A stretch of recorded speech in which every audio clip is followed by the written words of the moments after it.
Live. It's 3 minutes late, Well but we're here. We're done. we're we're we're slow, but we get there. Okay, so we're gonna call other people now and bring them online.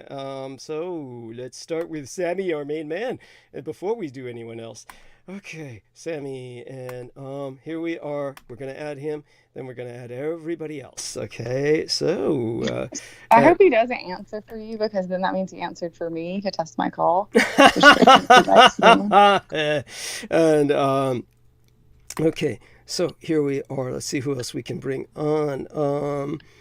Brain Dancer, Joe Tai. Oh shit, hit Christine by accident. I'll be calling her in the morning right after transmission to talk for a few minutes. And Joe Tai, Real Tech, even try even try Ian West, but he's not there. It doesn't seem. Ian and fuck Sean. I don't give a shit. Oh, you know who messaged me randomly last night when you were randomly not or replying, or you were, but whatever. Uh huh. Who? Um, Real Tech. Yeah. Hello. Hi, Sammy Romero. How are we, Hey, how you sir? doing? Yes, so welcome to have you here, and trying to bring on whoever else I can think of. Yeah. But definitely you're with us for at least 15. Are you at work, sir? Yeah, I am, but I can do about 15. Great, great. And if you could do Yeah. beyond that, that's great too. Just whatever you can spare, and certainly, definitely appreciate your being with us at all. And so, what I'm going to do is I'm going to go mute while you handle this with this young lady, and both of you, of course. I'm going to add on whoever else might come on. I doubt anyone else will. Most of the time, they don't. But definitely, I did send you a private message, by the way. You'll need to look at it at some point. you talking to me or Sammy, honey, Um, or both? Sammy gets my private messages, but I know you won't look, so you need to look at yours. What? You say if I sent it to Sammy, he would immediately already have read it. You will Oh, have. I've got. Oh my God. Okay. What? Oh, that's funny. Oh, that's funny. That's funny. Okay. Actually, I might screen. I'm going to screenshot it and send it to Sammy too, because he'll get it. That's good. Uh, Okay, I'm gonna yeah, I let don't. both of you. Go I'm ahead. gonna go mute. Both of you have this. Thank you. Love you both. Be back soon. 15 Yeah. minutes. There, I just sent it to. I sent it to Hey. your Facebook Oh. Messenger. Oh, okay. All right. Hi, Brooke. How you doing? Good. How are you doing? Busy. Doing doing work stuff. Still have to work for a living, huh? Um, it's okay. A lot of people sometimes don't understand I don't get emotionally caught up in my job. It's just a job. Yeah. Um, so when people try to when people try to you know, talk to me about my job in not in a professional manner, I have to kind of just ignore them because like you're making too much out of something that's not that serious. Don't need extra drama in my life, right? Like, it's not. Right, right, It's not life or death.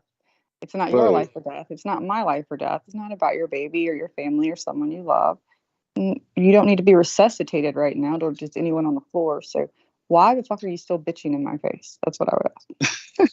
well one is I don't get paid to care like that. I don't get paid to I get paid to do my job, and also I don't worry about stuff I can't control. I think that's one of the things I've had to kind of remind people because in the end, nobody cares. But you I know who think, you're most reminding, and I know I hate to do this astrology thing, I'll do it very short, but I had right, to really go back and look at your birth chart because it threw me.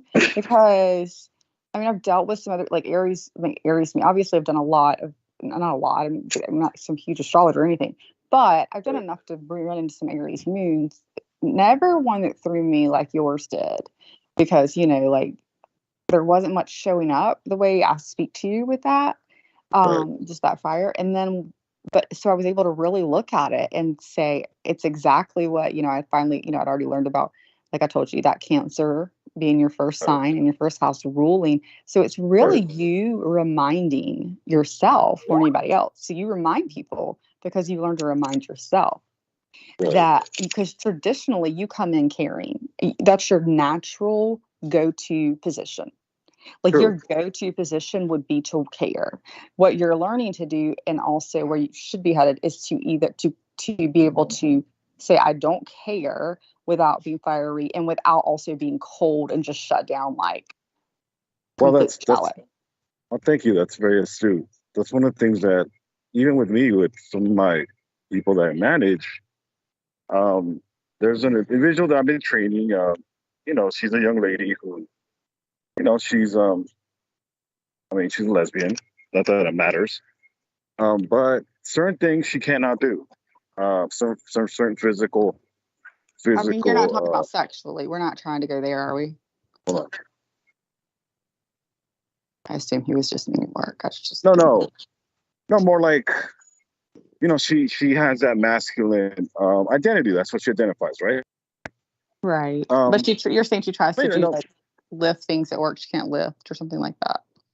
right, or it's just certain tasks that she's not ready yet. I wouldn't say she can't do.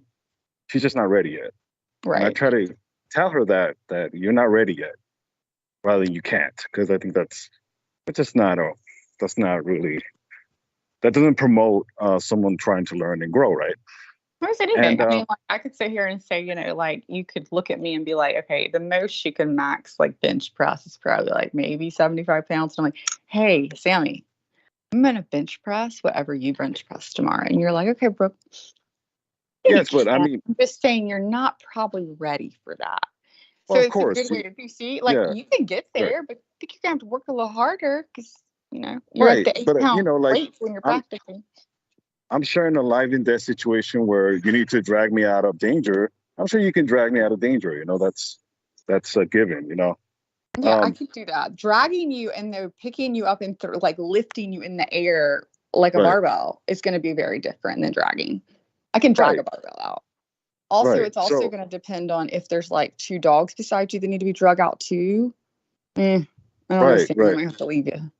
Unless I can throw the Understandable. dogs on, I'll be like, Kim, can you hold on to the dogs? Like a threesome. Understandable. There you go.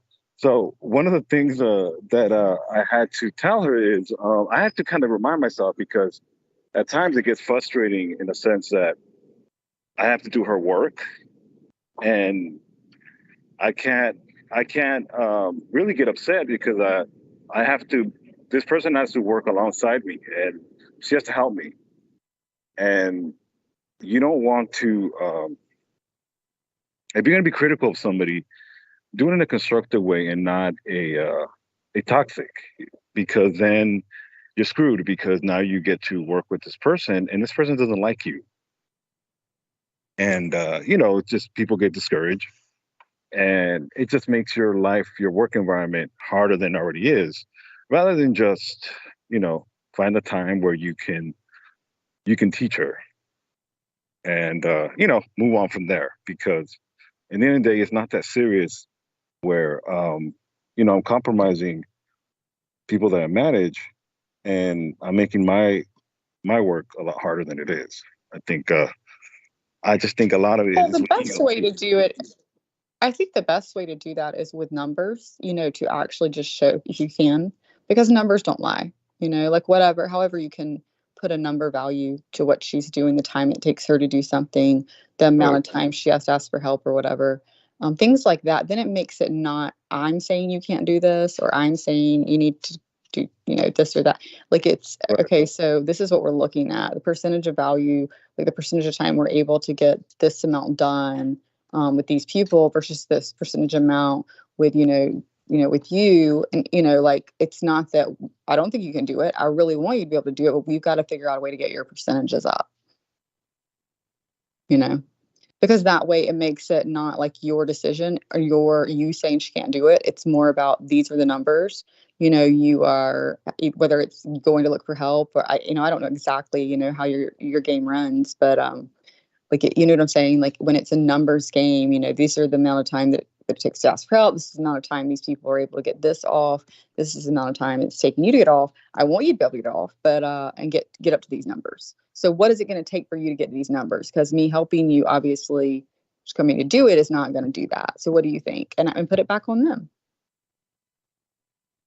And you've got me muted, so I assume you're working or talking to someone. Which is why you let me go on and on. No, you're not replying. I told you I took that, since you're just not replying, I assume you're talking. I told you I took that 3-month job during 2000 at Amazon warehouse, which, was a definitely different experience for me. But it was, I loved that I did it because it gave me an experience I had never had. And what was funny is I was, God, probably even, like, I'm like 122 now. I was like 114, 113, and 5'3.5", 5'4". And so I was not, a big girl going in there. I was a girl, not big. And, they would put you on the normal lines for the box for normal things going out that weren't too big. There were some heavy things. But I knew there was this other line that was on down, and they had, I knew, I never got put there. And I asked one time, I said, what is that line? And and somebody had told me it's like bigger things, and it's, they had a lot less going out. So it was like a special line to be on, apparently. Anyway, I got put on it once, because the supervisor I liked had gotten pulled over there, and she knew I was fast and knew I worked hard and would not ask for help no matter what. She would watch me. She was this huge woman, not huge, strong and muscular. Actually, she was a lesbian, but she was big. Right. Black woman, and she knew how tough I was, like, as far as like just determined, did not ask for help and get Right. this heavy shit up. So she pulled me on that line, and I had no idea what I was in for. That line was like the people that order the mattresses from Amazon, like anything that is huge and long or odd shaped, or we have to put or make a special box for, like, all of that heavy, or people that are ordering, like, I don't know, 80-pound, 200 pounds worth of metal coming in a box, like that kind of shit. So there wasn't tons on each cart, but it was, like a lot to deal with. And because a lot of it was just the boxing of it too. But boxing was what was the hard part, because you had to find the right box, and it was sometimes you had to make a box for it. But the hard part also would have been, and why they wouldn't have put me on that line, was because of the weight. And I never once, I don't believe once, asked for help ever on anything that I needed to get down that line. As a matter of fact, I learned pretty quickly, because I tried to put something really heavy going down the line after I boxed it. And there's like always a guy at the very front. You got like, 3 to 6 of us that are sending things down the line. And he's the one taking it to send it to, basically where it's going to go to shipping to air up on the planes. And he was like, comes back there, and he was like, big guy, he was like, you don't need to send something this size down the line. It's going to hold it up. I'm not even sure how you got it on the line. He said, when it's this big, just put it back in your cart and wheel it down to me. And I was like, okay.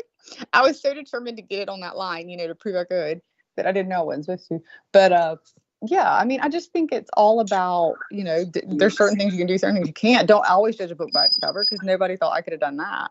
But at the same time, if she can't do the numbers, right? Then she can't do them, No, I think that's understandable. I think sometimes where I have to remind her is, by the way, I'm going to put it on mute because I'm going to be around heavy, loud machinery. So give me a second. Okay. I do remember quitting that line, though. The way I quit that line was because I'd been on it for, I don't know, like a week or so. Usually every time I came in, they would then put me on it. It's right before. Yeah, but, hello. Okay. Yeah. Are you back? Okay. So how much longer do we have Sammy now? No, give me about 10 more minutes. I can do about 2 more minutes. Wonderful. Bless you. Right. Okay, I'll leave you both alone. Obviously, it's. I have to always remind her that you have to worry about your health first when you're doing the job, and that's one thing that I also have to tell her too, is be patient and don't be in a hurry.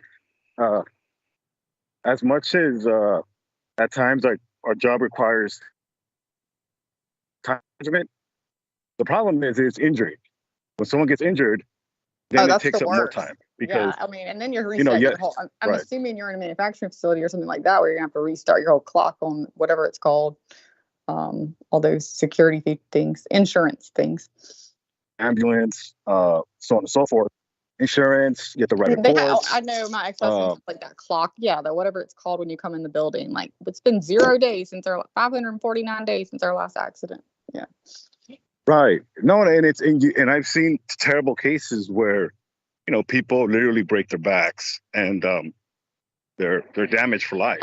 I think any back problem is terrible, but when People, it you comes to a have point to where be you're, of careful. You have, my ex-husband, I course, told you, worked in a corrugated facility. They had my ex-husband's hand, even though he was really good at what he did, he made a mistake. He'd been doing right, it for 20 years and made a quick mistake right, one time and just went to reach in and it caught his hand and he had to have hand surgery. He didn't lose any hands. He just had to have hand surgery and was out for a few weeks. right, But he was there the day that it was a woman that you're supposed right, to wear your hair up in a ponytail because they had, again, these were corrugated machines. They're slitting, they're pulling, they're doing different things. I don't know what this particular machine looked like. Obviously, this person had turned around. And anyway, their hair got caught in the machine as it right. pulled in. And it didn't just, he was standing there and it didn't just pull, it scalped her. Like it pulled the entire scalp off. So I mean, things like that. I think she lived, but obviously seeing someone scalped was pretty graphic for him. So yeah, it's just those things you can't be too careful on, and that's why you're in management because you have to watch people like that. Right. And that, it's one of those things where I've had people not agree with that logic because in their eyes, they just want to get they want to get the job done. And it's not it's just it's backwards is what it means. It's backwards in the sense that we're gonna be more behind if someone gets hurt. So, I also had to remind people of their rights as far as if you feel uncomfortable doing a job and you're not qualified, you need to let me know. Um, if anybody tries to make you do a job that you're not qualified or you honestly do not know how to do it, you need to let me know. That's part of your responsibility to know your limits. Stuff like that. Very as much as basic as it sounds, people also have to kind of work through their pride too of some things you just can't learn in one day. And I also kind of showed them the difference between learning on the job and how people's learning patterns are. It's one thing to learn something hands-on. It's one thing to actually read instructions or manual or regulations and apply that to the physical form. There's a difference there, and Oh, it can a be lot of one thing. That's the thing. Some people right, can read it, do it. I can remember, like I said, start because I just think of you like more manufacturing. So it's like when I'm thinking of hands-on things, I remember there was one thing they wanted me to do, the way to right, box these certain things, and right, it did not make sense to me. But what was happening is because they train you very fast because they want you to the floor very fast, right? And not most when you're first starting, it's not too much that you need to know. They all skip a few things, but there was a step skipped in my brain. At least I never heard it. And I'm a why reason person too. So if you don't tell me why I'm doing it, and I'm sitting there going, that doesn't make right, sense. And once someone said, no, it's because of this, I was like, oh, okay. But everyone learns different, and so it's whether both time wise you get faster the more you do things or better at it, but also you may right, not be doing it right because there's some skip you have stepped in your brain, even if you read it, that just doesn't make sense to you, so you think this is the way you should do it. right. Which to me, all Yeah, that means is you need great supervisors that watch, that are able to watch. They need supervisors that are able to watch what their people are doing until they know their people are good, and then rarely watch them to just see if they're still okay and good, right? Not screwing up. right, But watch these people, especially in the beginning, and have different supervisors watch them. That was the key because I had told this one supervisor 2 or 3 times, I don't get, and they just walk away. Tell me, just do it this way. All it took was another supervisor that heard my words the way you listen. And I said, I right, don't understand why it has to be done upside down, left to right. Like, why can't I do it this way? And then they said that, a different, completely just reason right, instead of just saying, just do it. Then I was like, oh, well, that makes sense because I kept saying, this is faster. Okay, well, if you say it then because some of these boxes are going to come in heavier when you go to lift it, it's going to put through. Okay, right. now that makes sense. No, Whatever. and it's true. I think that's a good reason. I just I sometimes have trouble even with some of my colleagues, that I'm doing their work, and this is from another shift, but I could blow up and get emotional and be angry of why am I doing your work? But a lot of time, there's that Aries showing up. See, I don't get to see that part of you. right?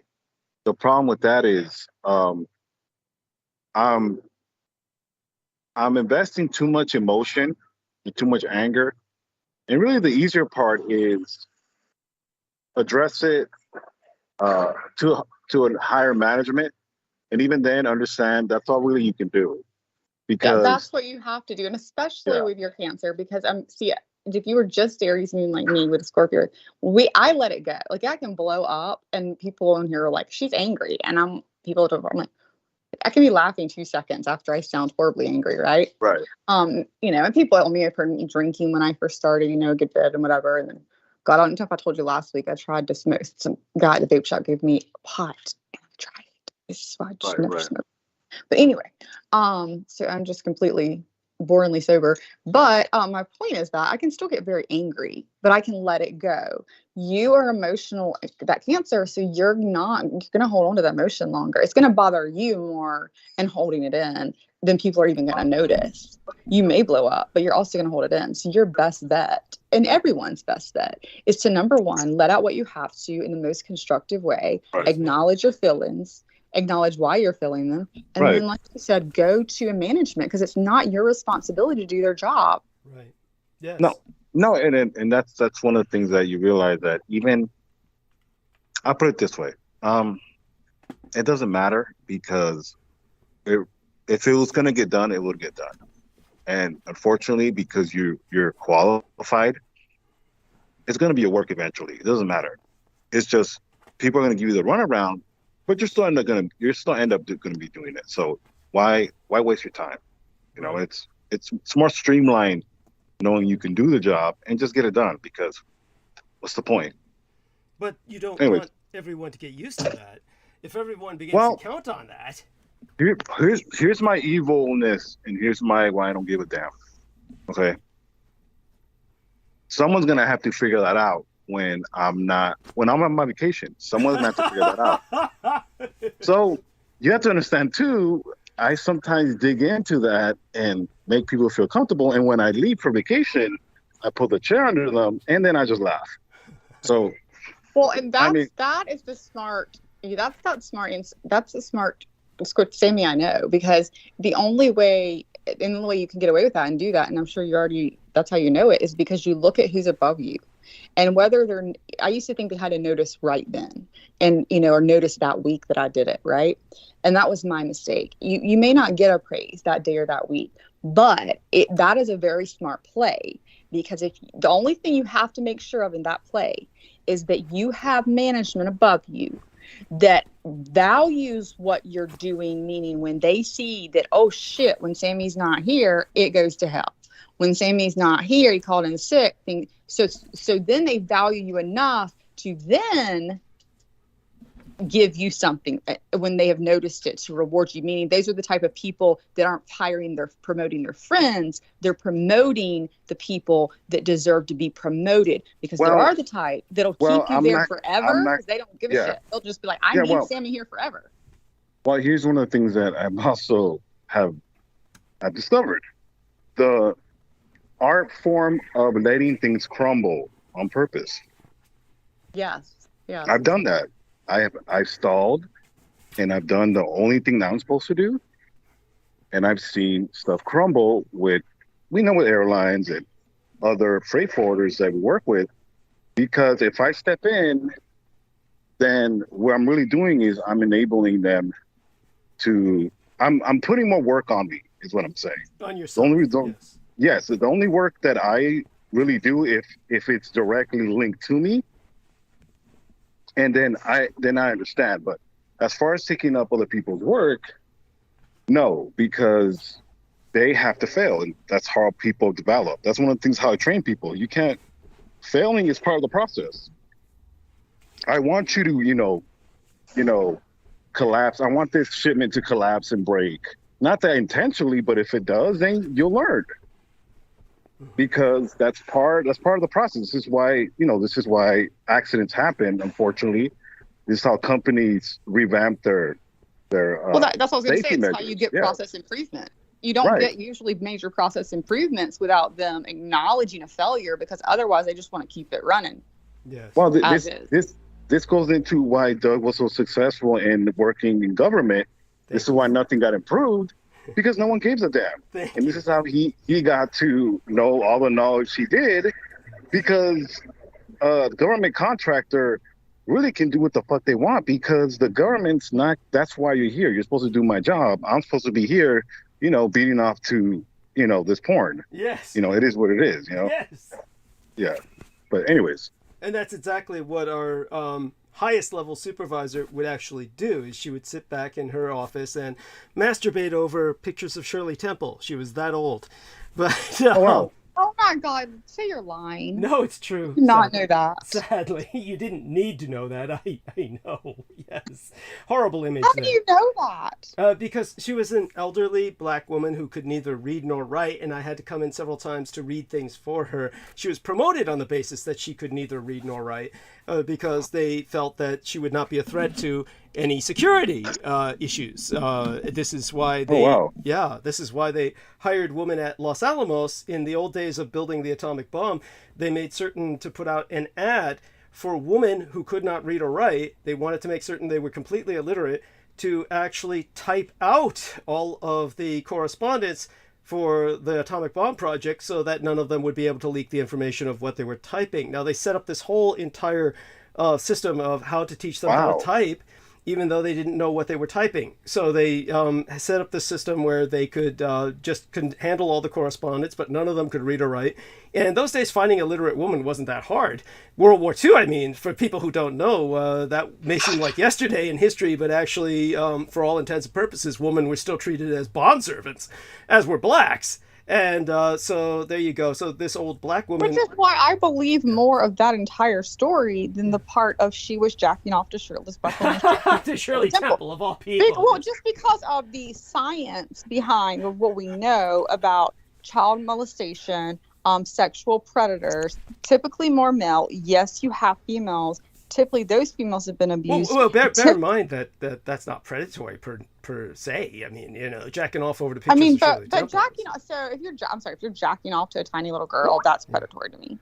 I see what you're saying. Unless Shirley Temple was like 30. No, it was pictures of Shirley Temple when she was young. Okay, somebody left a message there. I didn't get a chance to open that, so let me take a look and see what it says. See if it's a private message. It's me. I gotta go for now. Okay. Well, we love you dearly. Thank you for providing the time that you did. No problem. Okay. Bye, Sammy. I love you. Brooke. Yes. Bye. Love you too. You again. Bye, Doug. Love you dearly. Okay, that's our man. So let's see what we can do to try and have someone bounce off of you. I figured out why she was jacking off to Shirley Temple in the meantime. Oh, what's that? Yeah. I figured out because it was during the race. Obviously, race was a huge issue during that time. And so she probably had a little girl in the neighborhood she was friends with that looked similar to Shirley Temple, was white, or like at her school, or she passed by and she really wanted to be her friend, but she couldn't because she was white. So she just like kind of had this always obsession with her, and that's probably where it came from. Thank you. I like that. It gives her... I'm just a white person. Like, I'll go deep into stuff. Like, there has to be a reason. I mean, what would she have, like, a molested by some white woman who brought in a little... I don't know. That seemed the most logical right there. Well, it's... let's put it this way. It's one of those things where you give her a lot more depth and poignancy and pathos than she deserves. Poignancy than you deserve, and you give me more, so come on. Well, let's just put it this way. After having worked with that woman for as long as I did, I have no sympathy for her whatsoever. Because she I mean, I don't know her, so I can't. I try to give everybody a little bit. Truly a horrible person. I mean, in every imaginable way. Peter Moon is still at some level, and this is due to his privilege. He's white, he's male. He's lived a fairly privileged life, considering, and so he still tries to give people the best possible. He still tries to see good in people. This is naivete. There are plenty of people out there. There is no good in them. I mean, whatsoever at all. I mean, there's nothing. I refuse. I will for one time side with Peter, at least partly on this. I refuse to believe there's no good in anyone. I believe everyone has good in them. Now, are you going to be able to bring that? Are they maybe pretty much in their shadow? are they pretty much in the dark area, and you're probably not going to see that light. Like, even if you try and you're all naive and you just keep giving, they're just going to take. They may stab you in the back, literally. Yes, I believe there are those people, but to say there is no good in them is not possible, because they're front source. They would have to have good in them. They are choosing to. They have been so darkened and choose not to see that light. Well, let's put it this way. Another way of looking at it is the stupidity, say for instance, of that woman who I already despise. I despise her so much that I blanked out her name completely from my mind. But the authoress of Hogwarts, Harry Potter. I don't know how you despise her more than the fat ass that sat there and jagged off in the ER. That should be the most despised woman in the world. That woman. That's by probably... the way, well, just to put that into some perspective, I could expend energy into despising Lori Ann Fenton more than anyone else on earth, but it's no, you shouldn't just spend energy on anybody despising them. Yeah, that's the point. I'm just trying not to expend the energy. That's the point. When it comes to Lori Ann Fenton, let's just put it this way. I expressed what I have about her, and she. Can we just call her Laugh for right now? Like, just laugh at her, because that's Elliot. That's her. Laugh. Yeah. But by the way, she takes pride in that.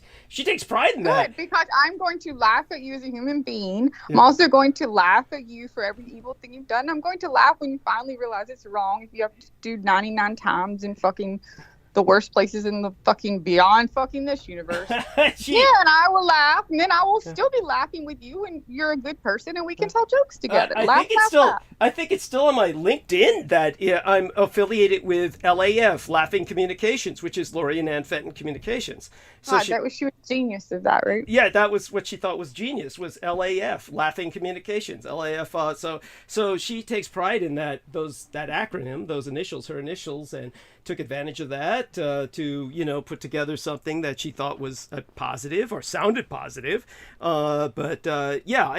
It's just, put it this way. She's done so much damage that there's no point in. I just have to bleach her completely from my mind. Otherwise, that would be something that would consume me. There's one individual that I know who, was consumed by her, and I'm not going to let that happen to me. Literally.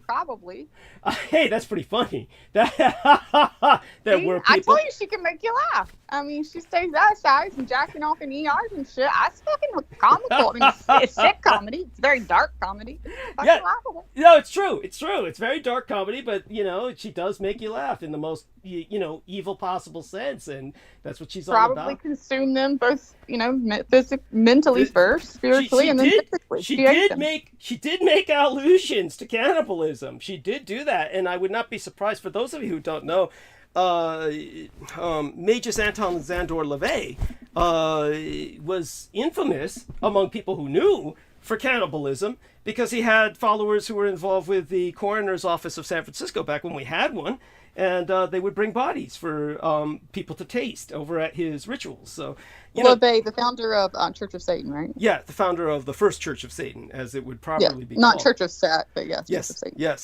Yes, thank you. And he called it the First Church of Satan to disambiguate it from the Temple of Set, so that people know. And so that being said, however, I'm trying to keep my lady occupied here while I do what I'm doing, which is setting up my throne of pillows simultaneously. I'm hoping somebody will join us for Brooke to bounce off of, and then we can, is there anybody in the chat who wants to come on with us?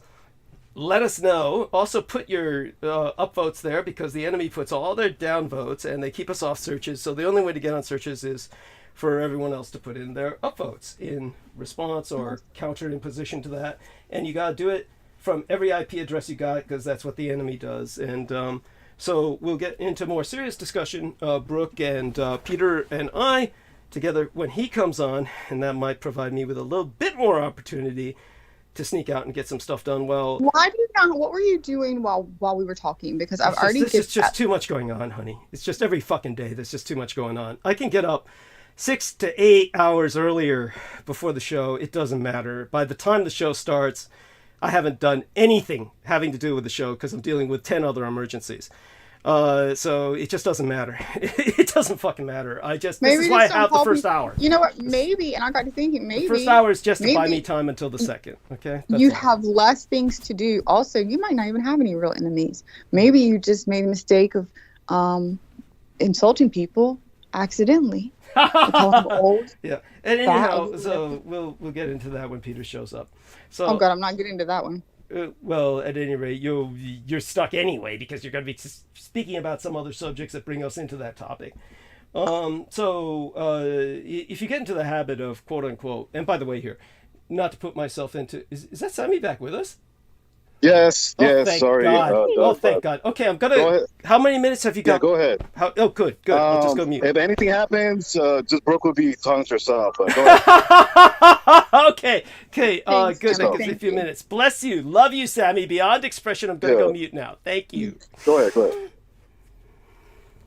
Hey, Yeah. Brooke. So, what's going on in South Carolina right now? What anything in your area interesting that we should know? You know what? I'm putting a password in there. No, not really. I mean, I am trying to get my last bit of Christmas together. You know, when your kids are older, it's not kind of like a little Right. different. You know, I can wait till the last minute and throw it all together. So I've got pretty much most things, everything ordered. I've got to run to the mall tomorrow and then wrap everything. I've always wrapped everything pretty much the night before. I'm the last Yes. minute wrapper. But that, I mean, we know we've got some. I would say we have weather coming through, but we really don't have bad weather coming through, or we do.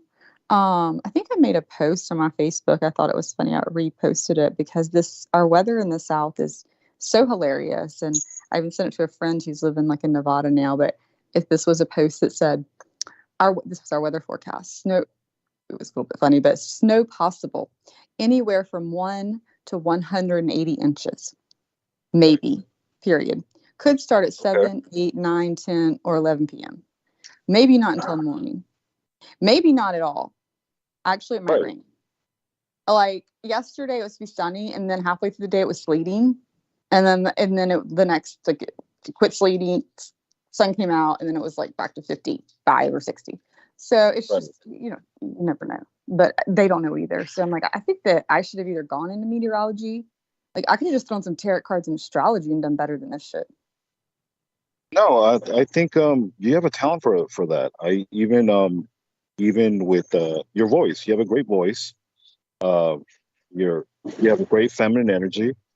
This is something I think you should look into. At least a tarot reading. I think it's Yeah, a I think I'd great. be a little late to get on the TV and do a little. I mean, I could still look good, but I'd be in, the later years of where the 20-year-olds start out going. And so here in New York, we will have rain, maybe, Uh, or sun, possibly. I mean, you'll be surprised. I think really it's just if you want it or not. I do not want that. That's not the point. I would never do that anyway. Like, I think it's so. Here's how I would do that. I would love to have on YouTube a literal. This is what I think they do anyway. I think they do. They can tell probably what's going to happen with the weather. With everything else we know, they probably do know everything, everywhere, when it's Right. going to happen. You know what they do? I think they have a little one of their little almost call them astrologers, one of their little weather readings for all of them Right. with a lotto. It's a little lotto, right? And they're like, all right, Cleveland and Seattle, Chicago and Seattle. We drew those two names out tonight out of the little lotto balls. So those are the two that are getting correct weather forecast. The rest just make up whatever the fuck you want. That sounds And about right. now that would be Are fun. you a big skier by any chance? Uh, do you mean water? Well, in the South, you would have to say which kind of ski do you mean? Oh, snow skier. I'm sorry, snow. I am not a Snow. big snow skier. Do I know how to snow ski? Yes, I have, which is Okay. actually compared to many people around here that have especially been born and raised. I know my parents have never snow skied, and majority of my friends, when I mention going snow skiing, they say no. But I have been snow skiing several times. I learned to bunny, Oh on wow. the bunny slope first, and then, but not anything like Aspen or high hills. We've got North Carolina mountains, and then I've been to Virginia Right. on snowshoe.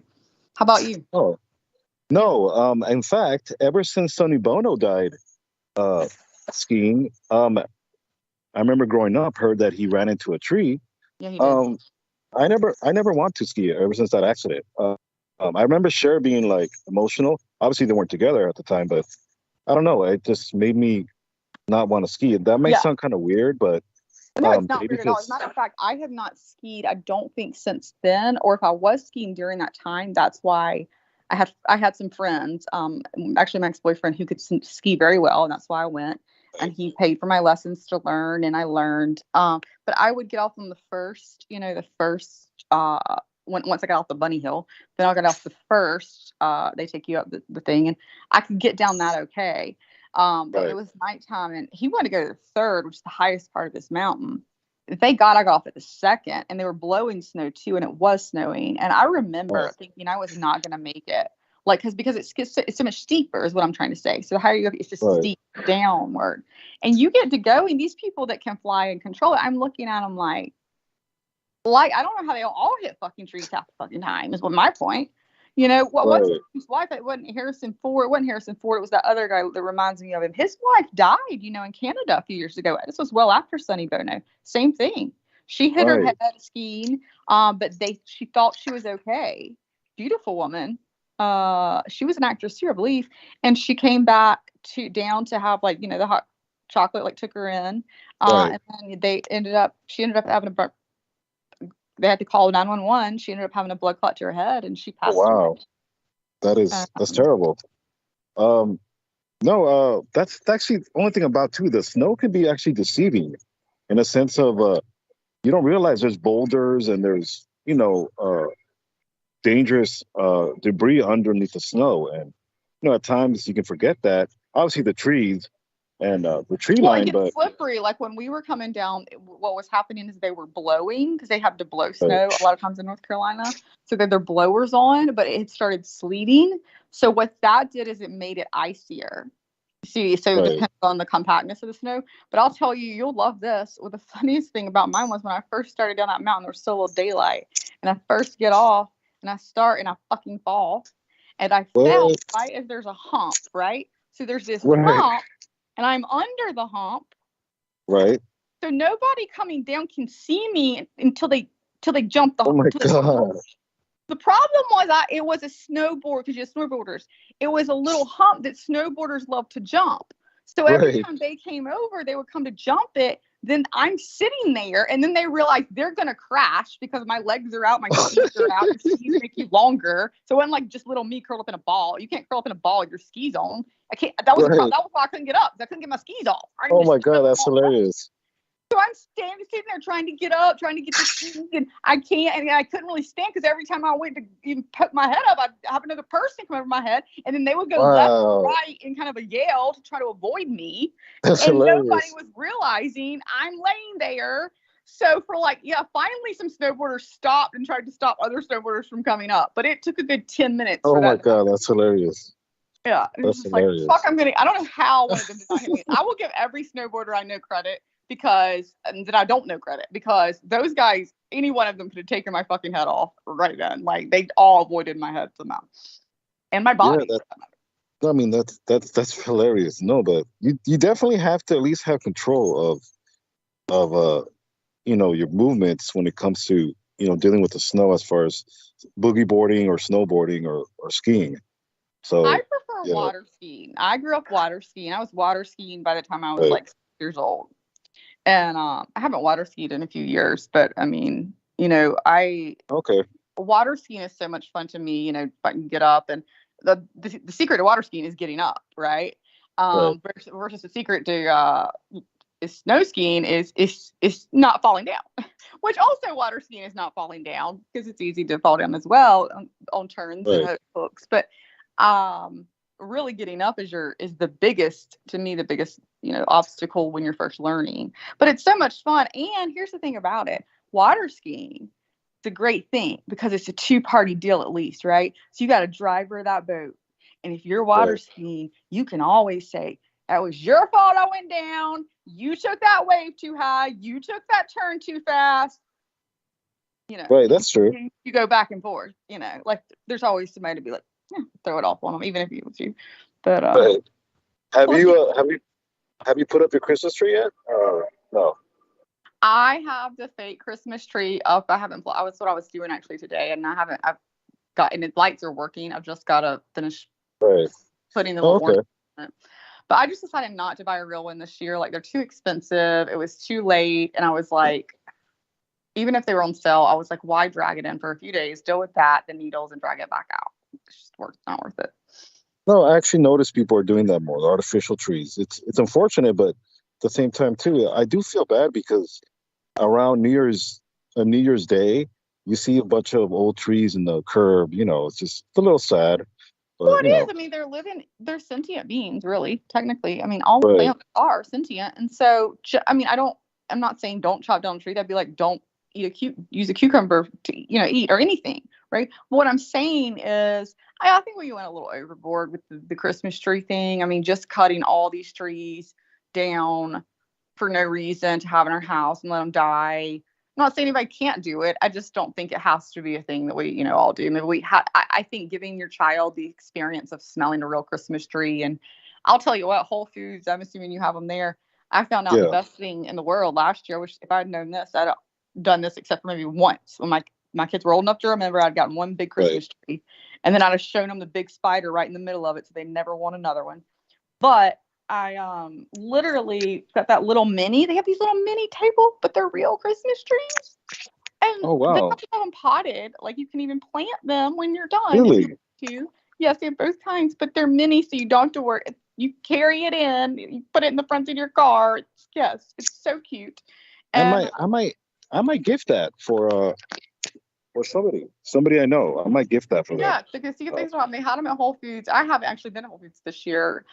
Everything going on, but yeah, because we have an Earth Fair up the street. It's like it was more of a local store, like Whole Foods, but not as big. But because Woodruff is bad. But anyway, yeah, Whole Foods had those, and they were so freaking cool, man. Loved it. Put it on my table. So cute. You could decorate it, put little lights on it, or not. And you could just not and just have it sit there, and it smelled good. yeah, that So that would be a great office or desk, little a knickknack, they can put up. But that's great. Uh, hey, are you looking forward to any bowl games? hey guys, I love y'all. Um, I'm looking forward. Sorry, my daughter and your boyfriend came in. Yeah, no problem. Yeah, no, I'm looking forward to you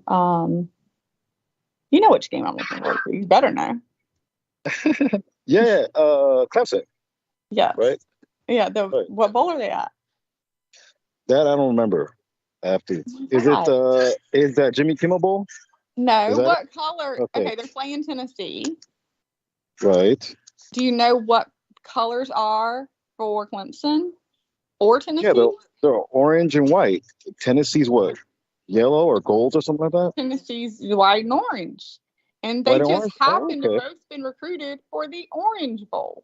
Oh, that's actually very apropos. That's good. Right? I said it'll be the first, it's the first ever really orange bowl. They said they went back in history and they looked, and there was like once Clemson played Miami, and Miami obviously has a little bit of orange in theirs. Right. And then there was one other time there was two, but the other one again was something that you don't consider orange because it's like orange and blue and Right. purple or something. But to have just the orange and white teams there, yeah, at the Orange Bowl, because I'm surprised they I'm were 6 and surprised. 7, and yeah. Wow. I'm surprised they haven't played each other in that bowl game. Uh, you Yeah, know, they've never played in that bowl game before, ever. Both because, I mean, I'm not sure exactly why. I mean, obviously, Tennessee being in the ACC, well, Tennessee didn't do good for a long time because, Alabama knocked them out of the woods in the SEC. So, right. I mean, Tennessee's really come back with that coach, in the last, he's really built that program up. So, Right. Makes me a little nervous going into it, but. I don't know. You guys are not no laughing matter either, especially your conference. And from what I've talked to people, coworkers, they said, yeah, the SEC and the ACC they're pretty much neck and neck now. So You know what my son though said, this bowl is being called by, like, apparently all the people that are, especially USC, University of South Carolina fans. Let me reiterate that instead of saying USC, University of South Carolina, right. Gamecocks. They're calling it because Clemson was only beat once this year and Tennessee was only beat once this year. Right. And they were both beat by the Gamecocks, University of South Carolina. So they're calling it the beat by the Gamecocks Bowl. Oh, Because okay. That's cute. And the Gamecocks didn't even make it to a bowl. Or I think they did. Oh, wow. They actually did make it to a bowl, but it used to be called the Outback Bowl. And my son was so mad. He's like, it's not even called the Outback Bowl anymore, which that was a lower bowl anyway. But Outback Bowl still sounded cool, right? Like Outback Bowl. Yeah, but I think because of the sponsor, right? That was their sponsor. So that's what it goes by. So like the Orange Bowl is like the Capital One Orange Bowl. And so it'll always be like that, something Fiesta Bowl, something Rose Bowl. For whatever reason, though, the Outback Bowl was called like the actual name of it was something where it was the name of it. They never wanted to say the whole name because it was too long. I think it's like the American College Leach. I don't know freaking it's called. Right. But its new name. Let's see. I have to even look it up because my son told me. I was like, it's who?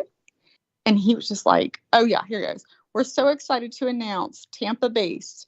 The Outback Bowl has officially been given a new name, and it's not the Tampa Bay Bowl as y'all first expected because they thought they were changing it. Tampa Bay Bowl would have sounded better than what they gave it. No, don't tell me they named it what Ian's friend called it. No. They didn't. Although, you know what? At least that would have created some controversy. This is boring. They named it the Okay, guys. Yes. I gotta step out, but Okay, we love you, Sammy. just so you guys know. Okay. Yes. Bye-bye. We're set up Bye, now. Brooke. Bye, Doug. Yes. We'll speak soon. Okay, so I'll be calling him again after another part of the evening, and I will be calling our dear Brooke as well. She's going to stay on with us, of course. Now, Brooke, you're with us for now, right? Yeah. Hello. Let me finish it. I know you don't care, but do you think this sounds better than Outback Bowl or even the ReliaQuest Bowl? What the fuck is ReliaQuest? I have no idea. It's some kind of brand name, apparently, I would guess. Mm-hmm. This is how you know you're not in football. There's nobody in football that was like, I want to be the ReliaQuest. As a matter of fact, now that I'm thinking, I think this is the bowl they were talking about because they said, oh, no, we're not talking about your Orange Bowl. We're talking about that one that plays up in, I think they said Tampa. The N-word bowl, right? Yes. And to be honest, maybe I should just go with that name because that would have gotten more attention. Yes. Bowl. That would have gotten more of the bucks. Yes, it definitely would have gotten more of the clicks, if nothing else. So if nothing else, people would have said, "What bowl is this?" I have no idea who's playing in it, but I need to see what they're talking about. Yes, it would be mandatory at that point. And then Kanye would be there, defending, y'all are just coming down on this because you're all Jewish. And oh, that's delightful. Okay, now you might hear some back noise. Let's see if we get any back noise with this. Hopefully not. And no, it didn't. Okay, there we are. So T-Tank Barry was responding to some of what Sammy and yourself were talking about, saying private versus public employment, meaning when he was speaking about working for the government and nothing needed to get done. And then he said exploiting tax and ratepayer money. So I would suppose that is the difference between government and private industry as well. Macronomica says soulless husks are a thing, it seems. Yes. And so then he uses some more of those monster symbols, which I find just so repulsive. They've got these soulless husk, is that what he calls them? Soulless husks, probably what I was referring to as inherently evil people. Yeah, I think he's talking about all the children they brought up that they don't have souls. The ones they brought up from underground, they've never seen light day. Was somebody claiming that? No, I'm adding to Q's theories. I can go and post it later. The 1 million children, I'm pretty sure they're soulless husks. Oh, that's awful. And by the way, the 1 million children do not exist, so people should not be offended at a bit of humor at their expense. They don't exist. Of course, one could say that it's horrible to have humor at the expense of even non-existent children just based on the principle, but well, they should just learn to laugh or just get off. Yeah.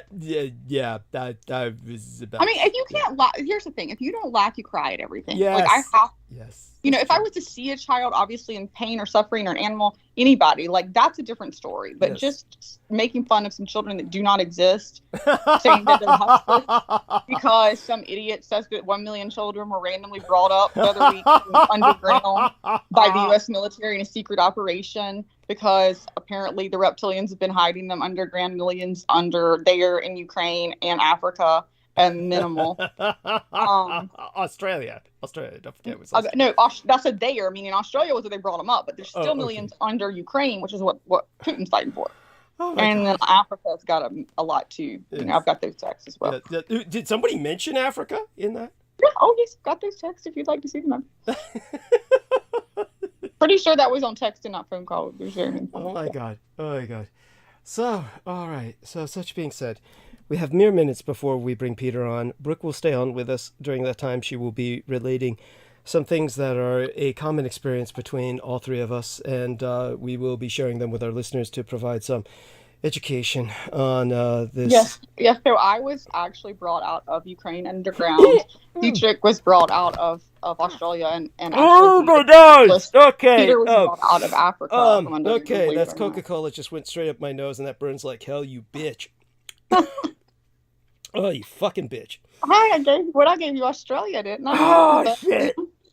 Oh, God, that burns. Okay, sorry. Oh, God. All right. That's what you want, though. If you're a comedian on stage and you hear somebody do that shit, you know you made a laugh. Oh, God. So, I'll get you back for that. We'll, I'll hold that against you. And, we do want people to know that I believe it is still Saturnalia, so that this is a ancient holiday, Latin Roman Carnival. So this is why I tolerated, this is my excuse, my rationalization, this is why I tolerated Ian West and our lovely Lady Brooke taking it into the gutter last episode. We may well do that this episode. There's nowhere it could not go between Ian West and I, especially when I'm on that way. Yeah. Yes. Okay, so it is... Oh, by the way, I do want to say thank you to everybody that's donated. I know some of you, especially I won't name any names, have really donated and helped out. Douglas, I have not been able to because of this month and my children. I have not been able to help them the way I wanted to. But I appreciate those people that really have donated, and if you can and haven't, or anybody that can, I know he still needs a little bit. So thank you guys. And I just thank everybody that's so loving and kind, kinder than me. I mean, honestly, I have a few thousand. I'm just laying there right now. But I just want to give it to him. Beyond that, she has yet to realize I'm far more important than her children, and that she should be caring about me instead of them. I mean, he said important. What he meant to say is immature, but it's okay. That too, yes. I won't argue with that. So, such being said, okay, a few minutes before we bring the Moon Man on. And then I do want everyone to know, anyone who has helped. Now, T. Tank Berry is the main man who has helped this month. He is up there with the list of top tier people who have helped me in my life. So, T. Tank Berry, there's no way to express my thanks. As a matter of fact, I want you to know I haven't even yet begun to count what you gave me, though I suspect it's about $800 altogether. $200 originally in the month, $600 later. And, just so people understand, even if it's that, which I presume it is, it still doesn't cover the rent, which is $882, plus the shopping that I have to do. And I had to get a pizza today. I didn't have a chance to heat up one of my Meals on Wheels, home delivered meals, and eat a tray or two of that because it just wasn't any time. I had to get a pizza. I told him to go buy wipes, but he still went and bought toilet paper. So I don't know. Oh, wipes! Oh, no. I use wipes. I always use wipes. Oh, good. Thank God. I use toilet paper too, but that's for the other end, the dribble at the other end of the pelvic. See, we never went that far with the conversation. If you just said that, we wouldn't have had to continue into the horribleness of it. Okay. T. Tank Berry says, "God bless Douglas Twain, Dietrich." Can I say, since you said his name, can I tell T. Tank Berry, since I don't get to see people, when you always said his name, how I finally told you I pictured him. Yeah, we got to call Pete, but go ahead. Yeah. Okay, so T-Tank, I just hear your name, T-Tank Barry, and it's like T, and I just go back to my childhood. It's like I do that, and I just picture like a big Mr. T. So I'm like, so he's like this big black guy or something, like Mr. T? Like, is that like where he got that name? And he's like, no, you're not describing him correctly at all. And I was like, oh, well. Anyway, T-Tank, that's how I picture you with your name. Cool. Yeah, there we are. That's cute. Okay. T-Tank Barry. We are bringing our man on, I think. Okay, we're dialing him. He should be responding soon. Okay. There's our man. Okay, Peter, God bless you, sir, and we have you on with the lovely Brooke Gibson. And Peter's been working with Brooke, and we believe we have her somewhat socialized now. Well, hi, Brooke. I've missed you. I haven't talked to you in a while. You doing okay? I am doing okay. Just trying to get ready for Christmas, which is, its own process, but almost there, and it'll be gone by the time I'm actually ready, as usual. But yeah, how are you doing? I'm doing very good. In fact, I wanted to apologize to the audience because every time I come on, I talk about how good I feel, and they could be getting tired of it because I do. I'm using this slant board, and it's just, as I sit there, I tell Paula when I wake up, I said I feel so good. Great. The stretching that you're talking about, correct? Yeah, it's like I have an inclination. It's like, so I'm sitting on an inclination. I don't know what the degree of it is, whether it's 30 degrees or 25 degrees. It's pretty steep, actually, because there's 2 levels, and I do the steeper level. And so I'm sitting at an inclination, and this is a board that I got from Bali, the great island of Bali in Indonesia. Yes. And by the way, can't have sex in Indonesia anymore. Unless you're married. You can't you can't stay in a room in a hotel unless you're married. So Brooke, if you and I went to Bali, we'd have to have separate rooms. Well, then you're going to need to rebook that trip. Because I thought that was our birthday. It won't be to Bali if we're going to stay together. It's not going to be to Bali. But I can go with my wife, and I do intend to take her there at some point. But in any case, this is it's a very Muslim-inspired rule, and it's created a lot of outrage. Yeah. This is for all of Indonesia. Of course, Bali is just. But anyways, that's getting off the topic. Bali, this board was from my friend Stan, who he speaks Japanese. He's black. He's married to this outrageously beautiful Japanese woman. Wow. And how'd he manage that? Well, he was going to Japan. He was working in Japan. Mm-hmm. He spoke the language, and he had a better personality than you, Douglas. I won't argue with that. Actually, he was studying Aikido in Japan. Okay. And then he came over, and his mother was a student of my teacher, and she. And she brought him to class, and he hooked up, and he's very knowledgeable. And of course, he brought these boards back, these inclination boards, and asked the teacher permission if he could sell them. And I bought one, and I started buying them from him and selling them in my newsletter. I sold a few, and it healed somebody's in Switzerland. He bought one. It was his back of his knee. His knee had bothered him for so long, and he used this thing, and he was just. I didn't even really understand what it did for him. I just knew that it was great. So I used this board, and it was good, but I never did the instructions, which are to do it for 15 minutes a day. And when you stand on this board, it puts your posture erect, and it's like so it separates the vertebrae. It also stretches the ankles and the entire back of the calves and the hamstrings. Now, when it stretches the ankles, it gets the blood circulation in the ankles.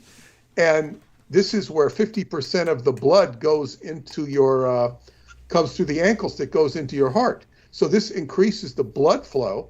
It's good for all of your internal organs. And it also stretches your diaphragm down so that it reduces the gut. It reduces the pot belly, so to speak, which is sometimes attributable to, what is it? I think it's insulin.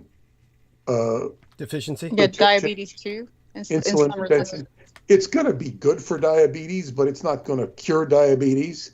The way you cure diabetes is with not even sugar.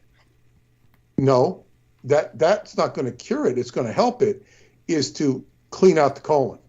Oh. It's all in the gut. Diabetes is all in the gut. Wow. And it's a whole industry. It's billions of dollars in industry. So if they got to keep that industry going. So they're going to perpetuate diabetes. This is just the way things work. Instead of giving real solutions, which is cleaning the gut. That's a solution for most anything, actually, cleaning the gut. But this inclination board called Golden Wood. Now, there are other boards on Amazon which might be cheaper, but if they don't have a lip at the bottom to rest your heel on, I don't know that it's going to work. And when I have a board that you rest your heel on, but you put a towel there to cushion it. And so anyway, this separates your vertebrae. And what's so incredible about this is I found myself, like in football last Sunday, I kind of gravitated to where I was playing in the backfield, playing like a safety-like position. Now, this is something that I used to thrive at, but as I gotten older, I have to play more in the front, the linebacker mode, because I'm not fast enough. And all of a sudden, my friend, our captain Dre, looks at me. He says, "You playing back? You playing back?" I said, "Looks like it." And I was holding my own back there for the plays I did. It was wow, because all of a sudden my legs are tighter, and my legs are tighter. I can run faster. I'm not at the level of some of these guys, but I could at least hold my own back there. But the main point is I feel good. Now, when I stand on this board, it's 15 minutes a day. So I also do my towel squeeze. And instead of doing the towel squeeze once, I do it twice because I have extra time on my hands. Towel squeeze is something I've been doing for about 3 years. And the more you squeeze that towel, the more your hands become they almost become to feel like an animal, like, the strength of an animal. They're not that strong because those animals are just incredible how strong they are. But you begin to feel the whole bones and it's like, wow, it's just so empowering. So people might get tired of me saying this, how good I feel. And well, obviously you're feeling good if you're on that board, and then you're also taking a towel the way my teenager does and squeezing it a few times a day, and like an animal. Well, yeah. Well, animals stretch. If you watch them, how they stretch, they're doing their own form of qigong. That's true. So it's not that every moment feels so great, but to wake up like that is feels so fantastic. Yes. Now, so we will move on. And Brooke, Douglas has told me that you have some things to share with us. Yes. And so we're gonna, unless Douglas has something to say, we're gonna turn it over to you, and you can, because I don't really know exactly what this is about. Yeah, I don't either. He asked me to share some things, but I just wanted to say first, and first of all, I don't mean to interrupt you. I know when you're speaking, you've given me so much as far as trying to talk slower and learning the Qigong. I thank you so much for that. Seriously, you've really helped me and been here for me for a lot of the different things going on. So, the first thing I want to do is thank you for, I'm sure you didn't pick me, but for, when you gave that board away that you were doing, a few weeks ago that you were just speaking of, you did the giveaway. Yeah. I'm so, if you still need the address, since I was when I think I messaged you. Giving a board away. What did I give away? The board that you just had the big giveaway for. You said I won it and you were sending it to me. Oh, you're putting, I see what you're doing. You're using feminine manipulation. Okay, I see. Anyway, I'm sure that will help my back immensely. It's cute. Okay, it will help my back immensely. Well, maybe I'll buy you one on that trip to Bali. Yes. Right? If I get out of if there's no one in a room together, I'll end up using it in prison. And I said if you were to put us in a room together, then we would have to use it in prison because Yes, Obviously, we'd be arrested. Yes, that's That's right. right. Just say, yeah, just put prison bars up on the hotel room and say, hey, we're already in jail. We're already in jail. That's pretty We're all funny. sat down in jail. Leave us alone, okay? Yes. Which makes me wonder. Which makes me wonder. They have. Well, I don't even want to talk about jail. So let's just go on to Brooke. Yes. Okay, go ahead, take it, Brooke. Yes. I think that was pretty much all I had to say. Well, Brooke, just to kind of get Brooke started, I do want people to understand that Brooke has been exposed to the same kind of electronic harassment that Peter Moon and I have. What had happened just the other day was she received a Skype call. However, I was just basically, it was after transmission. It was a very strange day because I did wind up being of some help to Brooke later in the day. But at that point in time, before that, actually, it was before that because this was after I'd gotten home from the doctor and walked the dogs and set the phone down. But yes. So then relate the experience. Yes. At this point, you know better than I. Yeah. Yeah. So I had spoken with Douglas. I had to speak with him for a little bit and I had to go to the doctor. So anyway, had gone through that appointment and gotten back home. And had walked my dogs and had my phone actually. So if you were thinking you're going to pocket dial somebody, it would be while it's in your phone. I mean, in your pocket, right? I always lock it. So I walk the dogs. They get back in the house, take their collars off, walk in the living room, grab a bottle of water, take my phone and sit it down. And actually had started had sat it down and actually refilled I remember refilling the bowl of water for the dogs then, and then walking to the bathroom. So there had been a good at least 3 minutes after I had sat the phone down. And I'm like about to the bathroom, like in the bathroom, but I hadn't sat down. And I'm just walking in and I hear my phone ringing, but it's somebody calling me. So it sounds like a Skype call because they sound different, obviously. I'm like, who the hell is calling me from Skype at this time? So like I run back in here and go to it. And like, as I get to it, it misses it but it's Douglas. So then I guess I call him back. I'm like, what? And he's like, what? And I'm like, you called me? He's like, no, I didn't. And I'm like, yeah, you did. You just rang. So then that was the phone call situation. Right. And so, yeah, go on. He said, you just said you didn't call and you went and checked and you didn't show anything. Yeah. Yeah. I certainly hadn't called you and it didn't register as such on my end of the Skype call, and this was something very similar to what Peter Moon had experienced while driving the other day. This is a form of the electronic harassment that we continually get. In Peter's case, it was my phone number sourcing from my cellular unit, and when I of course did not call him at that time, and I had been dead asleep at the time he was called actually, and so when I checked the cell phone just to see if there was any registered call from my cellular unit, there was not.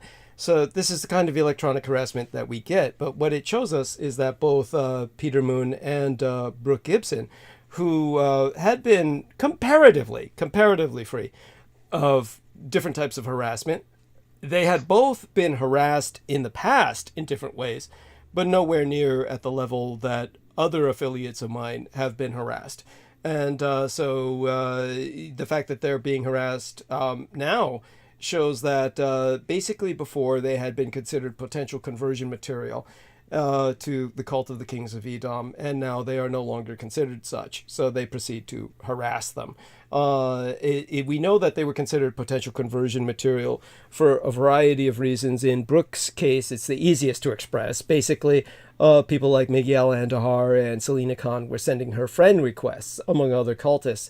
And this obviously is because they wanted to basically approach her, convert her to their insanity, their madness, their worship of chaos. And that would, of course, be focused initially. I'm sure it also added to the fact that half the time I argue with you and they're like, oh, she'll be an easy conversion. However, I might turn myself. I might turn. I'm vacillating, Douglas. I might turn. Well, I think they'd be very surprised how quick they would not want me converted once they got me on the phone. Like, you know what? Why don't you just stay with Douglas? Well, this is what I said with a number of the converts that they had. Having any one of the idiots that they converted, from Jambo the Reese Monkey to Danny Arola, is like having 100 men on our side for each one they convert. Salman Sheikh or any one of those idiots is like having 100 men on our side for every one that they get. Derek Talley, oh my God. The funny thing was when Derek Talley basically exposed himself for what he was, I noticed that he automatically had this enormous support base, which was like, I remember when he was feigning cancer, or whether he had cancer or not is just up for debate. The fact is he claimed he was cured, but when he was basically crediting Team Dietrich, he was saying, oh, I never would have gotten over it or through it without all of this help from Team Dietrich, and whatever help we provided him, which was as much as we could, including monetary and financial support at various times. He basically, when he that openly turned against myself, he basically suddenly had hundreds of people who were giving him these upvotes and this support for when he moved back with his dad, and he was doing this line dancing in this hotel room where everybody was wearing COVID masks except his father and himself. Bizarrely enough, they just basically had all of these people on that footage on his timeline giving him all these upvotes. It's like, and you wondered, where were all these people all the time that he was infiltrating, quote unquote, Team Dietrich? It's just that he always had this cultic support base. It was just always there, but it was like hidden and just suppressed. And then when he went back to it openly, then it openly supported him. It's bizarre. He should have just stuck with them all in the first place. But then, of course, he had his assignment, which was us, and just stealing as much of our time and our energy and our money as possible, which is what he did to the best of his ability. And so, that's a whole different story. And it's something that people are very familiar with who have been following us for years. So that being said, we ask Brooke to then relate something that will take a lot more courage, and I'll ask her to do this on bended knee. I do beg you, dear lady, to share with us. I told you I would consider it, and I love how you do that. I told you earlier when you asked me an hour, 30 minutes, 10 minutes before the broadcast, or an hour, I would consider it. And I let you know. I like how you didn't even ask. You I didn't throw it out there. But it's okay. I had already decided I would be okay with it, luckily, or I'd be dealing with you in a different way. Thank you. I just don't know how to tell the story. I mean, so to tell the story and the way it happened was, hell, see, this will even show you. What's his name? This will show you why it was such a big deal. Michelangelo Aquino. Michael Aquino. Right, there we go.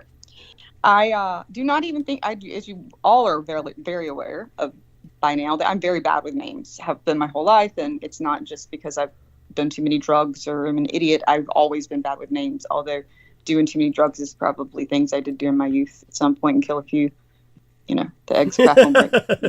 But I just don't remember names. Like, I just never have. It's just a thing I don't really get into. I will, obviously people that I'm talking to a good bit, but other than that, they just rarely sink in. So, sometimes I'll know Michael Aquino's name and Douglas is talking about him continually, like during that night. But this was a night that we had not been on air. And I'd been doing my normal day, was going to bed, and was actually cutting on a meditation that I do as I go to sleep. So was winding down and cut on the meditation, was thinking nothing about Douglas, definitely not thinking about Michael Aquino because I don't even know his name. Like, there was nothing in my brain in that. I just completely rewind. If anything, I was thinking about, what Christmas present I needed to buy and trying to meditate and get that out of my head so that I could just sleep. And the next thing that I knew was that this name popped in my head, Michael Aquino. And it kept coming. It kept coming. I was like, why am I thinking that? I don't know who that is. I know who that is. But why is your name in my head? And I just kept pop it out. Like, pop it, come back, pop it out, come back. And I was like, and so I started feeling weird about it. And, I've had some other, times in my life where I felt entities were here, or not him. But I've had one or, a couple of experiences with negative things. And so I just said, okay, if this is you, obviously, and I really didn't believe it. It was one of those things where you half believe it, but you're not sure. But my method of sending any negative energy out of my house is to say, I'm sorry. And I didn't even need to say it out loud at that point. I was communicating. I'm sorry, but if you're here, you are not welcome here. You're not welcome in my home. You're not welcome in my life, or in my family's life. I said, and then I send everything with love and light and peace. And I send you with love and light and peace. And I send you away with love and light and peace. I don't care where you go, but you cannot stay here if you are. And again, I send you with love and light and peace, but you are not allowed to touch me or my family or be in our home, and you must leave. And, with that intention, done. But the problem with that, I realize now, was the intention wasn't strong enough, because I truly wasn't believe. Like, it was just like, it was like a half belief that it was even really happening. So went back into meditation and just trying to go to sleep. And I had something come through my head that had happened, over a year ago to me. It was a kind of a negative experience, and I'd let it go, and forgiven the people I needed to forgive and gotten past it, But it was one of those things where, if you had met me when I was 20, I had this mindset. Everybody has a shadow side. We all do. You have to, know your shadow. That's why you overcome it. And my shadow side would have been to be like, I'm going to get you back. And, I'm going to, take vengeance the way I need to, and it'll be triple whatever needed to happen that I felt, or more. That was my old mentality, because I was 20 and I really didn't know about karma and didn't really care, and as you grow up and you become a deeper, more spiritual person, you realize, vengeance isn't mine, and people will get what they justly deserve, and I don't want that karma on me. And I've been that way for a long time. I might in the very moment cuss someone out or be like, fuck you, like my immediate emotion might get the best of me. Or if you punch me in the face right then, I'm going to punch you back, right? Mm-hmm. But what I'm talking about is I can go deep and dark as far as planning out exactly what I would do to get you back, and how I wouldn't call, and what I caught myself doing was going, like, I'm in this complete zone for like 20 or 30 minutes. I am planning out shit that I didn't care about. And I was going dark, very dark. And I didn't realize, like, it never hit me at that moment, because it's your thoughts. You think it's your thoughts coming through. And so you're doing it and you're planning it. And I'm almost planning it to the point that I think this is how I'm going to do it. This is the guy I know. He'll get these guys. I had to them the T. And then I suddenly was able to get, like, just something snapped. And I went, oh shit. And then I popped back and I was like, this is not you. This is not you. And then I was like, nope, you're here. I know you're here. And that's when, name immediately came back. I was like, not doing this. I said, and then I just had a very firm and real discussion that, he had to go, and that I knew that exactly what that was. That was me going to a shadow side, believing he had no power, because I do remember when I really didn't think he was here anyway. I was like, you have no power over me. You can't do anything to me. So I send you in love and light and peace. You go. And, but I didn't have a good intention with that to say, you have to go with that intention. So I didn't send him away. And he obviously showed me, just with my mind, he could, something dark, when we get dark thoughts, these are usually dark energies around us, no matter who they are. I just happen to know who this one was, because he decided to display his name for whatever reason to me, which, I've never had that before. Right. So it was an odd experience, and I haven't had it since. And I sent him away, and I told him, if you want, I send you in love and light and peace. I still believe you have light in your soul, but you're going to have to figure that out and do what you want to do, but you're not welcome here. I suggest, if you want to help anyone and start building your way back toward the light, then you go help Douglas if he wants help, but stay away from me and my family. You are not allowed here. And then I truly sent him out. Right. And I want you to know how much I really appreciate your courage in sharing this. I want to contextualize it before Peter responds. I want you to know that this is common, that everyone affiliated with myself, everyone, Michael Aquino conducts a visit. He really makes the rounds. And this is completely incorporeal, meaning an incorporeal, disembodied visit. Whether he's alive or dead, he shows up. And when he was alive, there was a lady in Oakland who I really wish I remember her name, but I deal with so many hundreds of people. And in her case, it was just a case where I'd have to look back and maybe I would find it in my files somewhere. But these things happen just the way phone calls from the dead happen. And there was a book by that title that I often reference for people from back in the days when we had solid landlines. And when it came to the book titled Phone Calls from the Dead, one of the things that people would say was, this sort of thing. And this was before cell phones. We're talking about like 30 years ago or something like this, maybe 40 at this point. Well, more like 30. But before cell phones existed, all people had were landlines. And the book that was published at that time, while this was the only method of communications we had that was other than telegraph or correspondence by letters, people would wake up in the morning, and this would be when the phone calls from the dead would normally happen, would be they'd wake up in the morning and they'd plant their feet on the floor. And nothing had yet entered their heads. It was when their heads were empty of all thought that the phone would ring and they would get a phone call from the dead. This is when that would happen. This was the kind of space people would be in when Michael Aquino would often visit. And this one woman in Oakland said she was doing the laundry, which is a perfect time for it to happen. Spin cycle, and it's the most boring thing in the world, and it's semi-hypnotic, and your brain just kind of goes into alpha wave. And while she was just like meditation, when I was like, you haven't told me any of these stories, so that's why this is surprising for me to hear. But that's why I didn't tell you first. I told Sammy, and he said, "Have you told Douglas?" Right. And I said no, because I still was having a hard time. Like, how do you relay this? It sounds so unbelievable. But yes, being in that meditative state was exactly where it happened, and I had no idea that had ever happened to anyone. Yeah. Anyway. Yeah. Just want you to know. And in the case of, which makes it all the more courageous that you shared it with us before knowing that. In the case of her case, she described, and this was a woman who did not know all of the details. There's very few people who know all the details of the story, but she described it physically, and she described he had a girl with him.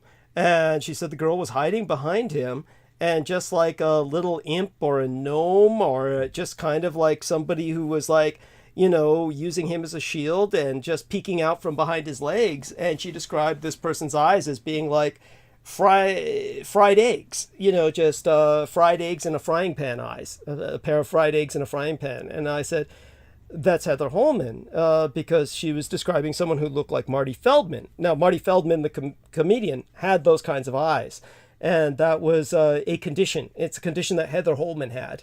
It's a condition where your eyes are bugged out to the point where they look hideous to anyone. And the way that Marty Feldman exploited it was as a comedian, until he got enough money as a comedian to have an operation and make his eyes look normal, after which nobody would hire him and nobody found it funny anymore, and he killed himself. So in the case of Heather Holman, whether she can ever afford that operation or not is a moot point.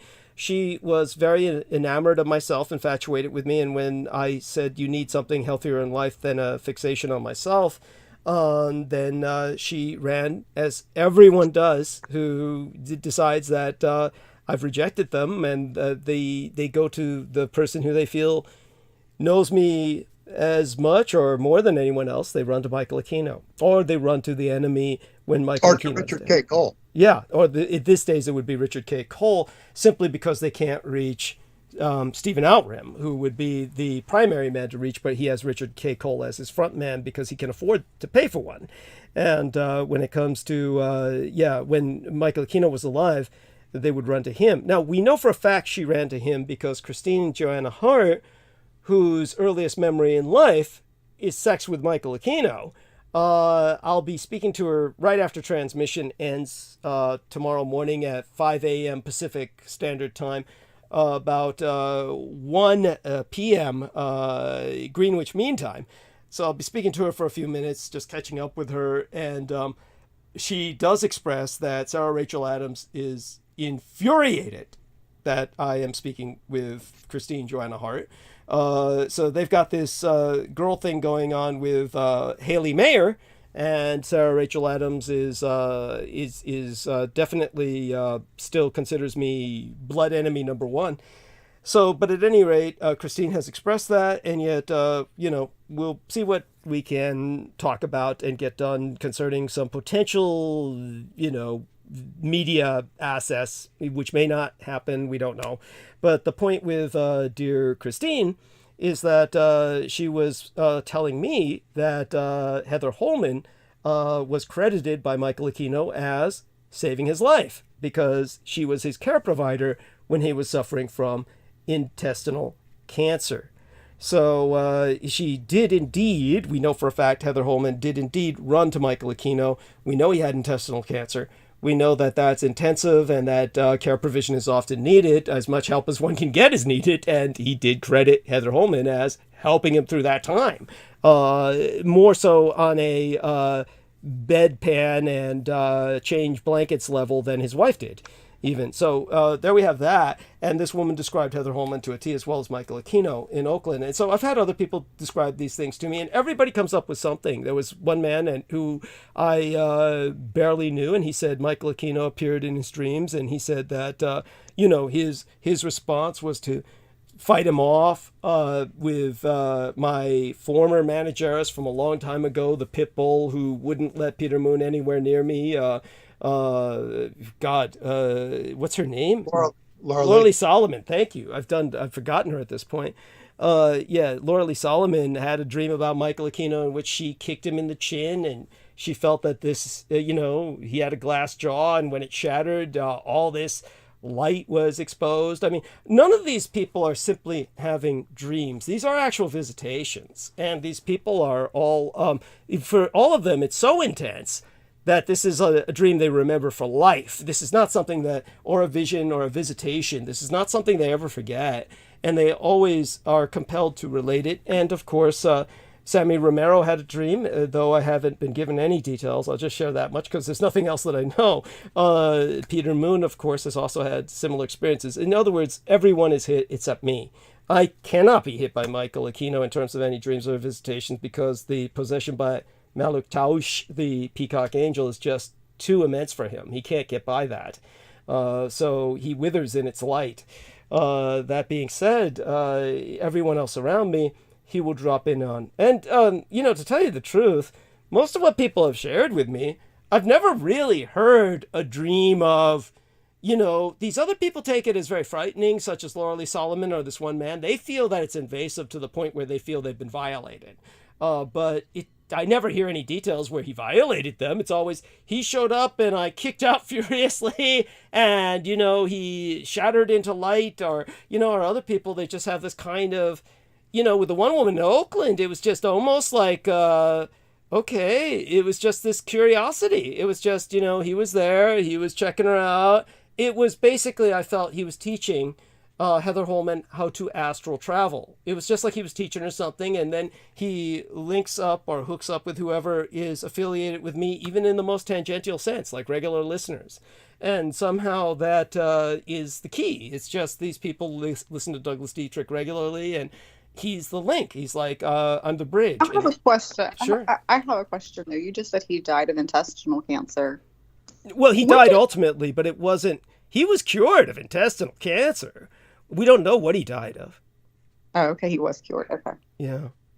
And and then there was that idiot, Derek Talley, who also had cancer, and he was cured of that, quote unquote. And if he had it at all, I think it was supposed to be, I can't even remember what kind it was. I don't even care. But with Michael Aquino, the intestinal cancer is to be expected because, it's like David Schurter said. David Schurter, who wrote that book, The Rabbit Hole, claims he saw Michael Aquino skewer and eat babies after barbecuing them alive, and I really have no reason to doubt him because I personally saw Michael Aquino eat cadavers. I never saw him eat a baby, but I wouldn't doubt that he would. So, that being said, different people have seen him do different things, and hopefully this puts that in some context, and then I'll have Peter Moon respond. Now, I'm going to go mute. I'll be back in 3 minutes. But Peter's going to respond to this, give us some overall reading on this, and Brooke and he are going to talk, and, I'll be back in 3 to 5 minutes or so, but when I come back, of course, everybody will know, because I'll unmute, and go back to responding to people. But definitely, I'll let Peter kind of take it from here with Brooke and be back in a few. And honestly, we're so blessed to be having this discussion because it is important. And don't let me forget, when I come back, we'll ultimately bring up some other forms of harassment we've been experiencing as well, and just educate the public to be aware of this kind of harassment and the context of it, so that they are educated to the fact that this is all very real, and this is all what Peter has the courage to take on in his desire to write this book. And Michael Aquino obviously finds this important, or he wouldn't be doing what he's doing. His visitation of Brooke shows us something. Peter's going to tell us what that might be. I'm going to go mute while he does that. Okay, well, thank you. And the first thing I'd like to really acknowledge you, Brooke, for not only staying out of this, but perceiving what is actually going on. That's, in my estimation, that's very admirable that you were able to do that, because Thank you. not everybody is so astute. And we have I see a lot of instances of people chasing tails of aliens and UFOs right now. They're really chasing their tail in mass, in abundance.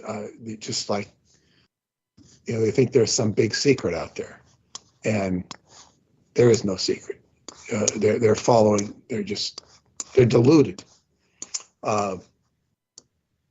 And when I pointed out to people, this one woman from Romania, she says, "Well, I see your point." He's asking about this person who's channeling, and it's just BS. As they say, I could do this, and I could do it better than they could, Right. but I choose not to, because it's bullshit. I'm like making it up, and I'm trying to build a cult following. And the reason I say this is because, you see, you're making stuff up, and when you make stuff up, you can go into a creative zone where you actually begin to tap into things. Right. That's what I was going to say. I think that some of these people are not, some of them are just sheerly making it up. I think other people are tapping in to entities from different dimensions, or what I would call different densities. Dark densities usually are what's going to come through with that, dark energy. But either way, it's not energy you can trust, because you don't know it. And so even if you're getting something to say, if it wants to call itself an alien, it's for a reason. It has an agenda. Everything dark that you're tapping into is going to have an agenda. So therefore, why would you believe anything it said, even if you were getting downloads? Well, yes. And the question is, the person will jockey for advantage, money, followers, and make themselves a object of attraction. Of course. And this is, it's an integrity issue. And it's like, what are you doing it for? It's like, it's just and people listen because they get hooked, they get interested, they're looking for answers. And as I say, people who are interested in these topics, it's understandable that anybody could be interested in any of these topics that we discuss here. The problem is that they're very booby-trapped, and a lot of people won't come forward into this realm that we're dealing with. And the other thing is, I do this as a profession. I do it as a profession. So it's like, when people get on the internet and Facebook and they start listening to this channel and that channel, and it's like, oh, this is neat. It's like, I'm sorry. I do this as a profession, and that stuff is not what I do. So, whatever, whatever. It's now to get amplify or express on what Douglas says. Aquino is obviously from beyond the grave. He's stalking Douglas, but these harassments, which I did experience the phone call, he said, it was very unusual for Douglas to call me at all, let alone on my cell phone, which he does have the number. But it's like, I said, why is he calling me? And I thought it was neat because I was with this Hungarian shaman. I think that might have precipitated the energy. Like, oh, Peter's reconnecting with an old ally. Oh, we better stop this if this is the way it could be looked at. And that's kind of, I felt it was connected to that. But was the harassment serious? No. And then I received, I posted that I was going to be on with Douglas, and somebody, don't remember his name, I sent it to Douglas, and this guy was making snarky comments about Douglas. I immediately blocked him because it was completely unproductive and non sequitur.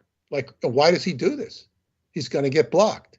Right. And it's like whatever comment he made, if anybody saw it, and I doubt that anybody saw it because it was made almost right after, it did no damage, it did no harm, and I'm going to block it because it was just so snarky. It was. Oh, is that the one tonight? Well, it was today when I posted it. He made some comment about Douglas trying to look younger than he is. Like who the hell cares? Like he's like making, like as if Douglas is trying to manipulate people by showing these photos that he shows. And it's just stupid. Yeah, I guess that's what Douglas was going to mention when he came back. I think it. And it was like it wasn't damaging. It was just somebody saying, it's like, who cares? I mean, unless people, like, he thinks people, this is where his mind would be. He thinks people are being attracted to the show because Douglas shows these lurid photos that have, some youth or sexual lurid tie-in. So we think, oh, people are coming to this. Well, it's a way to bring up negative energy. What he did was, as soon as someone posted, "I like the photo" or "nice photo," I think he did it several times. He had to put in a negative. It's just bringing out negative energy wherever you can. And in his case, someone said "nice photo," so he's going to just decide to say negative. If somebody say "nice photo," because I didn't. Yes. Or something like, I don't know if it was nice. It was something along those lines, like "nice photo," "good photo," or good or "nice drawing." I don't know what they said. Anyway, whatever they said, it was just like "nice picture." They didn't say, anything about when or who or what. It was just like "nice picture," and he said it. And I believe he did it twice. Okay, so I just returned in. What's this about "nice photo"? Is this significant or No, I was just commenting on this this guy who made this snarky comment that I blocked. We were just talking about him, and I was just saying how lame his effort was because it did no damage at all. In fact, it damaged him as far as making any more impingement because I blocked him, and he should have known that. You did say, like, you acted as if you knew something more about this guy. Yes. And so you might want to comment on that now, Douglas, because I just talked about that. Absolutely, and I do forewarn everybody, you're all going to hear the ping pong sound that's made whenever somebody uploads something onto the Skype text. It makes this sound like Luke Skywalker is got his lightsaber turned on or something. This kind of bong sound is likely what you're going to hear. I'd be very surprised if you don't. The first thing I'm going to do is go to my Temple of Set photographs here, and in the file of Temple of Set, where I filed the screenshots of this individual, William McLean. And so this is one of the names he goes by. And so William McLean is a new gang stalker. He's heavily involved with the cult of the Kings of Edom. And he is someone who basically claims that he's out to avenge Salman Sheikh. None of this speaks well. Oh my gosh. What a ridiculous platform to make. I mean, this is like some Democrat coming out and saying he's going to avenge Pete Buttigieg. By the way, seriously, it's just like it is patently absurd. yes, but Avenge Salmon Shake for what?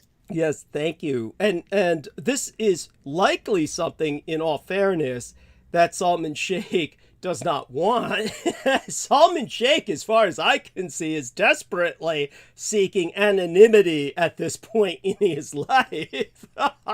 I would imagine so. Yes. He wasn't one of the ones that tried to friend request me, was he? That you had me removed. I thought He it was not. He was not, which is why I know he's seeking anonymity. I noticed another person who did not try to friend request you was Lena Shea. So she's obviously either committed suicide or dropped off at the face of the earth at this point, just based on all that she's had to contend with as a result of her own stupidity in... Or it was one of the fake 1,000 names that are on there that neither one of us recognized. You mean they might be trying under a different avatar, but these people here we are. This is the point.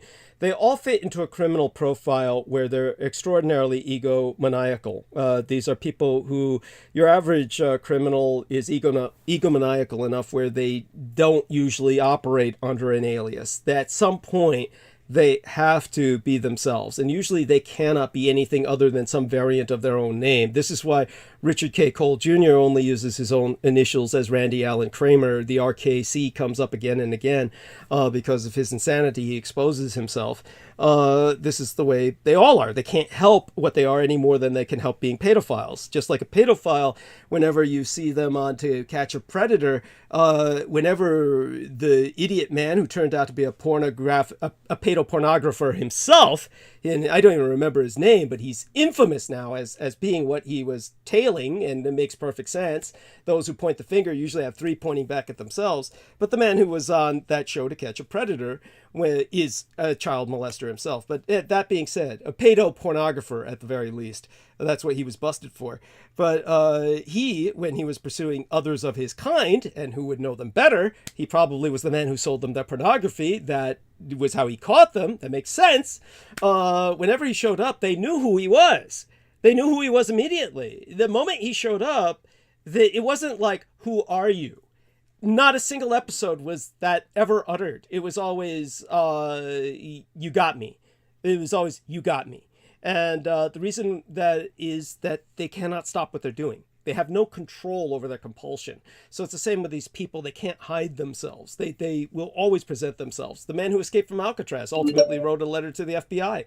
So what I shared with Peter in the text of our Skype is William McLean, and what I'm showing is, so everybody can hear this, we have screenshots of William McLean that I had to take before I deleted them, and I had to block him as well. He will be back. He will simply set up another timeline as William McLean, and it will go on Facebook anyway because there are thousands of William McLeans. He'll come back as his own self under a different timeline, which will be under his own name, or some very slight variant thereof.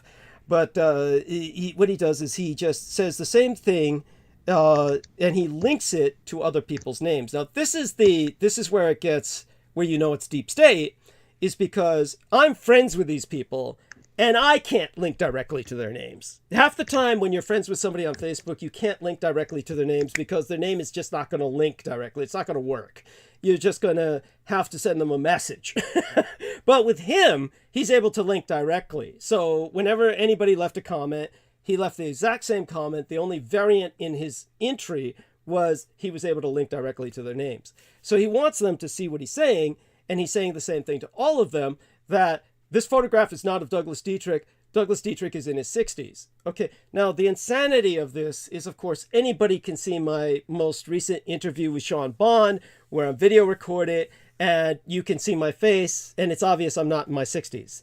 And beyond that, the photographs are myself. Anyone who's visited me, like Sammy Romero, can attest to that fact. They know who I am. They know what I look like. Peter Moon has seen me. He can attest to the fact that I'm nowhere near, in appearance, my age.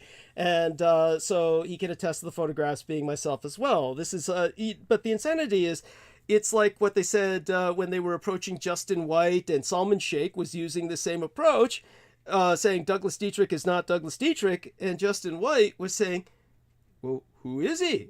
And well, there's no answer to that. It's just their constant approach is that I'm lying about everything. And so I'm lying about my appearance. I'm lying about my name. I'm lying about everything. It's just, this is just a consuming approach, and they feel that the all-consuming yes, approach. and all it does is distract you. I don't think it does any great harm. When we talk about it, it just distracts us. I mean, you've got to mention it to a certain degree. Yes. But it's like, it's just a distraction, and it's just stupid. Well, I think the biggest point to be made is this.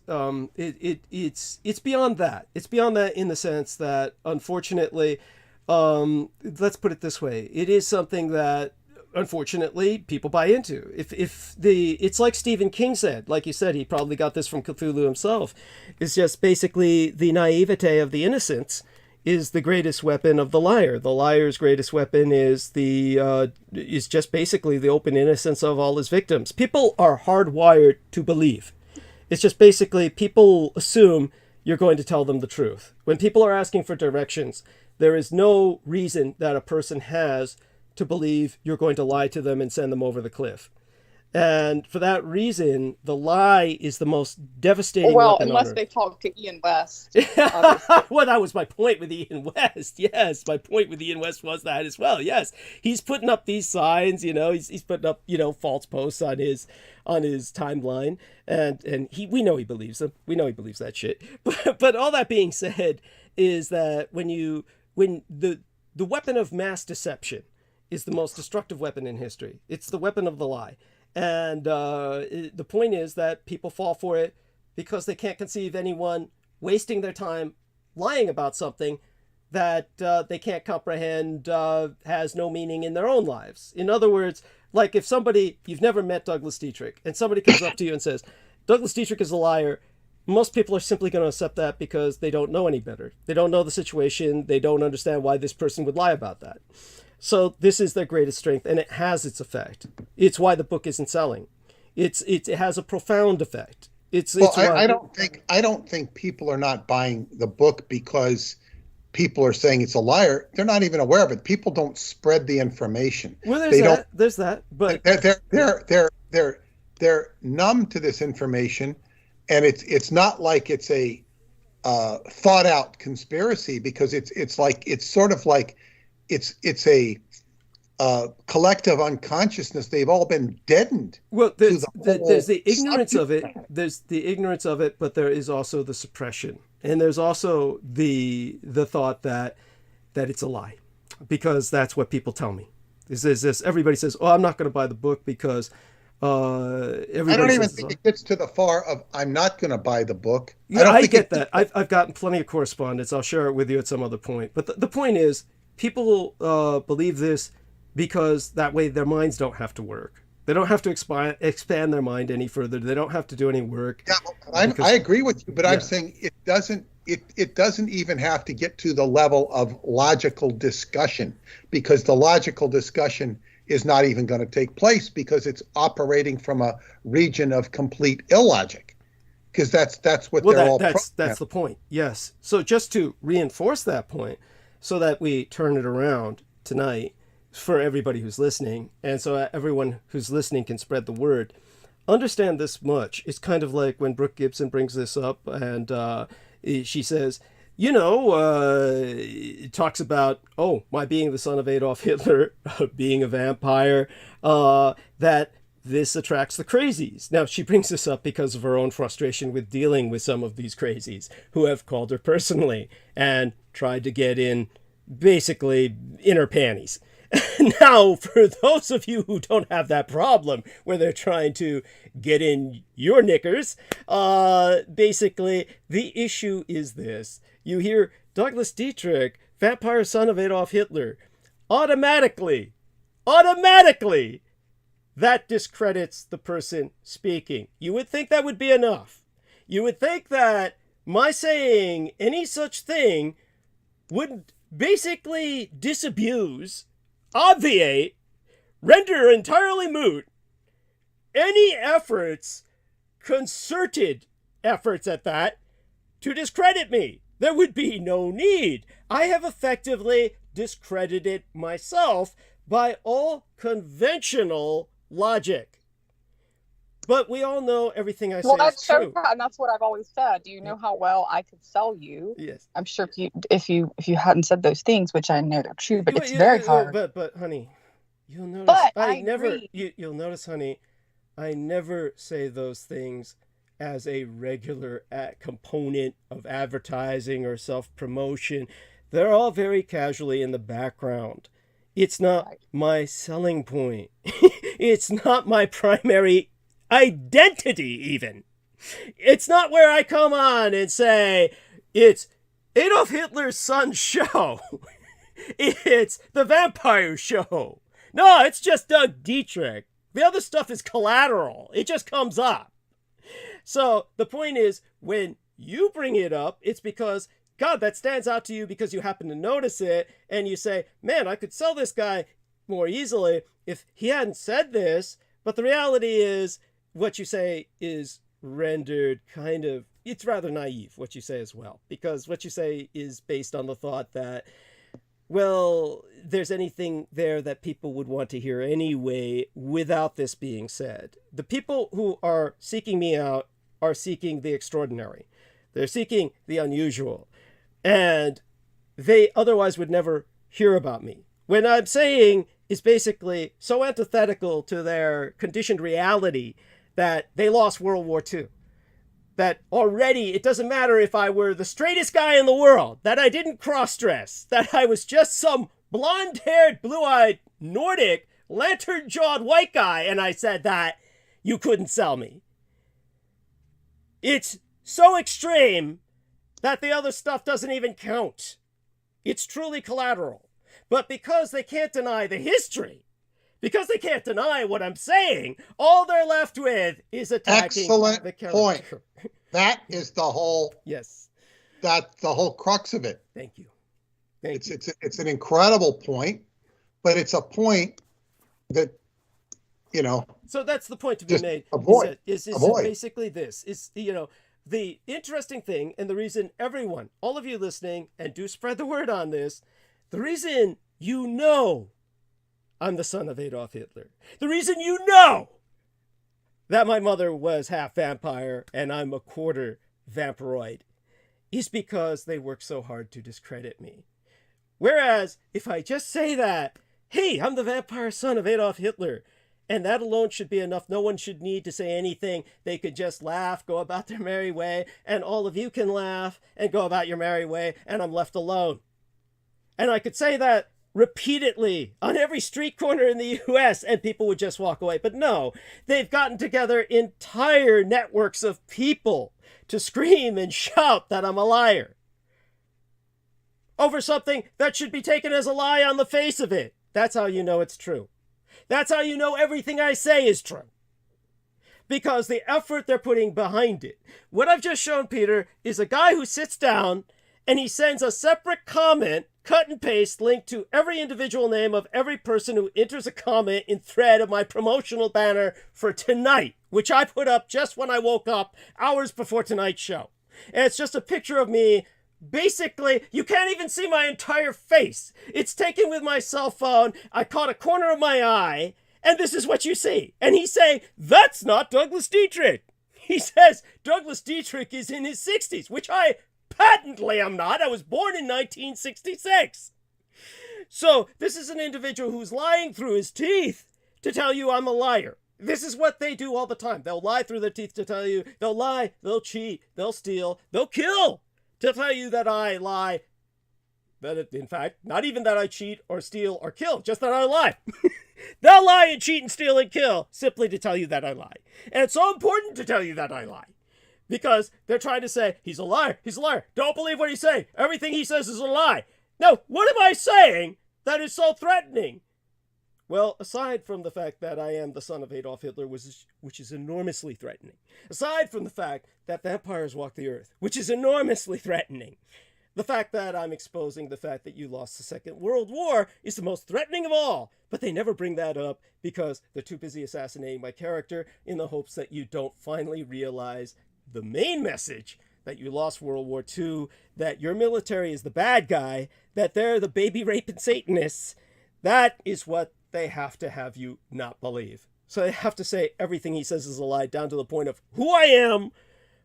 My own images are not mine. My name is not mine. That nothing about me is true. Now, they've already gotten me suppressed to the point where I'm not even Douglas Dietrich on Facebook.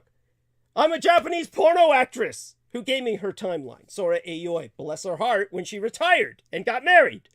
Then she gave me her timeline. So I'm not even Douglas Dietrich. And they're still saying this guy is not who he says he is. Even though I'm patently Sora Aoi at this point on Facebook. So it's like, it can't be enough that I'm already operating under a woman's name. Can't be enough that I'm already suppressed to the point where no one's heard of me. No, they keep attacking. This is how threatening I am. So this is where the three of us conclude this hour with Brooke. And Pete and I will take it from here. But by all means, Brooke and Pete will talk a few more minutes about this. And they'll kind of add some more dimensions to this before Brooke takes off for a few hours, leaves me and Pete to talk. And then I'll call Brooke again after Pete retires for the night. But, and hopefully, prayerfully, she'll answer. But aside from that, I think the main message is what I've said. And by all means, both of you, please add a little bit more depth to this. And, we'll take it from there to where else Peter will take us tonight. Okay, Brooke, go ahead. Over to you. Yeah, for a few minutes. If you have anything to say. Yeah, I think you handled it. I mean, I think you said everything that needed to be said, Doug. And again, when I said sell you, it was kind of, I was in sales, so it kind of made a joke about it, meaning just like if you're going to sell a politician, you're going to say, let me see your background. These are the things we don't want out, right? Because it's going to make a harder sell. Yeah. But your point is very well taken, because the point of that, the point I was trying to get was that you wouldn't be where you are now. Nobody would listen to anything. Nobody wouldn't be able to write a book. Peter wouldn't be listening to you. I wouldn't be talking to you. You wouldn't have anyone with what you said if you did not have so much to back up what you say and be who you are. So that shows the level that then they have to go to try to discredit you. So, I mean, I agree with everything you've said. It's just, again, as a salesperson, I try to make it easier to sell it for myself. So I'd be like, well, we're going to release the vampire thing after we get the World War II stuff out. Yeah. That would have been my sales tactic with that. But again, it's just like you said, you don't push that. They have to push it because they need to discredit you in any way they can. And, they obviously, may have succeeded some, but you're still here. You're still kicking. So I think you're winning, Thank you. Thank you. Thank you for having me on. Thank you, Peter. It was good to talk to you again. Hopefully get to talk to you soon. Hopefully we'll try and make that happen. But meanwhile, keep doing your qigong and good luck. We'll speak soon. Yes, okay. Yeah, I'll wait on my back, my board. Love that. Yes. All right. Take care, guys. Thank you. Bye. Bye for now. Love you, Brooke. And so there we are, Peter. So you and I now, and bless you. Thank you. Take it from here. Tell us about what else is going on. Well, that is like 1 hour of clearing our throat or something. Yeah. Well, it had to be done. It does have to be done. It's okay. Yeah. It's okay. It's all right. Yes. It's like colonics. It's like colonics of the mind. It is, and it should never be forgotten or underestimated, because constant vigilance is the price of eternal freedom, or eternal freedom requires constant vigilance. Both. These are classic quotations. It's not my quotation. Eternal vigilance or eternal freedom requires constant vigilance. Yes. And this is what so fortunately, these are like, little darts rather than bullets. Yes. And darts to somebody who's wearing a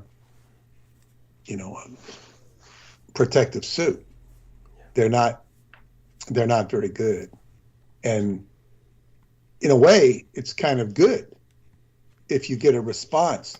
Like if you're playing football and the other team is just like a bunch of limp wimps, there's no contest. If the wimps begin to fight back, then okay, well, we're having a contest. And if the fight back is really strong and good, then you have a real contest. and you felt like you've won something.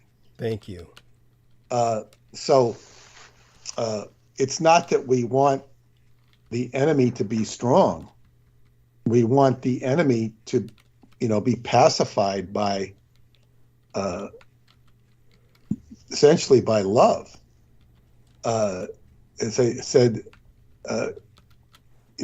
compassion nullifies madness.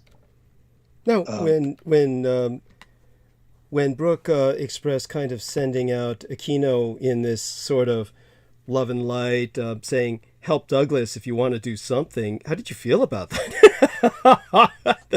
Well, I understand why you would interpret that as possibly naive, but it's also true, because it's like the beast can be softened. Yes. Because you have to realize, even when I saw Aquino's writing, it was, I think it was the Coming Forth by Night. Yes. I think it was that sort of poem that he wrote, which is, of course, for those who aren't familiar, Coming Forth by Night that he wrote is actually an inversion of the Egyptian work Coming Forth by Day. And Coming Forth by Day is the story of Horus, and the Horus is the resurrection, and of which Christ was patterned after. And Horus is the god of time because of, it's where we get the word hour, Horus. And Jordan Maxwell liked to point that out, which he did astutely. But the Egyptian book, or the book of Coming Forth by Day, has actually been misnamed as the Egyptian Book of the Dead. So what you know as the Egyptian Book of the Dead is really originally called the Coming Forth by Day. And then so Aquino has to reverse that. And in that tome, I believe it's where he says he just polarizes against the divinity. Yes. He polarizes against the, God of the Old Testament, saying, you did this, you did that, you did this, you're screwed up. Yes. I'm paraphrasing here, and we're going to oppose you. Now, that's understandable that you can say that somebody reads the Bible and Jehovah is a punishing God and all this, and it's like, come on, give us a break.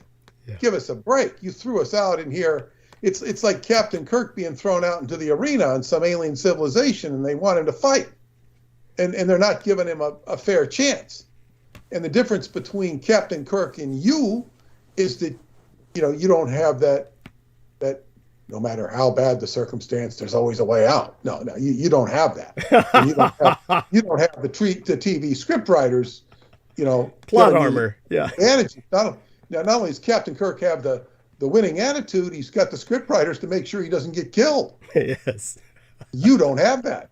So he's like polarizing against the what he interprets as the divinity. And all I can say about that, about the divinity, is that it presents a paradigm where creation happens and the creator is completely frustrated with his createes or his creations. And they're not doing what he wanted. This is like a football coach who goes out and tells his team to play a certain way, and they're screwing it up. And he's frustrated, and he's yelling at them, and he might have to cut them. But the thing is, what really goes on in football with unsuccessful, and perhaps more football than any other sport, because football as a coach requires a lot more leadership than the other sports. Not that the other sports don't require leadership. Like, how much leadership can save a soccer team? Right. Soccer players know the game. They're cooperating with each other. Leadership has a role, but it's mostly the players on the field leading. In football, one of the biggest problems with football coaches is they don't understand what the hell they're doing. They're clueless. They're clueless. Why is that? Because they don't understand. Now, I think I heard about this. I think I saw the game. It's part of the game, the end of the game. I think it was the New York Jets. And it was the final minute of the game, and the damn coach didn't know when to call a timeout. This is notorious. They don't know when to stop the clock. The clock's running down. I said, call a timeout. You got three minutes. You got 3 timeouts left. You get 3 timeouts per half in football. And he doesn't call a timeout, and it's like about 40 seconds, and it clicks all the way down to the teens, and they basically run out of time. And it's so screwed up. And it's like, this happened about, 10 or 15 years, I don't know. Whereas the New York Jets, there was a different coach. He didn't know. He didn't know how to. He just couldn't understand a clock. And they hired somebody on the New York Jets to watch the clock. And he's going to tell you when to take timeouts. That is so stupid. Because, first off, you got the guy watching the clock. This guy doesn't necessarily even understand the game conditions or what. He's not going to be able. You can't have somebody hire a clock to say, you better call a timeout now. You got to be on the money on the game. And if the coach isn't going to do it, the quarterback's going to have to do it. And this quarterback is already under fire. He doesn't know what he's doing. And the coach, it's like, and I understood this at a very young age. Because I would watch football and I would really get into it. Like Sammy and Brooke were talking about college football. I know very little about college football these days. I used to watch it when I was young. I could really get into it. Mm-hmm. But the thing is, if you go back into the 1960s and you watch the National Football League or even the American Football League in those days, these coaches knew how to manage a clock. They never missed a clock because they understood what the hell they were doing. Most of them were old football players, but they knew how to manage a clock. Very rarely would you see a clock mismanagement. Nowadays, you see it all the time because football teams have so much bureaucracy and infrastructure. Wow. They've got trainers. Somebody wrote an article that the water boys get over $50,000 a year. Holy shit, where can I get in on that? Go on. But they're not really water boys. They're really kind of trainers. Okay. And they attend to more than just water. That's a really degrading term. Okay. For what they do. They're specialized beyond, bringing out the Gatorade or whatever. And because they'll know how to do stuff for the athletes, but they have so much infrastructure in a football team that they didn't have back in the 60s. And back in the 60s, the games were so much more authentic. They were tougher. Right. They chewed the grass and spit it out. I'm being facetious. And they even, when you see there's this famous game, which is really watching if you're a football fan, called the Ice Bowl. I think it was 1967. Mm-hmm.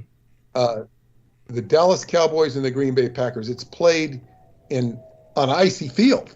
Wow. And they wanted to cancel the game, but they wouldn't let them cancel the game, so they played in this ice. And the Dallas Cowboys, who are from the southern climate, all they have is these cloaks. They don't even have warm things to keep them warm. Right. Wow. The guys on the sidelines, they're freezing their asses off. Jesus. And it's a great game. But it's like nowadays, they asked the New York Giants quarterback, Eli Manning, when he won some championship game against the Green Bay, one of the Super Bowl years, they said, how was that out there in the cold? I mean, it's like in the teens or in the single digits. How did you handle it? He says, I didn't really notice it. We got the heaters on the sideline. The benches are heated. Wow. It's like he's probably got, so he can put his hand in his glove and in his pocket. It's cold, but it's tolerable. Yeah. He said he didn't even notice it. Wow. So that's how far football has come. But back to answer your question, these guys can't think. They can't look at a clock and they can't compute. It's what's the word? It's almost like a brain lock. Right. Like I could see these things as a kid, and I'm pretty good with math, but I could see it, and it's just common sense. And this happens frequently. Now, I went off there on a football tangent. Where did that come from? I was talking about we were talking about this constant vigilance and constant attack. I digressed into the fact that football coaches can't, I was talking about managing the leadership involved. There has to be a lot of leadership in football as compared to other sports. Yes, and we're talking about what goes on with this stalking of people, the bigger scenario in managing the stalking that goes after yourself or any of us. There is and the lame attempts.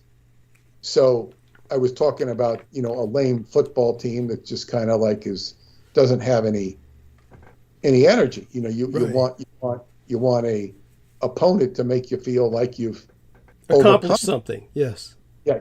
Yes, exactly. And you don't want to be cultivating enemies per se. Of course not. But I think I lost my track of where I was saying. That's fine. I brought up the time situation, but there is Aquino is so much less powerful than he was. Yes, it's like Sauron after he fell. Is you often use that analogy that right. The Lord of the Rings. Yes. He's kind of like Sauron after the fall, where he's now just wisps of energy forever pining. Well, exactly. But there is a multitude of negative energy. Yes. Of people that is residual in people. Yes. That is, if we go back to that Lord of the Rings analogy, now after Sauron was defeated, the hobbits are making their way back to the Shire, and they run into Saruman, the other evil wizard who's been deposed. He's powerless. He's not going, but he does the scouring of the Shire. He's going burning down the Shire, the hobbits' homeland, and he's creating all the havoc he can, although he's lost. So it's kind of like, let's say, the New York Jets are losing. And they go over and they burn the other team's locker room. Yeah. It's kind of like, what are you doing? You've already lost the game. You're not, you're only going to achieve villainy and infamy by burning just get off the stage. You lost. Go home and lick your wounds. No. And this guy's creating every last piece of evil. It's sort of like Hitler is portrayed as wanting to destroy Germany. He's portrayed that way, wanting to destroy Germany because he's lost, so he wants to take Germany down for having failed, the way he's portrayed. And it's sort of that sort of mindset is what happens in the Lord of the Rings. But in the case of what we're dealing with the resistance to your information, and as I say, I see all of these people becoming infatuated with aliens and channeling, and they're paying attention to what's happening in Jupiter. What's happening in Jupiter? And this went on with Hoagland was doing theories about Jupiter turning into a sun, and he was really, extrapolating and really creating science fiction. Yes. And perhaps it was good science fiction because he was extrapolating, but it was all bullshit. Yes. Jupiter's going to turn into a sun. It's like he's talking right out of 2001. Yes, of course. Or 2010, whatever. Yeah. Yes. The Arthur C. Clarke novel. It was the 2010. sequel. It was the sequel to 2001, 2010. Yes. Yeah, and Jupiter's going to turn into a sun, and Right. oh wow, is this wow, Jupiter's going to turn into a sun. Wow, you thought, and people like they listen to this stuff, and I remember people thought, the black hole was going to appear at Brookhaven Labs, and we were all going to go into a black hole. I remember somebody was asking David Anderson this, and he just says, this is ridiculous. He didn't say ridiculous, but he did in effect say it was ridiculous, because he's a physicist. He understands these things. You don't need to be a physicist to understand this. This goes back to the story of Chicken Little. The sky is falling. The sky is falling. Yes. Which goes back to the Buddha and the birth tales of the Buddha, who told people would come up. And I don't know that the Buddha did this at all. I can't vouch for that. I can't say that he didn't. And if he did, I would imagine that he was reading very old wise tales. Mm-hmm. They were not necessarily his, but they're probably tales of great wisdom. The Yadika tales or Jataka tales, I used to read those to my daughter. They're animal stories. I really enjoyed them when I read them, because they're more than just children's tales. The book I read to her was a little dumbed down, but the original tales are as they were translated. I think there's quite a lot of them, where the Buddha would be sitting with his brethren talking, and almost invariably somebody would come up with alarming information. They're trying to kill you in the next neighborhood. They're plotting to kill you. And he would say, well, yes, a very long time ago on the banks of Benares, when so-and-so was king, there was once a so-and-so. Yeah. And he'd tell this elaborate story, and it would usually involve animals. There was this great lion, and the lion was friends with the elephant, and there was this big water buffalo that wanted to kill them all, and he'd go into the story, and then he'd tell the story, and then it would come to a resolution, and then he'd say, and yes, you were the lion, I was the Buddha was almost invariably the lion or the great character in the story. And he'd say, you were this, and those people were that. Or he'd say, yeah, these two people are trying to plot to kill you. And he'd start off by saying, they've been trying that for a very long time. Yes. Oh, let me tell you a story. Once upon a time.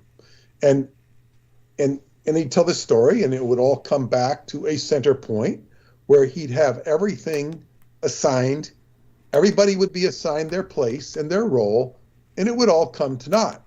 Invariably, the people that were coming up with alarming information were just repeating old, it was like they're watching old videotapes of The Godfather and say, Don Corleone got killed, he got shot. He says, well, yeah, and then, he went to the hospital and he recovered. It's like they're alarming, trying to just take him off his center point. And he doesn't budge off his center point because his mind is integrated into the past, present, and the future. So he knows what these creatures have done in the past. He knows what they're doing in the future, and he knows what they're doing now. Yes. And basically, because he knows and understands, he has no need to be off center because he understands everything. And these people are coming to him with ignorance. They're just bringing ignorance to him, and they're alarmed by their own ignorance. So, as I say, whether the historical Buddha was that good or not is really beside the point. He was evoking wisdom. And and this is the crux of real Buddhism. Yes. The biggest criticism of what the character we know as the Buddha Lord Gautama, Siddhartha, Sakyamuni, he's got a lot of names, Yeah. is that the biggest criticism of it at his time was that he's not the Buddha. There are many Buddhas before him. And he got a lot of credit and a lot of attention, which, you know, that was a criticism that was lodged against him.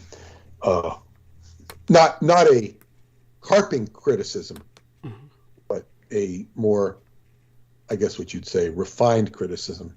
And I really have no comment on that. Right. Because it's just what I've read. There is certainly a lot of wisdom in Buddhism, which is well paid attention to. And that, so when we have all of these creatures, and you can't forget in the story of the Buddha, is he is confronted with demons under the Bodhi tree. He's lambasted with every sort of, you know, temptation and irritation, and he comes to peace with it. He comes to reconciliation, and that is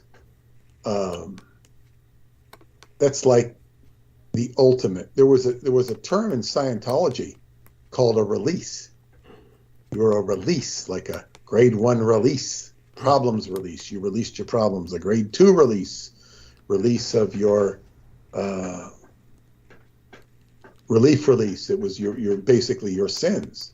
You relieved of your sins, and it was called a release. So you would relieve or release yourself of all the mental, spiritual, emotional anguish on a certain subject.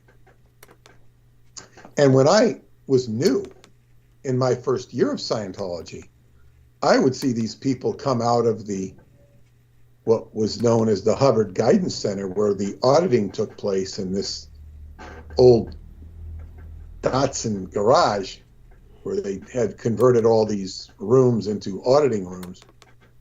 And people would come out and give their, what they called their wins, their successes on, so-and-so is a problems release. And the person would be like laughing. And you could tell he's had this great emotional release and relief. Be laughing their ass off and telling of all their great, magnificent realizations. It was infectious. It was genuine.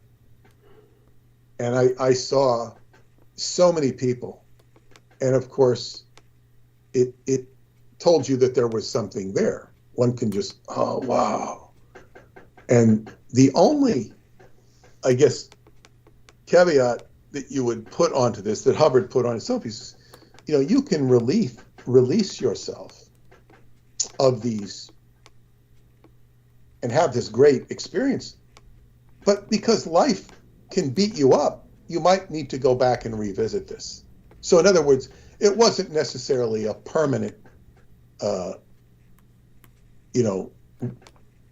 place you'd reach, but nevertheless, it was great. It was fantastic. And so you might absorb some more stuff in the future. Now, I listened to a woman last night as I was working. She's an original Sea Org member, pretty much original. Wow. I know her. She's read my work. She Wow. likes me very much. Sylvia Calhoun.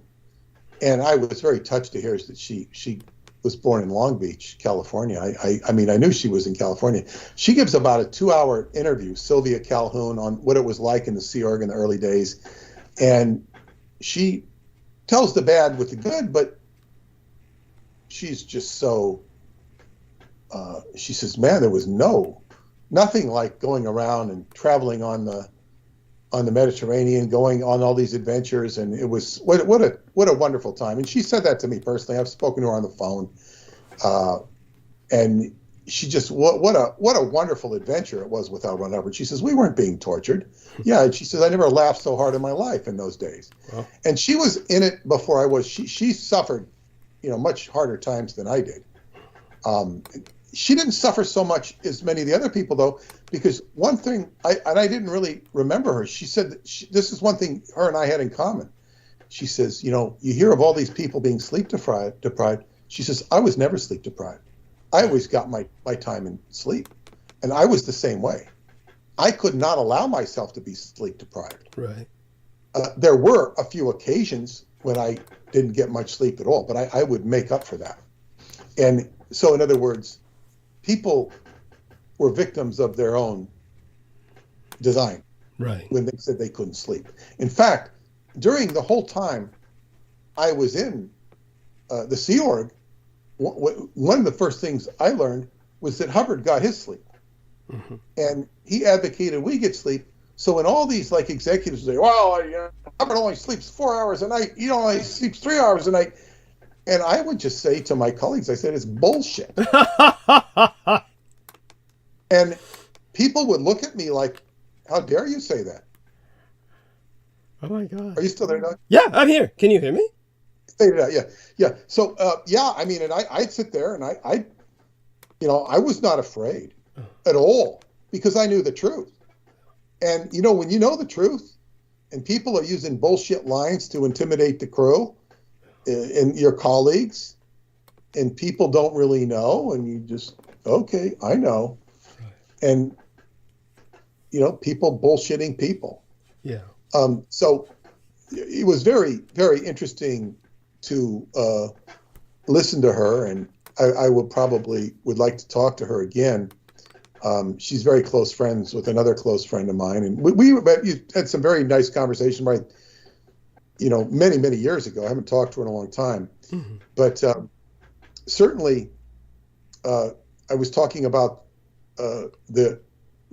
what she was saying about Scientology was that the lower levels were really good for her. They were really good. And the upper levels, she was not quite so, I guess, what you'd call assertive about, because those are the most controversial levels, which have been, chewed up to the point of being utterly ridiculous. But I will say this, and this is one of the biggest misunderstandings of all of Scientology. And keep in mind, I was trained to see where things went off the rails. Mm-hmm. And this was not emphasized. And if I could tell Hubbard face to face what's wrong here, I know that he would pay attention to me and endorse what I'd say. I suppose the critics would say he'd endorse what I say and then take credit for him himself. But that's what they would say, and I would care less because he's the one who said it in the first place. But anyway, what he says, the lower levels of Scientology, which nobody really argues with, are clearing people's upsets, their problems, their misdeeds, or what people nearly found out that they did, called withholds, and basically their crimes. And it could also extend into, I guess, what you'd say out-of-body experiences in the trauma related with that, or just the moments of trauma.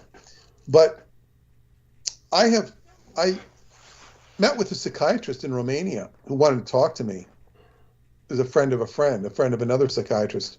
And we sat and talked. He wanted to talk to me. And he talked about all of the stuff that he'd studied in conspiracy once and all this. And he basically verified everything. And then basically what he said was, when you get past a certain point in psychology, when you go into the human mind and deal with all the person's addictions, phobias, traumas, and all his regular dysfunctions from a psychological state to where he learns how to cope with his life, then if you keep probing, you get into the demon realm, where there's demons. Once you probe all of the stuff that's inside the person's head, and this is exactly what Scientology does. Now, the missing point is that you can take all of these demonic entities or egregore. They don't use the term demon in Scientology. Mm-hmm. They will use the term body thetan, which is an entity attached to your body. Now, it could be attached to your auric field. They don't use the term aura, but it doesn't matter. It's not a criticism. It's just a different way of designating things. And so the egregores, of course, in Scientology, in the upper levels, it's all confidential, called a cluster. Right. It's the same damn thing. But what Hubbard wrote is that you can take these entities or egregores and you can address their issues with problems, with overts, which was this Contra Survival Act sin, or problems or upsets. Right. And you can directly address them with these, with the help of an e-meter. Now, so if people are, so there's a whole other horizon that I never really saw it addressed. And when I tried to address it in my own auditing, the case supervisor stupidly steered me away from it. Like she was acting as if she was an entity herself. Right. So therefore, you see that I'm dealing with an unconscious shipmates, and this wasn't on the ship, but they with teammates. Yes. She was not helping me. Right. So I'm saying, you know what? The beauty of solo auditing in Scientology was that you were now in charge of your own head. Yes. You go and you get counseling. You have a case supervisor who reads the auditing reports and instructs the auditor. Actually, the auditor instructs what he's supposed to do next, and the case supervisor approves it or disapproves it. Yeah. And the case supervisor only becomes really proactive when the case isn't running well. That's when they become important. If everything's running smooth, they just kind of sign off on it. Right. And sometimes these case supervisors could really screw up. And but the whole point was you have a assembly line to help you. And then once you get into a certain position where you're basically the one doing the auditing on yourself, but you do have a backup team. And when you get to the point where you see the backup team they're out to lunch. This is like the football coach. This is like the quarterback who's getting subversive instructions from the coach. Right. He's got to cancel them. He's got to tell the team in the huddle, hey, don't listen to this. Guys, the coach, they don't say it that way, but that's in effect. So then you become like, well, these people aren't here to help. They're just part of the egregore. Right. So that's like, wow. Then you become enlightened and you see that you don't need these people. You don't want these people. And that's not a knock on Scientology. That's a knock on people who haven't learned what they should learn. So that is my comment on psychology. But to get back to what Brooke said, Aquino is not the great be all and end all he likes to think he is. Right. He definitely had human qualities inside of him. Yes. And you see that with the kindness he extended to Christine Joanna Hart. Yes. Was that the one? Heather Holman. Heather Holman. Holman, yeah. In other words, he returned a favor. That was a human attribute of him. Yeah. He just really... Now, the analogy I was talking about Jehovah, that's where I went into the football analogy. It was Jehovah is frustrated with his team because they're not doing what he wants. Yes. Cain is killing Abel and he had no good reason. He's jealous because, he went down to the river and patted Abel on the back and said how beautiful he is. And Cain is jealous. So he kills him. And whatever misbehavior of his creatures are running around, it's like a football coach whose team is, running amok. Yeah. And as I said, the reason the team runs amok, if they're talented. If they're not talented, there's nothing the coach can. But even with untalented, a good coach can still make that team play and do things that they couldn't do otherwise. But when the coach loses, he doesn't know how to play the game, and he's not out. He doesn't no sympathy. Like they say, defenses coaches, head coaches don't know how to coach offense, and vice versa. It's not really that hard to have a defensive mindset or an offensive mindset. They're two different mindsets, but coaches often have a hard time crossing, from defense to offense. They can't think with one or the other. And they have no, I guess what you'd say, empathy for what it's like. And I think this is one of the problems with so-called tough guys that are like defenses coaches or linemen that they don't know what it's like to carry a ball or throw a ball.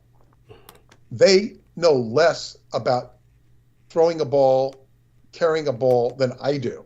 And I've never played professional football. And I know much more of what it's like to throw a ball or catch a ball or run with a ball than they do, because it's not their skill set, because they're into blocking and tackling, or they just don't know what it's like. And so I can see that. So they can't think like a player should.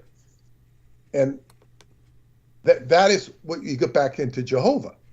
He can't think like a human being, because he's not a human being. This is really tough I'm using an analogy here. He creates the sun, moon, and the stars. If you attribute this to a divine supreme being, it doesn't quite work that way.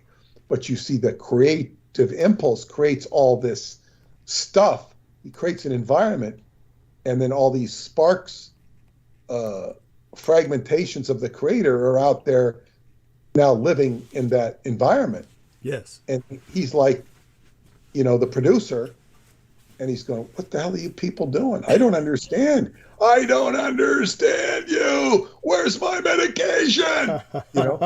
Well, this is, of course, just so Christians can understand this is why there was a need for a Christ. If God was unable to enter into the embodiment of a man, a human, then there's no way he could relate to humanity. And this is why the Old Testament God is so psychotic and cruel and bloodthirsty and warring. And the point with the Christ, because the Christ is the Redeemer. Yes. And he's coming to reconcile, the Creator in these individuals with the Creator back home, and he's the go-between. Yes. And then in the story of the New Testament, he's out there, handing out candy bags. It's like he's making everybody like, happy and all this stuff, and then he ends up taking on the suffering of all humanity, and it's a real shit sandwich for everybody. It's not a good story. It's a story that ends real shitty. Yes. With sort of a sequel that says, you're all gonna be saved someday, but you better believe in this. But you better believe it. George Carlin has done some very satirical, angry, renditions about this that brings up some of the, I guess, illogic and pain of the situation.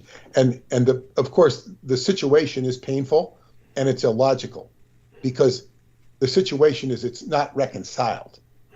You're left with a lack of reconciliation. You're left with the story, well, he gonna come back. He's gonna come back. And it's, so you're still sitting there having to deal with this shit sandwich. And this is what we're going to get into in the next hour, is the Christian apocalypse, which is I'll get into that momentarily. But was going with Jehovah as the football coach who doesn't understand what's going on the playing field. But here we have the football coach, sending in the super substitute, the super substitute quarterback, and he gets crucified on the field. They don't give him the ball, they crucify him. They take him off the field, they put him in the medical wagon. Oh, he's gone, he's dead. Oh no, he's coming back. He's coming back later. He's coming back in the future, and he's going to win a Super Bowl. It's like, wow, what a this is a rough analogy of what we're dealing with in Christianity. Yes. And then when we get to Revelation, that's kind of when it's kind of like you're sitting there and everybody's at the Super Bowl waiting. Was he going to come back? Is he going to come back? Are the Jets going to finally have a winning team? They have a winning team. They've been losing for years. And is he going to come back? Is he come back? And then all of a sudden, the holographic projections all over the sky of the stadium, and you see all the characters of the past, all the great Hall of Famers of the past, and they're all up there swearing like angels, and it comes down, and it's like football heaven, and or whatever it is. This is the rapture, and you see all the evil and all the Black Lives Matter and the people that were being abused for kneeling, for advocating Black Lives Matter. It's just that's the Revelation Bowl. But anyway, so to get to, this is what we're dealing with this incredible analogy, and I'm going to make a comment about the problems release of Scientology, the problems process. One of the things, not the only thing, but one of the most powerful processes was to get people to visualize a problem of comparable magnitude. So you say, what's your problem? And the person, and what it reads on the meter is like, well, I can't reconcile the Christ. It just bothers me. I don't understand this, all this stuff and all this obsession with Christ and all this stuff in this religion. You say, okay, well, give me a problem of comparable magnitude. And then I give this analogy of a football game. And then I can go and give you an analogy, and quite a detailed one if I choose, of a general on a field who's trying to get his troops to operate. And of course, you'd be surprised at how ignorant generals are. Yes. Not all of them, but they don't understand what it's like to be on the ground. We saw this with Joe Biden and the way he abandoned the material in Afghanistan. He just left everything there. Oh my God. And he didn't respect his troops. He didn't respect the people. He left them. It was very cruel what he did. Yes. And he didn't do it because he's cruel. He may be cruel, but he didn't do that because he's cruel.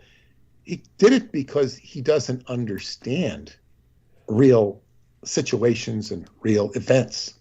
He's uninformed and he's unintelligent. And I wouldn't be surprised if the generals who informed him were equally stupid. Right. You would have seen George Patton do that. You never would have seen L. Ron Hubbard do that. And so much of what I learned from Hubbard is he understood what it was like to be in the field. And you see this in his classic book, Final Blackout, right, where he talks about how lame headquarters can be. They're just not, because they don't see the situation in the field. And this is the same problem you have with the Jehovah syndrome, where he doesn't see what's going on out there. And I, of course, suffered this myself in Scientology because I knew what Hubbard thought. I knew exactly what to report to him and how to report to him. Mm-hmm. But it's never going to get to him because there were, people in between that were stupid. Yes. And not, and don't have viewpoint. And so I learned so much of this from him. And I see this all the time in life. People can't think outside of their own position. And you understand this from all the military history and the combat experience that you've had. Absolutely. It's like, yeah. So this is the problem with God, is in what Hubbard called the world is out of communication. God is out of communication with the world, and Christ is offered as an intermediary, and Christ is very much positioned archetypally with Hermes, Trismegistus, and Hermes is the communicator, the communication, the messenger of the gods, and there is such a strong correspondence. Now, to get back to the apocalypse, we have discussed the Jewish apocalypse, which had everything to do with what is called the helazon, the Murex trunculus snail, which I've done a very good job of remembering, the Murex Thank trunculus. you. Yes, very impressive. Yes. Well, it was very, very challenging in the beginning. The helazon, which is spelled with an H or a CH, Ilazon, people spell it different, the helazon, which is the snail that emits the purple blood, which is then converted into a blue dye, and the blue dye represents and this is a technology that's been lost to the Jews from the time of Herod, who was an Edomite who was put on the throne of the Jews. He was not an Israelite. He was an enemy of the Jewish people that the Romans put on the throne to contain the Jews. Yes. And to control them and to co-opt them, and it was an enemy of the Jews, known as the Edomites, and he sold this process to the Romans or gave it to them, and they would instead of making blue dye, they would just leave it purple, Yes. and this was the royalty of the Catholic Church and the what became the Holy Roman Empire. Yes. And purple majesty, and it shouldn't purple mountains majesties. It should have been the blue mountain majesties. But in the Jewish apocalypse, is that this was lost, and that this blue dye was also representative of the blue sky, because in the blue sky, if you take a piece of blue sky, you'll see that it's empty, it's air, there's no blue. The same with the ocean. You take a cup of ocean water and it's clear, it's not blue. The blue is indicative of the experience of seeing the ocean, seeing the sky. It's living, it's life, it's God. So when you can see the God in something, you've got God, you've got life. When you reduce it to the atomic level of just looking at the components, there's nothing there. It's just mechanical, physical stuff. So you have to have the experience of God. And the Jewish people, the Jewish faith had by and large lost this. And the Jewish apocalypse is when the Jewish people would rediscover the blue, the Murex trunculus snail, and they'd be able to produce this blue dye, which was the color of royal robes. Tickle blue.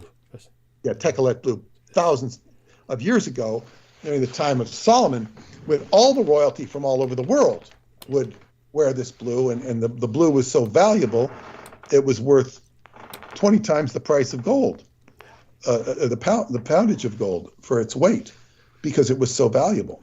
Now, it wasn't just valuable economically, it was valuable spiritually. So when this would be rediscovered, and it started to be really acknowledged and YouTubed about 10 years ago, this is the time of the Jewish apocalypse, when the Messiah would come, the Messianic times, the apocalyptic time, which means the advent of the Messiah.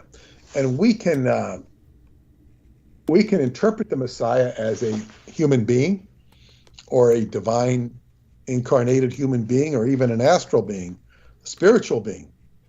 But I think, to reduce the Messiah into an individual is sort of humanizing the experience. It's like us taking an experience and putting it into a human framework that degrades the actual phenomena that is meant to occur. Yes. It's much bigger than that, because what is this idea of a human coming back and sort of holding center stage like an orchestra? It makes no sense. It's like, okay, so let's just say Jesus comes back. He appears in the sky like Cesar Brad has been quoted as saying in Mystery of Egypt book.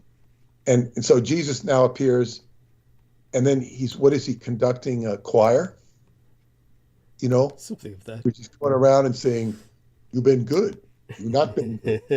You know, it's like people are so conditioned to trivializing, reducing it into a common denominator that they can relate to because of their own human condition. So if you understand Kabbalah on any rudimentary level, you understand that this section of life, compartment of life, which is called Tiparet or Tipareth, is the Christ center inside of yourself. And it is a reflective. I think you can even see it in words of the Bible. You know, you can interpret it. If you study this part of the Kabbalah, which is actually, the Kabbalah is a metaphor for your DNA, what's inside your DNA. If you can read this and understand it and interpret it in terms of what's inside of you, in terms of Tiparet, and read the Bible, if you have to read the Bible and say, I can do anything, you know, you can do things greater than me and all this, and you've got it all inside of you, it manifests within your own self, soul, DNA. That's really what the transfiguration. This is totally in alignment with what you're taught by the Solomonari in the recesses of the inner earth in Transylvania. It's like you're going to transform into a god, just like Jesus says, you can do things better than me, far better, whatever the quote is. Yeah. And so you go inside of yourself, and then you manifest as a super luminary creature of light. Now, of course, this is a exalted process. The transfiguration is when Jesus turns from a human being into the Christ, which is, as they say, anointed. So to get back to the Christian apocalypse, so then I went from the Jewish apocalypse. This is the Jewish apocalypse. Then we come forward, and I realized I'm writing the chapter on H.P. Lovecraft, which is going to be changed probably into the Islamic apocalypse, because his ancestor, the Mad Arab, Yes. who wrote the Necronomicon, Yes. which is the Book of Dead Names, and is representative of Cthulhu, which is what the kings of Edom represent and worship. The Mad Arab, his own ancestor, worshipped Cthulhu, the abandoner, the forsaker, who's jamming the messianic frequency, which so much of these negative aspects of civilization, from Franklin Delano Roosevelt to a keynote to everybody, they're representative of this negative force. Yes. And there have been few who have, in politics, who have understood it and combated it. One of which was Emperor Hirohito, one of which was Adolf Hitler, and Charles Lindbergh, Yes. and but too few.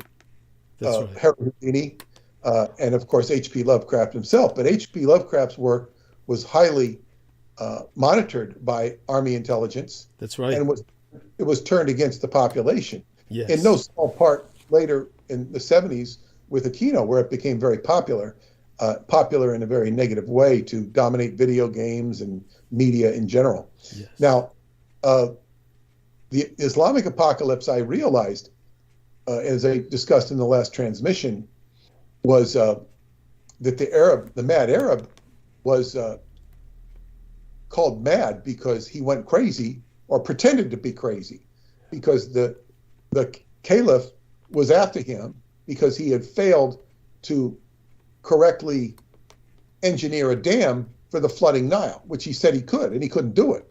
So then, per history, the caliph put him on an administrative post, which he also messed up. Then the caliph was after his ass. Yes, sorry. And he was after his ass, so he pretended to be crazy. Yeah. Eventually, he was left alone. But what I noticed in reading between the lines, because the caliph was a representative of the Mahdi, or the line of the Mahdi. Yes. The Mahdi is the savior of the Islamic religion in a sense, because he's going to come at the end times. Yes. And he is somebody who lived and disappeared.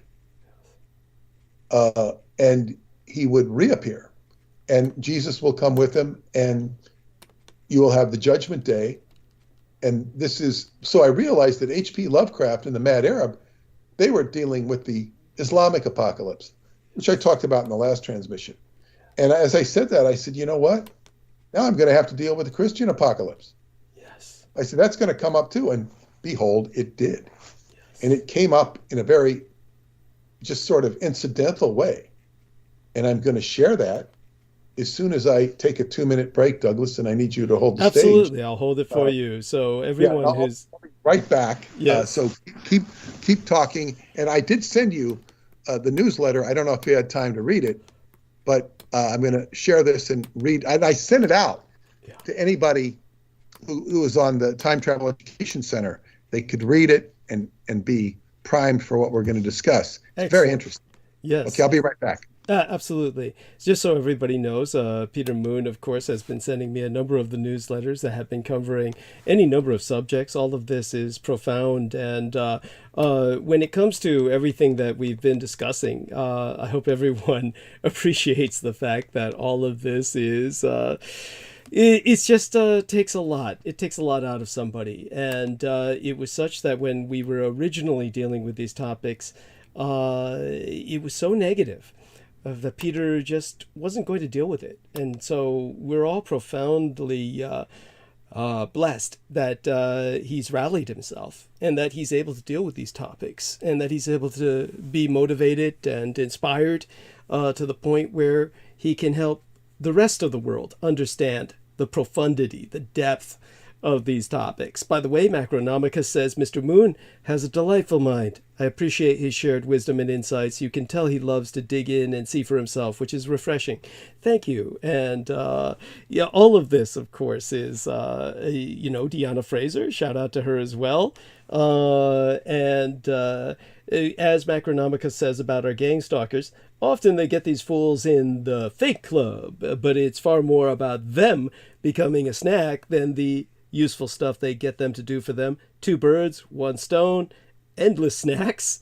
You've got it down. Macronomicus gets it. He gets it. He understands it. This is what the enemy does to the expendables. Mike Aquino used to say to myself, Douglas, I use stupid people the way stupid people use guns. Yes, these are human hand grenades. They're thrown and expended. They blow up, and the fact that they get people to do this voluntarily is astonishing.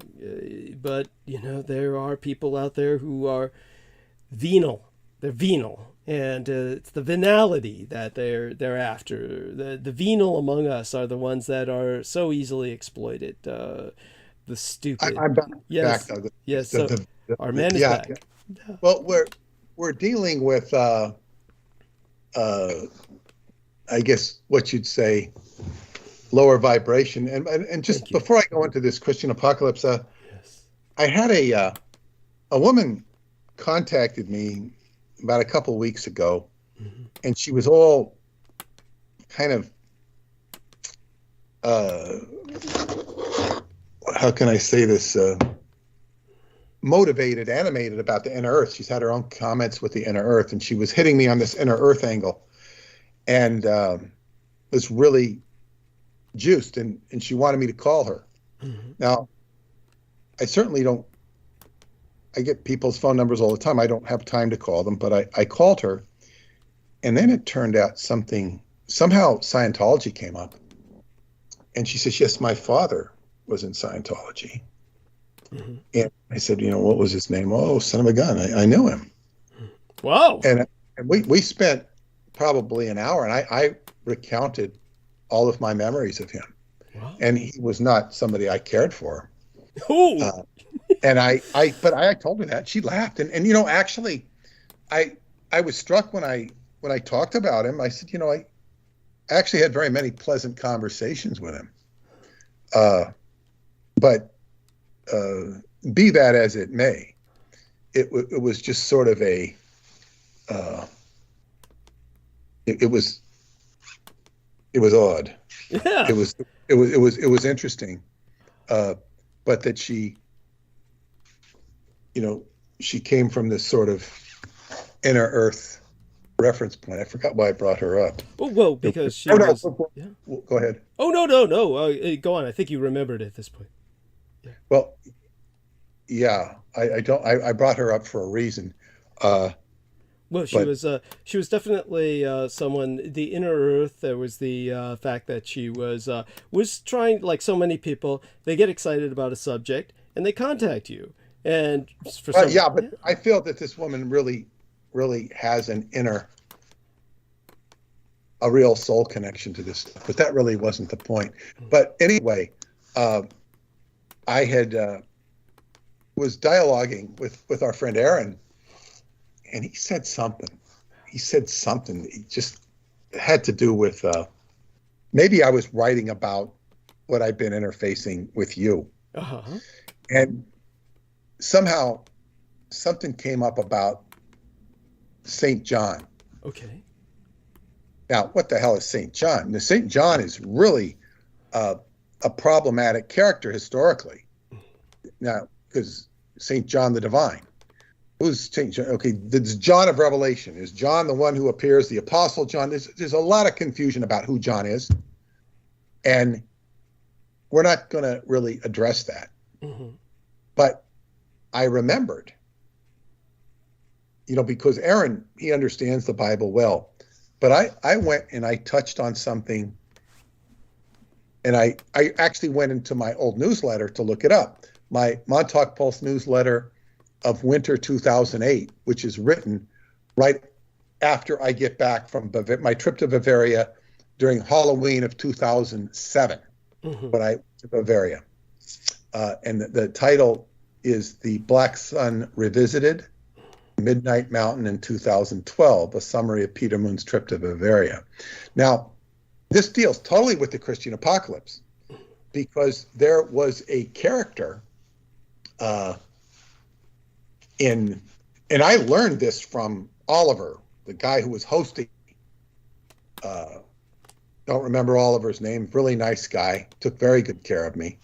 And his friend Bettina, I just adored, and I adore her to this day. She's from Vienna, and she could totally relate to me because she spent time in San Francisco. Oh, she was Americanized Viennese. Okay. And so he was my host, but she was my go-to person. She was there to take care of all my needs, and she was great. She was into radionics, and she'll write to me once out of the blue. I'd really love to see her again. Oliver Gershitz. This is on October 13th. It had to be the 3rd. I thought I was there on Halloween. I think maybe I made 31st, but and so basically, in addition to me talking, I was given a lot of information from Oliver, mostly in what he knew.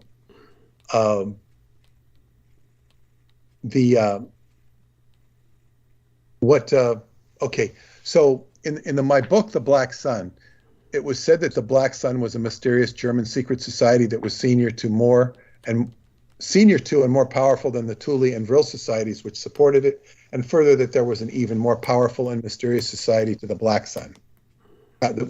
This is also what Jan van Helsing had told me, and this is where I got the information from that went in that book.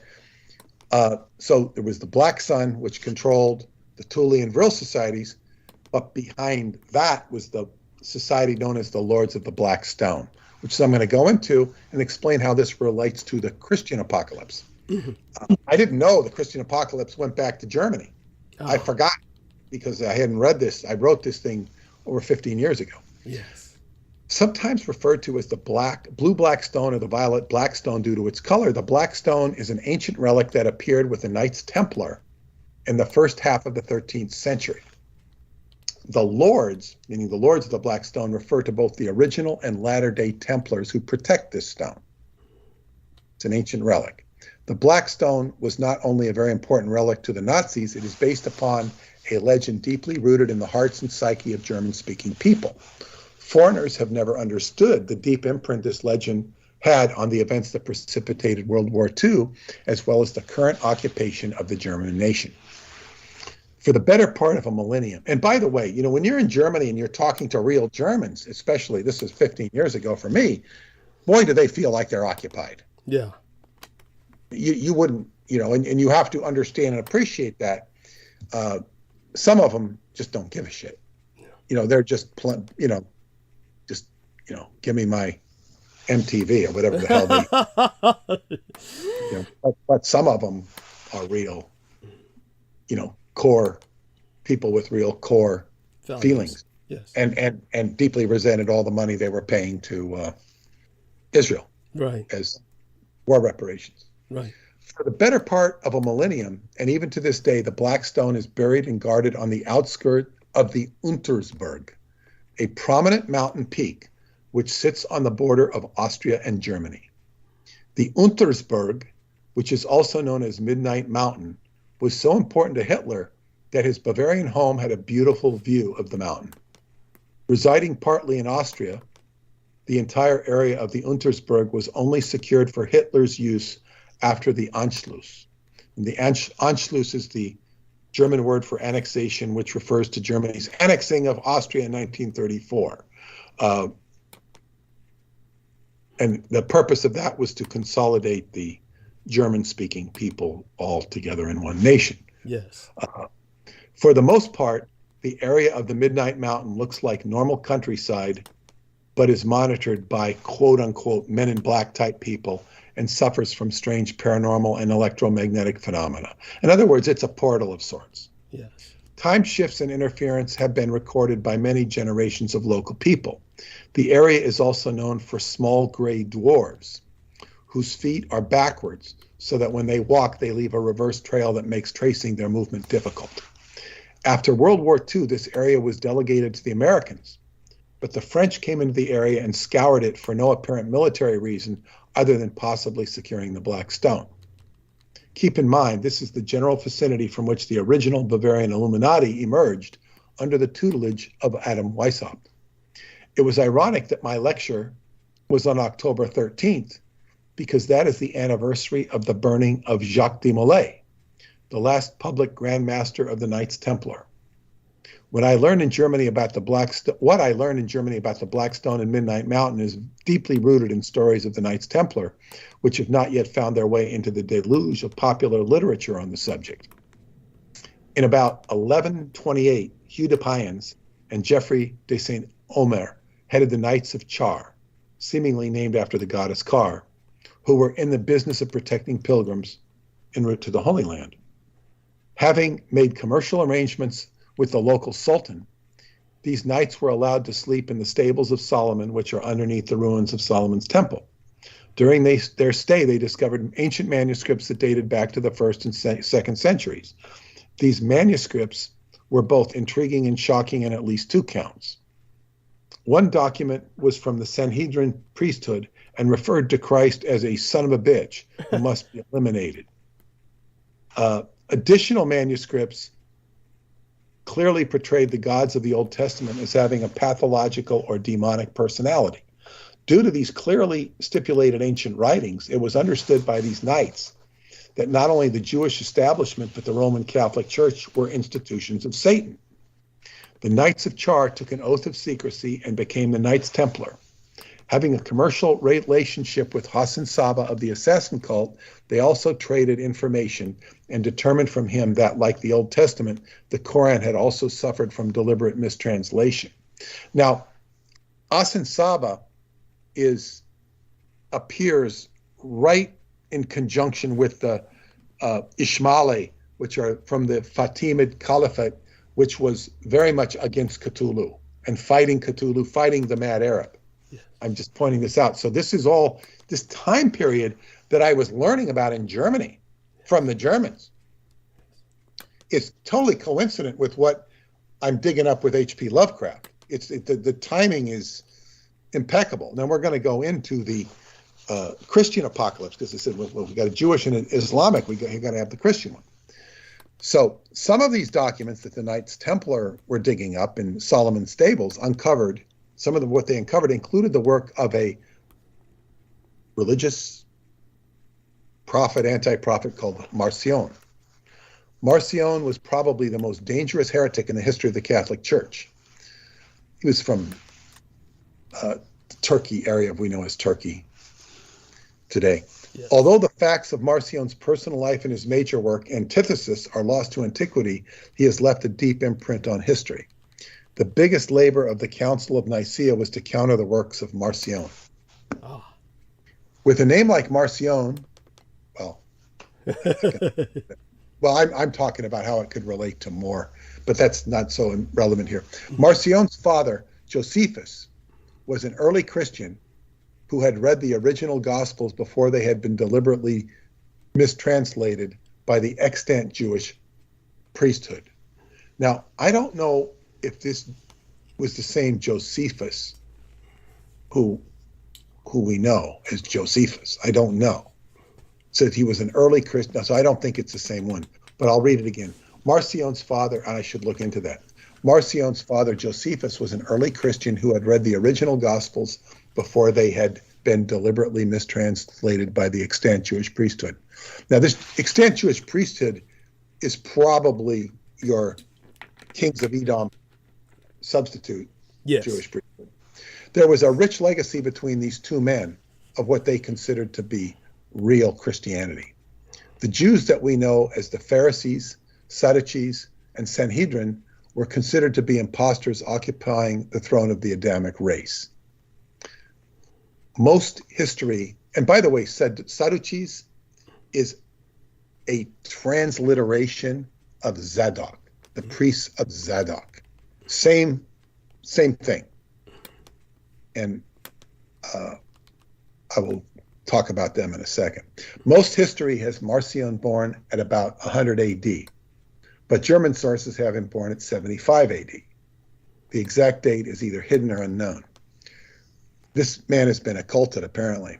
Mm-hmm. The reason he is probably said to be born in 100 AD is to invalidate an ancient German legend. According to this legend, Marcion had an interesting encounter with the Apostle John, who was still alive in the year 99 AD. John was in faith healing when Marcion came and died the day after their meeting, but not before he left behind important manuscripts which included the original text of what we know as the Book of Revelation. So here, I'm going to look up Marcion to tell Aaron something about it. And I said, God, this is the Book of Revelation. Here's the Christian apocalypse. Yes. Marcion rewrote what he was given by John and coded it so that the Zadok priesthood, also known as the Sadducee, could not change it into their Hebrew language and corrupt it. Zadok means justice or righteousness and is a term that is little known to most people, but it is the priesthood that has had a ruling interest in what we know as Judaism for millennia. Part of this coding included the forecast that the real Armageddon was not to take place in Megiddo, as is assumed in the Bible, but at the Midnight Mountain in Germany, Austria. This gets really interesting when you consider the book that I'm working on, and some of you will appreciate as we address the work of Michael Aquino. Please understand that none of the above or what follows is my personal contention or shared belief, but the history of Marcion and his sentiments have precedents that go back to thousands of years before Hitler and his cronies. It is deeply rooted in the psyche of the German people and underlies the anti-Semitism that is still prevalent in Germany and Austria. This is pre-Hitler, this whole sentiment of this German psyche. The political, and I would say that most people, when they go to Germany or any country, are not going to tap into the ethos of those people. I was kind of taught to do this in Scientology, because you go into a different country, you want to tap into it. It's also just seeing what's there and honoring what's there. Most people go in and they have their preconceived, just like, these are a bunch of kikes, or not kikes. What do they call Germans? What do they crowds. Call Krauts. Yeah, there's a bunch of Krauts.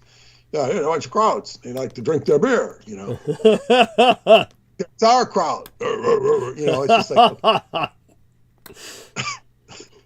they just they appear like the mobs in the Frankenstein movies. They just, Yes. Yeah. So the political implications were quite explosive. And it seems that some of what is written here is still seeking its way to be played out. When the Knights Templar sought out to trace the historical trail of Marcion for themselves, they're coming thousands of years later, they were not disappointed. This pursuit of knowledge not only led them to develop a natural bonding with the Cathars, but led them to a cave in Carthage, which is across the Mediterranean. Carthage is, Tunisia area. It led, so that the Templars were having a bonding with the Cathars that led them to a cave in Carthage where they discovered further writings of Marcion, including his translation of Carthaginian writings. This included the correct teachings of what the Old Testament should be. The expedition to this cave in Carthage was conducted by two knights, Roderick and Emerant, who discovered the glowing image of a feminine presence who revealed herself as Istara, I-S-T-A-R-A. Istara could be Ishtar. Yes.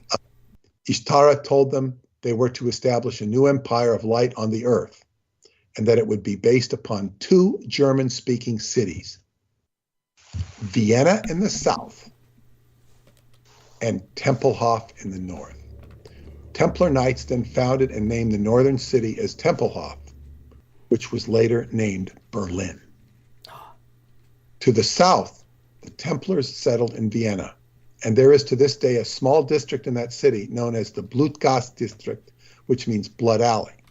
It is named after the extermination of the Templars in that city, because the narrow lane with the Templar blood, because the narrow lane, which is blood alley, it's a narrow street, ran with Templar blood during the purge. Yes. And they killed the Templars and it was blood alley. The Black Stone comes into play by reason of Hubertus Richkach, a Templar who lived during the same period as Roderick and Emerant. When visiting the Holy Land, Hubertus also experienced a supernatural feminine presence in the personage of Isaias. She gave him a job as the custodian of the Old Mountain of God, which he eventually recognized as the Midnight Mountain. Isaias appeared to him there and gave him 3 magical objects. 1, a spearhead, 2, a mirror, and 3, the Elua stone, or the Black Stone. These objects were secured there, and Hubertus became the first guardian or knight of the Black Stone. At the same time period, and with a direct link to the experiences of Hubertus, there emerged 2 major elements which would bind the future consciousness of the German people. One was a magical device known as the Great Baphomet. The other was the legend concerning such. Baphomet is commonly thought to be an evil head that was worshipped by the Templars and was only owned up to by them under torture by the Inquisition. The word Baphomet is actually derived from the Akkadian Babylonian word Babcom, B-A-B-C-O-M-E, Babcom, which means light gate. Now, Bab is gate, as in Babel. Com is light, almost as in chrome, chromatic, Right. comb. Babcom later became Bacom and was deformed into Baphomet. This is one etymology of Baphomet you won't find. Right. This light gate refers to access to the central or black sun, which symbolizes the divine force in the world and the magical principles of duality, or yin and yang. The Great Baphomet, or Great Light Gate, was a project directed by the inspiration of Isaias. It was a device that would precipitate the new light empire and was known as the Magna Figura, a magical apparatus that would produce a magical sun. This device was a statue of sorts with a male head and a female head, each looking in opposite directions. An illustration is given in my book, The Black Sun. Now, see, this was just given in the book, The Black Sun. What they put it in there, it was, I guess, Don had put it in his book, but now I'm getting more information on it in this newsletter. On the side of the heads were to be inserted two stones. One was the Alua, or black stone, referred to above. It is feminine. The other was the Grail stone, which is masculine. This is the Grail stone that was said to be a part of the Holy Grail and from the crown of Lucifer before his fall from grace. The magical apparatus is not only a staple of German esotericism, it was studied with great intensity by Heinrich Himmler, the director and creator of the SS elite. According to Oliver, my friend Oliver, Himmler did not die of self-induced cyanide poisoning, as is proclaimed by the history books. Instead, he was beaten to death before, during, and after interrogation. The Allied command saw Himmler as a potential liability and virtual powder keg in the post-war trials because he was not only privy to the esoteric matters mentioned herein, but many other sensitive issues, and that included his sponsoring of the flying disc program. Himmler, who was well aware of Hitler's medical problems, had his own agenda to take over the Third Reich. Much of the saucer program was kept from Hitler's full knowledge. The mysterious legacy of Himmler fits in precisely with the Magna Figura, or Great Baphomet, because he not only pursued it, but leased and renovated a facility for utilizing it. This is the Wewelsburg Castle in Westphalia, which was also the headquarters of the Anunnaki, or Occult Bureau. Himmler constructed a temple beneath the North Tower of Wewelsburg, which was the Holy of Holies of the SS. So this is interesting because we have this whole sort of concept of Baphomet in the Light Gate, yes, manifesting itself in Germany. But this is all revelation. This is being portrayed as revelation. And it's completely antithetical to what we know as St. John the Divine's revelation. Now, all of these machinations and the construction of Wewelsburg itself were to facilitate the activation of the Magna Figura in the year 2012. The Great Baphomet, now I was learning this in 2007. Mm-hmm. Yeah. Now, I don't know what happened in Wewelsburg in 2012, but we'll talk, here it is.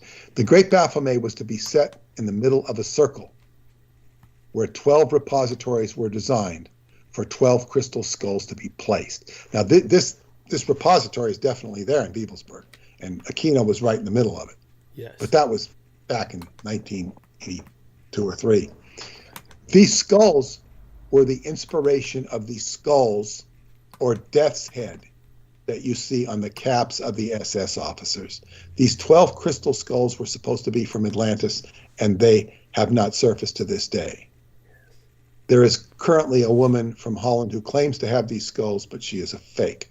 Now, what this is basically saying is the crystal skulls, or the skulls on the SS officer's cap, were representative of crystal skulls, which were to be used in the future in sort of, that stupid movie, Raiders of the Lost Ark, when they go to Peru, is sort of a knockoff of. Yes. That came out after this, after I wrote this. That's true. Stuff. Yes. It came out after I wrote this. Yeah. This is, okay. The most curious fact about Wewelsburg is that the SS tried to destroy it in its secret as the Allies closed in on this area in the waning days of the war. The Nazis, however, ran out of dynamite, and Himmler's Holy of Holies remained intact. Isn't it not interesting that Hitler's home and Hesse's prison along with many other Nazi sites, have been purposely and zealously destroyed in order to prevent them from being worshipped as shrines.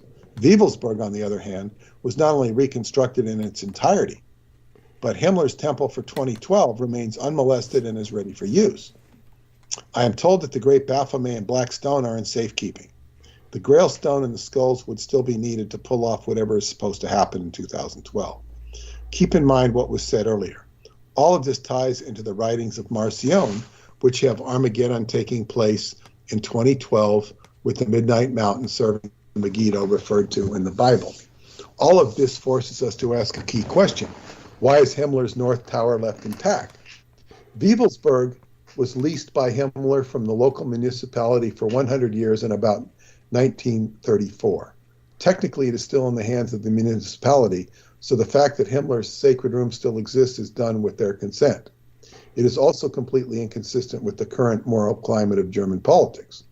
I do not know the answer to the above question, but there are some other interesting facts which beg for even more answers. One of these has to do with the complaints I have heard from Germans about the Council of Jews that ruled Germany. If you look up Council of Jews on Wikipedia, you will see that they are a very real body that polices all anti-Semitic issues in Germany. They are not really a governing body, but they have such a pervasive influence of the politics of Germany that they are deeply resented by many Germans. It is a well-known fact that if the Council of Jews lifts their finger about an anti-Semitic issue in Germany, the police will rapidly do their bidding, even if they resent the council themselves. It is political dynamite not to do so and would result in losing one's job. If this is true, why does the council tolerate Himmler's Holy of Holies? Do they have aspiration themselves for utilizing the Great Baphomet in 2012? There's another story I learned that might have some bearing on why supposedly high-level Jews might not want to mess with Wewelsburg. The son of an SS officer emerged in Germany several years ago and claimed to have possession of the Ark of the Covenant. He went on a lecture circuit for a very short time, but had to hold back due to the highly volatile nature of what he was dealing with. This man came into possession of the Ark through his father, a high-ranking officer in the SS. According to this man, the left side bottom of the Ark featured symbols like Braille. When one person touched these symbols, it was as if he had hit an on button.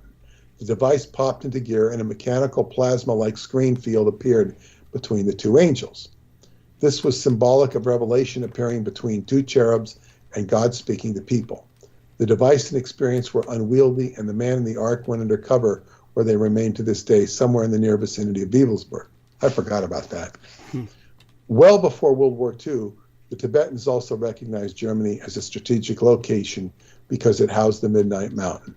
This was part of their knowledge base and was why the Tibetans maintained such a strategic alliance with Karl Hausover. Although these legends are based upon historical events, I personally do not know the relative truth of any of them. I do, however, have what I consider to be an interesting observation to share. These early Templars and later-day Germans made a judgment that the Old Testament and the Jews were an instrument of evil. The same was said for the Catholic Church. Even if there is substantial truth to the documents and philosophy of Marcion, it is obvious that not all Jews, nor all aspects of their religion, are evil. The same can be said for Catholics. When one engages in such judgmental behavior, it completely polarizes one. Such polarization actually activates an enemy to the point where they become super active in your own life. Is it not ironic that the Germans are now either controlled or unduly influenced by a council of Jews? The truth can be a dangerous commodity, and this is why the Buddha said not to deal in extremes, but to pursue the middle way. That's the end of the article. I've unloaded a lot of information there, which really begs us for more searching and research. Yes. I've had no cause to revisit it until now. Yeah. Understood. And very glad that you shared that, of course. In terms of our own audience, a man who goes by the name of Oswald Spengler, obviously he's using that as a cover name, is asking if you believe Oswald Spengler was a Nazi. And I don't know if that's even relevant to any of the work that you do or what you've exposed, but it's his question. Well, for I you. have no idea who this person is or that name, so I can't. It seems, like an impossible, if not ridiculous, question, because I mean, it's Yeah, Oswald I Spengler was a philosopher who wrote the work "The Decline of the West," and so I haven't read the book, yeah. so and what difference would it make anyway? I don't It's an know. excellent point. What difference does it make? People He often might ask know. this. He obviously knows Yeah, something or a lot about this person, but yeah. he, he's expecting. I have no idea. It's Like say for instance, there was Max Weber. Max Weber was a sociologist, one of the original sociologists or a pioneer in social studies, and Max Weber was, of course, involved as any German would be who had any sense of an attempt to bring order out of chaos, was involved with the Nazi Party. And I remember how there were Americans who would take great offense at my bringing that up, because that's not what they wanted to see. They wanted to see the pioneer of the social studies that they were studying themselves as somehow being antithetical to the Nazis, because that would be the only way they could appreciate his work. Otherwise, they could not. See, this is the insanity that we're dealing with. And it's not necessarily insanity on the part of the person asking the question, but it is, in a sense, a kind of one of those moot points. Like, in the end, what does it matter? Such having been said, we'll move on from there. Obviously, one of the things that you were saying was, of course, about Himmler's interrogation. Just to let people know, to many people it sounded like you said Hitler. So I do want to clarify to everyone what Peter Moon was specifying or talking about was Heinrich Himmler, who was said to have had cyanide in an empty capsule in a hollowed tooth that he bit into when, quote unquote, surrendering himself to the Allies.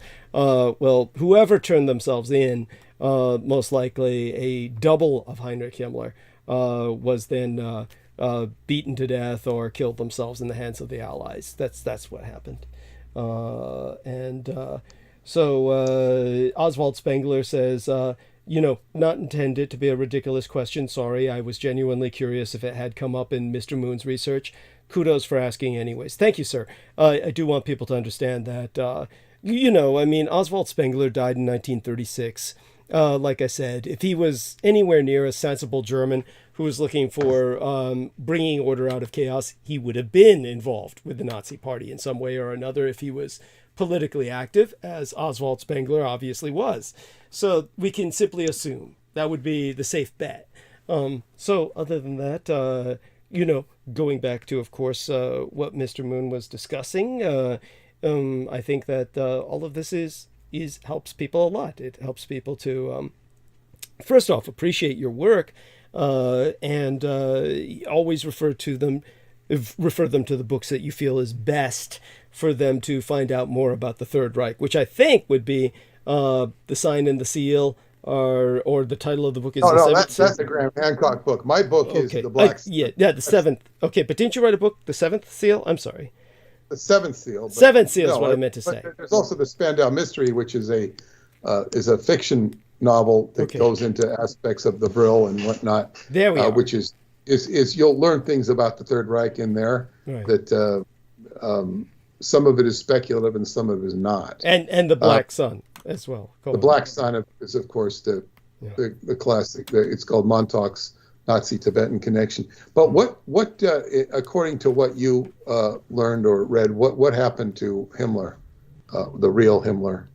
Oh, just basically, when I was interviewed by, again, this is something when I was interviewed by the magazine known as Nexus, this was something else that was scrubbed. I did bring up the fact that Himmler had escaped, and that he had, along with Joseph Goebbels and Adolf Hitler, these were men who had, of course, no reason to stay in Germany at that point. And it was certainly a case where all three of them, Heinrich Himmler, went and made a deal with Norbert Moser, who was in charge of the World Jewish Council, they all have these vague names like World Jewish Council or World Jewish League. For those of you who are not familiar with Norbert Moser, do look him up. He wrote his own book talking about his meeting with Heinrich Himmler, and he'll bring up elements which should have led anyone to ask pointed questions in his day, but no one cared to ask them. They simply bought into the cover story because it was so convenient. I mean, regardless of whether Heinrich Himmler was quote unquote beaten to death by the Allies or killed himself after surrendering himself to the Allies, it was something that people were willing to put behind them. And so because of that, they just accepted what was said. And there was no way to contest it because, lo and behold, here's the point. If the Allies had beaten Heinrich Himmler to death, then you might say, well, that's why they hid the body. They didn't want everyone to see how roughly they treated him. And so they just, and then the other way would be if he killed himself, why would they hide the body? Why was there not there was a death mask that was made of the person who killed themselves, and then the body disappeared, effectively. There's no real burial site. There's no, here's where Heinrich Himmler lies, or, it's even with Goering. They just incinerated the body, and then they put the ashes into the river, the Rhine, I believe. But then, they started this rumor they had put them into an ash can or put them into a trash bin. That was not actually the case. His body was scattered into the Rhine River. It was almost out of respectfully treated. And that's something which almost, for some reason, the Americans decided they wanted to hide. And so we don't have any real stories behind any of these men. So understand, whatever you hear about them has to be held in question. But when it came to Heinrich Himmler, nothing makes sense. The individual who turned himself in, the people who handled him weren't stupid. These were people with some background in interrogation, yet there's no indication they followed any professional interrogative process. Just so people understand this, you don't beat somebody when they're at that level of knowledge. When somebody surrenders themselves, or you capture somebody who's at the level of, say, Saddam Hussein or Heinrich Himmler, you don't beat them. It's just not something that's done, because you're not going to get information out of them unless they cooperate. The way you get people to cooperate is you at least maintain enough civility, enough preservation of their health and hygiene, where they can survive to gift you some information. This comes out with time. It takes time. All these things take time.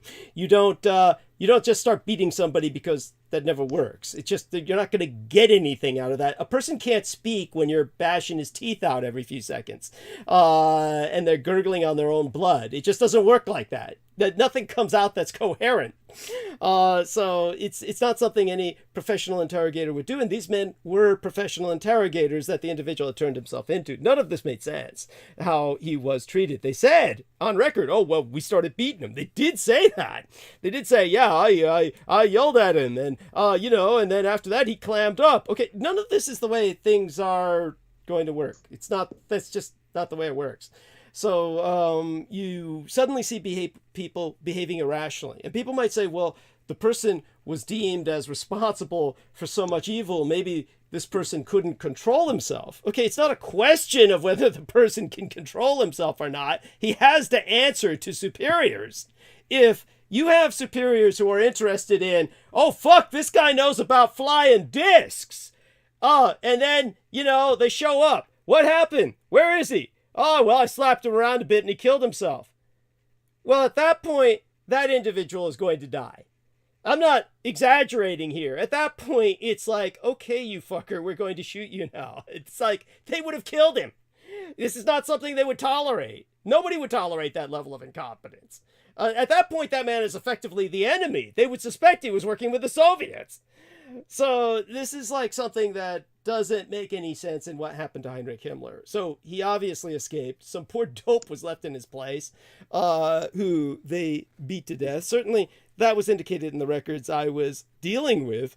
And that's where the beating can make sense. You're not Heinrich Himmler. And then the anger comes out and they beat him because it doesn't matter. Then at that point, the beating makes sense. So that's when this certainly was indicated in the records that I was ordered to collate, some of which I was ordered to destroy. When I was bringing this up with Nexus, they kind of tweaked what I had said, but they didn't deny it. In the case of what I said about the shooting orders and all the pilots lost to the war with the Discraft, they censored that out entirely. So it's very frustrating that that was published, and yet, you know, repeat that, please. Repeat what you just said. Well, when it came to what I had said about the Schiebkrieg, the disc war, when the fact that the Third Reich's flying discs were engaging the Allies in combat for half a decade at the very least after 1945, more like a decade, thousands of American pilots were lost. Literally tens of thousands died. It was more so than died in World War II. So when I brought that up to Nexus Magazine, that was never entered into the published interview. They simply censored that out. The most hair-raising or lurid or shocking aspect of what I said was simply, censored.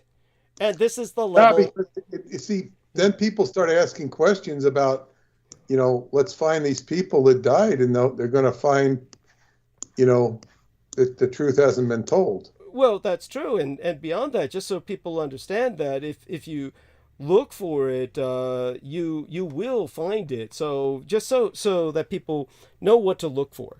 There's 2 available published books. And by the way, I want to make an apology for what I said about quote unquote the sign and the seal. Yeah, that's a Graham Hancock book. And the only reason that vomited out of my mind was because lately I've been writing and kind of revising and expanding an essay that was actually a series of talks that I gave on these transmissions over the past few months, where my son was kind enough to transcribe what I had exposed about Graham Hancock. Of course, my son, he writes in a manner that is more easily readable in English, and at the same time doesn't always do justice to the nuance of what I'm saying.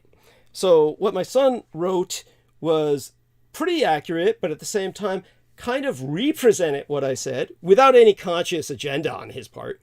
Other than he does help me tutor the Blood Boys. He was kind of representing this from an air of skepticism in such a manner that if they were to relay it, they wouldn't incriminate themselves as some kind of cultist or some kind of believer in the paranormal. In other words, he's helping them adapt to society. He has his agenda in that regard. I understand totally. Yes, thank you. Thank you. Coming. Yeah, and so I, on the other hand, am trying to go over this and kind of rewrite it in a bit more Dietrichonic, but not for the sake of my own mania in that regard, but basically so that people understand who read it from my perspective, is that this cultic aspect that Lovecraft is revealing is real, but that it's not something that he was trying to promote.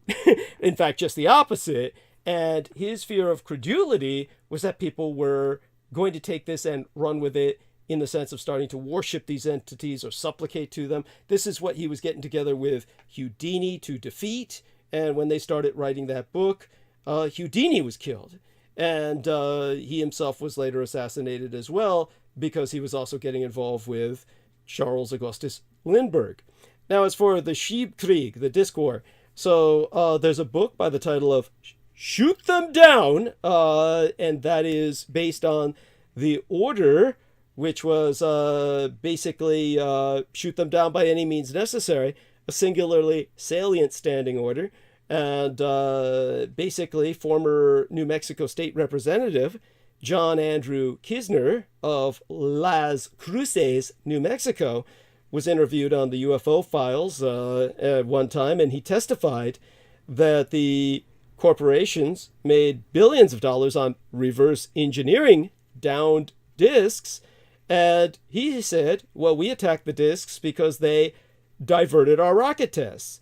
Now, he was obviously referencing incidents historically occurring on site installations throughout the American Southwest, from Holloman Air Force Base to Sandia Base, the principal nuclear weapons installation of the United States Department of Defense from 1946 through to 1971, located at the southeastern edge of Albuquerque, New Mexico.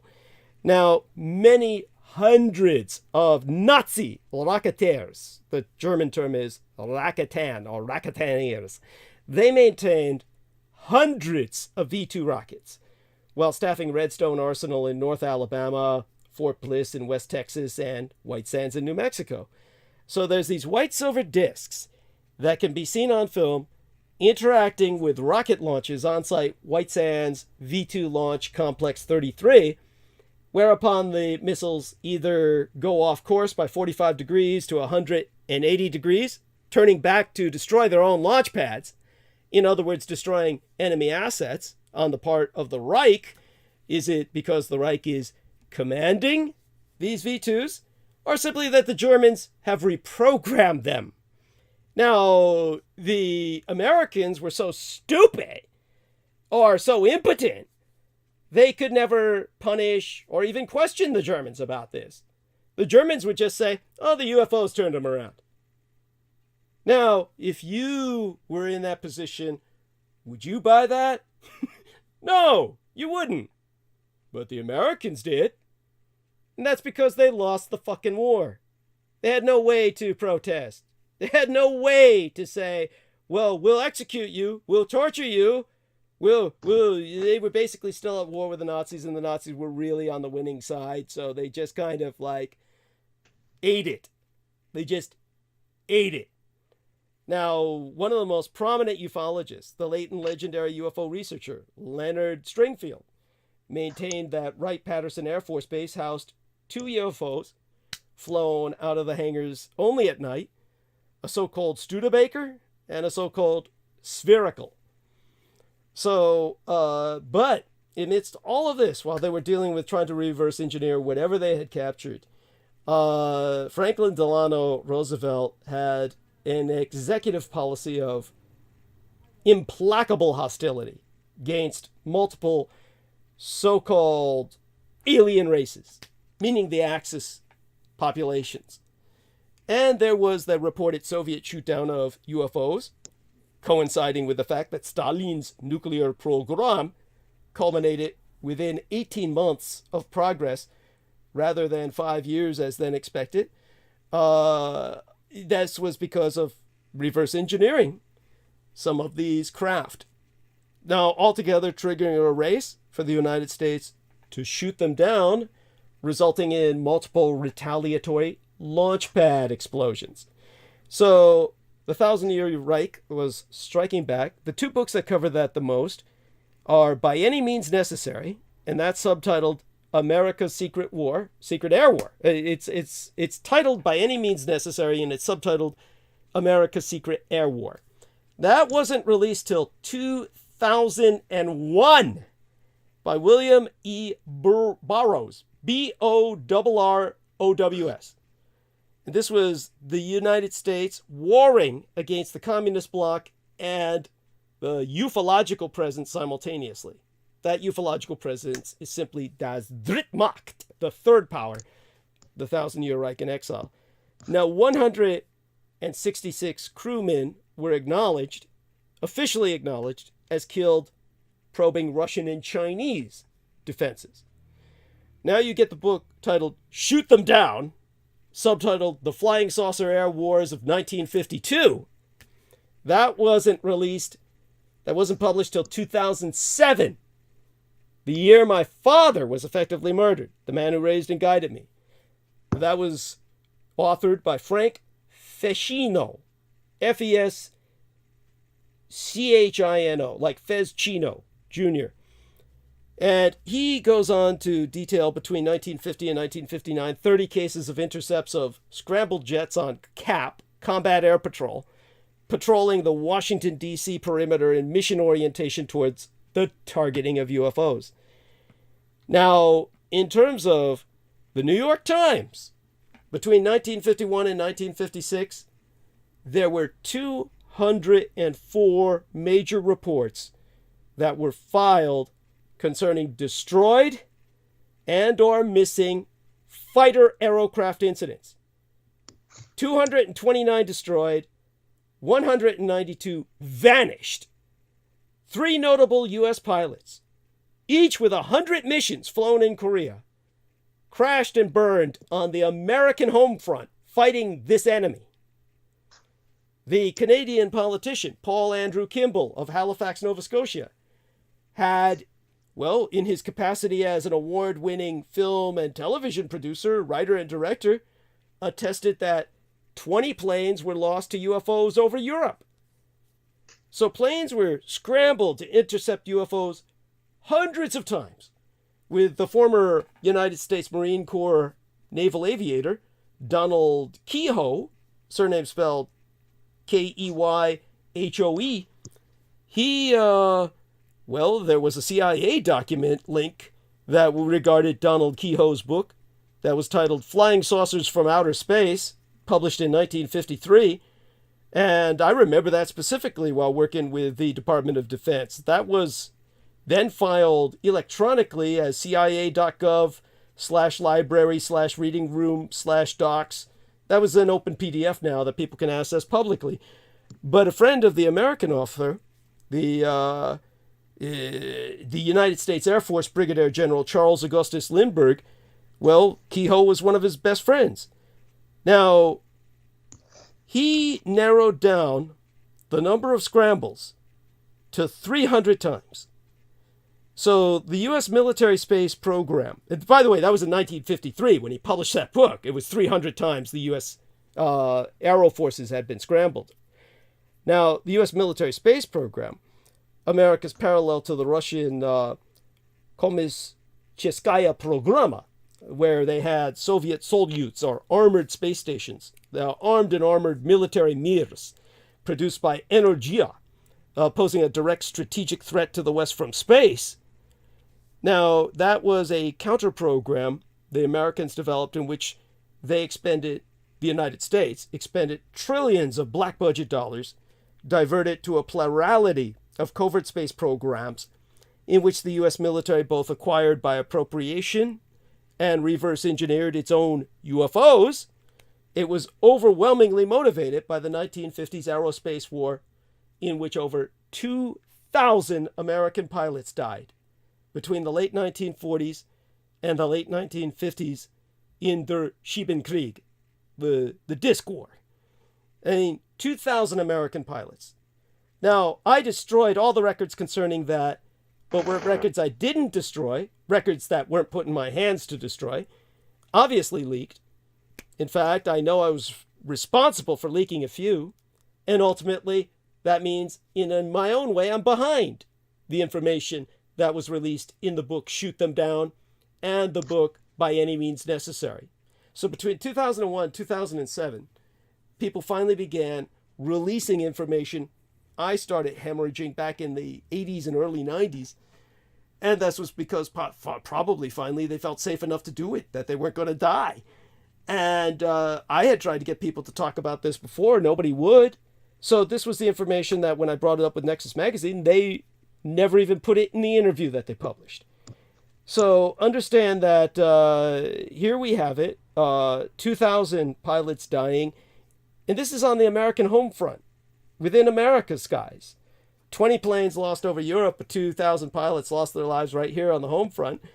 This is more than the Americans lost in World War II in the sense of active combat with flying discs. This is something that people should be astonished at. These were World War II era NACA, meaning NACA, National Advisory Committee for Aeronautics, the precursor to NASA. And these NACA comprised the combatants fighting America's secret space conflicts. NACA officially turned over operations to NASA on the 1st of October in 1958. Now, so this is to disambiguate the covert combatant 1950s NACA from the propaganda publicized 1960s NASA-nauts, like Neil Armstrong, who was part of the transition team into the second generation of 1960s astronauts. These were just Johnny Fuckables.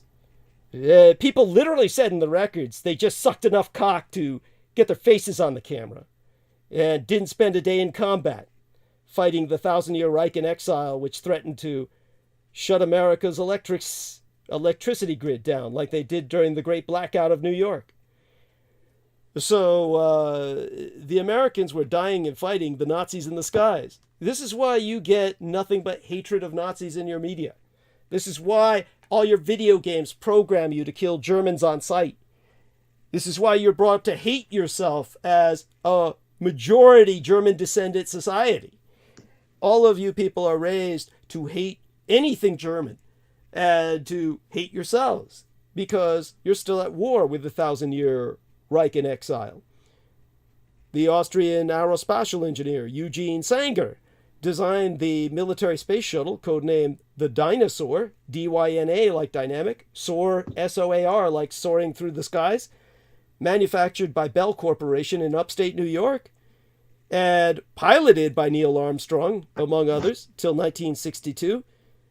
Back in the 1930s, prior its being brought to America as the next generation rocket booster by the German SS Major General Dr. Walter Dornberger, who himself had charge of the V-2 rocket program on site Peenemünde, Army Research Center. When the United States Air Force claimed the Dinosaur was dead, as parcel to any program, they simply renamed the program. But Sanger, you're talking about the Dinosaur, was being flown by the Germans in the 30s. Then the Americans just started flying it in the 60s. 30 years later. Now, as the banner year of the saucer was 1952, that was when they recorded 1,501 officially recognized UFO sightings. The height of the disc war was the summer of 1952, comprising the engagements of June, July, August that year. That's perceived by the Allies in the same manner that the year 1942 is remembered by the Allies per their propaganda about World War II. Both an Axis high water mark and a kind of turning point, albeit hardly one that doomed the Axis as propagandized by the Allies per 1942. That's something that the Americans, basically at that point they realized that the Germans had total control of air and space. And that's when they launched the nukes. Was shortly thereafter they planned Operation Argus. And that's when they radiated the entire, they created a second artificial Van Allen radiation belt. So it was that was when they basically separated the Germans from their access to space. That killed any astronauts that were traveling between the Earth and the Moon at that point, and gave the Americans at least some breathing space. But honestly, take a look at what the Americans have done, or the Soviets. Nobody's gone anywhere in space. The Nazis won. Space is theirs. You're stuck on Earth, choking in your own pollution. So, does that get published in XMAS magazine? No. Nothing I've told you now was. That's the kind of censorship we're dealing with there. So, there we have that. It's just so people understand. I mean, for people who might look into this, you'll find what you need to see. There was the Braxton County Monster, the cover-up of the Flatwoods Monster. 40 locations in the United States where UFOs were seen taken off after skimming. On the 5th of August in 1952 at Glastonbury, that's Hartford, Connecticut, not the one in England. Jetcraft engaged a UFO, and what crashed down in the woods, set the woods ablaze with such intensity that 3 responding fire departments couldn't even get near it. That's what's called a nuclear fire. On the 12th of September in 1952, at high noon Eastern Standard Time, the TV show We the People brought witnesses before millions of people while broadcasting 3 tremendous ovular, cigar-shaped objects over the eastern seaboard, tracked by multiple military and independent civilian radar stations, spearheading 12 saucer craft, fanning out over West Virginia in horseshoe perimeter formation, seen over an 18-hour period throughout 11 states over the CONUS, the continental United States, CONUS, during there was 4 of those UFOs. They took on enough damage by American missiles and machine guns to trail debris while disintegrating, leaving visual and physical evidence of their invasion throughout 80 locations in the United States. One transgressing airspace directly over Washington Capitol, restricted zone over the White House, as they beeline directly over the Oak Ridge nuclear facilities, conducting reconnaissance in force.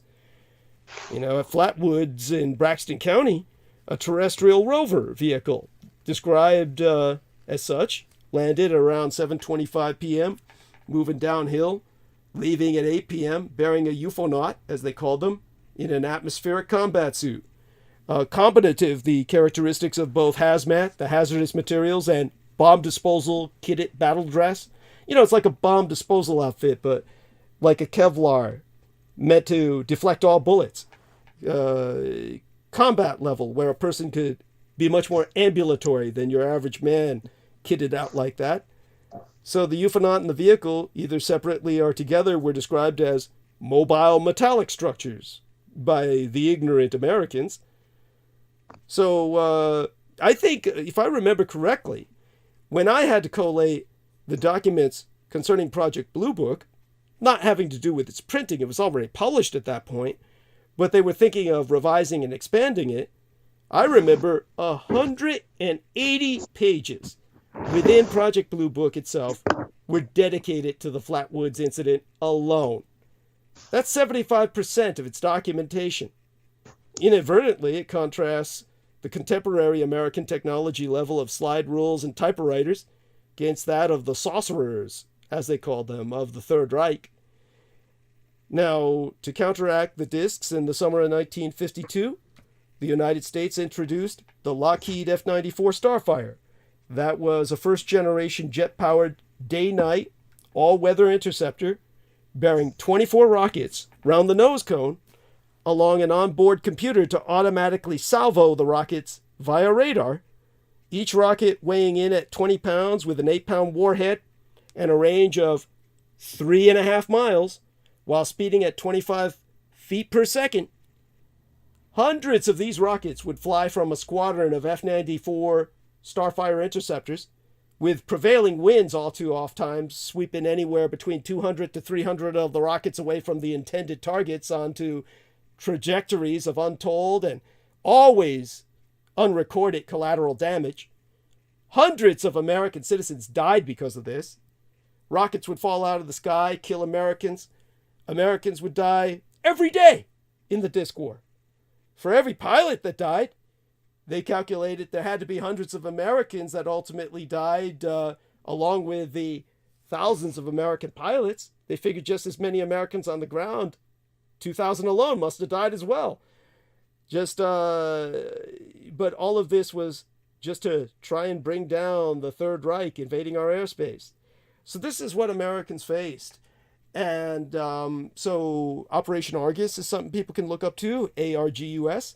That's when the Americans nuked the Thousand-Year Reich by nuking the atmosphere, then creating that second artificial Van Allen radiation belt. Transitional. All that radiation fell to the ground eventually and caused millions of Americans to die of radiation cancer over generations. So in order to beat the Nazis in space, they sacrificed millions of Americans' lives. Millions of Americans would ultimately die of radiation cancer from what they did, but they didn't care. So you're just, if you think that, this is why they keep talking about Hiroshima and Nagasaki like it meant something, to distract you from, if you think the Japanese were suffering, you ought to take a look at yourselves sometimes. It's not like you fared any better, and indeed you fared much worse. So this is the reality. Again, censored from Nexus Magazine. Did they print that? No. 3-part article, but they managed to leave all that out. Makes me sick. Honestly, I'm left just, every time I think of them, I just want to choke in my bile. But all that being said, so before I get too upset, Peter can help bring us down. And Well, you know,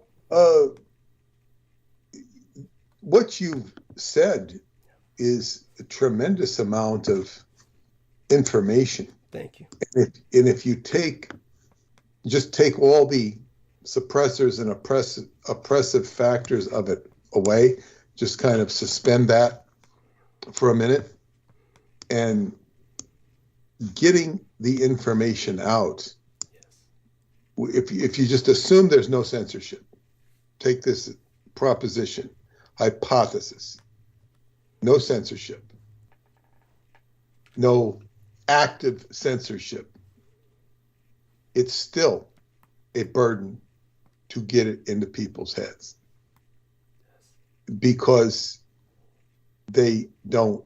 This is like, even for me, who's not prejudiced to the idea, this is a tremendous amount of information to absorb and process and understand. And see, that's part of the problem. When you censor information, it kills it. It literally kills the information, because there's no place for it to find its, it's like water. Water's got to find its path of least resistance. It's like people are so misinformed of history that it's like they can sit back and laugh. You try and figure it out, they're not going to help you figure it out. And this is a lot of the problem. I have to think of it more like water. It's like you got to get this stuff to find its path, and I'm trying to do what I can, which is kind of, it's not insignificant, but it's like, man, there's so much information here that, the characters that you're prone to vilify, understandably, should be digging this stuff and making a profit center, or maybe in 20 years from now they'll be told, on the History Channel. This is part of the nature of the problem. It's like, these historians, they don't even know how to access this info. Those who might, be on our side might not even know how to access this information. It's like, but they're so, there's so many other factors of just supreme Yes. supreme stupidity. Yes. So, but I know why I brought up that girl from Scientology, because she told me that her son was a Buddha. And I looked at her and said, hey, he looks like a Buddha.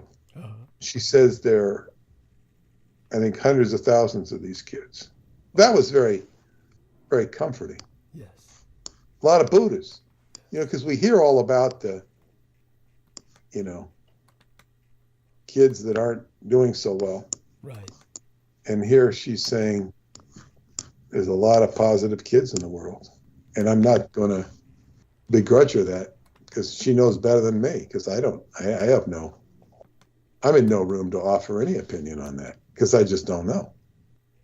It was very, very heartening to hear her say this. In other words, there's a lot of good kids in the world that are coming out of the woodwork. Excellent. And to say whether or not that's true, not for me to say. Hopefully it's true. Yes. Pardon? Hopefully it's true. We could certainly use them. Yes. Or need them. Exactly. So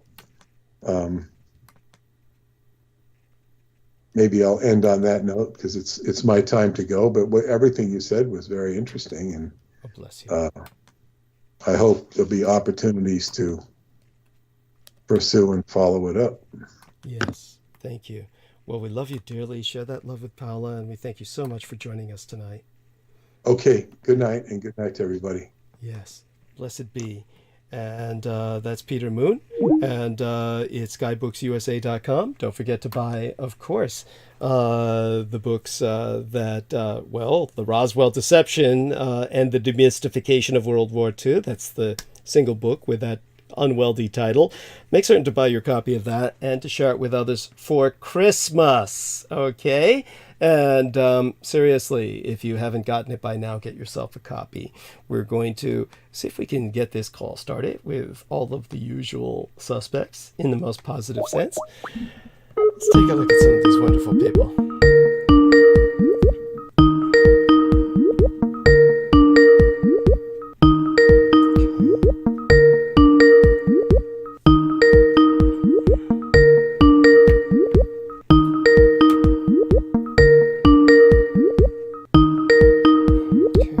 Interesting. So, honey, is that you? Oh my, you answered, thank goodness. Let's see who else we can bring on. And feel free to talk, of course. We are live. And, okay, let's start a few more of these. Okay, she probably has that thing going on. Okay, so she will likely call back in a matter of some minutes. And we will then see what we can do. Okay, I'm sure she will call back. And when she does, well then, we'll answer at that time. Now forgive me, of course, I'm rather distracted by some things that I'm dealing with.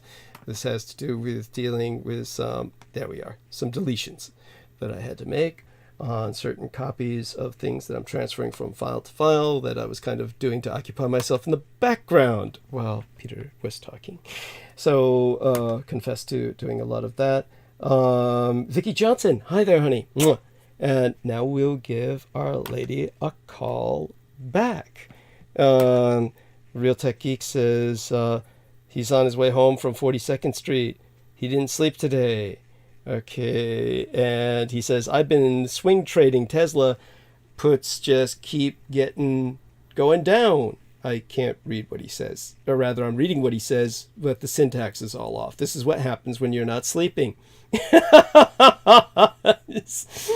And so he okay, so he's doing something like he's considering Tesla or whatnot, even though he's been bringing up the fact that it's been going down, and certainly appreciate what some of the things he's been sharing. All right, let's try and give Brooke another call. See if this works. Okay.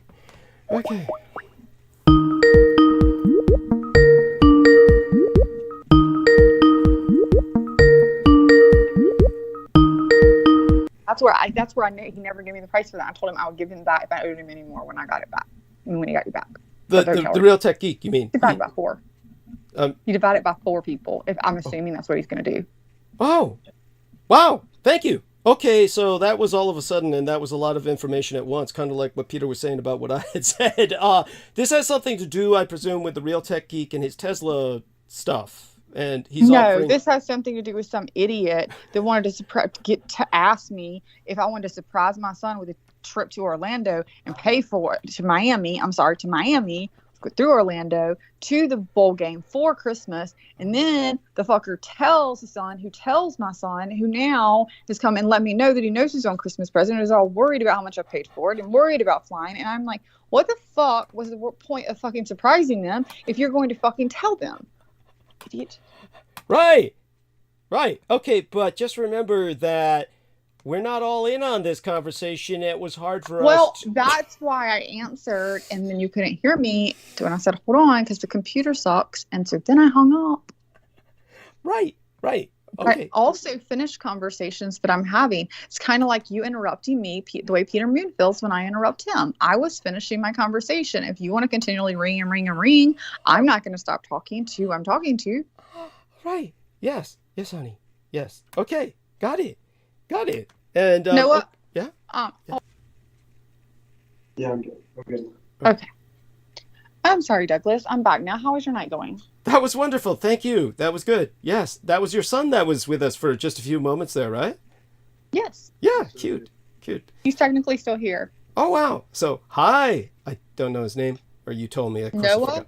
Noah! That's right! Noah! Yeah! Hey! Sammy remembers, because Sammy likes football. That's right. Yeah. Sammy does like football. He's good at... You're such an idiot. When is mine and the person you just hung up with's birthday again? Oh, I know you Don't both got look. the same birthday. Don't look. You got till 5. 1. Yeah, that's not fair. That's not fair. I have What month is it? What month is it? Till I 5. don't remember. I don't remember. What is next month? It's January? Oh shit. Oh my god. Oh my fucking god. Let me look that up. Brooke, What is the middle of January? What is the exact middle? No, Fuck. when's my birthday? It's 15th. 15th. Right? What'd you say? Brooke, 15th. Yeah, because I had you said 17th. 15th. I said 15th. I did. I really did. Yes. Yeah. Oh, he's looking at his calendar because he wrote it down. Yes, I did. I wrote it down. Thank God. Yes, that's right. Oh my God. Well, I'll have to save up something. Mm-hmm. I'll send you kisses. Do that. You do that. I used to rip that get you. Oh my God. So, all right. What's he mumbling? That he's going upstairs. You're going. He doesn't Is that want all to be you wanted around to while know? you beat me. He doesn't want to see you beat me. That's right. You're on the airplane. You realize you can switch seats. So if the other guy decides he wants to sit next to you, here's the only thing you need to be happy about. You got a fucking end row or a window row because you're the one end or the other. You want to be. I prefer not to be. Well, you've never flown, so you like the window. Anyway, just take the fucking window, man. You're the man, dude. Just take it. Yes, it's your birthday. Yes, your birthday gift. And be like, hey, if they say anything, say my mom says she paid more than everybody else. Yeah. That's right. Yeah. You're saying this is the first time he's flown? Yeah, he had. Wow. Yeah, my daughter's flown a few times, but he's never flown. Wow, cool. I mean, this will be a new experience for him. Cool. And so, aside from that, I called a bunch of people and nobody responded. It's just you and I. So I just got some message from Real Tech Geek that I was talking to my son while I was dealing with all that. What was that about? I I didn't have even read it. no idea. He says he didn't sleep, and I think that's impacted his writing. So his writing comes out as it's all gobbledygook. Did he message you last night? He's been messaging me, but I haven't paid attention to it because he's not answering, when we call him, He says stuff like, hello, on the way home, I'm at 42nd Street, didn't sleep today. Okay, so whatever, what am I... That must be why, since you're not messaging back. I was wondering why he randomly messaged me, but he said, which is fine too, because I've talked to him before, but I hadn't heard from him in a while. Mm-hmm. And then I felt bad, maybe I should have checked in on him because he was maybe, I don't know, me, I'll feel guilty about stuff. And it said, what do you say? Started it last night. I was sure fucking you. And it was hello, Brooke, how have you been? And I was like, how are you? I am watching this at the moment. And sent him a link. It was a comedy special, you know me. He was like, stand-up comedy? I'm in Jersey City. And I was like, yeah. But no, I was like, yeah, I am, but I've never seen him before. He's kind of different, this guy was. And I was like, what are you doing there? He's like, I saw Avatar 2 in 3D a little while ago in Newport Mall. And by the way, Full Tech Geeks listening, I'm not trying to make fun of what you're talking. I'm just saying when I read people's text messages, I don't know, I guess I could do it better, but I was like, awesome. And he was like, I'm visiting friends. I'll try to do it better. Visiting friends, haven't seen in a very long time. And I was like, was it good? Talking about the movie. Actually, dude, go slower and don't try to make it better. Try and make it sound as dorky as possible. That way he's forced to come on to defend himself. So I was like, I saw Avatar 2 yeah! in 3D a little while ago in Newport Mall. Yes. And I was like, awesome! Exclamation point. Yes. And then he put, because I put, what are you doing there? And he put, visit, but I had already put that when he said Avatar 2. So he then responded again, visiting friends, haven't seen in a while. No, a very long time. I'm sorry, in a very long time. And I was like, was it good? Because obviously we're responding at the same time. So I was talking about the movie. And he put, actually, I wasn't responding at the same time. It was a minute later, but I really didn't want to ask about the friends because I have, what am I going to say? What did the friends? Why haven't you seen them in a long time? I don't know his life. So I felt like that question was like, are they sexual friends? Like, what kind of question am I going to say there? You know? So he's just like, well, was it good? I mean, the movie. And he said, yes, just like Top Gun Maverick, the sequel is a vast improvement, and it will definitely win an award for cinematography. Wow. Real Tech, I'm reading it because he wants me to, like this, okay? And then I didn't say anything because I'm still watching my comedy special that I let him know I was watching. So 11 minutes go by, and he says, I definitely can watch it a few times. Then he says again, just like I've done with Top Gun Maverick. So I decided to reply then because 3 messages have come in, and I said, that's awesome. Can't wait to see it. Because, I mean, I really don't know what else to say because I really wasn't that into Top Gun. And I haven't seen this movie yet. So I just put, that's awesome. I can't wait to see it, which is true. I really can't. I mean, well, I can, actually. I'm not that excited. It's kind of like in football. But if someone says, let's go to this movie, I'll probably go. If they don't, I probably won't. He says, watch it in IMAX 3D. It was shot and made for it. And I was like, I will then! Exclamation point. Thanks for letting me know. Which is true. I mean, if I'm going to take the time to go watch it, I guess now I know to drive to the IMAX theater. So that was appreciative. Thank you, Tech. And so he told me that. And then he said, sorry, I've been MIA on Douglas' show. That's Just, for sure. He says he fluctuates with things. And I put, yeah, I have wondered where you have been, but thought maybe you were just busy with the holidays. And that would imply he had friends. Okay, he does. They're old friends, and he was out seeing them. Just saw this coming up on your movie. I have no idea if right or not. There you go. That kind of out of syntax. No, this was actually me. Okay. It was me. Just saw this coming up on your movie. I have no idea if right or not because it is 2 minutes. It was about the movie he saw, yes. And it was talking about it, but then I totally didn't send him the fucking link because it was like one of those shorts, like right after I had gotten off that whatever I was watching. Right. Like it came up about that movie, you know, and I was like, somebody was talking about it. Well, so I told him that, but then I didn't even bother to send the link to what I meant. No worries. So. Just out of curiosity, honey, I just want you to know, our friend George Knight is with us. So we now have someone to bounce off with yourself while I refresh myself. Oh, so I can and go? Real Tech is here. We shamed him. We shamed him into appearing. Go. We embarrassed him. We embarrassed him enough where he was compelled. That was your goal. That's what you said you were trying to make me do. See? I know what I'm doing. Embarrassed about what? Yes. He wanted me to read your text messages like a slow, like, I told her she was like trying to read your messages with respect. She said, I don't want him to sound dorky, you know, I'm going to make this sound, you know, so she was reading it quickly. I said, no, honey, slow down and make it, whenever you're reading what he said, make it sound as dorky as possible so that he's embarrassed into coming on and setting the record straight. And so there, you see, you did it. So, by the way, so we've, George is here. Real Tech is here. Yeah, Real Tech, if you didn't hear that, you'll have to go back and listen. I was like, that was not me. I'm not going to go back and listen. Well, I didn't. Douglas is just an ass. He just wanted to see if you were listening. He was like, just read it in a different way. Because at first I started. No, I was listening. Okay. I was like, oh yeah, I got a message from him, and he said hello, and I started it with hello, Brooke. She was like reading like, oh, I went to see some friends. I said, make them sound like sexual friends. So then she had to he didn't say that, but I did say that. I was like, I didn't ask him. And so at any rate, so you two gentlemen, do me a favor. Well, you know, before I go, I'll have both of you introduce yourselves because we always have new listeners. So because we were kind of making fun of Real Tech in the sense of trying to get him to get on here, trying to provoke him to come. I would like to, if I'm going to be on the show, I would like to, for the few more times I am, I would like to be the introducer of anyone. Excellent, good idea. You're the Executrix producer. Why don't you introduce these two gentlemen while I refresh myself?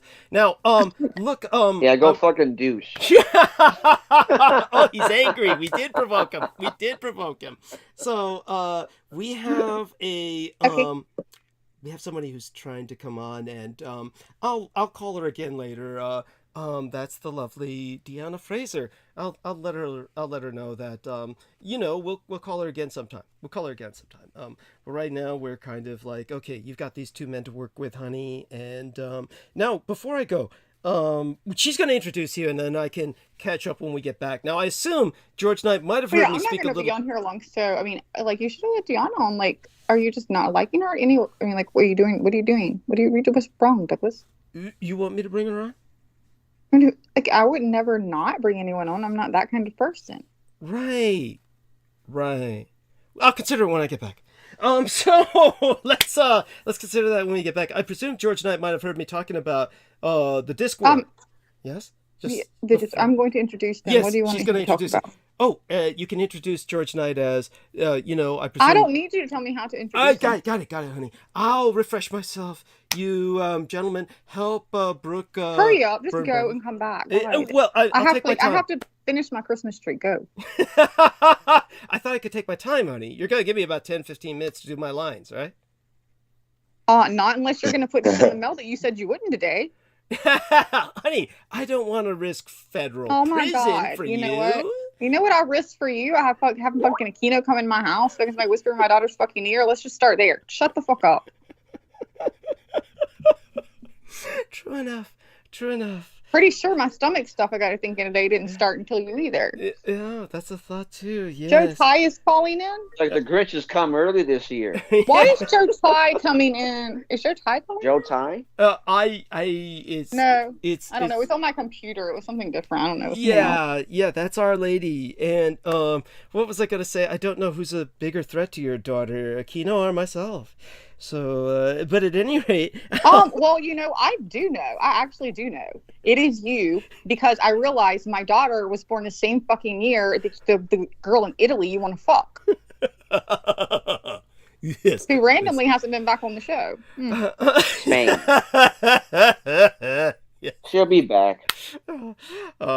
So, all such Sunday. being said, I'd best extricate myself. I mean, we got people who are trying to break in. It's kind of like spirits from outside, you know, Joe Ty, Deanna Fraser, and, you know, they're just trying to bust in on our little call here. But I guess we're all sitting in the hot tub together. I'll extricate myself for a few minutes to do my lines, and then I'll join you all back with the bubbly. God, I hate you fucking having lines. Honey, I earned them, honey. I went out there and I hoard my body out. I killed people for pay. You, on the other hand, you squeezed out puppies so that your parents wouldn't be angry when they found out you were gay. You know, life's just not fair. I'm sorry. Yeah, and I've been raising them for 22 years. That's while right. You fucking didn't raise yours, hardly at all, and then you fucking go get fucking blood boys from him at a fucking mansion. Shut the fuck up. And money for your fucking drugs, probably. And I still need money for his rent lines people. are like his. Yeah. I still need money for rent people, so pity me. Understand? Look at what I have to deal with. I got this chick ragging and nagging me, and He doesn't need money for rent anymore because he's probably going to be dead in January, and they won't have kicked him out by then because January 15th, when he doesn't deliver meat or fucking, I don't know if fucking Peter Moon will give a shit or not, but when I don't get a fucking gift, you can be sure I'll be on fucking the 16th plane to San Francisco. I'll try and save up money for something to give you. But what do I give the lady who has everything? Well, we'll consider that. At any rate, my adoration. In the meantime, you have these two wonderful men to keep you company. You'll introduce them. I'll be back. All right. I'm gonna go mute. Thank you, Dennis. Thank you. All right. Yeah. So we have, first of all, we have the Real Tech Geek, who has recently been nice enough to grace us with his presence, as he has come all the way back to New York from way distance in New Jersey. We all know how far that is. A movie advocate, buff, and obviously an NFT and anything crypto geek. But don't let the Real Tech fool you, because he knows nothing about anything technical. And then, of course, he puts up with Douglas. So that's exactly like our other friend from across the pond, who is here, as we call him George, or I call him King George. And he will come on now, and he will say, as he always does very nicely, "Thank you, Brooke. Thank you for having me." Yeah, absolutely. Yeah. Hello, Brooke, and thank you for having me on. Hey, George. Hey, Brooke. How are you? You're Hello, right. George. Happy You're right. holidays. Yeah, how you doing, Real Tech Geek? Yeah, very well, thank you. Yeah, it's I'm wonderful very to tired. be on with you guys. Yeah, I'm tired too. We're all tired. Yeah. Oh, cool, Brooke. Yeah, I was going to say, just so you know, in January, I'm going to find a date for you. I can actually be on the show with Douglas, just me and him, if you want. If you wanted to have a break, I could do the entire show with him. So, I already told him that I'll be probably having to leave the show in January. really, are you looking for a job at that time? Mm-hmm. Yeah, I mean, I've got to at some point, obviously, go back to work, so I've got to get on a better schedule. Of So course, I'm yeah, hoping to like have everyone. everything, Yeah. health-wise that I've been handling. Like I had 8 tests run that, God, fucking whatever day last week, Thursday. So just trying to get my health back and hopefully be focused on getting a job. Probably by the end of January, I'm guessing is my goal to have something, or that's start focusing on it in January at some point. I've had wonderful. offers. No, I've had offers come in, randomly, but I just haven't even replied. Yeah. Oh no, that's wonderful news, Brooke. I'm so happy for you and congratulations. Yeah, no, I do hope it goes really well for you. And Thank you. and please do stay in touch with everyone. Yeah, so your presence on the show will be missed by many viewers. I know many people do love listening to you. So no, thank you, Brooke. Yeah, that's wonderful. Yes, and many don't as well. Yeah. Oh, fuck them. Oh, don't worry about the ones that don't. George had one fan lady. Didn't like me that much. Anyway, no, it's is what it is. Yeah, I'm sure I'll come back on, but at least yeah. So whenever, obviously. So what were you planning for your one show? Because you didn't know I was leaving anyway. So what were you planning? Oh no, it's just to take over the show with Douglas. We actually did plan this past weekend to do an interview, so we could possibly use that show to our advantage to actually do an interview, myself and him. Instead of Douglas going on a monologue, I'll speak to him about it. We could just do an interview show, or just have both of us talk. I don't mind how we're going to play it out. So I'll discuss that with Douglas close. Perhaps try to bring on Sean Bond. Possibly, yeah. We can possibly bring some other people on. Yeah, I'll speak to Douglas. I thought we were talking about bringing what's her name from England as well. Oh, Christine Joanna Hart. Yeah. Mm-hmm. Yeah. No, that'll be really good as well to have her on. Yeah. So, yeah, lots of exciting things to come. So, well, yeah, January is the most exciting month, Yeah, absolutely. Yeah, and it's a quiet month. It was the month me and Peter Moon were born, so I mean, you really can't get better than that. Okay. Yeah, absolutely. And we just had. Yeah, I think in the United States, I mean, it was only yesterday for me, but it was the Solace Day. It was the Winter Solace Day in the celebration. So it's the longest day of the it's the shortest day of the year, the darkest day of the year. Yeah, shortest day. Yeah, the longest, darkest day of the year. Longest night of the year. Do you remember I told you, bro, that was the reason why we celebrate Christmas on the 25th. That's why when people perceive it as the birth of Christ, we never know the exact date of the Christ child's birth, but we celebrate it because it's the darkest time of year and he will emerge from the darkness into the light. So that's why Christmas is around the end of December. So yeah, that's the reason for it. So yeah, that's just wanted to just remind you of that. Yeah, no, I do remember speaking to you about that. Yeah, I do remember you saying that. Yeah, people have so much messed up about Jesus, but yeah, I mean, the entire documentary, first hour of Zeitgeist goes all into it, and the similarities with Egypt and I'm trying to remember the other cultures, but it's a touchy subject. It really can be. Well, it is, and at the end of the day, it's just about people realizing that your God is within. But everybody has to believe what they're going to believe themselves, and there's no right or wrong to that. I mean, I think it's acceptance of that and just being okay with it. But as long as they're not, harming you. I finally just come to that conclusion. Oh, bless you. That's what faith is. Faith is your ability to accept something without the evidence. But from my perspective, I always go by the historical evidence. I always cite Brent Lander's book, the Revelation of the Magi. That's the book I always cite whenever I speak of the coming of Christ, or the it's basically the evidence, the historical evidence that he existed. So that's what I always cite. Yes, there's several books that cite historical evidence with him, but what was the other? I mean, just like he traveled to, obviously traveled to Egypt during those missing years as well. Yeah, all over the world. Yeah. In India. He was in India, yeah. All over the world, yeah. So, I mean, I guess my different belief from a lot of people is the fact that people see him as a son of God, as actual, like my mother, obviously, just like a completely different, like a deity almost. And I don't believe that that's what he actually meant, and some of his words were misinterpreted. I mean, like everything he was saying, like the light, it's in you, your God is in you. Like it was not, things were just so misinterpreted by him. He was trying to teach, just like many other great leaders that have found themselves in, I mean, you could even, and I wouldn't call this a group like a leader, like what we've compared to, but like even like Ram Dass, like Ram Dass, right?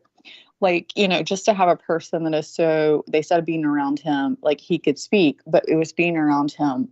There was just this presence of just pure peace, and like when he would sit with the Buddha or his guru, like they sat down, the first time, and just like, there was just no words. Like they didn't speak. Like he's sitting down to speak and there's no words. They don't talk for like an hour, like to sit down at dinner, and they just look at each other.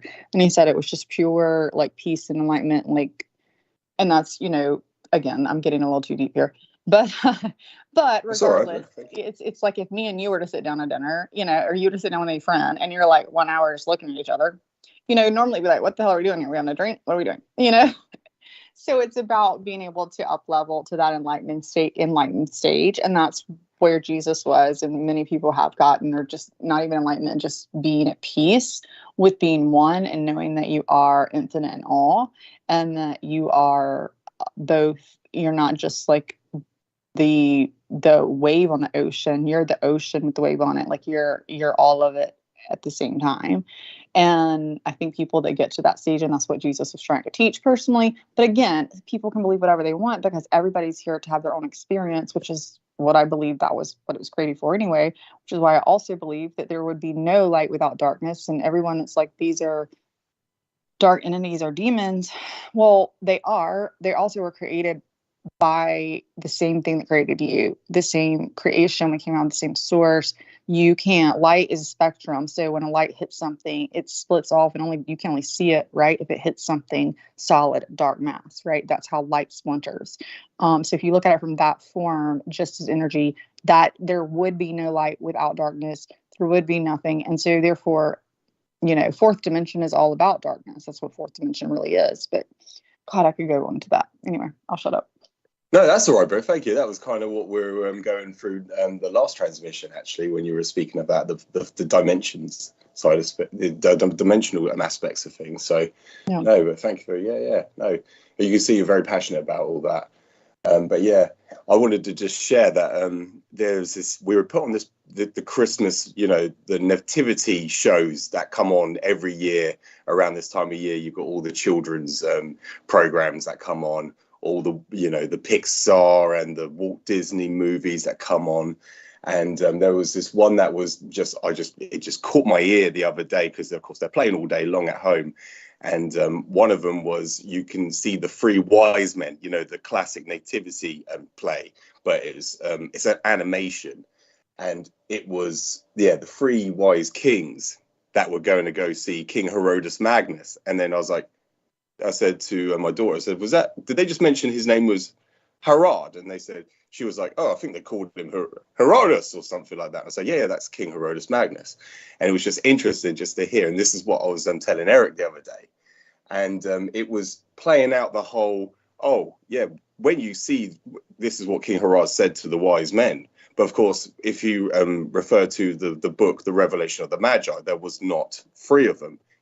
In that what it was, Brent Landau has translated this scripture that was locked in the Vatican dungeon, or the library, for thousands of years, hundreds of years. There was the oldest transcript written in the Syriac language, which was the closest to Aramaic, which is the language that Jesus spoke himself, and it is written within Jesus's own time, within the first 100 years of his own existence. So it's the oldest manuscript or transcript of history that around the time Jesus was alive. And on this program, it was who was that again that got a hold of this?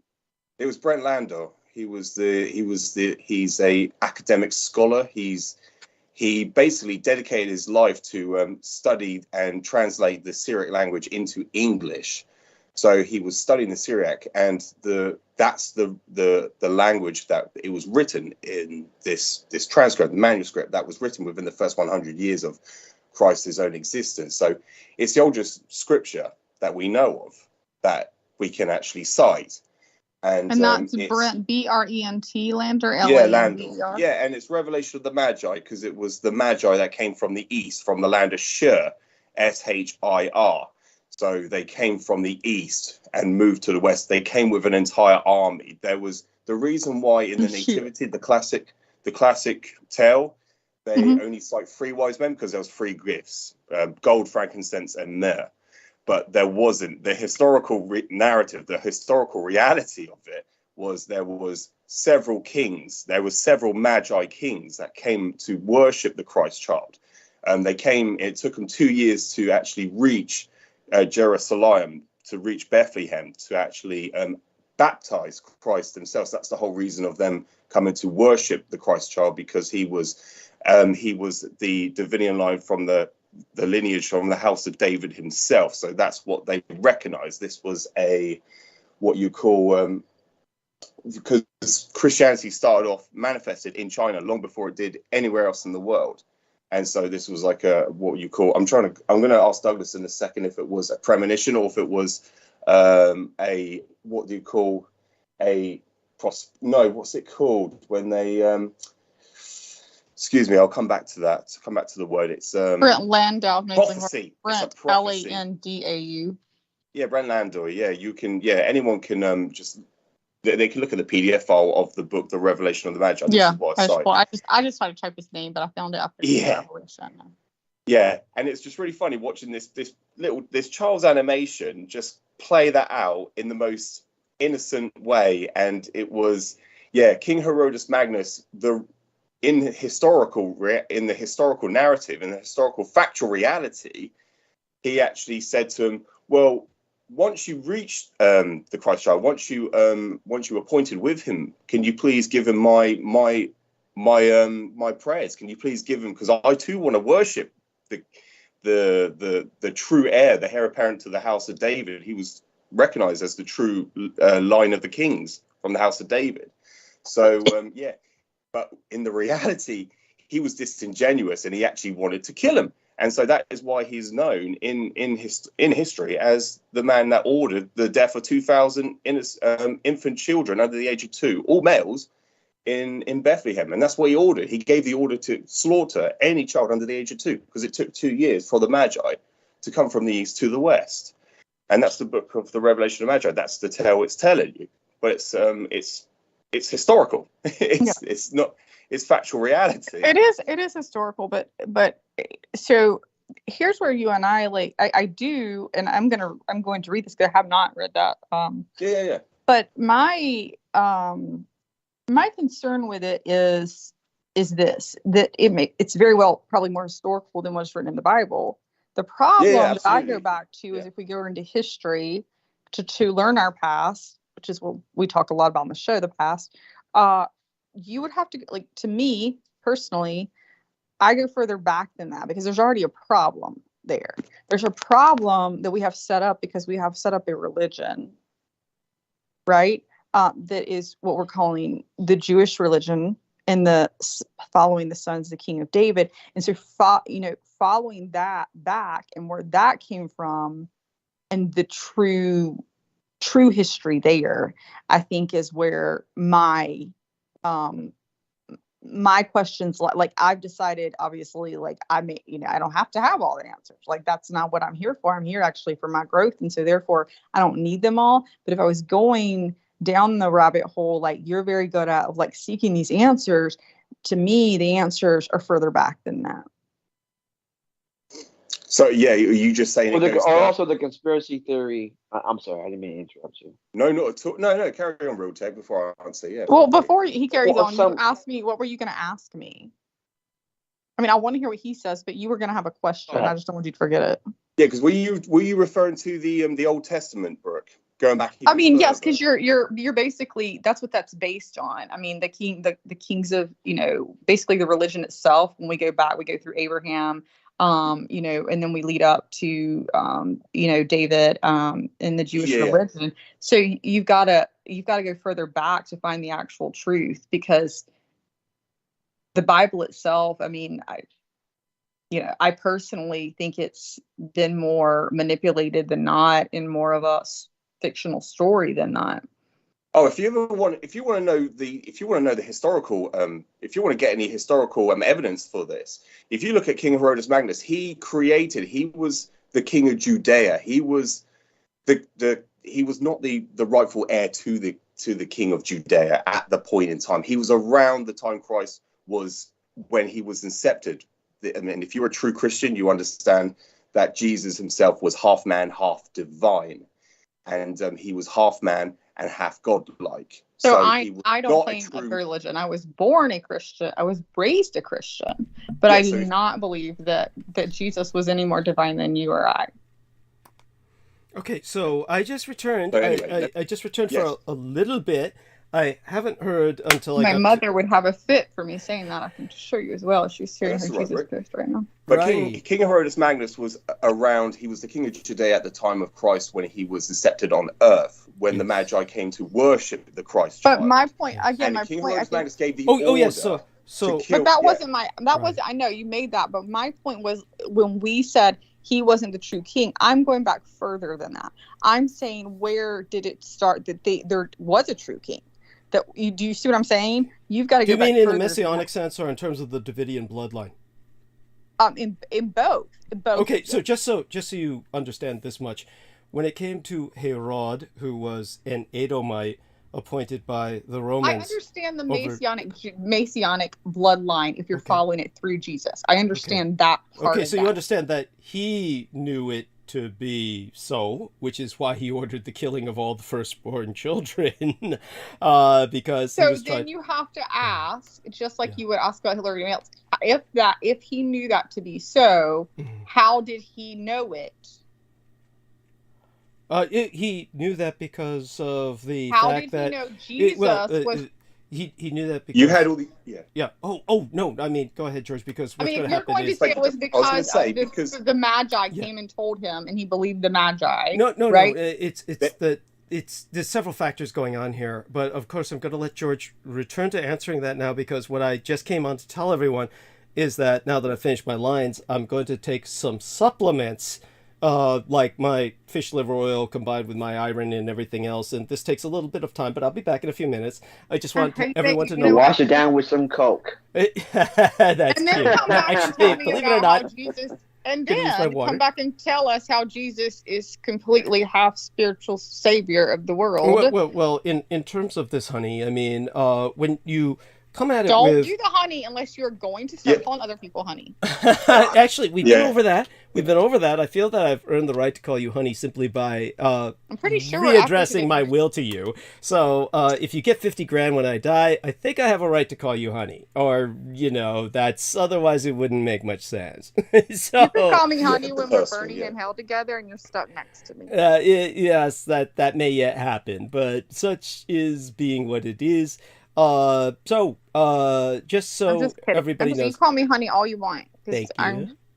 Just kidding. I like that. I just like to hear you call them honey too. Yes. But when it comes to, just so people understand, before I go to take my supplements, and understand this is one of the reasons why I need money. I actually get Meals on Wheels. I actually get a a lot of recreational drugs at the estate during the holidays, which I'm going to check out. I just want people to know, and this is directly for people on the line with me right now, I know, such as Brooke or... while. Well, hold on for a second, honey. Just such as Brooke, such as Realtek, such as George. If anyone needs to contact me directly after transmission and sometime before late afternoon. Now, sometime in late afternoon, my son will pick me up, and at that point, I'm checking out completely until Sunday. So until I'm back for Sunday night transmission, I'm effectively going to be out of circulation, incommunicado. So anybody who needs to talk to me right after transmission. Now, I've promised Our Lady Christine Joanna Hart, I'll call her at about right after transmission. I'll give myself a few minutes to refresh myself after that and then call her. So I'll be talking to her for at least a few minutes. But yes, if you need to reach me, try and reach me then. So this is for people who have a direct contact line to me. Now, that includes Sammy Romero if he's listening.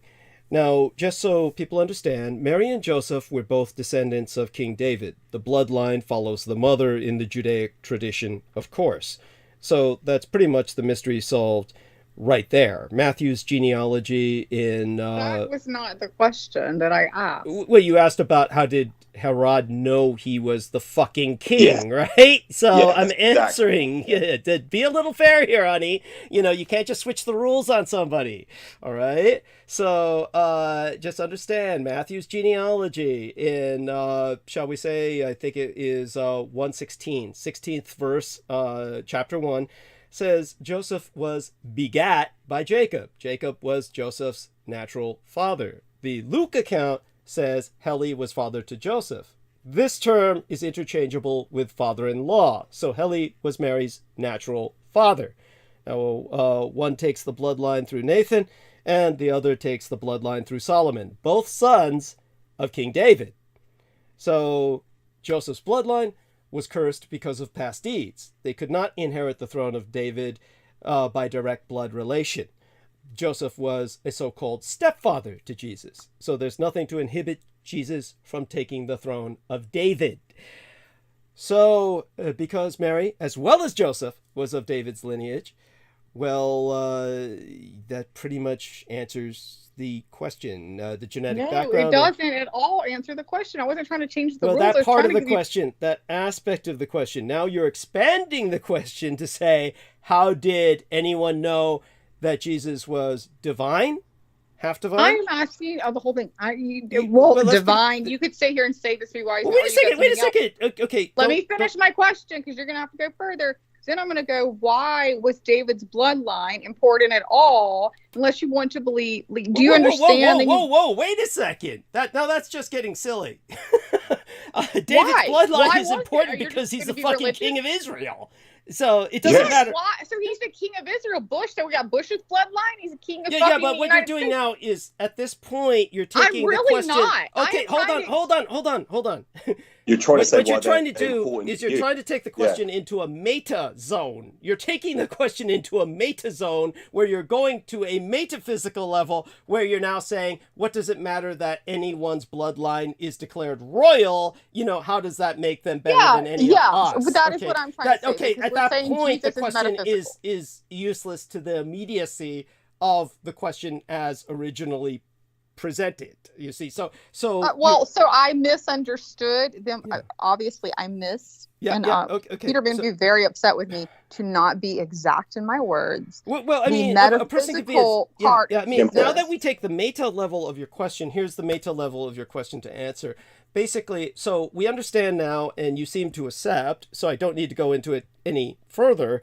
So basically, by the way, for people who are shooting me with questions right now in terms of private emails, and they're asking me about stuff like, DNA and shit. Okay. And a lot of this is based on some of what Peter Moon says about DNA.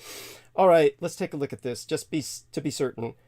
Jesus Christ's DNA was 100% his mother's DNA and 0% his father's. Given that the Bible states no human male fathered Mary's firstborn baby. Yes. So there you have that.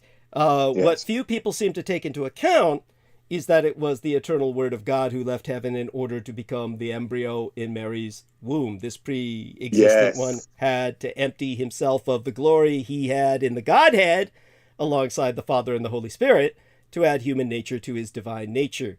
So Mary's contribution was the humanity of Jesus. The formula of Chalcedon speaks of Jesus as consubstantial with us, according to the manhood. The Athanasian Creed specifically links his manhood to the substance of his mother, and that later Protestant creeds do the same. Okay. But all that being said, to get back to what you're saying, beyond that, the Metic question of divinity. So when it comes to the history, just answered it because you already believe. But aside from that, just understand, honey, that the history of humanity has Heracles. Heracles has far more historical backing in terms of eyewitnesses and in terms of writ accounts than even Jesus. And Heracles was said to be half human, half divine, half the child of Zeus, and half the child of a human mother. Now, one thing all these gods have in common is you've got some patriarch in the sky who sees some honey on the ground and says, man, I want to fuck that bitch. And somehow people are born like Hercules and Jesus. So take into account that, as I said, because there's so much more historical evidence for Heracles, there is already a background, shall we say, precursor, a historical precursor, and basically a kind of, already this was in the human experience. So when Jesus came around, this wasn't that the first. is where we can agree. Yes. So that is where I'm trying to agree with you. Yes. That we have taken religion, and let me just first say, I believe that Jesus existed. Yes. So can agree with that. And that's appreciated. Yes. Okay. I was raised Southern Baptist Christian, so you're quoting Bible verses what that you're I quote by heart. What you're angry at. But no, I'm not angry. Let me finish. Well, I think there's nothing wrong. There's nothing wrong with some anger here. A lot of people have exploited this and perverted it. And exactly. The Bible has really exploited that. People have exploited the Bible. The Bible, as you know, is misinterpreted. We know that the words they use for Jehovah, and for not Yeshua, which was Jesus, but what was the other term that they use in the Bible? Both those words were for gods, multiple. Okay. Well, some could be interpreted as such. Like definitely the word Elohim. Elohim refers to a plurality. So definitely, Okay, so anyway, and yes, and there are multiple words, but anyway, regardless, Yeshua was Yeshua, Jesus. I believe in him. Believe he is a better person than anybody on this phone. Believe that he is. But just out of curiosity, once you say that, I mean, I can't help but ask, why do you say that? I'm not saying that I'm better than he, but why would you say that? I would say that because I believe that we all come here for a purpose, and he saw his purpose through. And I think at least in that time, did he have past life? Who the hell knows? But I know that he sought and had a higher enlightened, as we know that he's traveled, went to India, went to Egypt, was able to become, very much with wise. And then was able to give this wisdom. The wisdom itself was misinterpreted and misconstrued. I believe. By the way, for anyone who doubts, Brooke, do understand this: the overwhelming majority of Christ's life is missing. Christ was missing for around 30 years, and the guy was almost 30 years old when he died. So bear this in mind: the guy disappeared pretty much when he was extraordinarily young. Disappeared for the good majority of his life. Comes back and is crucified. That's basically the story as the West understands it. So the big missing part is in India and Japan and Egypt and where he was learning all these mystery school even England and even England potentially. So yes, I didn't know about England. I haven't read that one, but I did know about the others. And yes, where he was learning all this and comes back as this person that is an enormous threat. Is an enormous threat. So he's an enormous threat. He's very wise. He's like the Buddha. Krishna. Like we've got people. Yeah, he knows reincarnation, which they took out. Which there are some parts that can be interpreted as reincarnation in the Bible, but Yes. They took it out. My Also. house has many mansions. Yes, it's a terror. Yes. So Yes. yes. Now, so such being said, while all of you discuss this, I will take my supplements. I'll be back in about another 10, 15 minutes. At the longest. And but you seem Does to have not this well in. take 10 to 15 minutes to swallow a couple of pills. Honey, I have to mix. First, I pour in the fish oil into the little 20-ounce cup. Then I put the 10 milligrams of iron. You're a vampire. You don't need any of Because that. this is the Just closest I suck it can get to fucking blood until I get to my blood boys, okay? Jeez. So this is what I have to do. The fish oil, the iron, then the Lipitor C, then the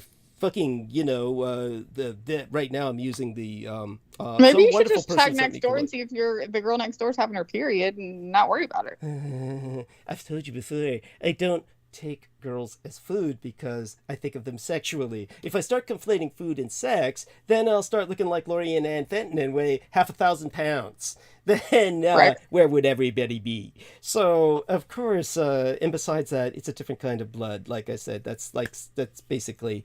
Anyhow, we'll get into that some other time. I don't want to get into it. It was a joke. You could have let it go. You've brought it up enough times where I think there's a serious proposition in what you're saying, and I would explain as to why I don't pursue it at some point. But such being said, our listeners will now be graced. Sounds like Red Bull. It gives you wings, right? Yeah, there you go. That's what, I See? mean, to Then it be has- honest, I was just probably saying it because I miss it. So it's There probably we just are. like we project. I'm just projecting what I wish I was doing. Yes, that's right. My only regret is that in drag, I cannot give you that. But such being said, there's always some other form of ejaculate you can try and take as a substitute. I can provide that much. So, now that we've gone to that level and taken it into the same... Okay, Ian's not here. We don't need to go to that level. There Let's we just shut it up. are. Thank you. We can project all that up. Poor Ian. Oh my God. Who I Oh, pointedly... Ian, if Ian's listening, I do love you, Ian. I try to call him and let him know. Like, I do love giving him hell, and he's so good with it. So Yes, I he love does take him. it well. He's a bit of a masochist there, yes. And, well, okay, so all of you have this in hand. I will return. And in the interim, George Knight will continue to explain what he was trying to explain. Just understand that in the meta sense, when it comes to divinity... First of all, can you say, because you're doing like George when he says Damer for Jeffrey Dahmer, and it's Dahmer, Yeah. and you even made fun of that. Can you not say meta? Because in the South, we eat meta sandwiches. That's You know, cute. So it's meta, Meta. Okay, meta. All right. like metaphysical. It's because everyone has different dialects, Brooke. Yeah, everyone does have different accents and different pronunciations. So Yeah. yeah. Oh, I knew. Yeah. I know that, but he's here, and it's META. But you know what makes this So kind there's of no way ironic? he's Caribbean, getting you- Yeah. I don't know I- how he's getting meta. Actually, you know what makes this kind of ironic is that in the Solid South, they tend towards the British spelling as opposed to the North, where they use this more streamlined spelling. The South retains this more Anglo or British kind of spelling pattern. So it's interesting that the pronunciation is somewhat different. But anyhow, my love to you all. I'll be back. I'll get Tomato, that. tomato. Yeah. Yes. I'll Yeah, be back. exactly, Brooke. Caribbean and Caribbean. That's the two differences. Those I'm totally fine with. Some of them I'm even tomato, tomato, base, baz. I mean, I'll be honest with you. There's a word that I say that is like, I'll say turtle. In the South, we don't do our T's very well. So like it's turtle. And I didn't really turtle. Mhm. But turtle. So, there's some things we do in the South that are just easy done. But apparently I say one word that no one in the South or anyone else says. And I had no idea until I had two children. And one was old enough. She was writing poetry all the times. And she was like 12. And I was like, oh my God, that is the best poem. And she's like, what did you just say? And I was like, it's the best poem. And I still to this day will say it. Like, I wrote a poem. She's like, it's a poem. I'm like, it's a poem. Like, I remember growing up, like being like, I wrote a great poem, telling the teacher. Teacher never corrected me. I have yet to meet someone else that will tell me it's okay to say that. Even the most redneck Southern trailer park trash will be like, it's a poem. I'm like, I don't know where the fuck I got poem, but it will always be poem to me. Apparently, a past life, I was doing poems. Oh, bless. Yeah. Do you know what I always teach my girls? There's no right or wrong way of pronouncing anything. It's just, it depends on different cultures, and that's all it is. And it's just learning to just respect and adapt to it. And that's all it is. And just understanding the differences between cultures. No, that's a wonderful thing to teach them, and I Yeah. actually do teach. I gave you fun on Of- Jeffrey because here we just obviously it was such a big thing when he did that. Like it was always like Dahmer, you're going to be Dahmer. So to hear you say Dahmer, I was like Dahmer, like who is that? And then the only reason I get to give him hell is because I'm sorry, but it'd be like somebody in the South saying like the turtle, and then somebody being like it's spelled with a D. He knows it's spelled META. Anyway, he pronounces everything so correctly. It threw me. But yeah, no, I mean, Yeah, but you know, I don't it's usually it's make like fun of people for the pronunciation. I usually don't, but you know, I try not for to. instance, people in England asking for a cigarette, they would say fag. Yeah, they call it fag. You know, so it's And that's a different meaning in the United States as far as I'm yes, of course. Yes, of course.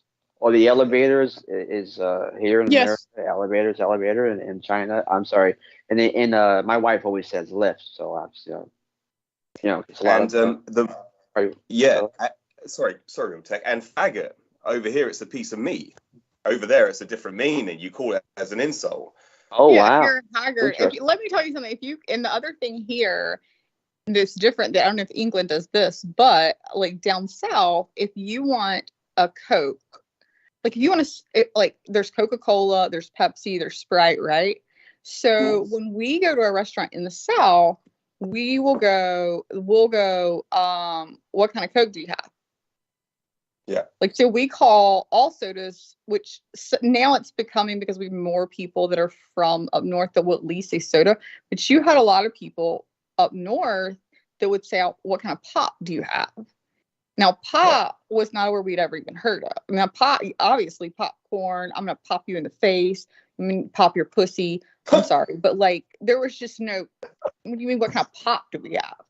So I was just thinking of the best sentence you could come here as an Englishman when you come visit, come down to the South and say, I would like a haggard fag that I can pop with a pop. Yeah, haggard's another word. Yeah. I like a haggard, a fag, and a pop. I mean, you're ordering fucking a dinner, some meat, right? That's what you think, some meat, a cigarette, and a soda. But they're going to serve you a nasty looking woman, a man to suck your dick, and probably pop you in the fucking face. Yeah, bloody hell. Yeah, I can think of better things to do. Right, I'm just saying, be careful what you say. Like, it's funny, like you can say, be careful of the way you pronunciate, but the words are very different. So it is weird. Yeah, exactly. No, thank you. Anyway, let's get back on something that people want to hear about, which is whatever you were going to talk about. Oh no, it's all right, but no, and just like what you're saying about it's construed, to go back to the Bible itself, just to put things in perspective, you know of King Henry VIII, and he had all these wives. Ultimately, at the end, you've heard of the stories, haven't you? Mm-hmm. Of King Henry VIII. Yeah, well, what he did was his first wife, Catherine, he approached the Pope and he asked her, because in those days, you couldn't get a divorce unless you got permission from the Pope. He had to approve of the divorce. And the Pope said to King Henry VIII, no, sorry, you can't divorce your first wife, Catherine of Aragon. I'm sorry, I'm not approving of this. And so what did King Henry VIII do? Excuse me. He created the Anglican Church so then he could get a divorce as many times as he wanted to. And he ultimately accused his wives of many of the most obscene crimes and what do you want to call, like blasphemy. Accused of the most obscene accusations. And so they were beheaded, majority of them. And because he just wanted to go from one to the other. And because of what he did, he created the Anglican Church. This created a 400-year war between the Roman Catholic Church and the Protestants of Northern Ireland. And that's why we have a Northern Ireland, we have an establishment, the British do, in Northern Ireland to this day, that prevented us from ever advancing technologically and engineeringly. We never had any offshore in the North Sea, any oil rigs until post World War II. So that the ramifications of him doing what he did caused us to have a 400-year war with the Irish. And that's the ramifications to this day. And they're still suffering. Excuse me, my throat is just absolutely, I need to clear it off. Clear my throat out, beg your pardon. And you had too much Haggard this morning. I haven't eaten at all, sorry, Brooke. No, I wish I did have haggis. That'll probably clear it, to be honest with you. Get some hot food down me. Yeah. No, so that's just, to just go by and just to, go by what you were saying. That's just one example. And then you have the King James Bible. That's where that's where you read my mind.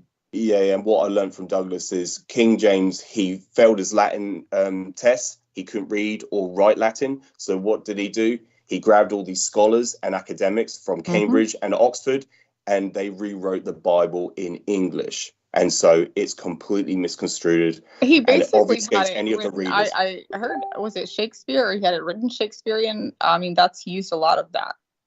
Yeah, exactly. It's written in a similar way. Yeah, just with the language used, and it's very, very people just read. People don't want to read it, and this is something that Eric said to me the other day. He goes, and this is where I wanted to correct him, because what he said was, he goes, the majority of people now, and I think he was presenting it like internationally, globally, there are less Christians on earth than there are atheists or agnostics. And I said to him, well, no, that is the case in the United Kingdom.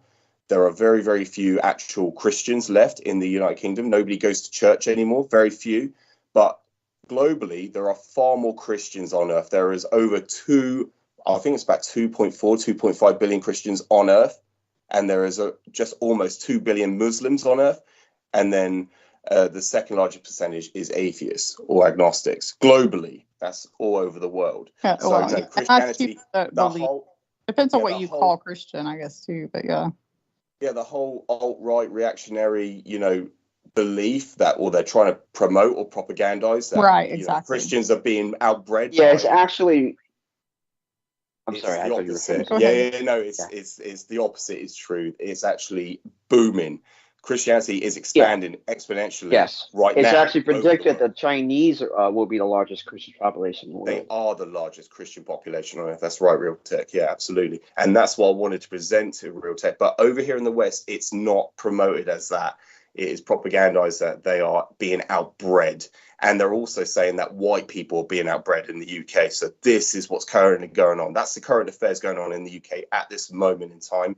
All the time you see on the news, you see these Romanian or Armenian migrants coming over the channel, and they're arriving on shore, and they're dying out at sea, and they're arriving, and there's 140,000 arrived this year, and they're taking all your housing. And that's the current propaganda, the current war machine going on at the moment for the white Anglo-Saxon population to fight back. And this is the current propaganda that's being promoted right now in the UK.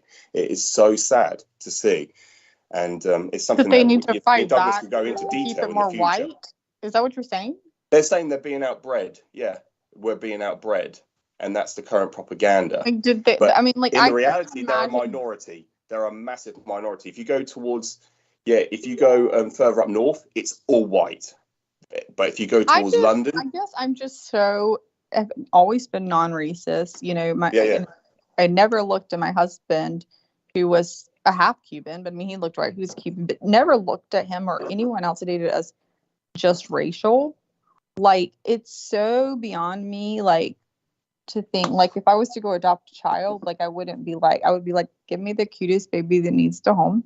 Just like when I do a dog, or I'll go in and ask which one's been here the longest or which one's going to be put to sleep. It has nothing to do with race or the breed of if I'm talking about dogs, breed of a dog. So it's very easy to say dog for me, just not that I'm putting people to dogs. But what I am saying is, if it'd be like someone being like, well, I only rescue Chihuahuas.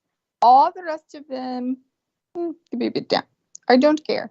Like, what does it matter? What if there were no Chihuahua? What if there were just a bunch of dogs running around and they were all happy? I don't think none of them, I think most of them would just be happy and not care what breed they were, as long as they weren't being put to sleep or abused like beagles in like, for medical tests and drops in eyes and euthanized while in horrible pain. Like, what is the point of fucking saying, oh, well, we've got to save this race because if the white blonde-haired people are not here, God will be very upset. I mean, like, what? I mean, maybe one of you feel that way. Like, don't get me wrong. I think diversity is great, and I do think that we will continue diversity no matter what it looks like. We're meant to continue what we are meant to continue, but to continue it for the purpose of saying, well, this race needs to be continued, and we need to make sure that the white people are reading with the white people, more of them. Exactly. That's what. Like, what? That's not a God thing. That's not you can't even say you Christian, Jesus. Like, I'm pretty sure none of that comes from that. Because it's not of love. And if it's not of love, then it can't be, at least from the creator I know, or from what we are meant to be ultimately, which is one and which is love. That's not coming from any of that. That's coming from ego. That's coming from, well, I just like, I do like to see blonde or blue-eyed white people, or I do like to see, all ethnic black people. And I think we should just keep it that way. I don't care. I know a lot of people fall in love with each other, but we need to make sure at least enough for falling in love and fucking, we're just keeping the lines going. Like, what's the point? Like, what is your point other than saying, I like to look at this? Are you saying that there is such a difference? Because if there's such a difference, then show me DNA-wise why it has to be so, like, where your God, where your religion says it should be that way. Because if it doesn't say that, then what does it matter? We're meant to continue to grow. You can believe we came from 8, we're meant to continue to grow. You can believe we were manipulated by aliens, we're continuing to grow. Whatever you want to believe, continue to grow and excel. Don't be like, well, no, we got to keep it like King Jim, we got to keep the bloodlines in order. That's not growth. Like, if grow and excel and end war and fighting. Do what? I said grow and excel and end war and fighting. Yes. Well, the grow and excel and war and fighting are two different things. Like, grow and excel is one thing. War and fighting is the opposite. No, I mean to end it. I'm saying. Yeah, I mean, you will end it. You will end it with war and fighting, or you'll end it with getting over the war and getting over fighting over it. Like, that's the point. We'll continue to evolve, and we'll continue to either be continually, everything's a circle, right? So if we were wiped out 12,000 years, if you want to believe 12,000 years ago, we had which coincides with now what everything we have been seeing with the, what the ice, whatever, I forgot what it's called, but Ice Age, yeah. Yeah, I see, but there's a certain term I was looking for. But about 12,000 roughly years ago, now they've proven with that it coincides with our flood stories. The Earth was basically wiped out. Some people believe, that there was... Every culture has flood stories, yeah. So we're always going to have, most likely, cyclical patterns. And probably we're going to get wiped out again. We'll be the next race, most likely, that will be the race that we talk about now, that is, like, some people call it Atlantis, some people tell us the race we don't know, like, whatever, and they start over again. How will they start? Who the hell knows? That's up for 4th, 5th, 6th dimensions to figure out again, right? However they send us back in. But we choose to come in, our souls do. You don't ever humanity will humanity will always live on, Brooke, and that's what's very important for people to remember, and that is a fact that humanity will live on. You and I and Douglas and Realtek, we will perish within the next extinction event. No, we won't perish. This particular body. No, you and I, we will perish within body. Yeah, have you ever? But what I'm saying is the 1,000-year Reich in exile will live on forever. There is no way they are going anywhere. There is nothing on earth that can destroy them. I don't believe that at all. Here's the thing. To believe that, you would have to believe that then you're going to, the only way that 1,000-Year Reich cannot be destroyed is if they are part of fourth dimension. If they are part of the fourth dimension, fourth dimension, then they are out. You go underground. You just go underground. If you want to survive any extinction event on the surface world, you go underground. It's just you can go underground. There are people what happened that we with believe the Permian 12,000 years ago survived. Yes. Yeah, the Permian extinction lasted 25 million years. Yes. But that's not my point. These people aren't living. Their DNA is not living that long, George. What? Even underground, you're acting like they're not going to die. Their DNA structure, even manipulated underground, will and they're not just underground, they're out in the space as well. They're out in the cosmos. But they're not living 25 million years, or they're not living forever. They still have a death. Wait a second. Yeah. They still have lifespans, but wait a second. If we're talking about the 1,000-Year Reich in exile, then we're talking about lifespans that are altered by genetic engineering. So do understand that the 1,000-Year Reich in exile, or the Germans that have gone underground to avoid conquest. Since you came in just to say this, I just got back. I just got back, and I know. So I'm going to let you go into, because I know you'll go into a hole. You're going to suck the air out of the room. So let me say this. No. Go finish. Go ahead and finish. Okay. So all I want to say, just throwing it out there. No, neither one of you will agree, but when you have so what you're looking at is if Hitler in 1,000-Year Reich, which I do believe he did have contact with what some people call extraterrestrials. Okay? Oh, no. Let me finish. Well, let her finish. Yeah, of course. Finish. Like, I really don't do that, dude. Like, some people, as we know very well, it's multiple accounts that we believe. First of all, we already know that there's been multiple accounts of extraterrestrials, and we've proven part of that not right, and with certain things. But there's so much that you can't say. There's so many stories that we can't say that were these balloons, or that were just people's crazy thoughts, or that were just a movie. There are things that are being left out of the story. So let's just remember, 1,000-Year Reich, you go back to Hitler, we know that he was searching for all the answers everywhere. He was going to Egypt. He was going to all these places. He was looking for bigger answers, higher powers, and higher things. And if he found them and he had contact, what he found and had contact with was from the fourth dimension. The fourth dimension, third dimension, is what we have is basically, you can look at it as height in many ways, but like height, width, depth, right? What it really means to you is past, present, future. It is the one dimension when you come down that you now have time. No other dimension do you have time.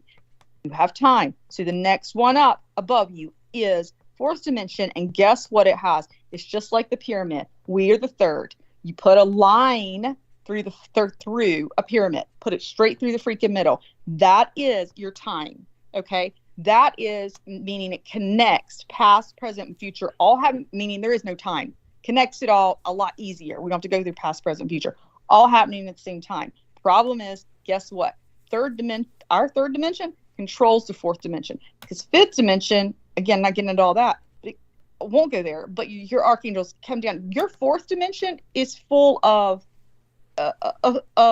you've got dark and negative forces there that do not want to have to come to third dimension and want to control it because they are being controlled by it. And I won't go into the details of that. Obviously I could at some point, but so anything that they thought was alien was coming from another dimension. It was just like angels. If you want to believe there was an angel Michael, you want to believe their fourth dimension is just coming down from fifth and coming from sixth. And that fourth dimension is stuck. They're stuck there.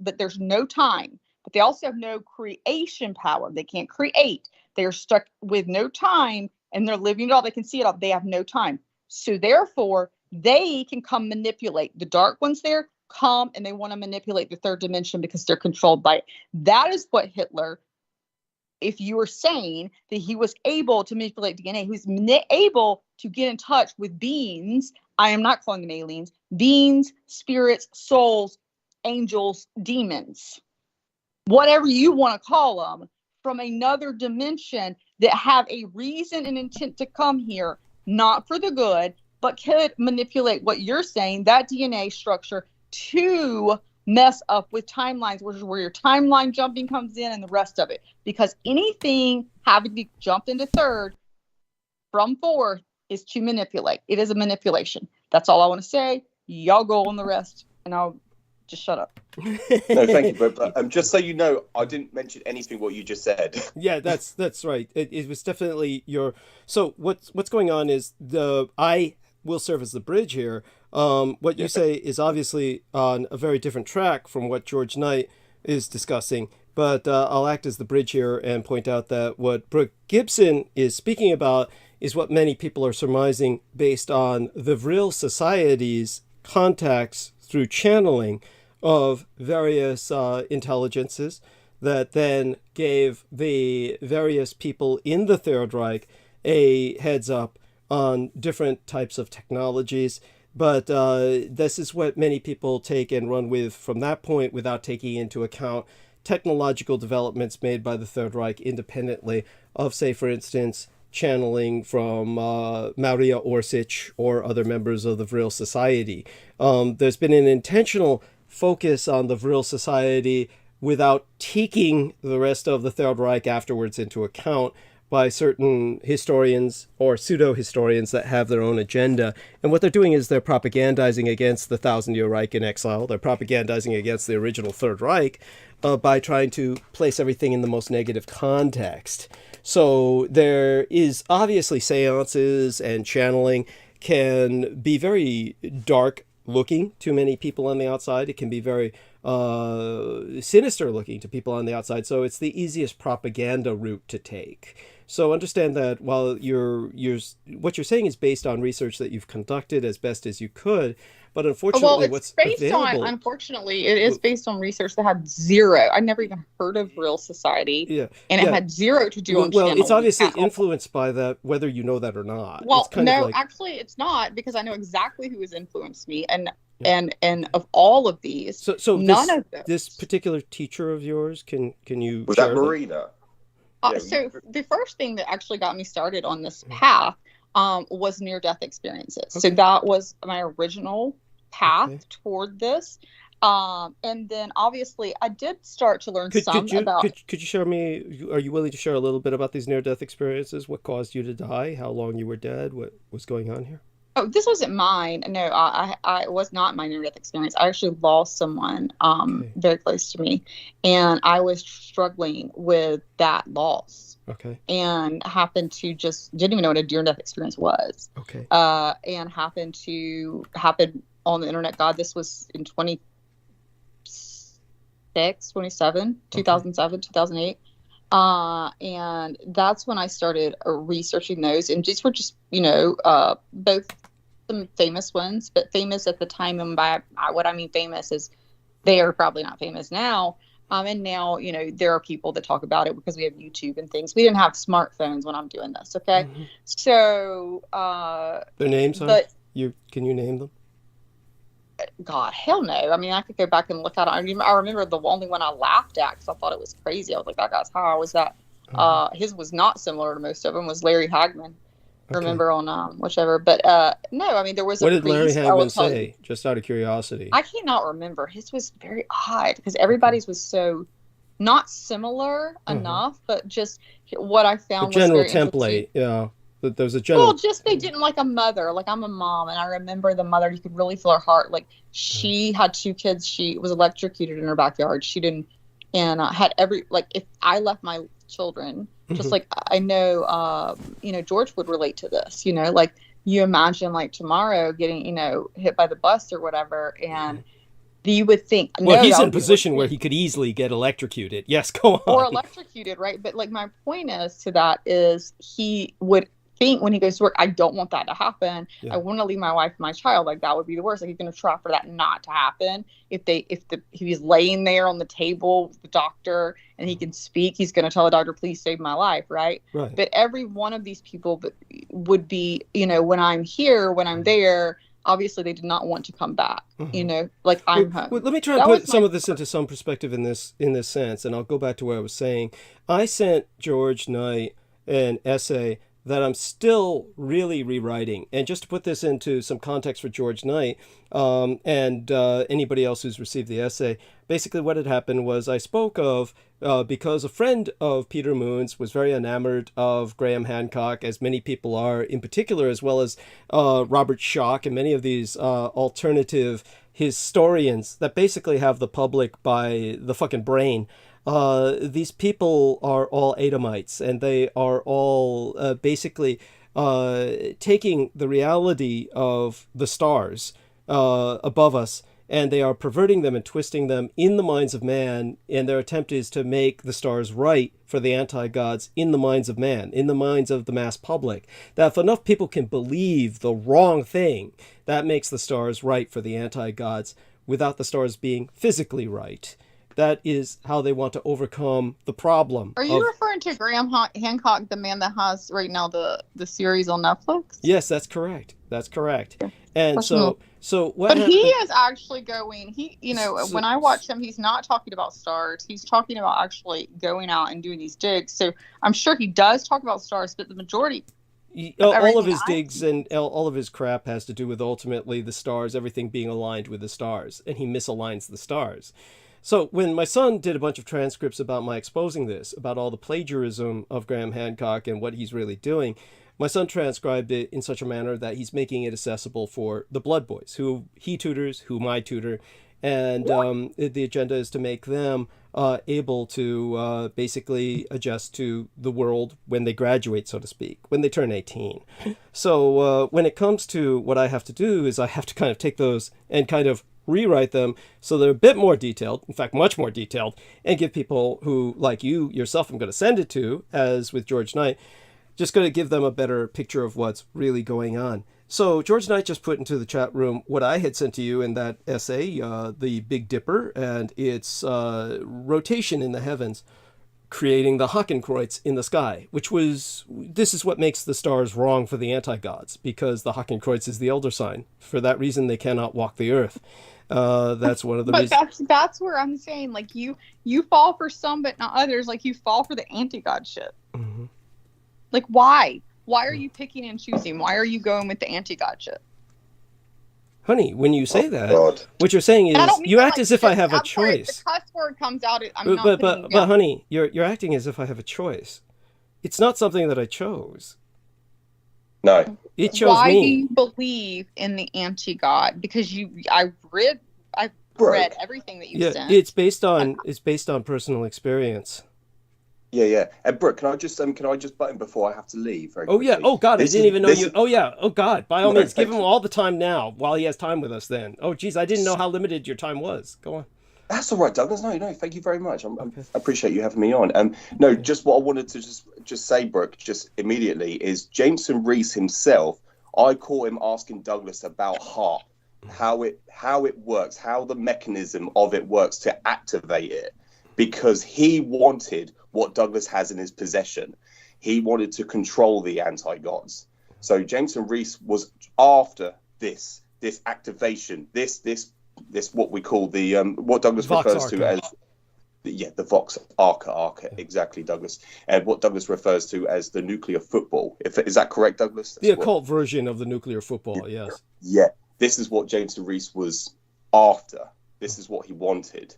So it's not Douglas's choice. This is something that's, This is what I'm sorry. burdened I with. obviously missed something here. Yeah, there's a lot you're missing. It requires a lot of background. Yes. And the one thing I did read that. You say you have the nuclear football. Yeah, the occult equivalent of the nuclear football. So, which is, for what it's worse than the nuclear football in what it can do. It's far. Yeah. Thank you, Douglas. And that's just what I wanted. Because of the Peacock Angel? No, this has to do with what was built by the U.S. government itself. Understand, it's like what I told people who, when I was giving lectures to in the past, it doesn't matter what you believe. What matters is what the men with the guns who collect your taxes believe. And they believe this. So understand, it's not my choice. This is their belief system that I'm stuck in. I'm stuck in this matrix. Yeah. But go on, George, with whatever else you're going to say before you leave tonight, please. Thank you. That was just me presenting the evidence. I caught it firsthand caught him red-handed. I just came in right at the last minute where he didn't even realize I was there. He was narcotic, wasn't he? He was just not there. He's oblivious anyway. He's too megalomaniacal to care, but go on. But he was malevolent. The way he was asking Douglas, he was after something. He was after these, he did this after transmission. So nobody else, he didn't think anyone was there. He thought it was just him and Douglas. Yeah. And then Douglas was reluctant to give him any information. And I knew what it was after because he was asking specifically about HARP.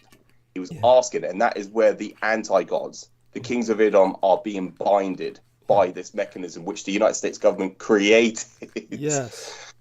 So that is what Douglas is saying. It's not what you or I or anyone believes. This is what they believe. Yes. This is them, the men with the guns. Yes, and this is why they leave me alone, is because I have what they want. This is my dead man switch. So we could go more into why this works or why it doesn't work, but so George, the kings of Edom hold are on. being locked What little up time where? we have with George? What little time we have with George? I can always clarify for you later. George, what little time we have with you? Anything else you want to bring up, please? Thank you, Douglas. And before Brooke, this is something else I want to just present to you. Before Douglas even came out that he was the biological son of Adolf Hitler himself, I was already aware that Douglas was related to him. I was already telling people that way before he came out. This is going back years ago. I already knew that because, first of all, Marlene Dietrich, Douglas himself is a far distant relation of Marlene Dietrich, the actress, and Adolf Hitler had a crush on her, and that's a fact. Yeah. And so I already knew peripherally, just subliminally, that Douglas was related to Adolf Hitler, and that's how I was presenting Douglas whenever I spoke about Douglas.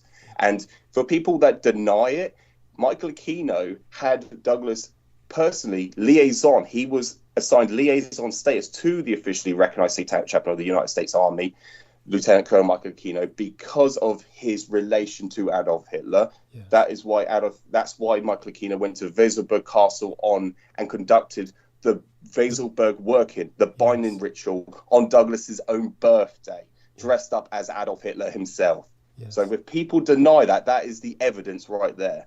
So when people say, oh, you need DNA evidence, got nothing to do with DNA evidence. This is what they believe. This is what Michael Aquino believed. Yes. And don't forget, they had access to something that no one has access to today, and that was DNA samples of the Hitler family in America, because one of the Hitlers, it was the nephew of Adolf Hitler, served in the U.S. military. So his blood samples were kept. The DNA samples were there. They were matched with mine by Michael Aquino. The DNA proof has already been in the hands of the U.S. government. Yeah. Yes, thank you, Douglas. I just wanted to present that just before I do make a move, and I possibly might not be on anymore, Douglas. But I just said to Brooke earlier on, Douglas, on the 23rd of January, I've got a full day absence, so I can always jump on for several hours with you. So wonderful. You know what? We can make that together. A day that you can interview me. Yes, we can make that a day that you can interview me. Yes. And take advantage of the transmission itself. So that'd be wonderful. Wonderful. So let me put that on the 23rd of January then. So let me take a look at that. 23rd of January is a Tuesday, a Monday, right? So Monday, yes. Yes, so Monday for me, so for you. Sunday's transmission. So it'd be Sunday's transmission for us. Excellent. So I'll say George Knight interview. So let's put that up there. George Knight interview. Excellent. Okay, so that's a relief. George Knight interview. And don't forget to talk to Joanna Hart independently and try and get yourself interviewed by her independently. Yeah. Okay? Yes, thank you very much, Douglas. Okay. Very much appreciate it. And thank you for having me on. And all my best, Brooke. Thank you for everything today. It's been wonderful talking to you. And Real Tech Geek. Next time, Real Tech Geek. Yeah, thank you. Real Tech Geek, we'll go into World War II next time. I was looking forward to talking to you about World War II, and I hope you've read the book. Yeah, well, one of these days we hope he does. Okay. Yes. Yeah, and yes. Hopefully you're able to jump on later tonight. But if you're not able to do so, we're going to be speaking with you Sunday. Okay. Yes, absolutely, Doug. I'll try come back. Thank you very much for having me on. All my best. Love you lots. Love you dearly. And that's George Knight. Don't forget to check out his channel, which has finally been changed to George Knight, and you need to look up Bizarre HD George Knight. I guess it's a crazy, stupid enough title where one thing, it's disambiguated from anything else on YouTube. So that's spelled with one Z, like he didn't know how to spell that. BIZAREHD, Bizarre HD George Knight, or just find Douglas Dietrich George Knight. You'll find it. The two names together. Now I'm going to let Brooke talk. Now, she's not going to have too much time with us either because we're trying to get her to go to sleep earlier these days. Last time she was up because she just had so much fun kicking Ian around and hearing him scream and squeal and just sticking him with a hot poker just to watch his flesh burn. I think she branded him several times with her family's name or something. And finally, she just... he had some good laughs. Finally, he just couldn't scream anymore, and then he wasn't any more fun, so she just let him roll away. But with little time we have with her, we'll let her dominate the conversation. So you were talking about the near-death experiences, and the near-death experiences that you had obviously affected you profoundly. Or, excuse me, what research you did into them impacted you profoundly with what you read. Well, obviously it just started me on a process out of exactly the box of religion that I grew up in. Okay. But you have your own, obviously you have your own, shall we say, matrix. So it's like you're picking and choosing as much as anybody else that you're accusing of that. I mean, you're talking about this is 4D, this is 5D, this is like, I mean, you've got this kind of pyramidal setup, which is obviously, this is an hierarchical system or a structure that you've cobbled together from your readings that is picking and choosing. No, I wouldn't say picking and choosing, but it's fine that you do say that, and it's fine because it's just you were off broadcast, doing your lines or your vitamins, whatever. When I told George and Voltec that, I believe it doesn't really matter at the end of the day. Like I'm beyond where, like I'm actually like I will spew what I believe when it comes up in a situation like this, obviously, because it's what I believe. But at the end of the day, I think we're all here, whether you're a government crazy person like fucking Aquino, whatever his name is, fucking Michael Aquino, fucking now. Or you, or fucking Real Tech, or George, or my mother. Like everyone's, and the people that lived before, and our souls are all here to experience, and they are all here going to experience and believe different things. And so to say, okay, you're right or you're wrong, that's when you get to a peace in your life. When you realize there's really no right or wrong. Yes, and like structurally we can say in our 3D world, like this is wrong, like to molest children or to rape someone, right? Like those are things that we have put into this matrix that we are in that we say are wrong because they are dark and they are from a dark side. But at the end of the day, it's just like the worst thing that you could possibly imagine happening to you. You can't appreciate that not happening if you didn't know that it possibly could. My point to that is it doesn't mean darkness should happen. Also means that every possibility out there is fine to believe in. Like if you want to believe in discovery, like it's all like, and we all have our job to do. It's also like, it's not putting you down or anyone else for saying, I believe this and now I'm going to preach this. Like if that's what your mission is here and that's where your strength is, then you're touching people in a way that helps their soul mission. And those are the people that you are meant to touch. And everybody's soul mission is different, ultimately just to experience. It's really just to experience, and you're choosing a path. But that is my belief. And it doesn't matter if it's anyone else's belief. It's my belief. And my belief, I'm always open to change because that's where I'm at. Like that's who I am. But at the same time, that's my belief. That's where I'm at. I'm okay with people believing different things. I'm okay with all of it. I'm okay with Donald Trump being Donald Trump. Do I think that he is a complete narcissistic asshole? Yes. But at the same time, do I think that God, creator, is judging him so much more and he's just going to like burn in a lake of fire forever? No. Or Aquino or fucking like anybody. Everyone's got light to come back to. And everyone's got a reason if they're dark, like they were like, I won't go back it, but that's my belief. And so I can have that. You can have yours. And we don't have to hate each other for it. It can just be okay. And when you get to that piece, which is true, I'll be honest with you, it's truly where like even being on the show has helped me get there because I realized that I love you as a person. I don't agree with everything you say. Son of Hitler, fine. I believe that. I don't have any reason to not believe that. Like there's nothing that I have like that I would say I have any reason to not believe that. No reason to not believe so many of the things you say, but then we factually disagree, like you said, on certain things that are not factually, just I guess spiritually belief, because you will go with like war's just the way man's made and it's just going to be eternal and that's the way it should be. And I think that we're here to evolve, and probably if we evolved our best selves, then war would not be what we're eternally here to do.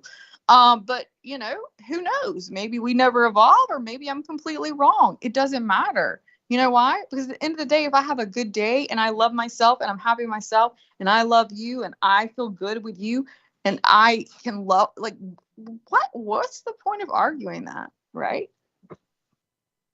That's my point. Yeah, yes, of course. Well taken, Real Tech. So, Real Tech, certainly you have something to respond to all of this. All right, I'm gonna go. You What? obviously weren't listening. I'm gonna Whoa, wait a second. I've been listening. Oh my God. I've been chewing simultaneously. I admit I didn't want anyone to hear. And I took advantage of your speaking to finish some of this pizza. I mean, my God, you don't need to leave us so quickly. I'm hoping I can beg you on bended knee to stay maybe a few more minutes, half an hour or so, maybe. What do you need? Go do it now. I don't need to do anything. I'm chewing my pizza.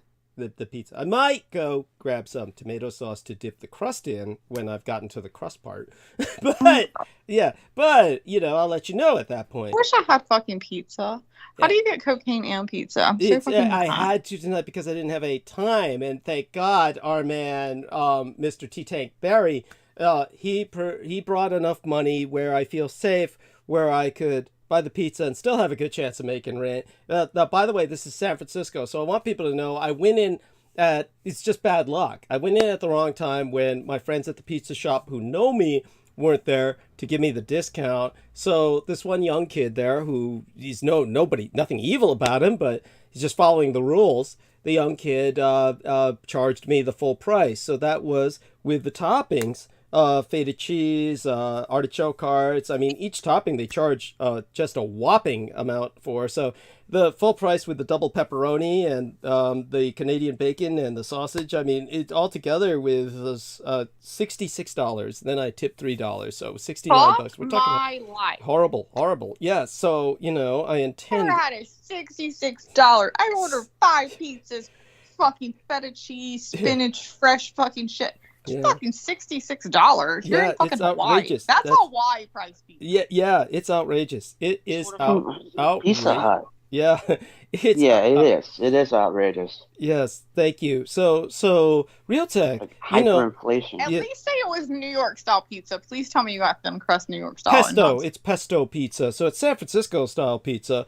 What the fuck? There's no such. Okay, first of all, baby boy, there's no such thing. Let me teach you something. Let me finally know for a fact I can teach you something. You don't have to believe it. You can still believe in pesto pizza. Pesto is just a seasoning in the crust. Yeah. You can get pesto as a sauce on top, is what you're talking about, without the red sauce. Yeah. But that is not what I mean when I say you only have 2 kinds of pizza. Well, there's 3. There's fast food shitty ass pizza. Okay.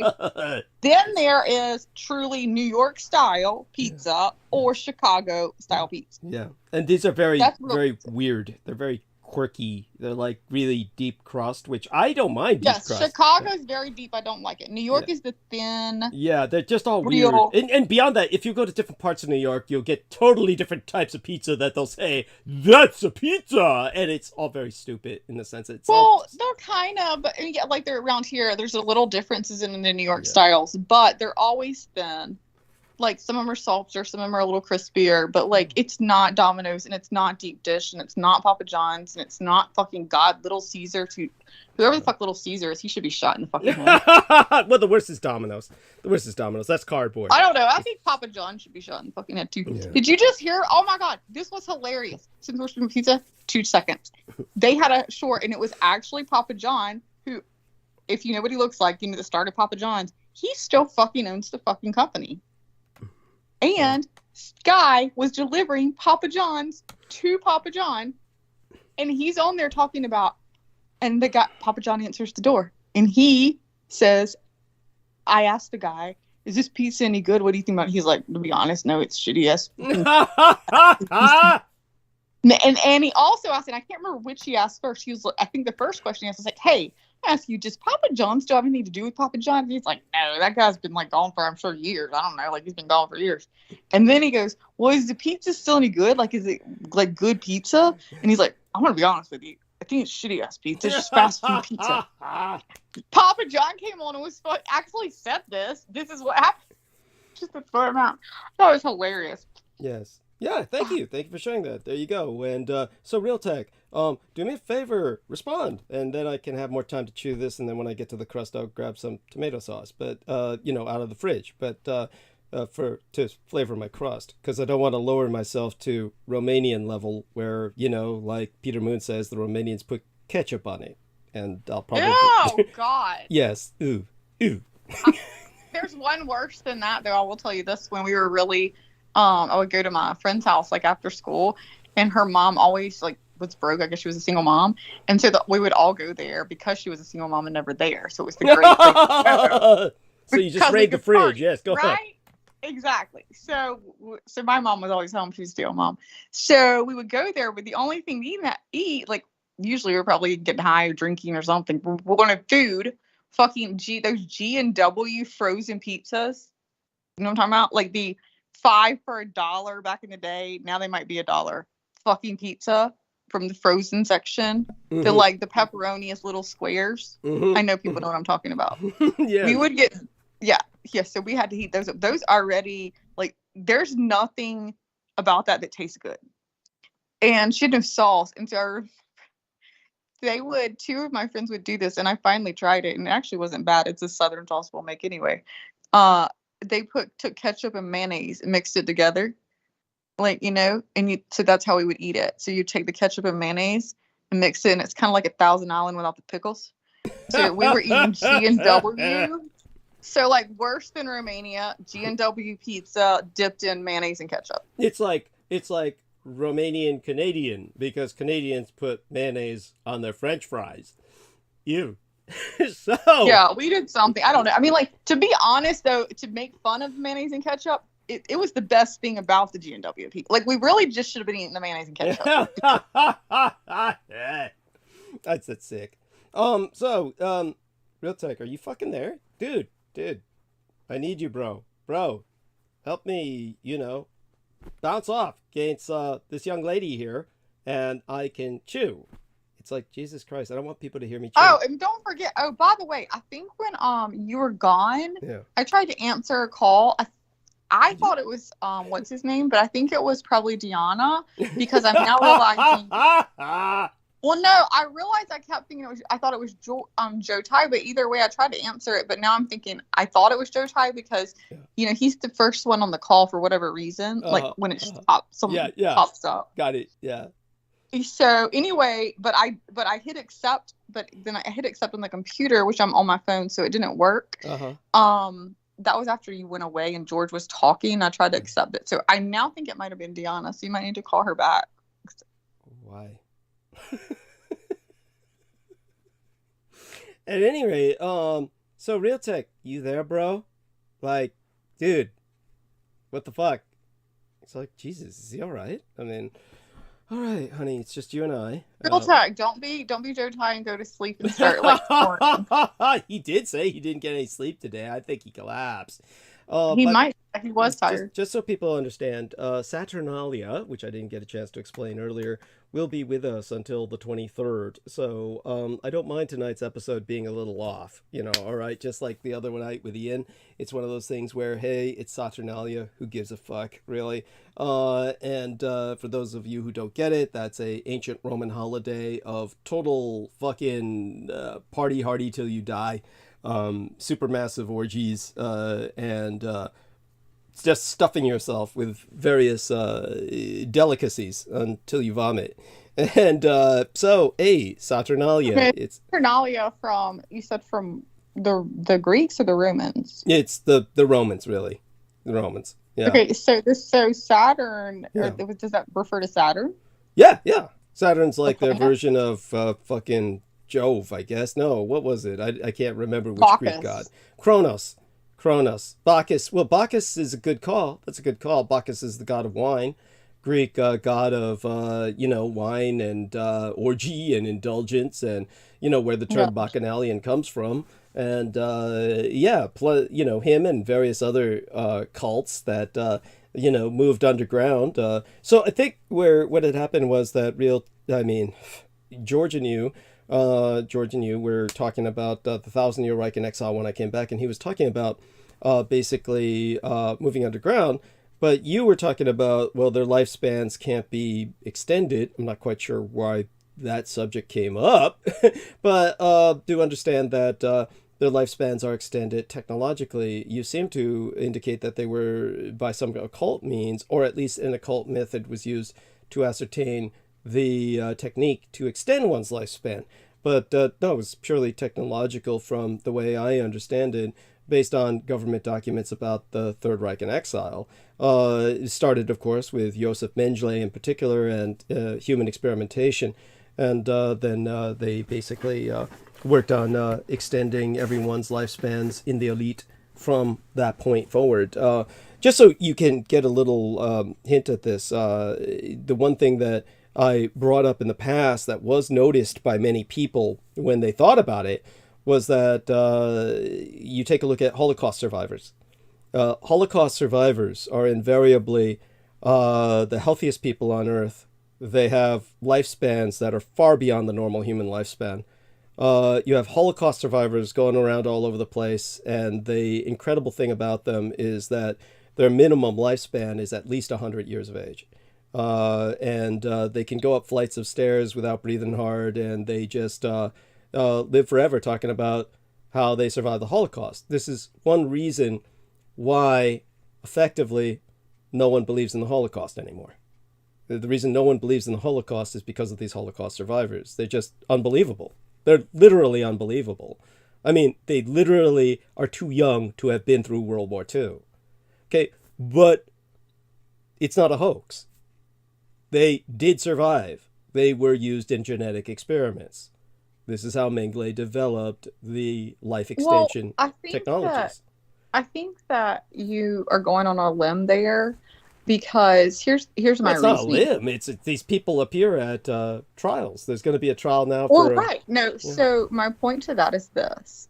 So you're taking a group of people during. I'm just presenting a group of people that you might tangentially be familiar with. But go on. Well, let me. It's just an example. I am familiar with them, and let me tell you why. Because it was the Holocaust, so it's a very specific group of people, right? Mm-hmm. Because this specific group of people lived through this entire thing that we all know about in one way or another, correct? Mm-hmm. So therefore, they're so it's the same as if I was to just say, okay, let me go to same thing in Africa during the Holocaust time and see how many people I can find still alive that can talk during that time if something had happened there. You're just we can find white people, we can, first of all, we can say where the oldest people usually live, which is Japan. And we can go back to that for many reasons, because the age there usually is the longest lifespan for two reasons. Number one, because of their diet. They have a high fish diet, low fat as far as red meat. So you can look at that. And then they also, there's no retirement there. There's no giving up on life. They respect their elders. They like, it is a complete, like, even if your job at 90 is still just to go like carry the fish or whatever, like they have a meaning. Their life always has a meaning. So to always have meaning and to live a healthy life is why scientists are now proving that Japan seems to have a longer lifespan, or has in the past. So now what you're saying is, well, these Holocaust survivors survive longer. No, what you're doing is you're taking a certain group, the number of 100 people, you're pulling these people that you've seen at 100, and you're saying, I've seen this person at 100, and this person at 100, and this person at 100, and you're saying that's their average lifespan. When you can go to any other continent and country during that time and pull the same amount of people if they were important enough. But guess what? They weren't important. We don't give a shit about what the Africans were doing during the Holocaust. We don't give a shit about what the Hawaiians were doing during the Holocaust. We really don't interview many Americans for that many back during the Holocaust, but we do have some, and we do have many that are that age that talk about World War II and that are alive. So I do believe that is not a true statement. Also, there's 4 different places. Like, I mean, I know the internet is somewhere where you would not. While the control group, the average of 84.8 years, survivors lived to an average of 84.8 years, while the control group lived to an average of 77.7. You have me choking on my pizza here. So, okay, no. Holy Ghost survivors, less healthy, outlived their peers by 7 years. Anyhow, let's put it this way. I don't know what Holy you're looking up right now. I don't know what you're looking up right now, but it's fine. Whatever you're looking up right now is fine. It certainly vindicates what I say to a great extent. But the point is that what you say is preposterous. Your average American at the age of 30, 40, 50, basically begins to die. Your average American can't make it up a flight of stairs. Period. Let alone 3 flights of stairs. Your average Holocaust person was dead. Yeah, your average Holocaust person. The fucking end of the Holocaust. No. Okay, now that's just getting absurd. I said Holocaust survivor, not Holocaust experiencer. Your average Holocaust experiencer died. Yes, they died during the Holocaust. American. And I'm not talking about your average American. But your average American is in horrible shape, and your average Holocaust survivor. Your average American. But wait a second. Anybody in the West, comparatively speaking, is not going to be. You're not being reasonable. Okay, it's like one of those things. I am being reasonable. No, you're not being reasonable. It's like you can compare. Average American? Hold on. Wait a second. Your average Holocaust survivor is in excellent shape. Such excellent shape that the majority of people believe they're a hoaxer. Then compare them to not an average American. Compare them to someone that was born and raised you're just being time. absurd. You're just being absurd. Okay, we'll just. The American diet is the worst diet in the world. Yeah, honey. I agree with you. Yeah, that's not what we're discussing. So what you're saying is you're just being contrarian. I'm not. You're saying you're not putting a timeline on it. You're saying average American. Okay, your average American's in bad shape. Okay, but we're not going with average German. Yeah. So when I talk about your average Holocaust survivor is in excellent shape, and it's so excellent, most people believe they're a fraudster or a hoaxer. That's what I'm trying to say. Your average Holocaust survivor. So you are limiting not Americans. Americans at this point, what I'm saying is that your average Holocaust survivor is the beneficiary of experiments that were conducted on them. That's one reason why they survived. That's because they were set aside. They were chosen for experimentation, and they were basically given what today we would call autologous stem cell injection was one of the treatments, only this was far more efficacious. And what the Nazis did was they were perfecting, within a very short period of time, life extension techniques, which they later applied to themselves. So what basically seemed to be the issue when I came back, and welcome back, Real Tech Geek. Thank you for reappearing. I was saying when I came back, he's back. I've got to go, baby boy. Okay, well, soon enough. What happened was when I came back, I heard George and you discussing lifespans, and so you were saying something about people couldn't live that long or something like that, and so What I'm saying is, well, their lifespans are much extended compared to ours in terms of the subterranean Reich. And so this is one of the reasons why technologies that they developed. So then you went to this That is direction. not what we said actually at all. That's not what he said and I said. But Okay. if you want, like, I That can't was the win impression with I you. got. You're never You gonna know, let piecing me win. together what You're always gonna be right. So I might as well not mention. That's So what I said was, he said we would die eventually, because I was Okay. talking about the world is Okay. cyclical, whether it was 12,000 years or not. Asteroid hit, doesn't matter. We go off by a nuclear bomb. At some point, world is cyclical, but world will never, the 3D world will never end. It will continue to go on. Some people may go underground. Some people may be already underground. Doesn't matter. World is cyclical. And he said, yes, you and I will die. The Third Reich will never die.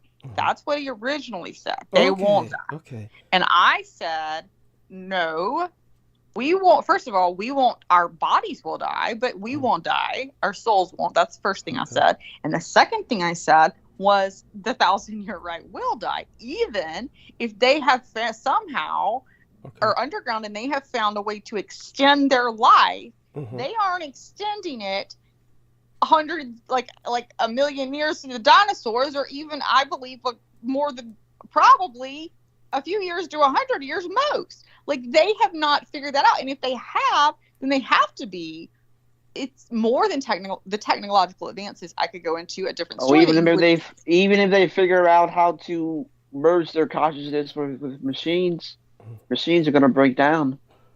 Yeah, but what she's saying is something else. Yeah, I appreciate your input there, but in terms of what she's saying is, what you're saying is that all things die, and so, okay, so this may have been where both of your communications are just missing. So both of your communications are just kind of salvos that are clearly missing each other, so that's what I'll conclude at this point, now hearing this.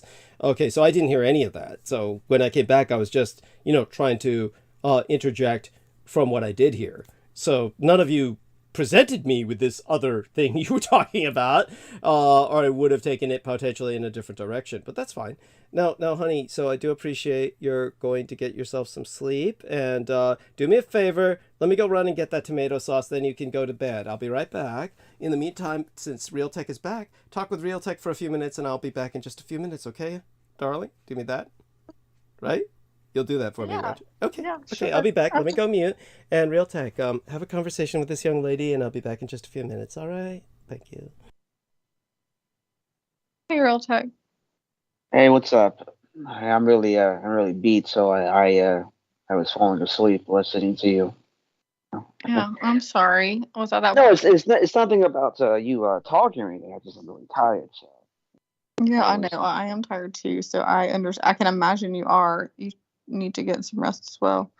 But yeah, we're both on the East Coast. Yeah, go ahead. Yeah, we're both in the same situation. Just running around a lot for holiday season and stuff. So. What did you get your wife for Christmas? Oh, a necklace. Is that what she wanted, or is it like just a surprise, or something something you just picked out? It's just something I picked out myself.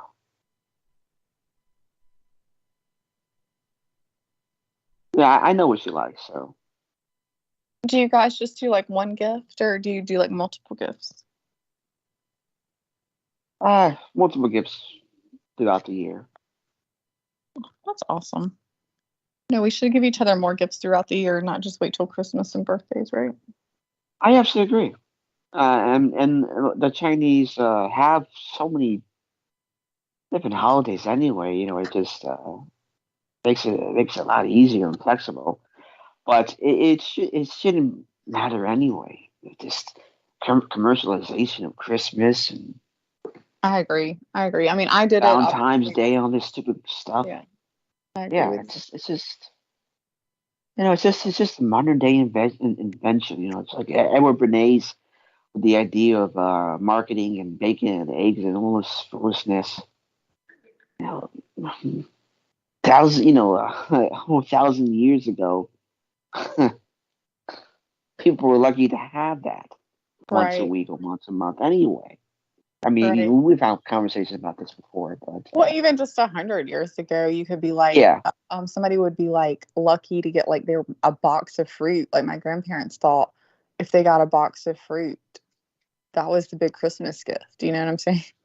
Like fruit was so it's like I remember like that's why fruit, was a big thing. That's how fruit cakes became famous as well, by the way. But yeah, like fruit, like they would get a box of fruit. My grandmother would tell me like they would get oranges and apples because it was winter. You have to remember, right? So they're farmers. They grew in the farm, so you don't get apples and oranges. So those are Yeah. expensive, and they're from somewhere else. So like to get an apple or apples and oranges in the middle of December, end of December, it was a huge thing. So it wasn't toys. They thought a box of fruit was like the greatest. So I mean, it's been marketed, number one. Number two, we've been just continually allowed them to remarket it, and it's a fake fucking holiday anyway. But it is. It is. fake is good sometimes. Like it's like I let Yeah, everybody believe of course. everything, and my kids loved Christmas, and it's to me, I just make it a kids thing. It's I remember like just like Easter baskets. It doesn't matter whether I believe that was when Jesus was really resurrected, or if I believe No, Jesus was resurrected. My kids it's like Easter Ishtar. Yeah. baskets. I Yeah. remember Yeah. I remember my favorite Easter ever. I was already past, necessarily giving up some of my beliefs, but like I said, I still believe in Jesus. But the Easter story and seeing what we're talking about. But I got them; they were little, and like my son was like 3, and she was like 7. I got them a little like swing set, cutest little thing ever. Like it was better than a little swing set. Anyway, I put it in the backyard. Like actually, my ex-husband put it together, I think, or we paid, I can't remember. And a little like these plastic little roller coaster thing that they could roll down the hill on. And which that wasn't that expensive. It was like $100 for that because there's just plastic. But regardless, it was so cute because I decided that cutest way to do this was to leave their little Easter baskets in the room when they came downstairs. And then I got a bunch of carrots, the big carrots, with the stem on them, like the Easter bunny would have, because that's what kids believe. It's the Easter bunny. And I left a trail from their baskets going to the back door all the way to the swing set. Cause I'm like, oh my God, the Easter bunny left a trail. And then they're like following this trail of carrots. And so like, those things were memories that I gave my kids, and those are good and they're beautiful. And it doesn't matter if they came from these people's stupid, but that's when we have to also, just like Christmas, I gave them a puppy, and I remember like our dog, we still have him, but like, thank God, knock on wood, but seeing their eyes light up was great. And that's a gift, and that's love, and it makes it a good thing. It's taking something that is negative, making it positive. But once we take Christmas at the same time, we're all feeling guilty, like shit, it's Christmas, I'm broke, I've got to get these people gifts, like I don't have the money to get it, like with it, like all this, then that's when we're allowing the negativity to come in and allowing this, again, fake holiday, and then even if you believe it was the real birth of Jesus or real whatever, again, then you're making it all still commercialized. Do you really think? Like we always did a happy birthday. That was one thing I always made sure. This is how Southern Baptist I was. Like I'm sitting here saying, I don't believe in the religion that you're saying about Jesus. However, this same girl was so stuck on raising her kids in that way. And because I was still believing that when I first started this, I did not allow one Christmas to pass from the time my kids were born. I started this, never had it. I said I started having Christmas at my house after my daughter was born. We did 1 year out of it. And I said, I'm never making her go to all these grandparents. Like there's too many. So we'll do it here. And I cooked everything. But I said, I'm having the dessert. I had pies and cake. Pies and whatever. But we're having if it's Jesus's birthday, which is what we're supposed to be celebrating, if that's what you're believing this is, and it's not just a big gag of gifts, which is what we're teaching everyone and our kids, I said, then we're going to do a happy birthday Jesus cake. And to this day, we still do it. And my mom loves it. So should we get a happy birthday Jesus cake? And after we're done with dinner and opening presents, we put a candle in and we sing. It says happy birthday Jesus on it, and we sing happy birthday, because at least we can remember. I want to teach them, well, if this is why we're celebrating, then let's remember why we're celebrating, and not it's just about getting together with people to eat, cuss each other out, family that haven't seen each other in a while, and open a bunch of gifts and see what you got, you like, and you don't. Like, either make it what you believe it's about, but make it something good. No matter what you do, just make it something good. Yeah, that's a great idea. Wonderful. Thank you, Real Tech. And thank you so much, dear Brooke. And I love you beyond expression, honey. I love you too, baby boy. I will talk to you later. You have a great night. Yes. And like I said, call me tomorrow after transmission, whenever you wake up, sometime before late afternoon, early evening. Hopefully you can catch me in week and speak again a few minutes before I take off for the holidays. But, oh my God, don't take anything that we've argued about tonight seriously. And I know you don't. Other than that, of course, I think that, I just want you to know I'll miss you terribly. God, I'd rather spend all night talking with you like we did with Ian the other night than, going into some kind of monologue tonight. But, Real Tech and I will handle it from here, and you do need your sleep. I want you to lead a healthier life. So get some sleep now, and speak again tomorrow, maybe. You guys take care. Yeah, you guys take care. I appreciate talking to you both, and have a good night. Good night, honey. I'll see you in your dreams. Mm-hmm. Good night. Okay. Good night. Good night, Real Tech. Yes. Good night, baby Brooke. All right. So, Real Tech, just you and I for a bit. Tell people a bit about what you were considering about Tesla. I don't own any shares of Tesla. I never did. I mean, I wish I did for a time, because it definitely was a great, super overpriced hike of it. But it's a lot of things going on with it, and it's not really doing well. Right. Not doing well at all. Mm-hmm. I was just looking into about them. They've done it before. It's a $7,500 discounts with their cars. Mm-hmm. Just for a second, I gotta find it again. Mm-hmm. But I do want to say that so the next earnings is going to be January the 23rd, 2023, and their last earnings in their balance sheet, it's that for them to even make a profit, they had to sell their Bitcoin that they bought last year. Which month that was, which is not a good sign. But of course, that's kind of it did it to hedge. I mean, a lot of investors were also upset about that. But you kind of can't blame Musk for doing that, because it kind of was only one of the only ways to hedge against the pandemic, because everything was shut down anyway. The whole world was. Mm-hmm. So now that's a quagmire, it really is there. But they done it before with the Model 3 with the $7,500 discount. But there's also the Cybertruck, which is taking forever to come out. Mm-hmm.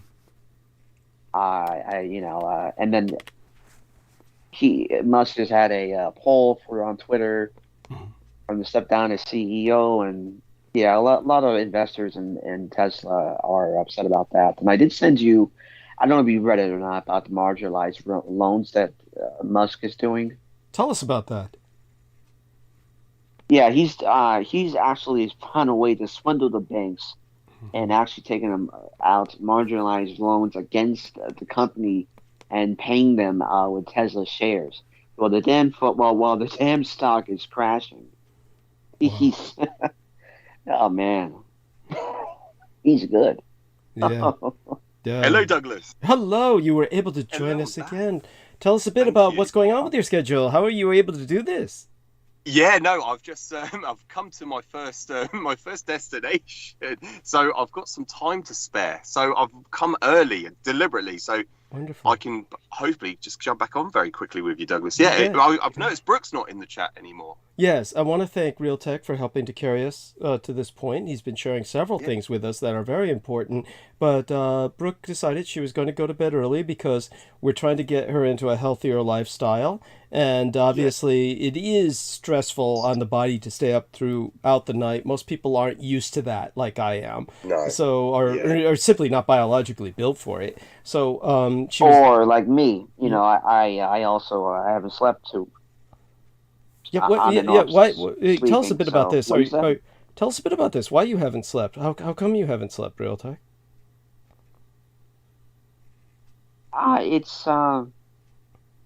It's like a trauma thing with me. It started with death of Ronald, Okay. my grandmother's boyfriend. Okay. I after he died, I just didn't. I mean, I always did kind of experiment with it when I was a child. You mean lack of sleep? Yeah, and it was out of hell doing it. But when he died, Is Ronald the black guy? started. Yes, Ronald. Yes. Didn't he used to beat you? Yes. Why would you care if he died? Wow. I did grow up with him, so. This is like Stockholm syndrome, don't you think? Yes, it is. Yes, of course it is. So that being said, I would strongly suggest, of course, you get over it and rejoice in his death and sleep well. I mean, it's one of those things that I would do.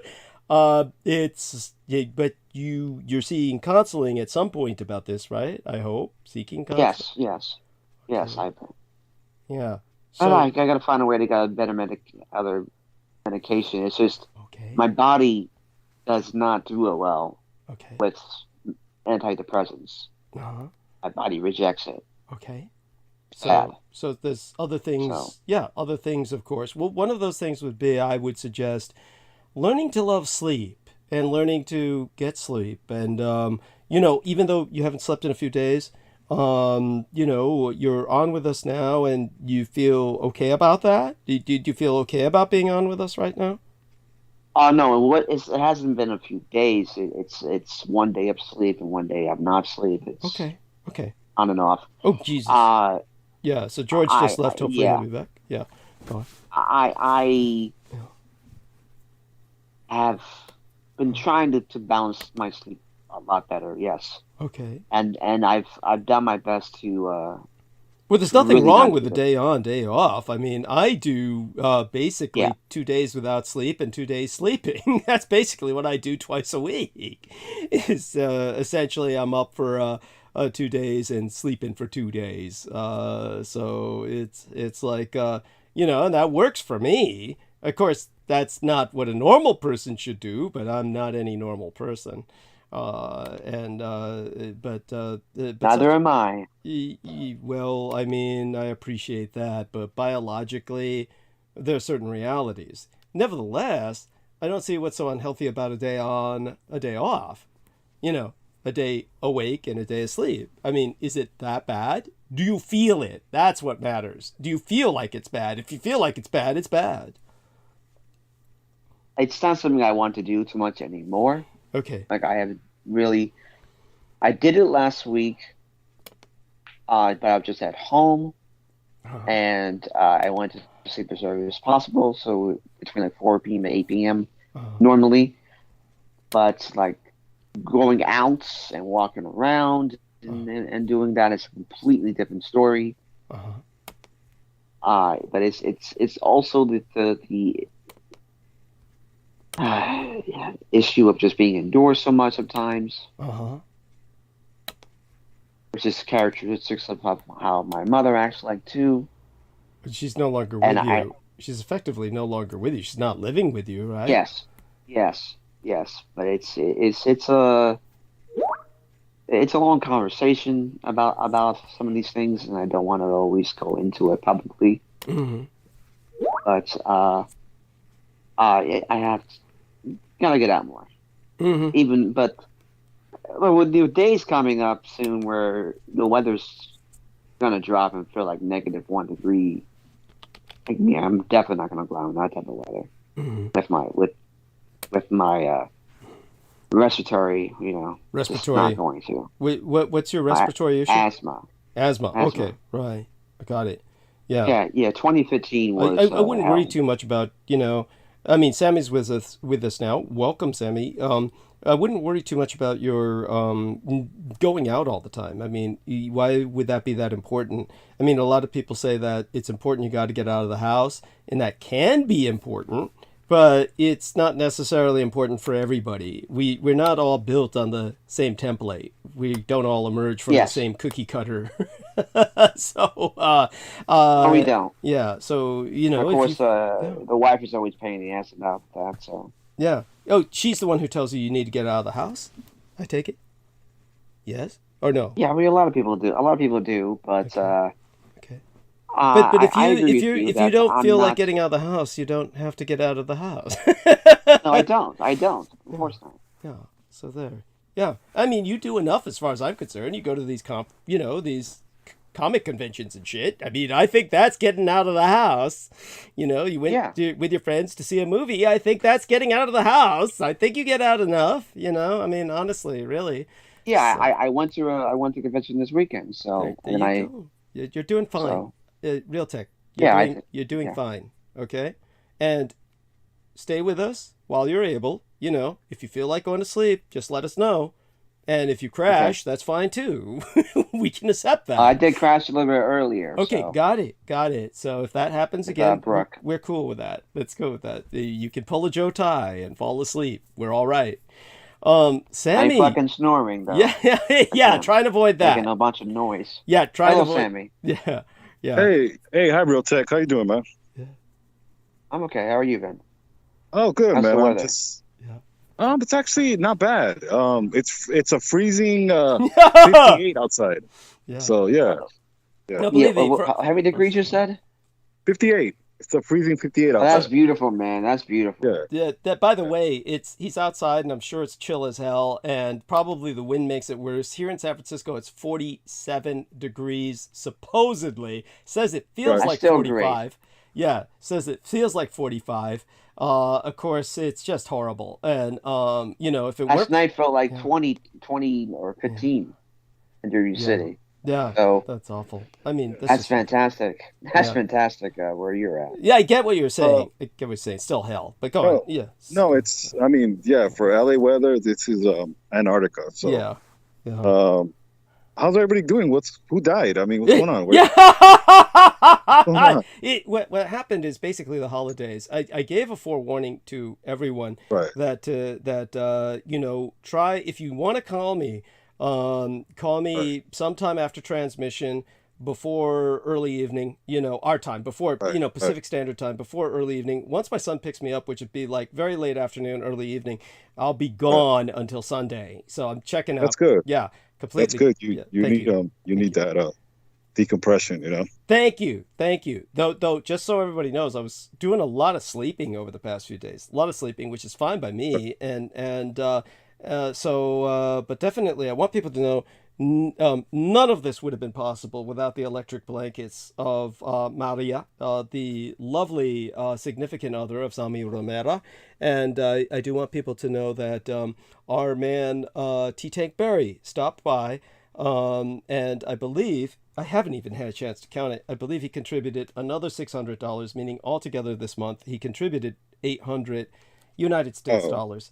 Now, it's all in 20s, so I had to spend quite a bit today, just not over much, but, certainly basically over $100 today on supply running. But it's just one of these things that I'm much more closer towards making rent, still have a few $100 probably on the card contributed by other people. Want to thank them all for that, but definitely T-Tank Berry made the overwhelming majority, and he's the man. And I do want people to understand I still need contributions to make certain I make the rent and also cover just the expenses towards the end of the month.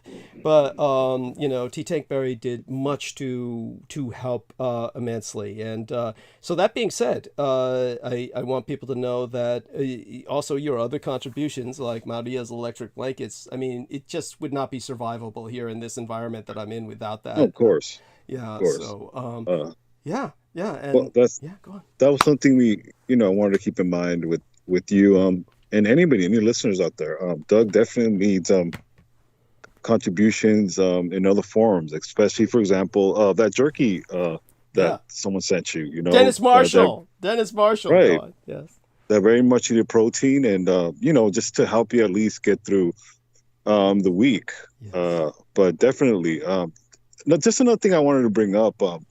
I was listening to Brooke and how she detailed her encounter with Dr. Michael Aquino, and when she told me that, it was no surprise. I think anybody that's associated with you can profess to that. And I don't mean to take the show in this direction, but even myself, I've been attacked, and my child has been attacked. He's woken up crying, like he's scared, and we pray, and it's one of those things where you have to understand, when the enemy attacks, it's because you're the threat. Thank you. My generosity. One of the things that I've come to understand is I shouldn't feel ashamed to be generous to the ones that I care for. This world is filled with a lot of people that are very self-absorbent, very selfish, and you want to be that person that separates yourself from them. And it's not always, necessarily monetary, but, simple gestures like a phone call or how you're doing, or, something basic as that. One of the things I do really appreciate about you, Doug, and I had to kind of step back and kind of look how our friendship has progressed, is the information you give me.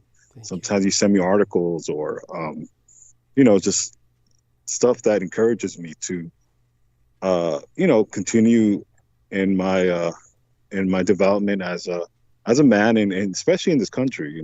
Living in this country, you're going to need to decipher a lot of this propaganda that it's been thrown at us. I've had to look at even the way I look at comedy. Things that I thought were funny are no longer funny. Thank you. Because of the context, and there's no reason for it. Thank you. Especially in the climate that we live in. Yes, I'm not saying comedy can't be controversial, but at the same time, when people are dying left and right, and when people are being exploited, one of the great points you talked about was in Brazil, majority of the transgender are Black or African descent, or people of color. Period. This is something that is not talked about because, and I hate to use a cliche, but people of color or Black people, their lives don't matter. Our pain is not as promoted as the Jewish diaspora, and Brazil was the last place, one of the last places in the world to end slavery in 1888. That's great. Right. True. Yeah. And just so people understand, here in the United States, by the way, George is back with us. I want to thank you, George, for rejoining us. Hello. Yeah. How you doing, mate? Yes. That's more Australian than British, but that's hey. Australian, yeah. I'm sorry. That's all right. No, that's all right, we'll take it. Yeah. But by the way, just so people understand this, we had both Ian and Brooke lining up as they like Dave Chappelle, and obviously my talking about that brought up some of what our man Sammy is referring to. But just consider this: in the United States alone, that we've had 175 transgender murders over the last 5 years. And these are only the ones where their gender has been acknowledged. Understand that the overwhelming majority of transgender people who died are misgendered on death. The moment they die, nobody respects their transgender status, and they simply say, this person died a male, they're a male. This person died a female, they're a female. It doesn't matter that they were saving up money for a sexual assignment, a surgery to change their sex. That's not counted at the time of death that they're murdered. So the reality is there's orders of magnitude more transgenders that died over the past 5 years than the 175 that died after sexual affirmation surgery, which is thousands and thousands of dollars. And those are only the ones that could afford it that were suddenly acknowledged as, oh, well, this was a transgender who was murdered. So understand 175 acknowledged, that means probably several thousand were murdered. Now, out of all of these thousands of transgender murders, only one killer was ever convicted. Only one. In other words, it's open season on them. You can kill a transgender and get away with murder. Literally. You don't worry about going to jail. And then you have David Chappelle making fun of them. This is beyond offensive. There is no excuse for this. This is just bullshit. That man is a fucking nigger. So when I say that and somebody takes offense, bullshit on you. You're a piece of shit too. That man's nothing but a nigger.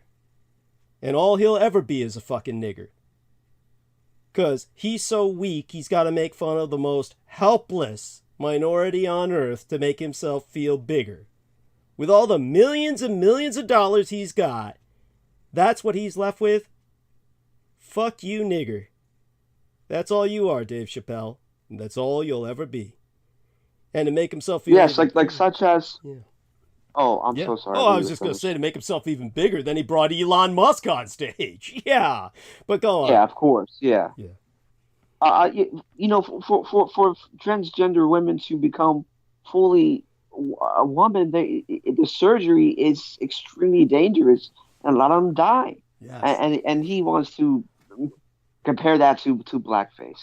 Thank you. Ah. Thank you. No, that's it's just beyond offensive. This is bullshit. So it's like, and for anybody, They don't have a voice. Yes, They thank you. really don't. Yes, It's very little of them actually in politics. thank you. Well, there's no transgender politician that I know of, but Well, I think okay. Yeah. I'm sorry. yeah. I thought There it may was be some that we might consider they may as well be, in the sense that, gee, Yeah. that guy acts like a bitch, or or some guys Yeah, are so yeah. queer, like that guy who's, I forget who it is that Brooke kept making fun of, that everybody knows he's queer as a $3 bill, but he's homophobic as hell. But then again, that's the whole Republican Party, basically a bunch of homophobic queers. So all that being said, George, how much time do you think you've got with us now? Oh, hopefully a little while, Douglas. Hopefully, fingers crossed. Yeah, Okay. I will let you know. I will tell you if I do have to make an abrupt move. Great. On. So do me a favor and tell us. So I missed it, and this is the way Brooke was trying to explain it to me. Was Right, that basically? So apparently, what you were talking about was that effectively the Thousand-Year Reich in exile will never die, because effectively they are at this point, in a very real sense, outside of time and space, or at least have access to being outside of time and space. Or maybe that's what I'll try and piece together from what she was saying. And then she was saying, oh no, but everything dies, and she's trying to go into this like other aspect of the cyclical earth. And like I said, you both got salvos that are missing clearly. And obviously she's just contrarian at sometimes, is my conclusion. Honestly, she's just contrarian, and just kind of like, I don't think she ever hears a lot of what people say before she tries to just kind of contradict it. It's almost, I will say that. That's what I will say, that she gives that impression, if nothing else. So, of course, if she were here, she would argue with that instantly. But you know what? I will share with everyone, and she may kill me for this, and she has every right to do so. But I think it shouldn't hurt to say this. I want people to understand her daughter was under attack. So this was when she first affiliated with myself, just by appearing on the show. Literally, like within the first time she appeared, it was right after that. Her daughter at one point became very frightened in the middle of the day, and said, there's something in the room and it's whispering in my ear, and became very, very frightened, and said, I've never experienced anything like this, and there's something in the house, and became very upset. And Brooke had never experienced anything like it, but she said it was only after she started affiliating with me that her daughter began to experience attacks like this. So I do want people to understand this is and I don't think she explained it very well. When she did see Aquino, when he appeared before her, and then she kind of dismissed him with this kind of love and light. And then she said she began basically brooding on very detailed vengeance against someone who she felt had wronged her, and fantasizing about making this person's life miserable, and dwelling on this at great length until she realized that this was not her thought processes, but really his influence. Then she began to dismiss him again. So this is essentially what she was trying to describe, and I think people probably understood the basics of that, but she may not have explained just how morbid it became. Probably because she didn't, who would want to seem that morbid. But there we are. So this way people have a bit more of a detail on what she experienced. Because I'm encouraged to say this because of Sammy having the courage to talk about his son actually kind of coming under attack. Yeah. That's see the thing why I have to put those two and two together, because as much as he was an adversary of yours and really everybody, at the same time you have to acknowledge the obvious, but at the same time it's not to empower him, it's to understand. Someone like him, he's never gone up head to head with another man. What I mean by that is, the only one that did that was you. Thank you. And because of that, he respects you. But at the same time, too, he hates you. Yes. Because you did what everyone else was supposed to do in the military. And if they were supposed to, they didn't care to.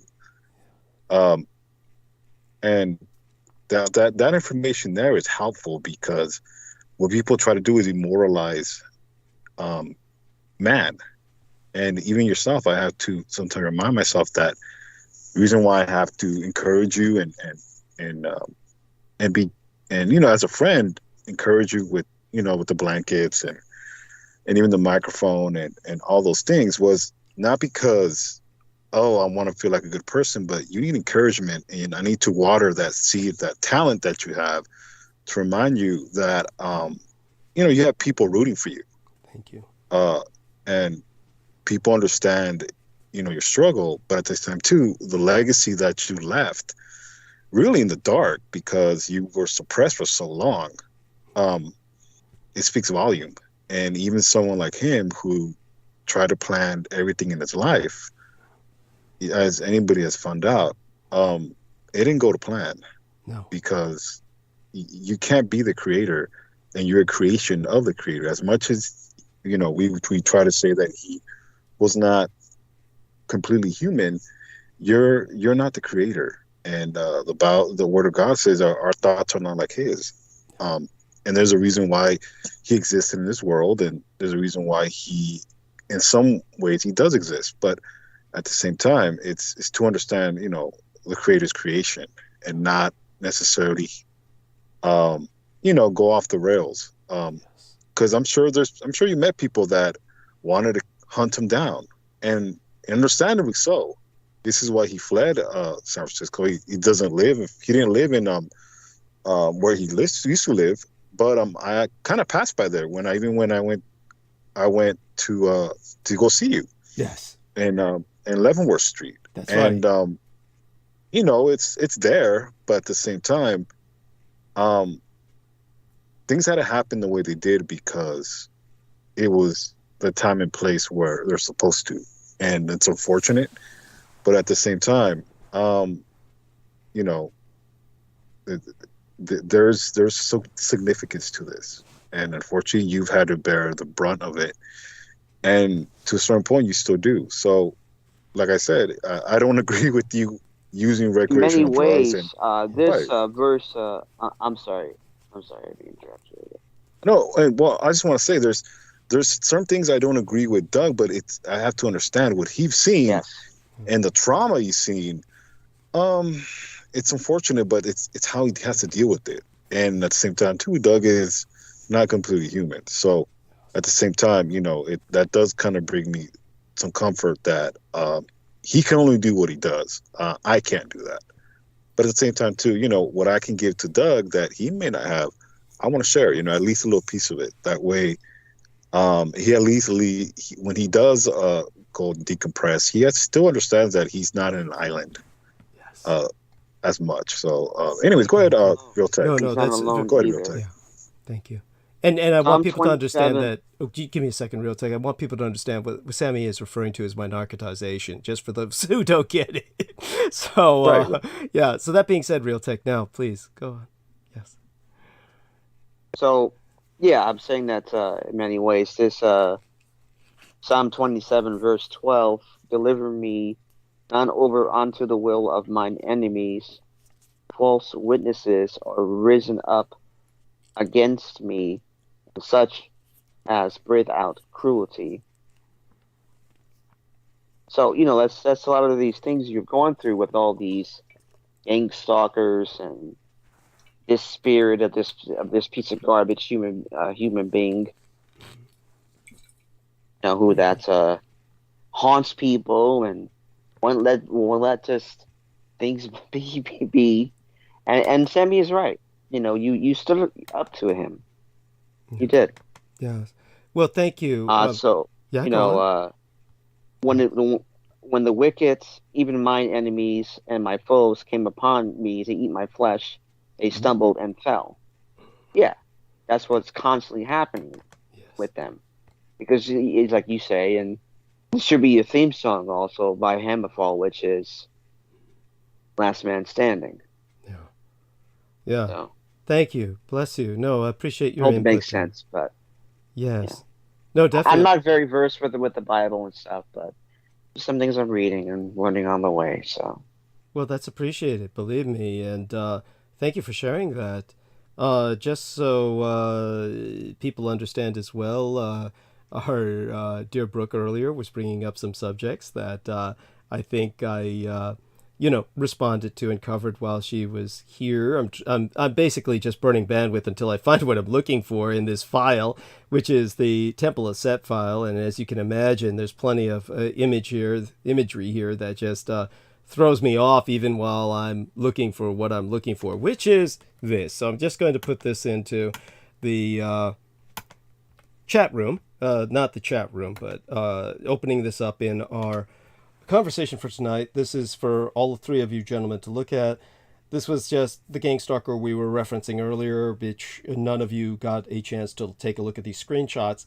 As you can see, this person's working at an industrial scale where they're just using the same cut and paste, and they are linking it to names that enter comments on my promotional banner, and just saying, oh, this guy is not who he says he is. He's in his 60s. And, which is anyone can take a look at my interview with Sean Bond and see I'm not in my 60s.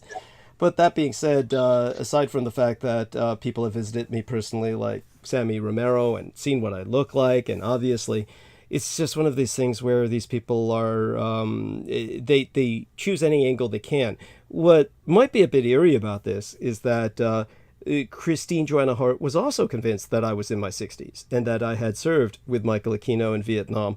And this was, of course, a dossier which was essentially created for the one altar that I ever had, which was, of course, cascaded into my memory by a Vietnamese doctor who then later compartmentalized it out of my memory after I was disaffiliated with Michael Aquino, and that was her way of getting back at him. She still works for the government. We know this for a fact because there was a American journalist who wrote a book about being persecuted by the government, and she was brought into basically a room where my psychiatrist interrogated her. And we know it was my psychiatrist, even though the woman never knew her name. But this was because my psychiatrist wears a porcelain mask because her face has been horribly scarred by napalm during the Vietnam War as a child. And so she wears the porcelain mask to basically prevent people from obviously being upset around her or disconcerted. She removed that while interrogating this woman, basically as an intimidation factor that frightened the woman terribly. So that's my doctor, and she's the one who both created an altar for me and compartmentalized it. A dossier was created for that altar that was 10 years older than my physical age. And Christine Joanna Hart, in her affiliation with Michael Aquino, which lasted pretty much until he died, probably effectively till the day he died, She saw that dossier and was convinced I was 10 years older than I am and served in Vietnam with Michael Aquino, pretty much as the dossier said. This individual might be working off of that as a cultist, or he may simply be another crazy. He also claims I murdered a girl in Baltimore when I've never been there. He claims that there's legal record of this, that I've been charged with the murder. So, there you go. I mean, it just goes on and on. But the fact that, as I said earlier, they continue attacking at every level that they can, and they do this at an industrial scale, where this goes to show the organized nature of the enemy. And that alone proves that everything I say is true. Nobody would operate at that level unless it were true, everything that I say. So they in their own way, validate me. In their own way, I think anybody with common sense would look at that once they see the evidence and understand. So that being said, yeah, when excuse me, Doug. Yeah, by all means. The very interesting about it is they've always said you never knew Michael Aquino, and all of a sudden you served with them. Yeah, yeah, that's right. Yes. Which is actually the story of Oliver Stone, but go on. Yeah.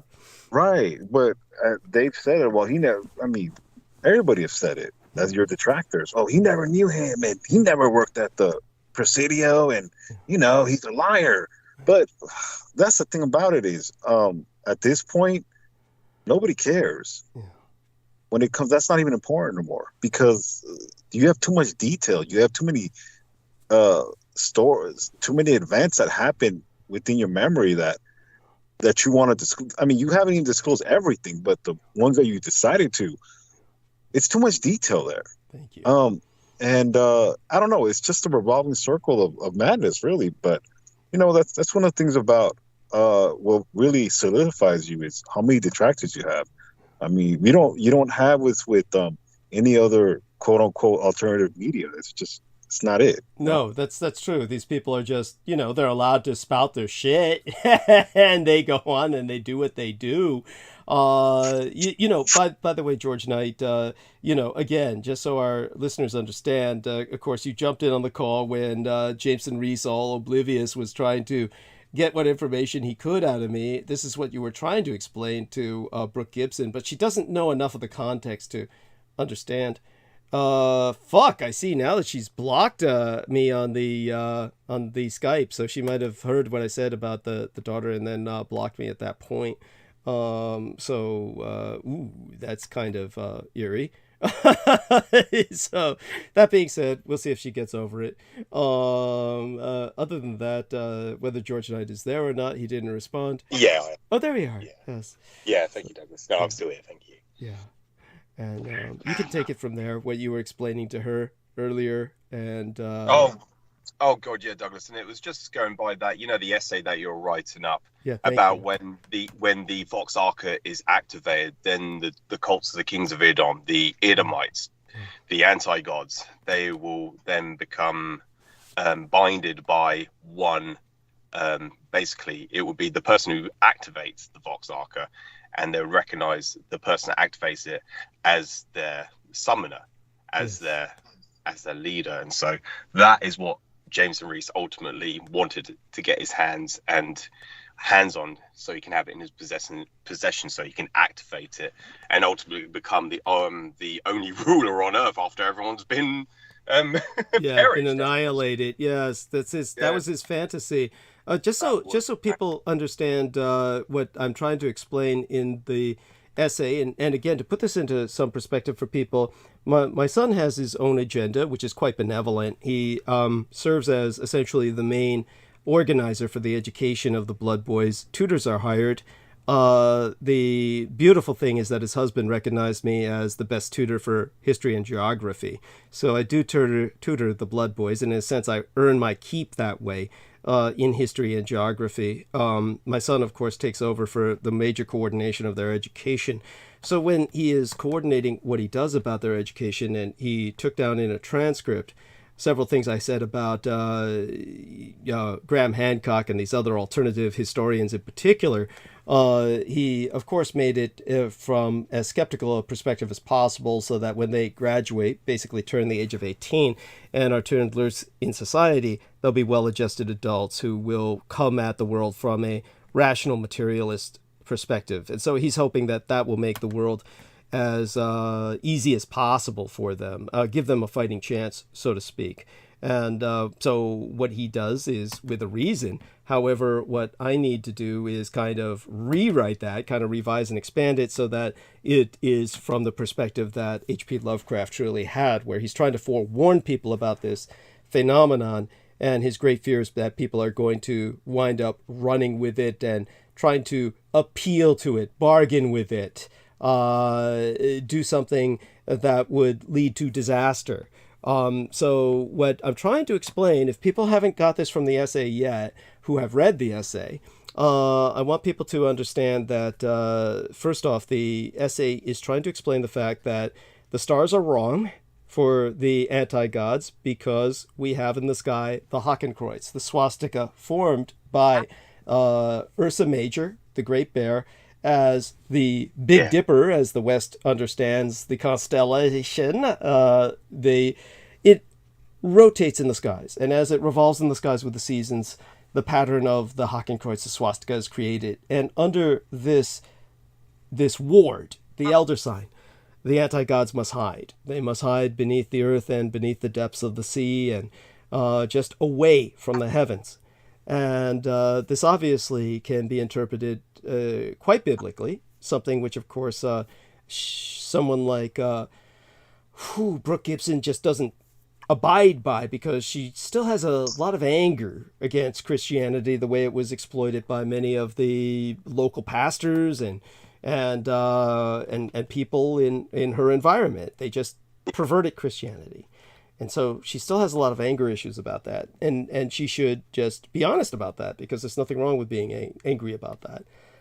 When it comes to the stars being made right for the anti-gods, what these people are trying to do, these alternative historians, these anti-historians, if you will, is they're trying to misalign man's accomplishments, like the Great Pyramid, with the wrong stars, a kind of inversion process. Now, I've been expanding the essay and revising it so that I would explain this. One of the things that some Australian astronomers, astrophysicists have concluded is that the story of Orion the Hunter and the seven sisters of Atlantis in the Pleiades seems to be universal. They found that every culture on Earth seems to identify the seven stars of the Pleiades as female, and the constellation we interpret in the West as Orion the Hunter as male, and that this male has been in pursuit of those females. This may be one of the oldest myths of all humanity, 100,000 years old. And they could not understand the universality of this myth and the fact that everyone has an explanation for the disappearance of one of the sisters fading to the naked eye, which is what happened over the years as that star physically faded. And so while they were investigating that, the point to be made is that these two constellations are obviously intertwined. There's some combination of their impact on human understanding where they obviously are connected, but what the people like Graham Hancock do is they invert them. They reverse their positions. So rather than Pleiades over Egypt, they say that the three pyramids align with the three stars in the belt of Orion. So this is inverting the male for the female, and this is what they're trying to do is make the stars right for the anti-gods in the minds of man. If enough humans believe this, then the stars may be right for the anti-gods where it counts, in the space between man's ears. One of the things that Michael Aquino had pointed out to myself when it came to summoning was that when it came to summoning anything, he pointed out, you can summon anything. The spirits of animals, totemic animals. If a shaman is working with his rituals, he can summon the spirit of Bigfoot, or the spirit of an eagle, or the bear, or whichever totemic animal he's appealing to. So animals can be summoned, anti-gods can be summoned. Only humans can never be summoned. And he explained that's because we're created in the image of God. In other words, he acknowledged this God, which someone like, say for instance, Brooke, who's just had so much abuse from this Christianity religion, does not acknowledge it in that sense. She doesn't acknowledge it in the sense of the Trinity, God, the Son, the Holy Ghost, this concept that, say for instance, the rest of us have no problem working with. So she, like many people who have just had an abusive belief system imposed upon them, then they try to overcome that by just rejecting every aspect of it, which even Aquino did not do.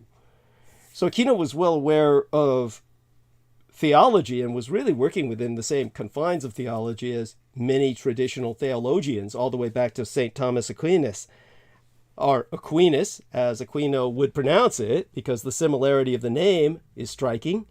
And Sir Thomas Aquinas is one of the founders of philosophy. In fact, it's always been said that if you don't know Thomas Aquinas, you don't know philosophy. When it comes to the anti-gods being summoned via the Vox Arca, or technically its full name, basically your typical Latin redundancy, Vox Varcis Arca Arche. So this is the double emphatic nature of the Latin language. If that were to be triggered, just to put this into perspective for people who don't understand the enormity of triggering it, were I to go full DEFCON 4 with it, 4 or 5, the levels which take it to a level where I'm tracheotomizing myself, and then speaking the language of the anti-gods, summoning them by their true name. One of the things that I outline in terms of this essay within a single paragraph, which is probably something so mind-blowing, most people like, say for instance, Brooke reads through that and it doesn't really register. I don't think she really understands the enormity of what I'm saying, and therefore just kind of goes by it, even though she understood it enough to retain aspects of it. Then basically what happens is the Harper rays basically unlock, but they only do so after the Earth's orbit has been destabilized. There's prepositioned superscalar mechanisms that would basically destabilize our planet's orbit, and that would physically alter our terrestrial alignment with the heavens. Then we would spin, and quite literally, our perception would be the falling of the stars. It would look as if the stars were falling from the sky, and it would reposition the constellations. And the stars would no longer have the elder sign at the pole that would basically protect all the Earth as a ward against the anti-gods. Now, anyone who finds this unbelievable, try and get this through your heads. Nobody protested worldwide when the Communist Chinese established the Three Gorges Dam. When the Three Gorges Dam was built, everyone knew that its environmental potential would be astronomical, that it would literally change the Earth. It wouldn't just divide forever the grain-eating north from the rice-eating south. It threw Earth out of its alignment. The Earth is now wobbling in its orbit. The Three Gorges Dam has accumulated so much water at one point on Earth's surface that the Earth is wobbling in its orbit, and we're very close to spinning out of alignment. Nobody protested because this is exactly what the US government wanted. This is what enabled the Vox Arca to work. This meant that the moment they triggered the Vox Arca, their superscalar mechanisms needed only to go into a basic mode of destabilization of the Earth and throw the Earth out of its orbit, because the Chinese have already upset the orbit so much that we're effectively unbalanced. So this is not something that's difficult. It's the easiest thing in the world to tip the Earth out of its orbit and change our relation to heaven itself. And the skies will never look the same again. And our poles will flip, and man's reign on Earth will end. This is what the enemy seeks. Go on. Excuse me, Doug. Yeah. I have a question. Sure. Regarding the communist Chinese. Yes. Will this ever be a point where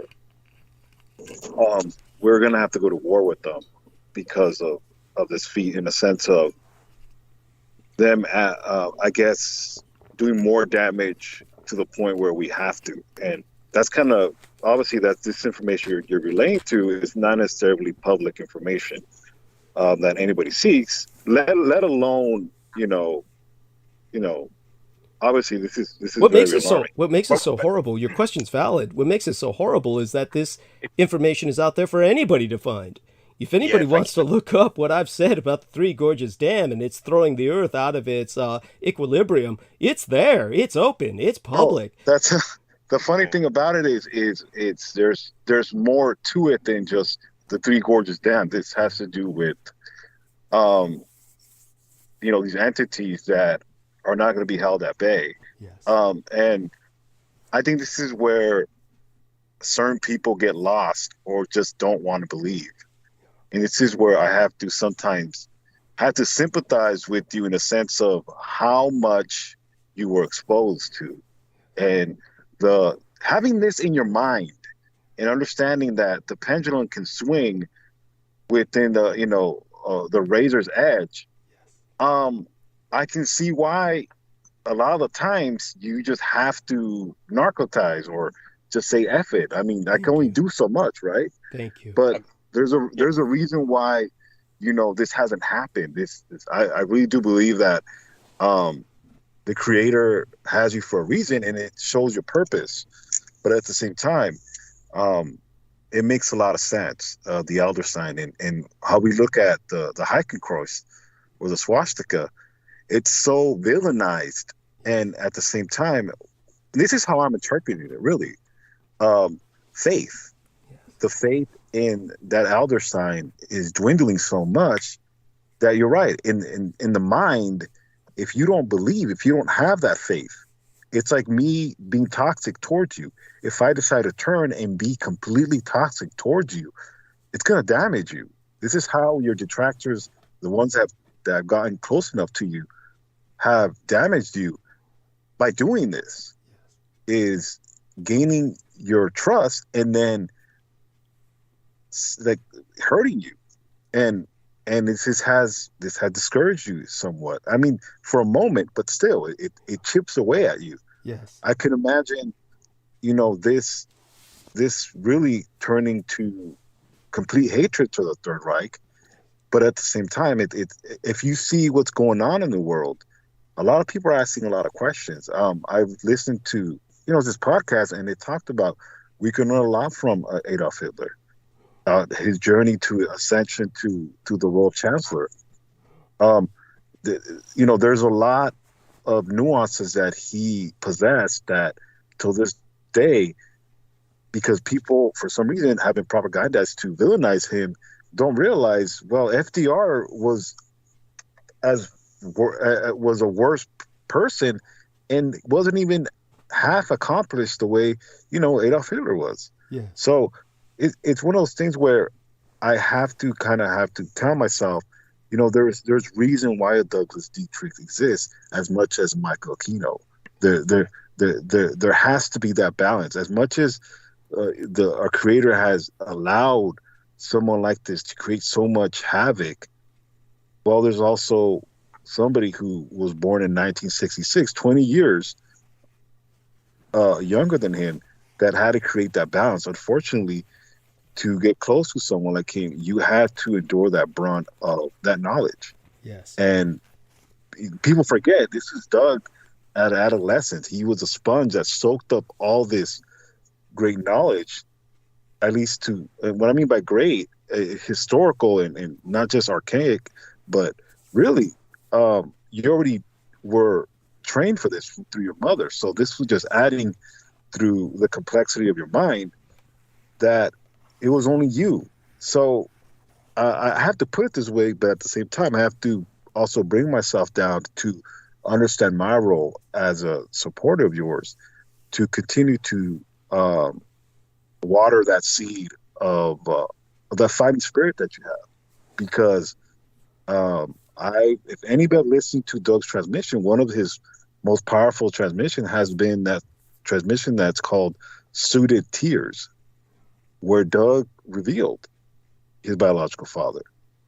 This was back in 2018. I still remember this transmission, but this was one of the most, heartbroken transmissions Doug's had to do because all his shows were erased, and this is where Doug poured out. He revealed a lot of things that he had to because it was almost like, well, I have nothing to lose, and that's a very sad thing to see. And this is one of the reasons why I decided to be more my presence, to show my presence more, to support you, because you could only be in those positions for so long, and it can completely just derail you. And it's one of those things that this is why it just confirms a lot of what you say is your struggle, because Alex Jones is not going through this. Any other alternative, Joe Rogan doesn't go through this. And you're light years ahead of them as far as your perspective on your monologues. And that just lets you know how dumb the American people are, that they're in all of these characters that say nothing. Thank you.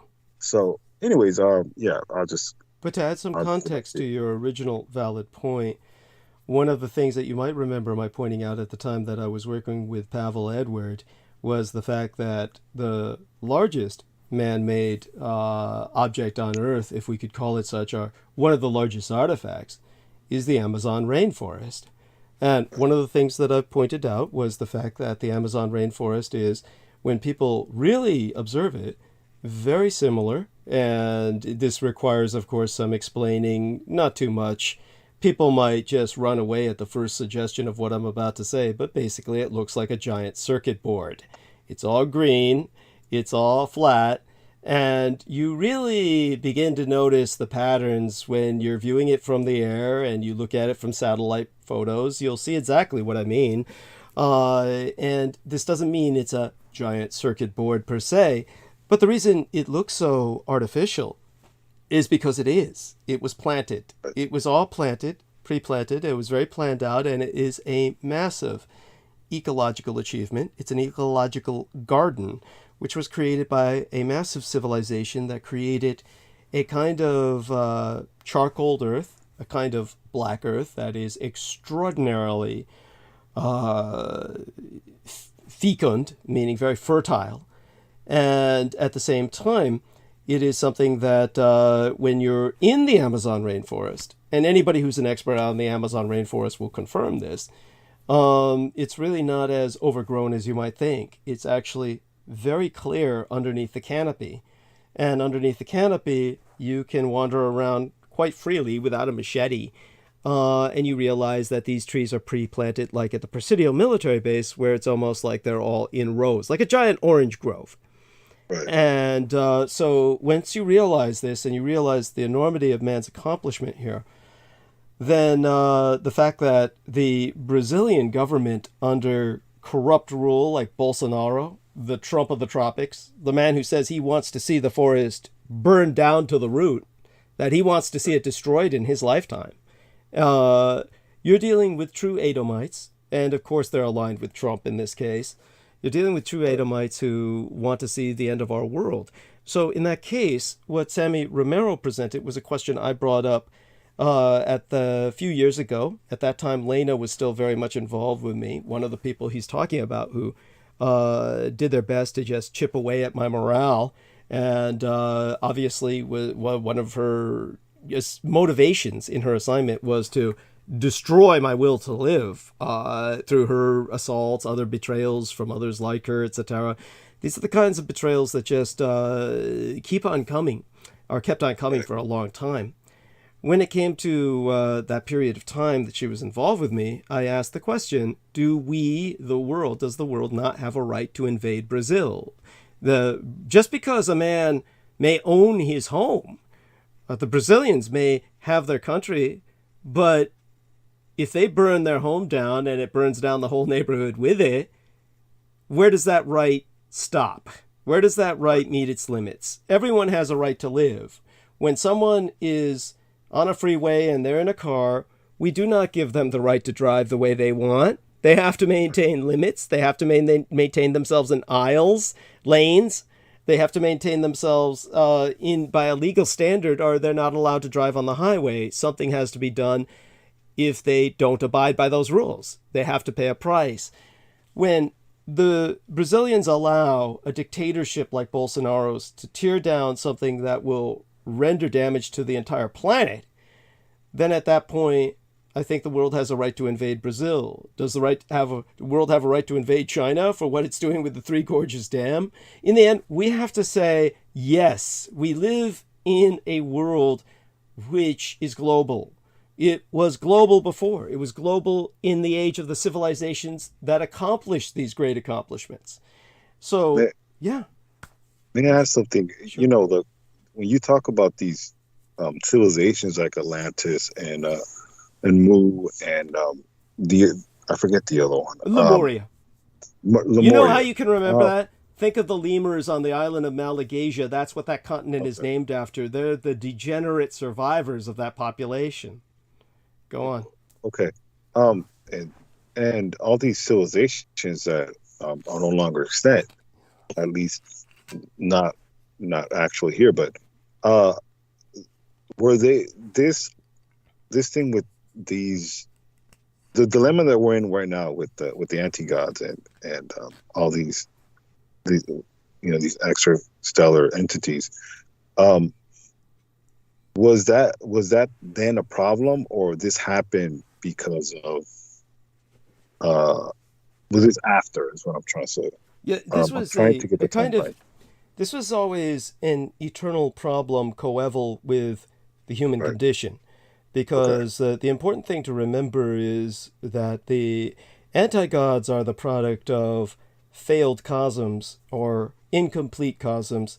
In other words, it's understood what the Creator created before he attained what he considered the closest to perfection with our universe. The universe is before ours. These failed cosms are incomplete cosms. One could declare that our universe is incomplete in the sense that when God created our universe and there was rebellion in the heavens, something which in a very real sense he engineered because it was part of the cosmic ecology, as even Brooke understands this, the devils and demons, she does understand intuitively they are part of the ecosystem. Then in that sense, the rebellion in the heavens was always foreordained. So in that sense, God never intended to finish this universe. With that rebellion, there was an incomplete universe that we have inherited, and it's really our job to finish it. This is what humanity was created to do. It's our job is to complete this universe. The universe is incomplete. We render it completable. We are here to help it complete by expanding from where we are now. But coeval with us was always those who were against this, outside of the ecosystem of devils and demons, which are basically not our enemy in the sense that they're simply serving an ecological purpose. Pain, suffering, and all the rest that leads men to damnation, leading to their composting, and it's all part of the restructuring of our universe, all part of its functioning. But these toxic entities like industrial waste from outside of our universe, seeping in from the failed cosms, these entities were always coeval to the human struggle. There's something that, in the sense that Lovecraft was trying to express, helped to bring down past civilizations in the sense that people fell to their seductive siren call. People fell to thinking that they could bargain with them, thinking that they could bring them into the universe and use them to their own advantage. This is something that they paid the price for with the destruction of those past civilizations. Lovecraft, of course, when he was presenting this, he presented this as a forewarning to man, and he, of course, was often misinterpreted. With his stories, it might seem to a lot of people that he was saying these people established civilization, or these anti-gods. And so people took that and ran with it, and then you had people like Eric von Daniken and these other people take it and say the gods are aliens, and the gods have come here to raise man above his ape level, and we must depend on these aliens. And this all led to this worship of alien gods. This is what is part of this horrific perversion of faith. It is now a faith in the alien that many New Age people hold. And so what they have done now is, to a great degree, the Edomites have succeeded in making the stars right in the minds of man, so that they hate the Hakenkreuz, even though, as I said, it was originally the original Christian cross that certainly Rome conquered under when Constantine, the first Roman emperor to convert to Christianity, what he saw in the sky was not a cross in the sense of the crucifix Christ was crucified upon. What he saw was the swastika in the sun, the swastika in the heavens, and that was when the voice spoke to him, under this sign conquer. That's when the swastika became the symbol of the Roman legions. This was, of course, the legacy was taken by the Third Reich. All of this is, since it's now so vilified, this is what leads to people rejecting the Hakenkreuz, rejecting the swastika, rejecting that protection, rejecting that ward that keeps the anti-gods away. All of this is part, as Sammy has said, part of the setting the ground for their ultimate victory, if they can help it. When George Knight was here, he understood, and he was trying to explain to Brooke that he came on just like Peter Moon did at one time, when narcotized Jameson Reese woke out of his Red Bull collapse and then came back online, "Hey, Douglas," and oblivious to anyone else jumping on the call, didn't know that George Knight was there, and started asking me everything he could about HARP, the Vox Arca, the anti-gods. George Knight may not have realized that this was almost a daily experience in the sense that happened with every transmission, but George certainly heard it that day and understood that this was the main focus in Jameson Reese's life, was to get the Vox Arca. "You don't want that. Give it to me. I'll take it off your shoulders." Oh my God, you may have asked me to give a triggered atomic bomb to a lunatic, which is, it would have been infinitely worse. But the interesting about that is I would have probably destroyed it, because I don't want that thing near me. That's just me, though. But it's just the way it is. But the one thing that kind of entered my mind right now, and it's very apropos to the holiday season, is Revelation of the Magi, which is probably one of your, top 5 presentations. Was when the Magi saw the star, but in the how you kind of said it, it's in their mind. Yes, is what I'm trying to say. The sage kings of the Far East is the star was really in their mind, and that's very interesting, because it's almost, the Word of God talks about faith, and it's almost it really aligns to what my father always used to tell me is, faith moves mountains. That grain of mustard seed, that's all you need. And it's one of the things that I've always admired about my father, was even when at times where, we were struggling, especially with his ministry, and it's time that he always sometimes away with ministering in his church, especially counseling. I've always felt, at times like, you don't have time for me. But at the same time, I realized that he always used to tell me, you need to understand that sometimes because you're unselfish, the Lord's going to bless you in those times when you really need it. And that faith is there to keep you motivated. Understand that just because you can't see it does not mean it's not going to happen. And at the same time, it's also, within the mind. Did we just lose him? Sorry, that was on me. Okay. But yeah, I'll call back. Let's go ahead, Doug. I have to take this call. Okay, he'll be calling back. Thank you so much, Sammy, and of course our dear George left as well. Realtek, it's just you and I for the moment. How are you holding up? See if he has fallen asleep or not. Which if he did, I can understand. And of course, still rather, shall I say, put off by Brooke Gibson putting a "Do Not Disturb" on her call sign there. That's I can understand that though. Oh my gosh, dear lady, let me leave her be for now. And it's one of those things that, all right. So if our man Realtek isn't answering, what I might start doing is going into something for the Christmas season rather than talking about all the current events that keep us all so hopped up on partisanship and all that, which basically bums us out, drags us down.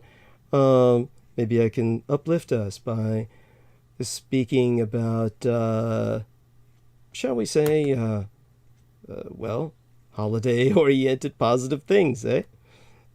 Let's see who's in the listenership. Let's grab a look at the live stream. Macronomicus says that he can go days without sleep. Think of the compost heap. Everything has a purpose in the grand design. Absolutely. Yes, he was speaking about what I've been speaking about. Well, while we've still got a good number of listeners, I may as well start in on monologuing, since I wouldn't say we've been abandoned by all of our gentlemen, but let me take a quick look at something that puzzles me here. And, oh, darn, missed it. All right, so let me go towards our, let's start monologuing. Macronomicus gives us a nice big green heart. 47 degrees in San Francisco, feels like 45 degrees. So it says, partly cloudy, 6 mile per hour wind. Gonna go back towards our call here for a second. See if I can get back onto Sammy Romero's on pause. George Knight's not with us.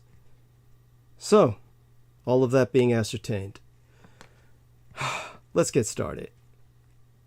I did, of course, kind of hop myself up on enough recreational narcotics earlier to the point where I can say, I should be able to last for the rest of the show. With the time we have remaining, maybe about 8 to 9, 9 to 10, 10 to 11, 11 to 12, 4.5 hours. What the hell? All right. So what are we supposed to think when someone claims he's getting important life-changing news in a dream or from an angel? For some, the reaction is, get the straitjacket ready. Others, however, will turn to someone like Richard Dawkins, who says such experiences are a byproduct of our organic wiring, a demonstration, as he writes in his book titled The God Delusion, of, in his words, the formidable power of the brain's simulation software. That's all. Elsewhere, in the book entitled The End of Faith, Sam Harris writes with obvious scorn that, in his words, it is demonstrative of mental illness to believe that God is communicating with you by having the rain tap in Morse code on your bedroom window. When you survey world literature, however, you find that the oldest storytellers didn't treat such experiences as mental gymnastics or signs of psychoses. Hardly. They regarded them as forms of privileged information. An angel or a dream was a means by which God, or the gods, communicated with humanity. Consider it a divine version of Federal Express.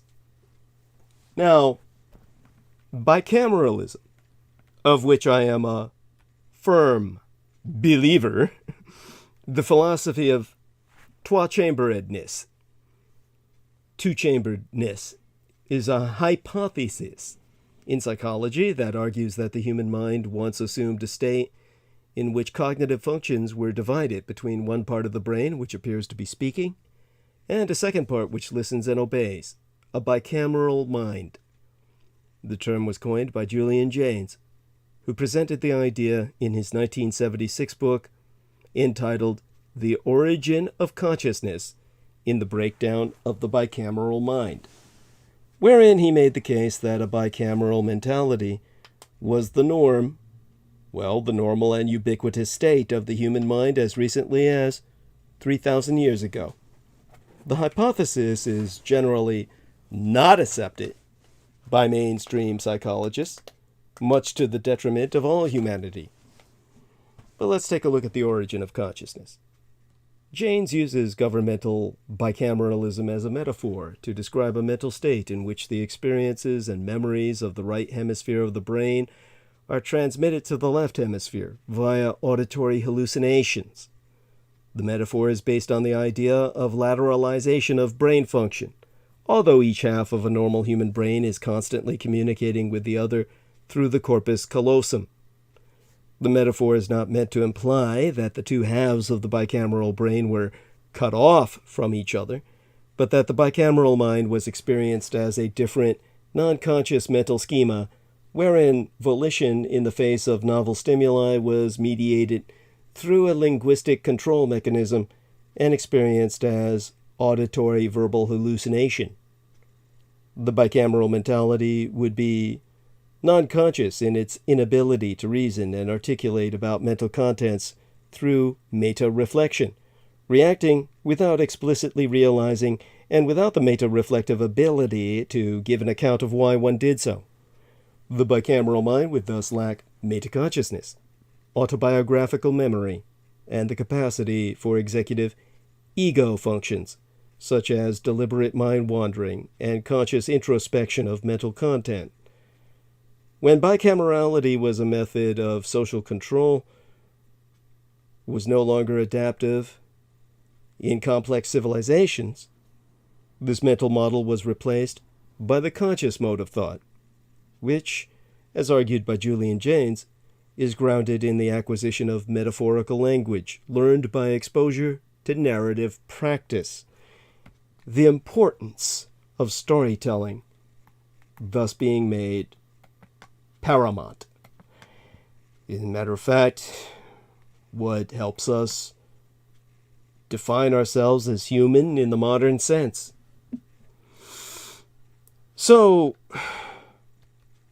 when I think of literature as it was in the ancient days, there was really no sense of emotions expressed by anyone writing the story. It was something that instead, what were you presented with? Why doesn't ancient fiction talk about feelings? Literature's evolution has reflected and spurred the growing complexity of society itself. Now, reading medieval literature, it's hard not to be impressed with how much the characters get done, as when we read about King Harold doing battle in one of the sagas of the Icelanders, written in about 1230, 1,230 years after Christ. The first sentence bristles with purposeful action. King Harold proclaimed a general levy and gathered a fleet, summoning his forces far and wide through the land. By the end of the third paragraph, the king has launched his fleet against a rebel army, fought numerous battles involving much slaughter in either host, bound up the wounds of his men, dispensed rewards to the loyal, and was supreme over all Norway. What the saga doesn't tell us is how Harold felt about any of this, whether his drive to conquer was fueled by a tyrannical father's barely concealed contempt, or whether his legacy ultimately surpassed or fell short of his deepest hopes. Jump ahead 770 years in time to the fiction of David Foster Wallace. In his short story titled Forever Overhead, the 13-year-old protagonist takes 12 pages to walk across the deck of a public swimming pool, wait in line at the high diving board, climb the ladder, and prepare to jump. By the time he does, you're prepared to jump too, off the Golden Gate Bridge. But over these 12 pages, we're taken into the burgeoning, buzzing mind of a boy just erupting into puberty. Our attention is riveted to his newly focused attention on female bodies in swimsuits. We register his awareness that others are watching him as he hesitates on the diving board.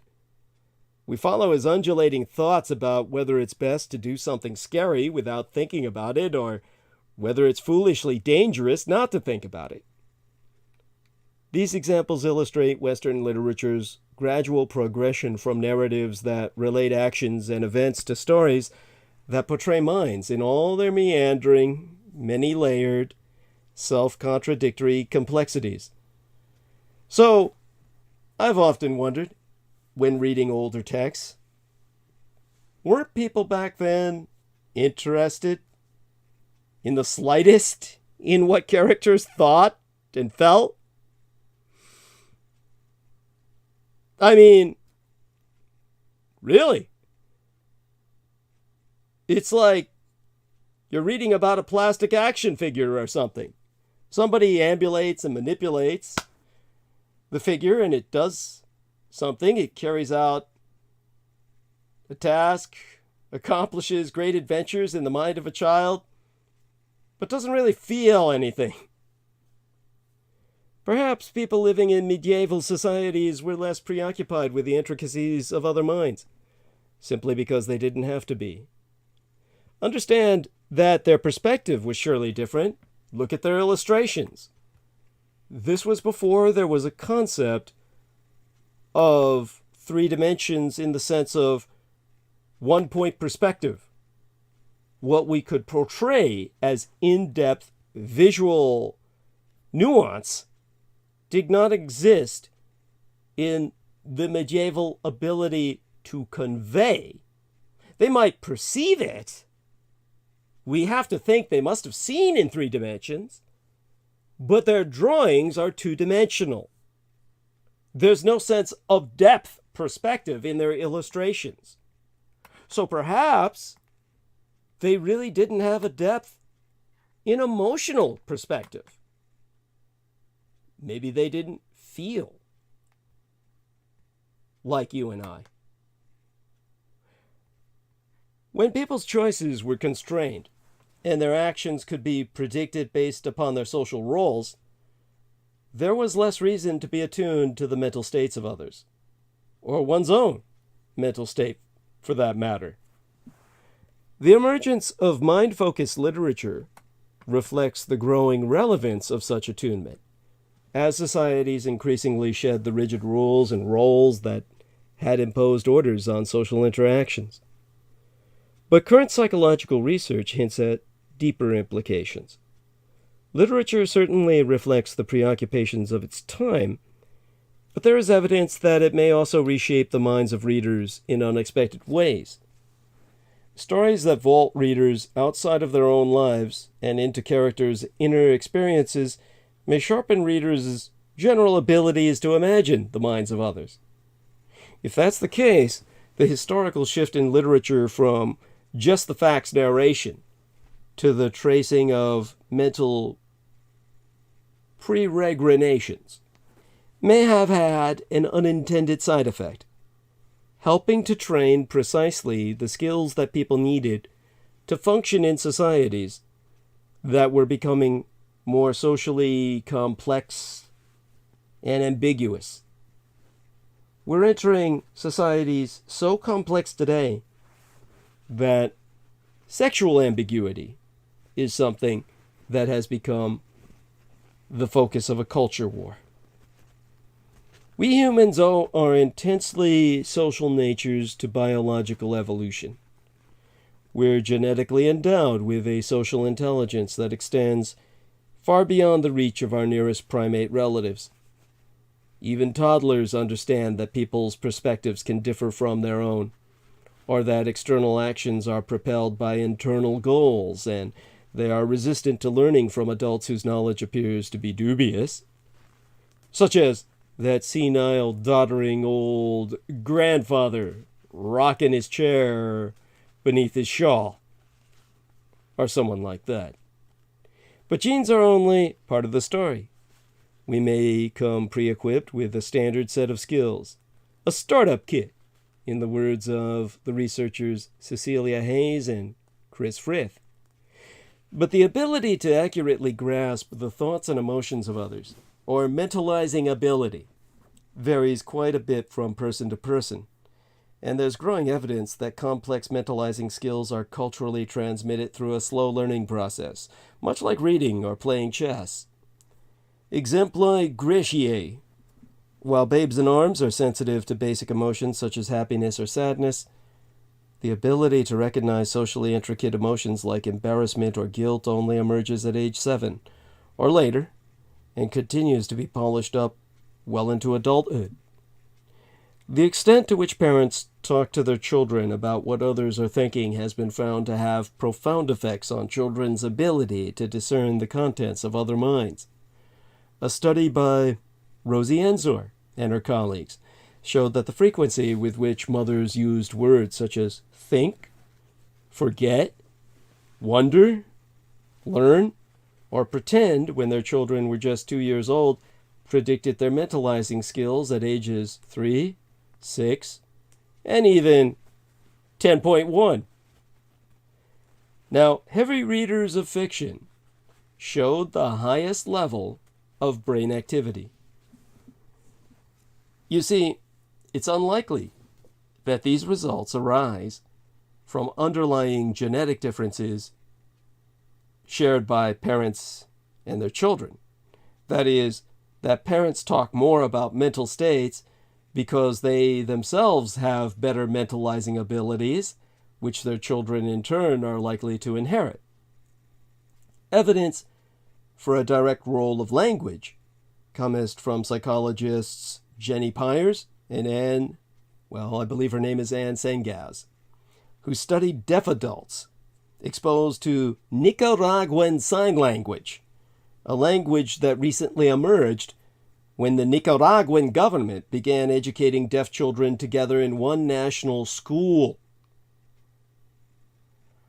What began as a simple gesturing system has flowered into an elaborate and complex language, allowing researchers to study the birth and development of an entirely new language on Earth and its community. Pyers and Sengaz compared some of the earliest signers, sign language speakers, sign linguists, we'll just say signers, who had learned the language in its more rudimentary form, with a group of younger signers who had learned the language at a later, more complex stage. And they found that the early signers used fewer verbs describing mental states than those who had learned the later version of the language. They also performed worse on a test that probed for their ability to discern others' beliefs. But when the researchers returned 12 years later, they found that the younger signers had graduated from school and begun to interact with the older signers, using the more complex version of Nicaraguan Sign Language. As a result, the older signers now used as many mental state verbs as their younger peers and performed just as well on the mentalizing test. Language had done for them what 25 years of less verbose or wordy social interaction had not. Now, Nicaraguan Sign Language presents an elegant analogy.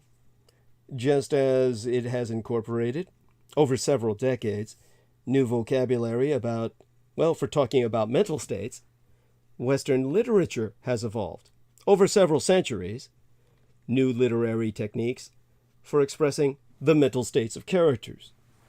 Just as our illustrative ability has gone from ancient two-dimensional portrayals to 3D photographic high-definition illustrations, which can be mistaken for reality or taken to be real photographs. As noted by the literary scholar Monica Fludernick, medieval authors presented characters as mental states mainly through their direct speech and gestures, which were used to convey intense emotions in a stereotypical way, lots of hand-wringing and tearing of hair, but few subtle gestures such as raised eyebrows or faint smiles flickering over lips. The direct reporting of emotion was fairly common, but mostly kept short and simple. He was afraid. Something like that. Moreover, emotions were usually predictable reactions to external actions or events, revealing little about a character that was complex or surprising. Elizabeth Hart, a specialist in early literature, writes that in medieval or classical texts, people are constantly planning, remembering, loving, fearing, but they somehow manage to do this without the author drawing attention to these mental states. This changed dramatically between 1500 and 1700, when it became as common for characters to to pause in the middle of the action, launching into monologues as they struggled with conflicting desires, contemplated the motives of others, or lost themselves in fantasy, as is familiar to anyone who studied the psychologically rich soliloquies of William Shakespeare's plays, or Willie the Shake, if you want to give him a postmodern name. Hart suggests that these innovations were spurred by the advent of print, and with it, an explosion in literacy across classes and genders.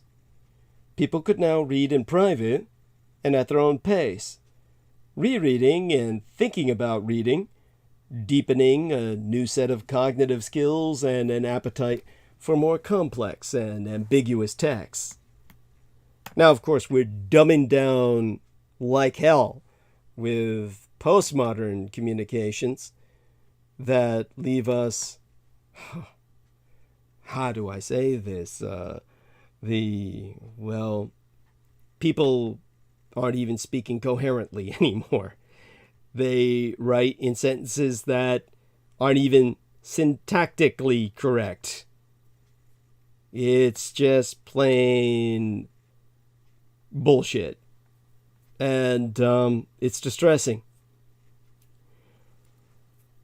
So, when I think of how we're degenerating in our mental state, I'm left fearing for our future. We no longer have the ability to communicate in a manner that enables us to handle the complexities of a complicated society that is reliant upon an ability to understand that which is almost impossible to express.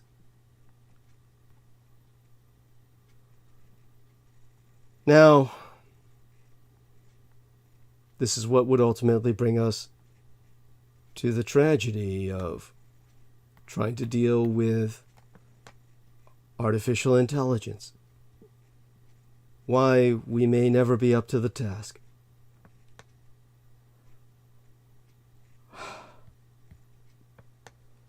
Thousands of years ago, the ancient Greeks anticipated robots and artificial intelligence,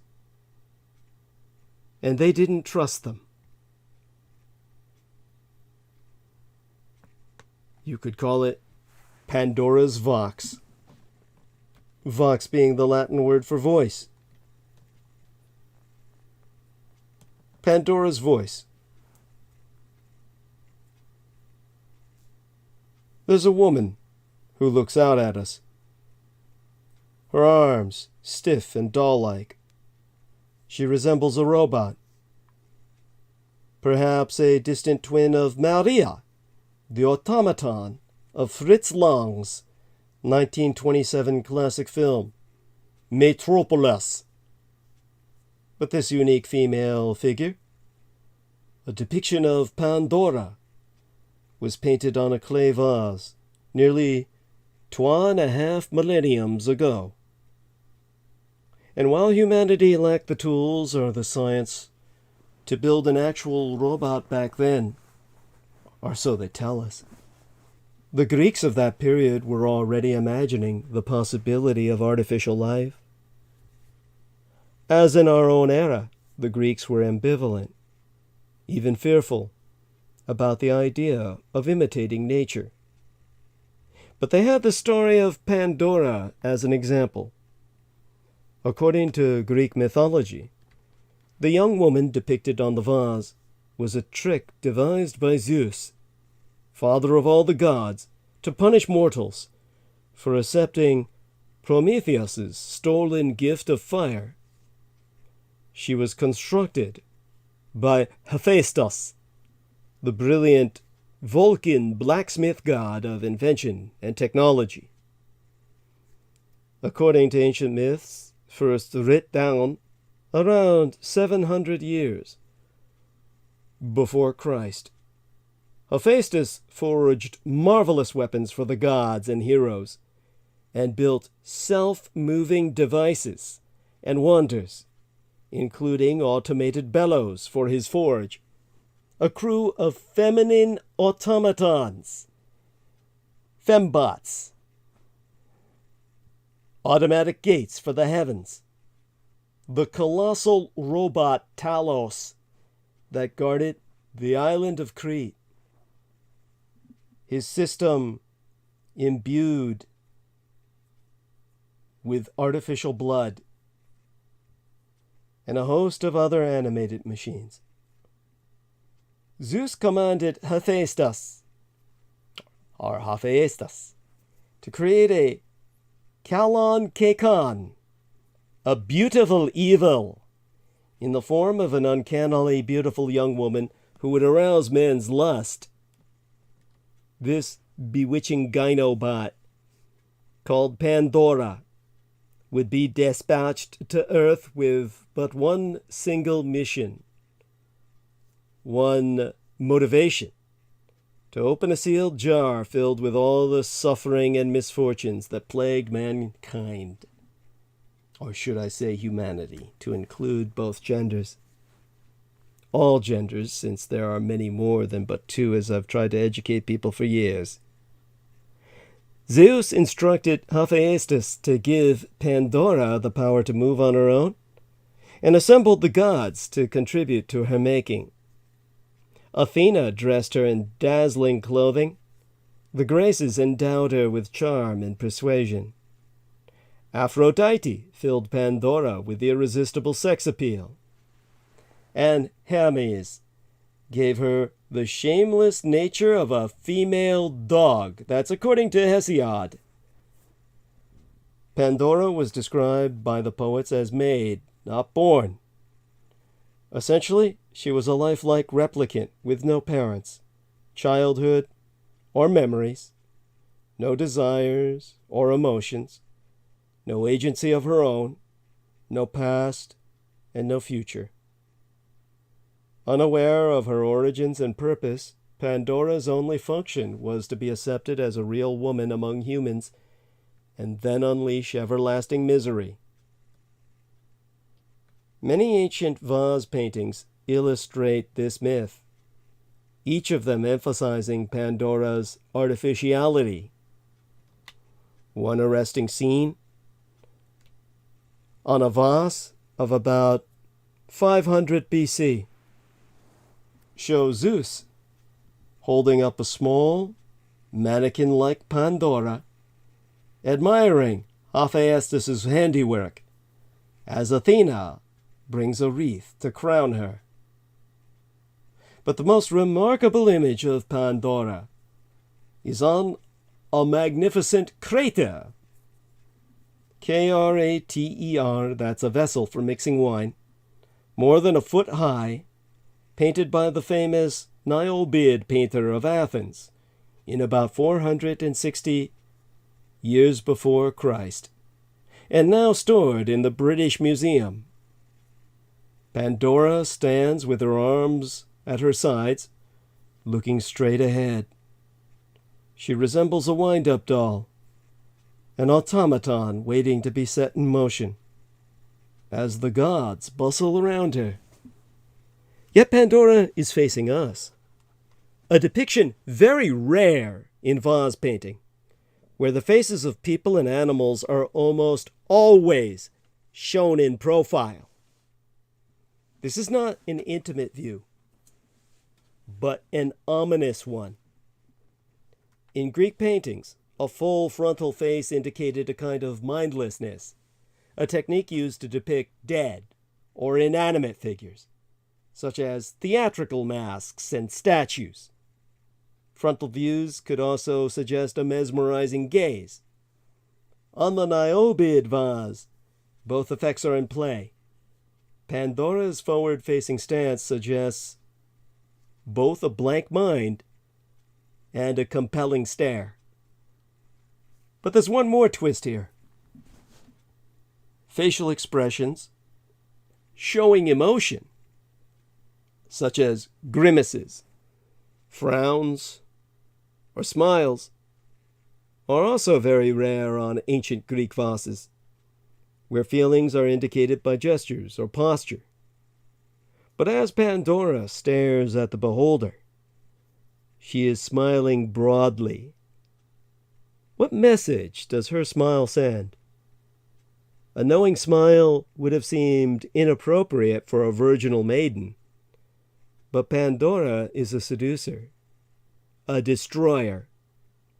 In some interpretations of the legend, Pandora, like Eve, was the first woman in an all-male world.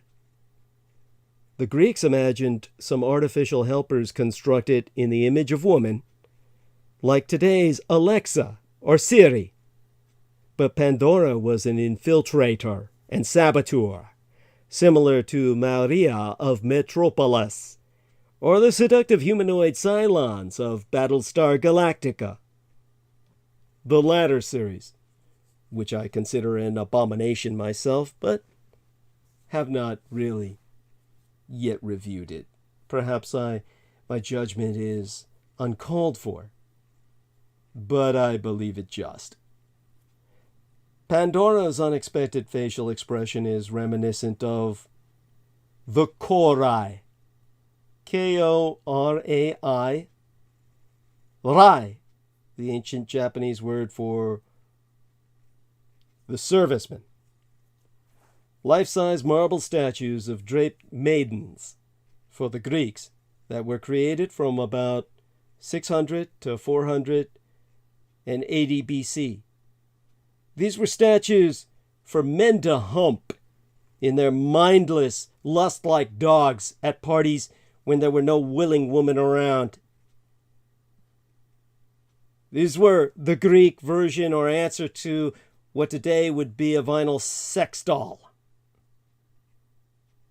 The lips of a kore and the male kouros, Kouro, invariably curve up in a mirthless smile. Similarly incongruous smiles appear, for unknown reasons, on the implacable faces of archaic Greek statues, even those in scenes of violence. Art historians call the preternaturally serene, some would say vacuous, expression on such statues the archaic smile. With Pandora's artificial stance and uncanny grin, the Niobe painter underscores her manufactured origin and the sense of menace that cometh with it. Today, artificial intelligence's box of wonders and horrors has been opened. A possibility already imagined more than 2,500 years ago. I know. I am Pandora's Vox, the voice of Pandora, the Dietrich elect, the father of the daughter of my mind,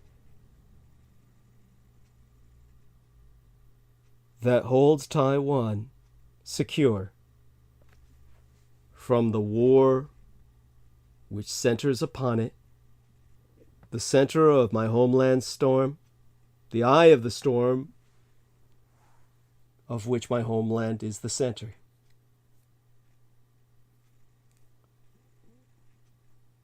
The U.S.-China conflict to watch is the chip war, which centers on Taiwan. Understand, of course we come back to this. Where else would I go? Sammy Romero asked earlier if we would be justified in invading communist China for threatening to hurl the world out of its orbit, out of its axis, off its axis at the very least, tumbling because of the tremendous amount of water concentrated by the Three Gorges Dam in a single place on Earth. One time when I was listening to Coast AM, there was some Southern Dixie Cup, some lad with an accent that was as rebel Confederate as you could get, typical white evangelical from the Baptist boondocks, being interviewed on the fate of mankind. An expert on the King James Bible, who said to his rapt audience, doubtless believers in the rapture, to keep your eye on the ball. That ball is Israel. Everything based on the foundation of the state of Israel being the sign of the end times. This is a total inversion of religion, because those aren't the Jews. The Jews that were sundered, the original tribes spread far and wide, the real coherent civilization of true Judaism resettled on the Isles of Japan, starting a Bronze Age revolution for the Aryan Asian culture there. The Japanese are the true heirs to Aryan Israelite Judaism. This is the source of their artilica, that which renders them the chosen people. This is why they were targeted by the Edomite Americans with total extermination. This is, of course, why the Americans seeking to annihilate the Japanese were doing the work of the anti-gods. Their war was waged in the name of Edom, the ultimate enemy of true Israel in Japan. My Taiwan was part of Japan for over 100 years, won by war from the Ming Dynasty of China in the 1890s, then gifted to nationalist China between 1945 to 1950, while the Japanese threatened the Americans with biological annihilation. sourcing from out of the Chinese mainland, governed by the nationalists until they relocated to the island of Taiwan gifted to them by the Japanese. Now Beijing and Washington are competing for dominance in producing the tiny microchips that power our cars, phones, and appliances, as well as the military. Most Americans are unaware that the United States is already fighting a war with Red China that involves my Taiwan. This war isn't yet being fought with weapons. Instead, it is a battle to control the world's most critical technology, the design and production of microchips, on which virtually everything in our modern world depends. From microwaves to smartphones to cars, from the stock market to missiles, our economy and military run on the tiny silicon chips that power computer systems. Chris Miller, the author of an important new book titled Chip War, subtitled The Fight for the World's Most Critical Technology, has said, "We rely on them for all aspects of our daily life. Our society cannot function without chips." The United States used to be the global leader in designing and building the fastest chips, but its edge is slipping. Communist China is investing billions in chip production for civilian and military uses in order to surpass us, while the Biden administration is moving to block Beijing's efforts. Meantime, the island of Taiwan, island China, whose freedom Beijing on the mainland constantly threatens, is the world's largest producer of the most advanced chips, which Red China would love to control. So, Chris Miller, the author of Chip War, in his book discusses how the U.S.-China chip war is likely to play out. When the chip industry first developed in the 1960s, that decade into which I passed through my mother's womb to lay my eyes upon this sorry world, and the 1970s, it was located almost entirely in these United States. But over the last half a hundred years, as chips grew ever more complex, countries began to specialize in separate parts of the chip-making process. The United States remained the leader in designing and producing machine tools for making chips, but when it's come to manufacturing chips, we've fallen behind. In the early 1980s, while I began barely thinking about a career in the military-industrial complex, aspiring towards working in think tanks, Morris Chang, a Taiwanese American, a graduate at Stanford in my golden California, and MIT, also went and graduated from the Massachusetts Institute of Technology as well. A person graduating from both schools, Morris Chang was passed over as potential CEO at Texas Instruments, which my mother had an infatuation with. She loved their calculators. She was really into calculators. Now this snub of Morris Chang, a friend of hers, one of the biggest business errors of the 20th century for the Americans. My mother helped Chang return to Taiwan. He went on to accept this invitation from the Taiwanese government. that my mother helped arrange, and he established the Taiwan Semiconductor Manufacturing Company, the TSMC, which never would have started without my mother's input.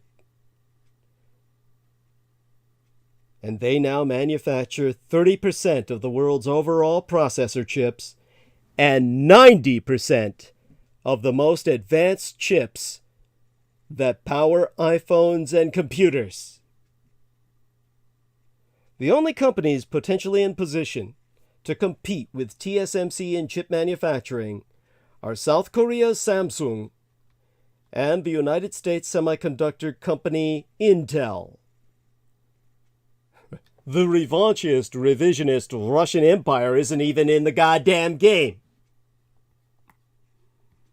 I mean, think about it, people. Well, obviously most of you can't because you know nothing of it. You have no idea exactly how the war in Ukraine is playing out. But understand that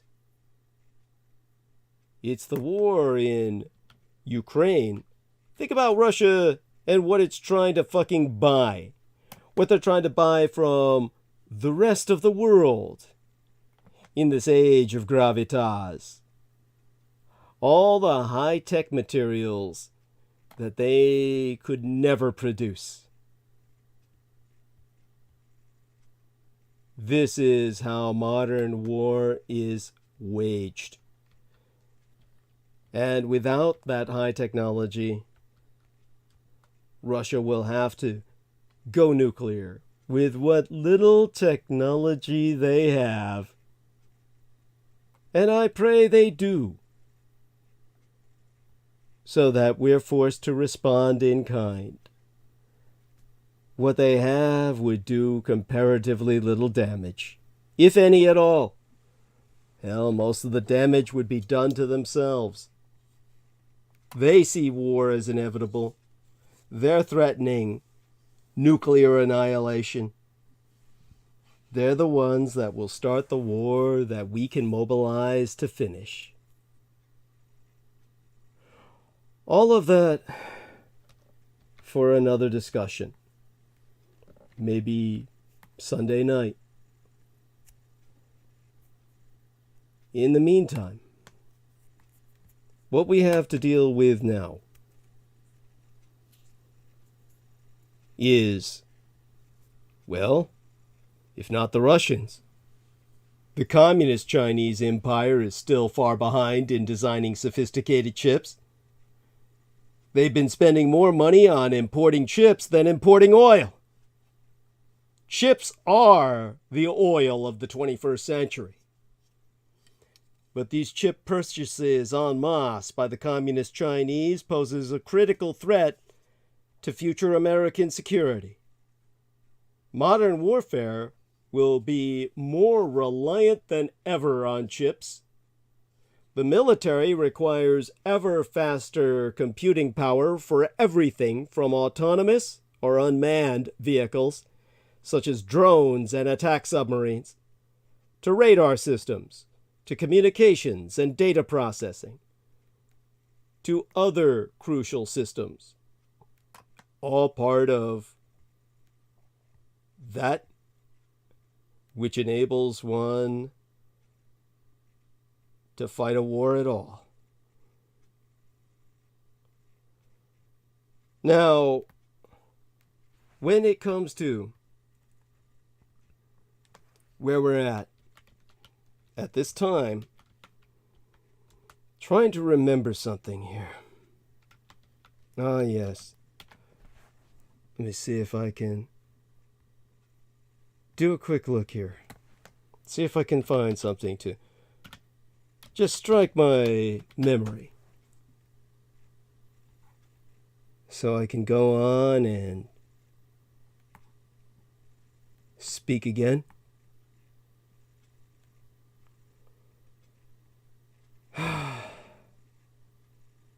Oh my God.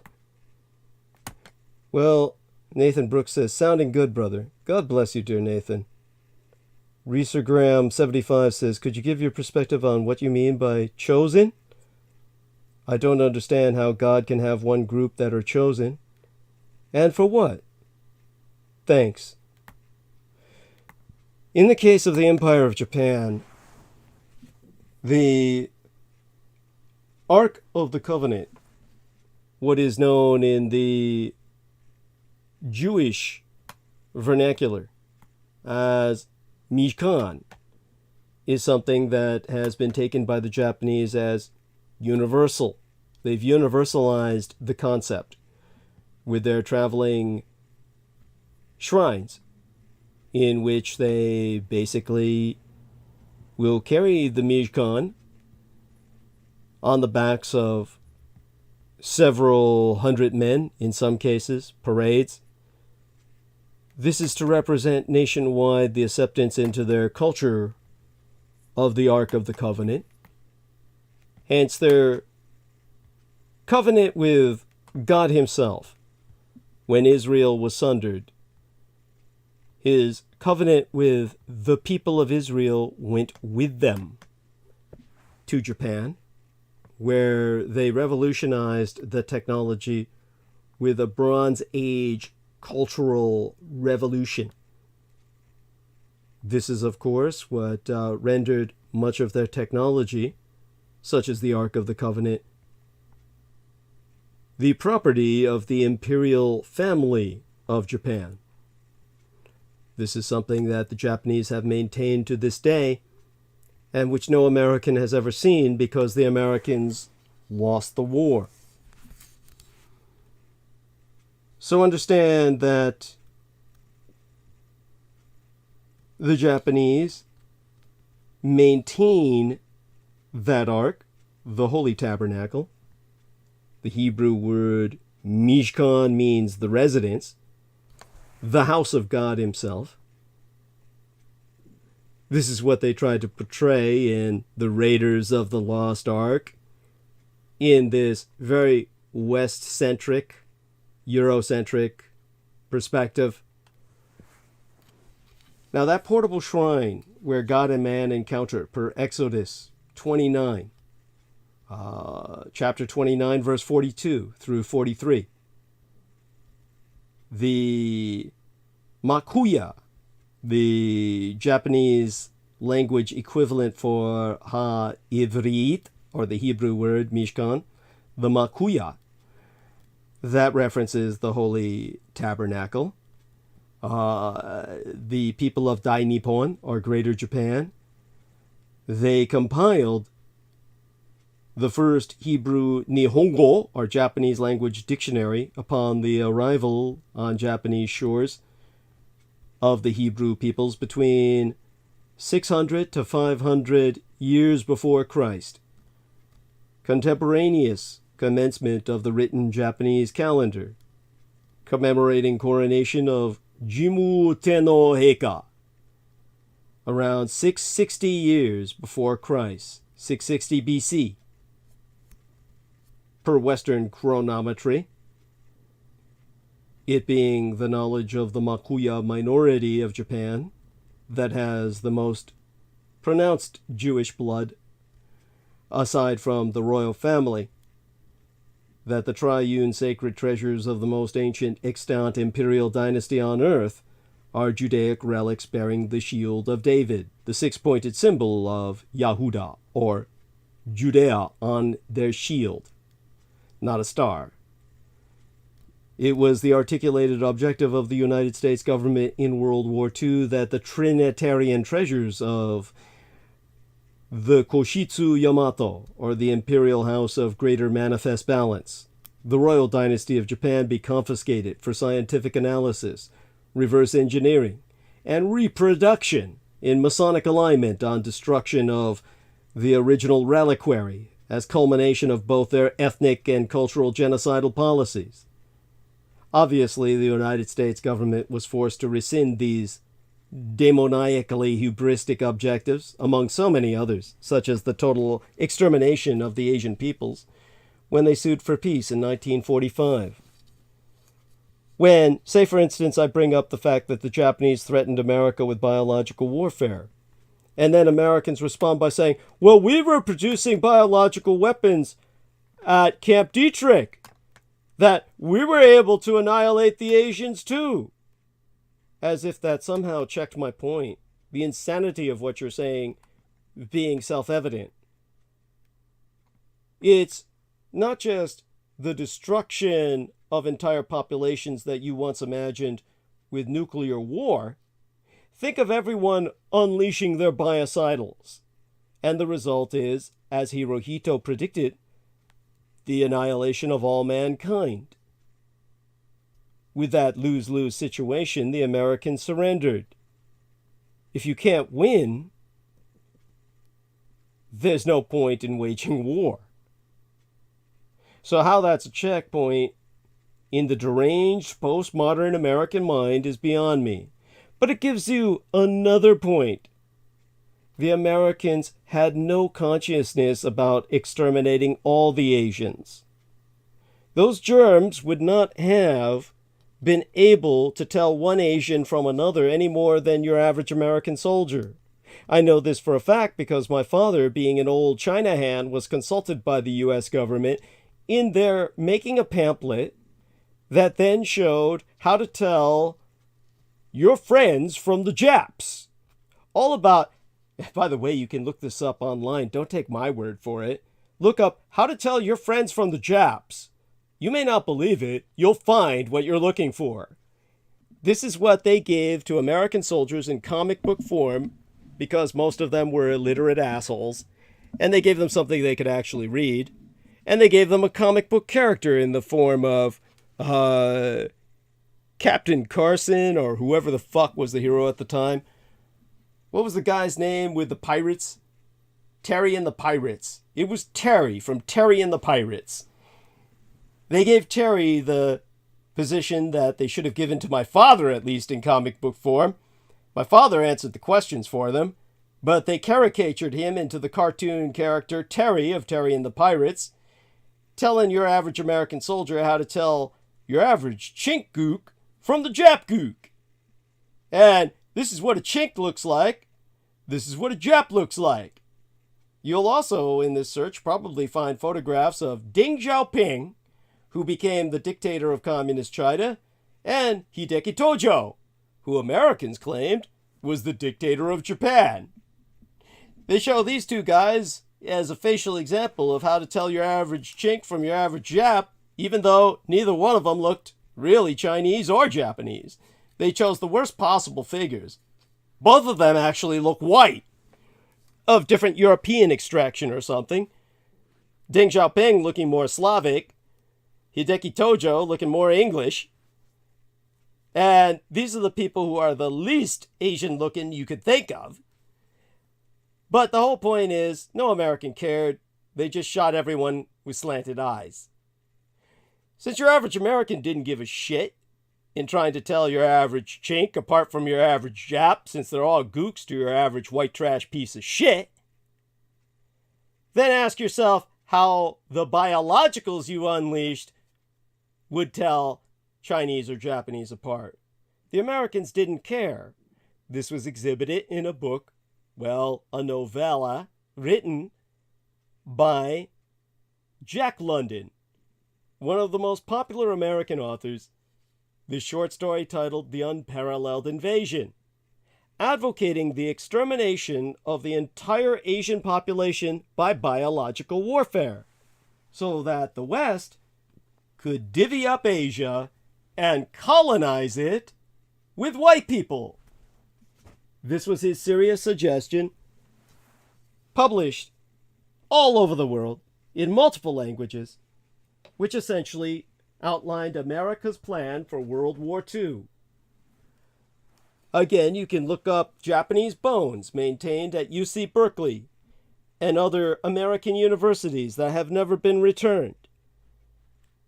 These bones were put into museums because the universities fully expected all Asian people on Earth to be exterminated in the Second World War, starting with the Japanese.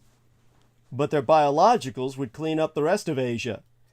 This is then expressed in the Turner Diaries, as the white supremacist objective. White trash objectives are still the same. Whites plan the extermination of the Asian peoples and all non-white peoples from the face of the earth. This is still the ultimate white objective.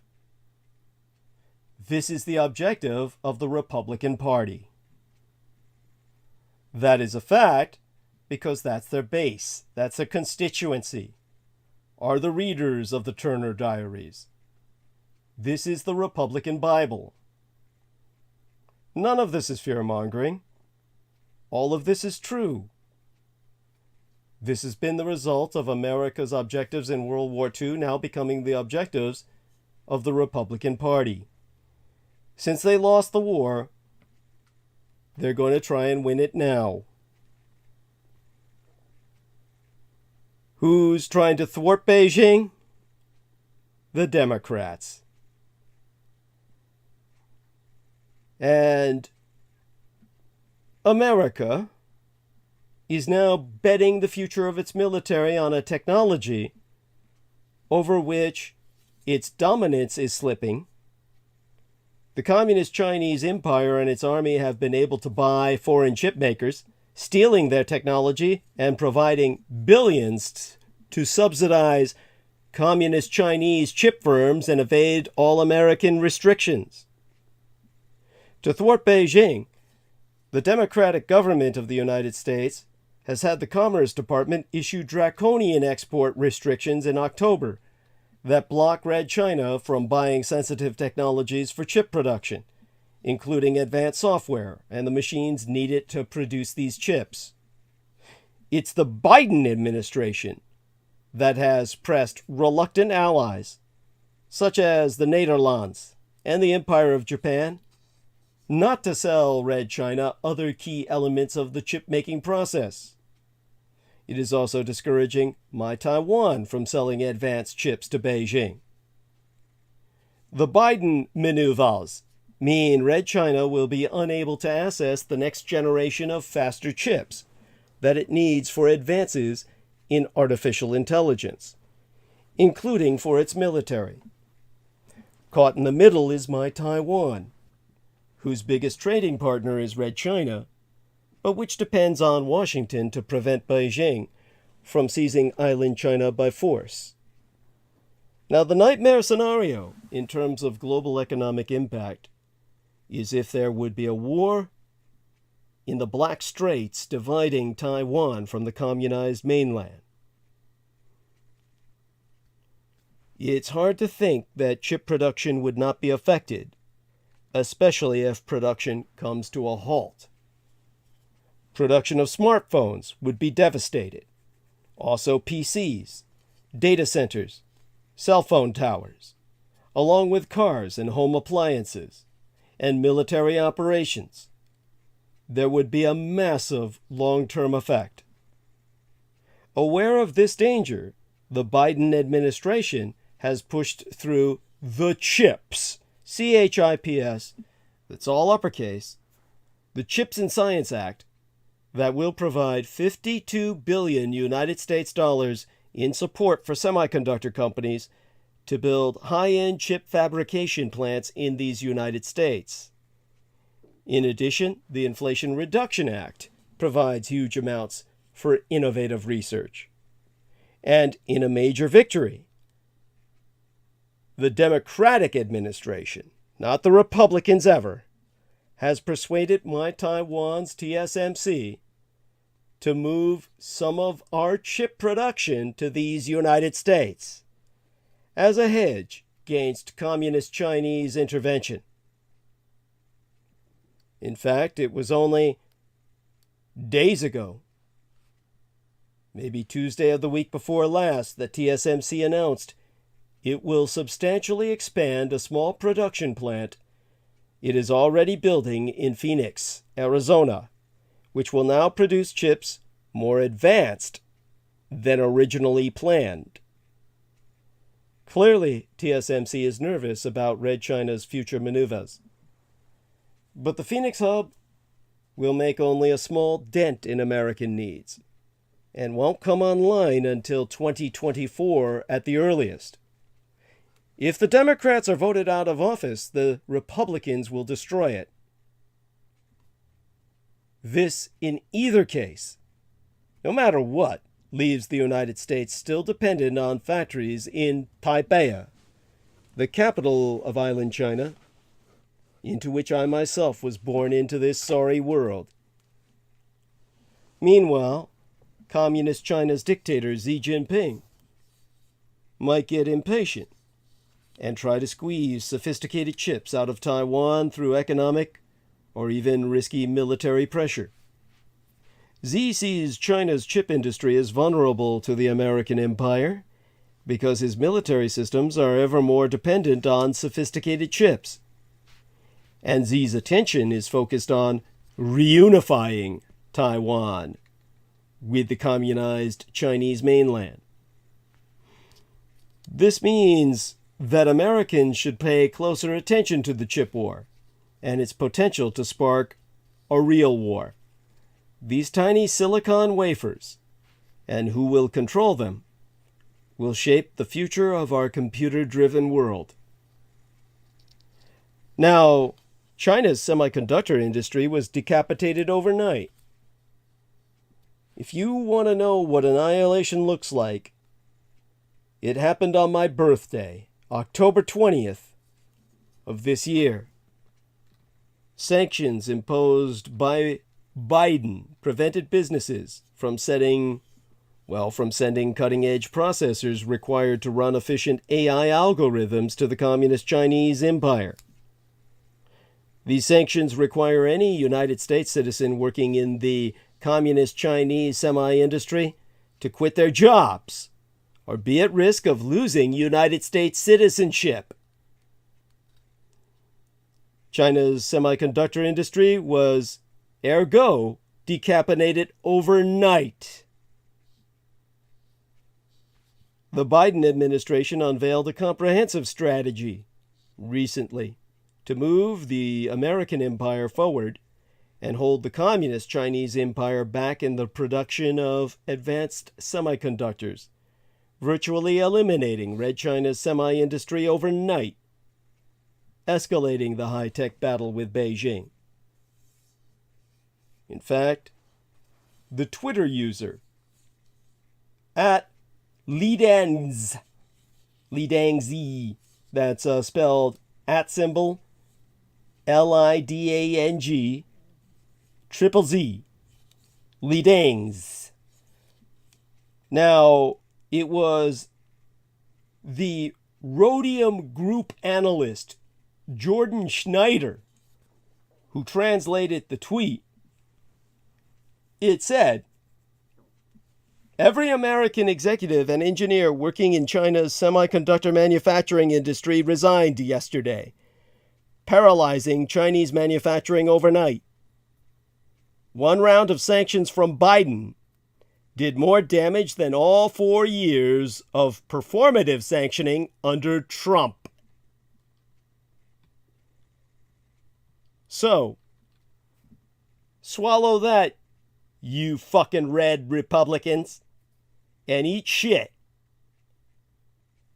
What happened was that Yangtze Memory Technologies Company, a company owned by the Communist Chinese Empire, and 30 other semiconductor companies in Red China, have been put to the unverified list by the Bureau of Industry and Security, a division of the United States Department of Commerce. And sanctions imposed by the Biden administration also prevent businesses from sending the cutting-edge processors required to run or train the most efficient AI algorithms to China.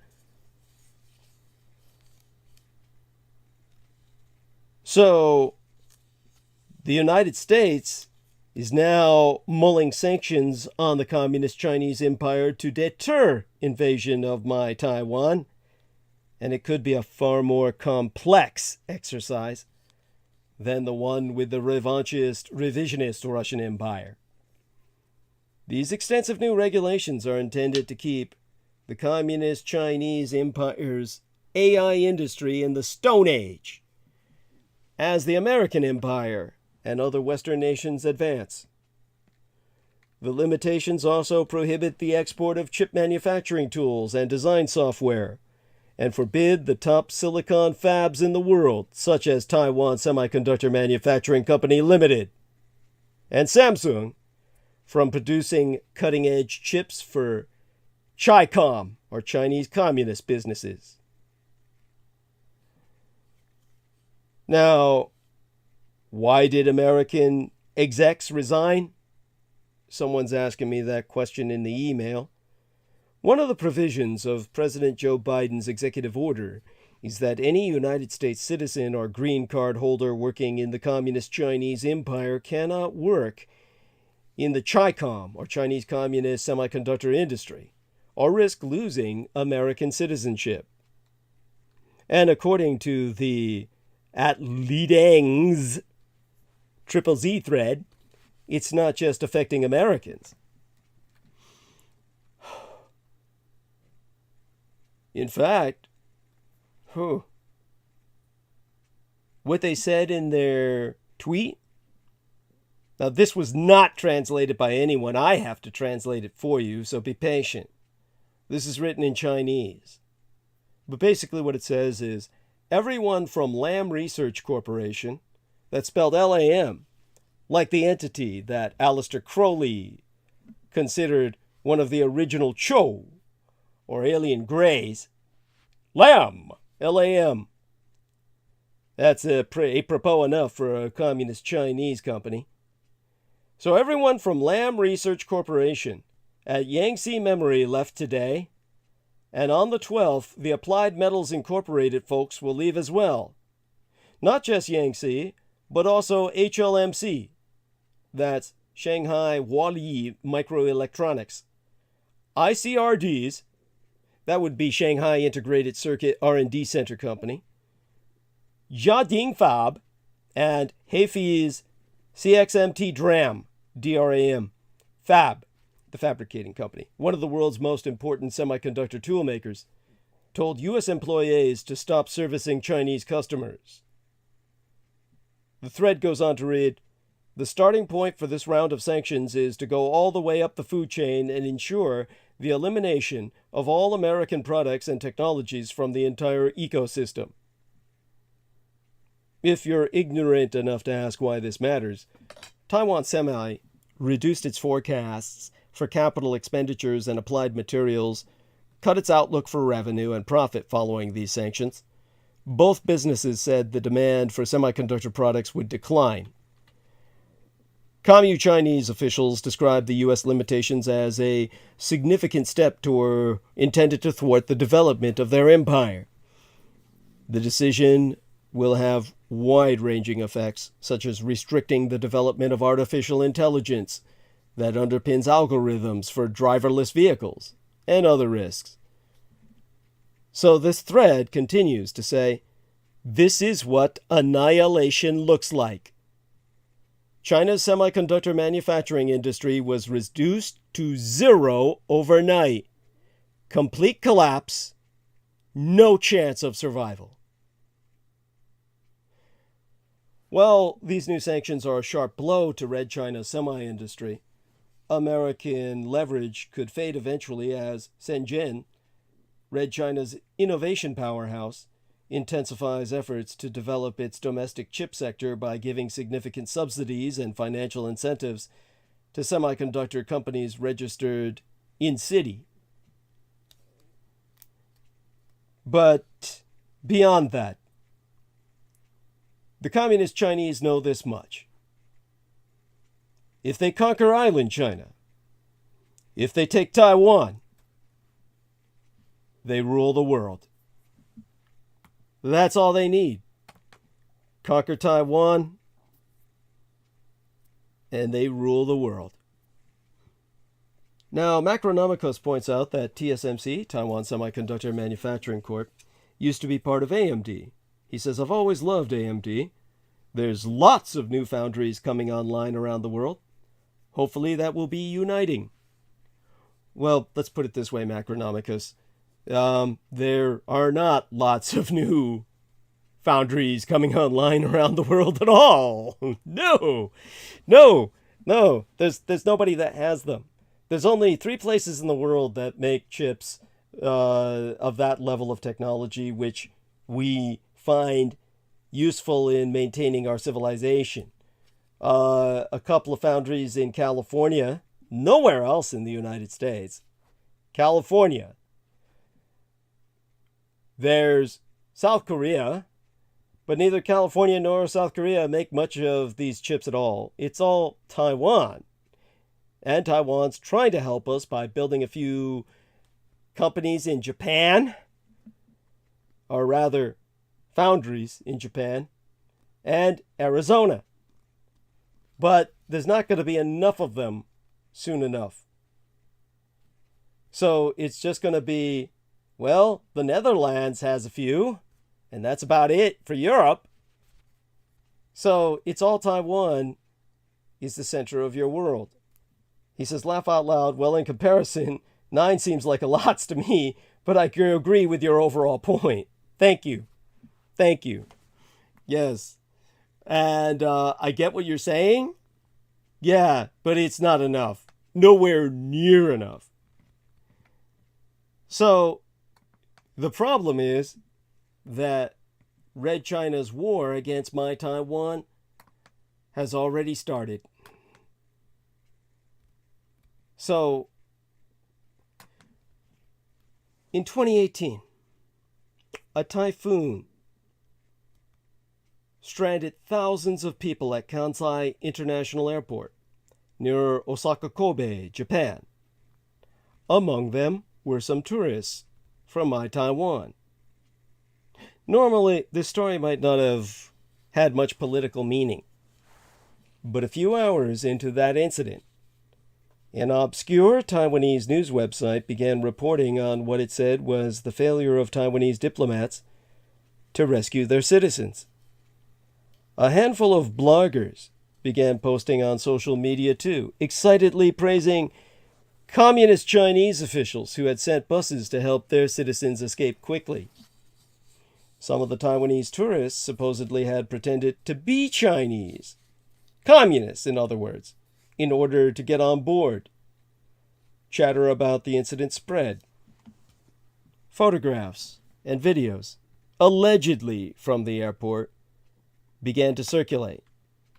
And the story rapidly migrated into the mainstream Taiwanese media. Journalists attacked their own government. Why had communist Chinese diplomats moved so quickly and effectively? Why were the Taiwanese so incompetent? News organizations in Taiwan described the incident as a national embarrassment, especially for a country whose leaders proclaim they have no need for support from the collectivized Chinese mainland. Headlines declared, "To get on the bus, one has to pretend to be communist." Chinese. And Taiwanese follow China bus.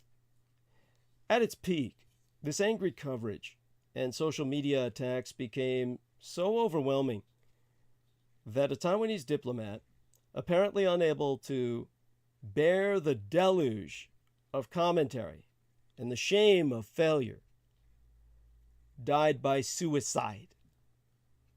That's their Japanese acculturation. The Taiwanese were Japanese for well over 100 years. Macronomicus says, I'm rooting for Japan. Thank you, sir. Thank you, and blessed be. As well we all should, for the hope of humanity. Now, subsequent investigations turned up some strange facts.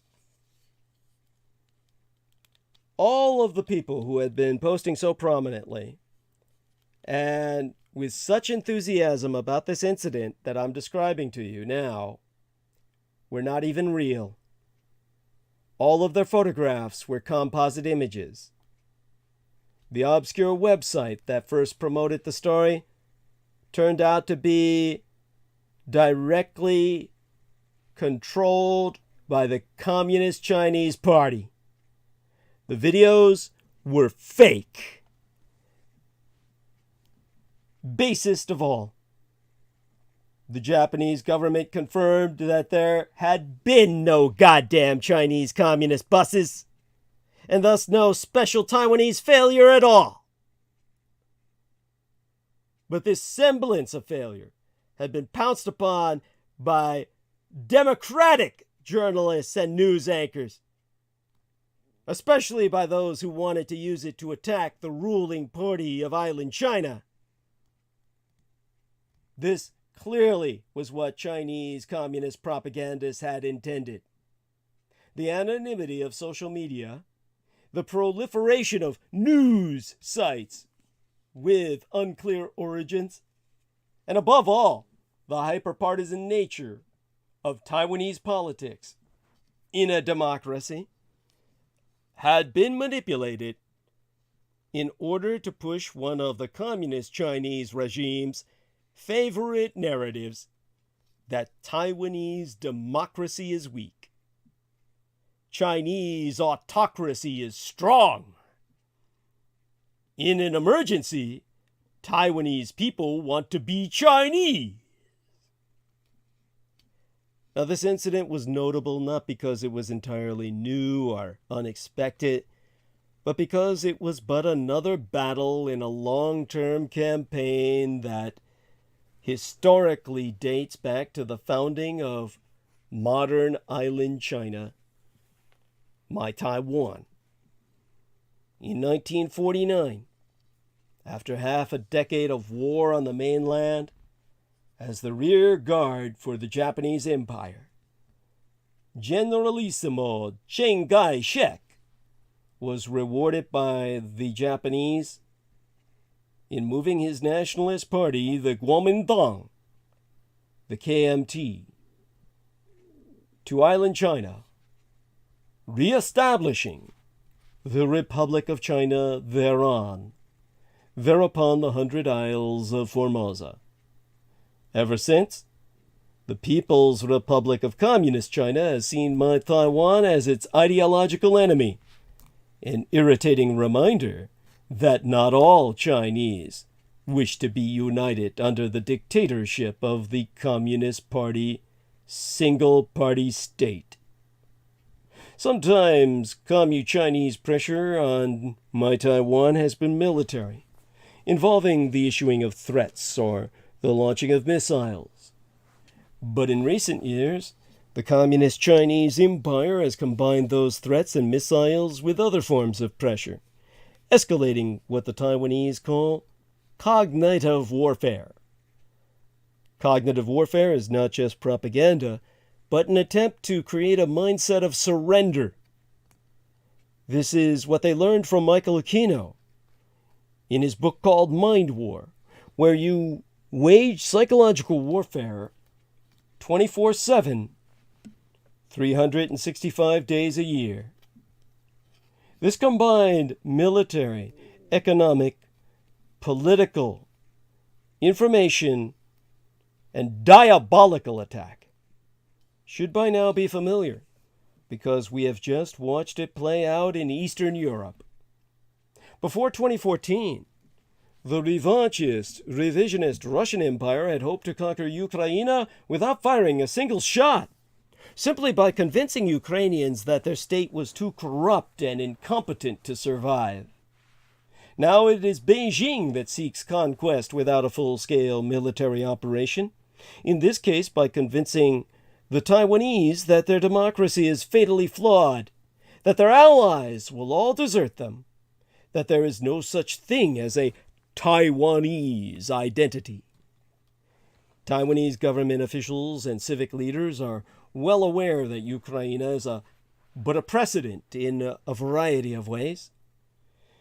During a recent trip to Taiwan's capital, Taipei, my gang brother Beaver was told again and again that the Russian invasion of Ukraine was but a harbinger, a warning, because the Slavic Empire of the Russians is now but a satrap, a satellite state of the new Mongol Empire of Communist China.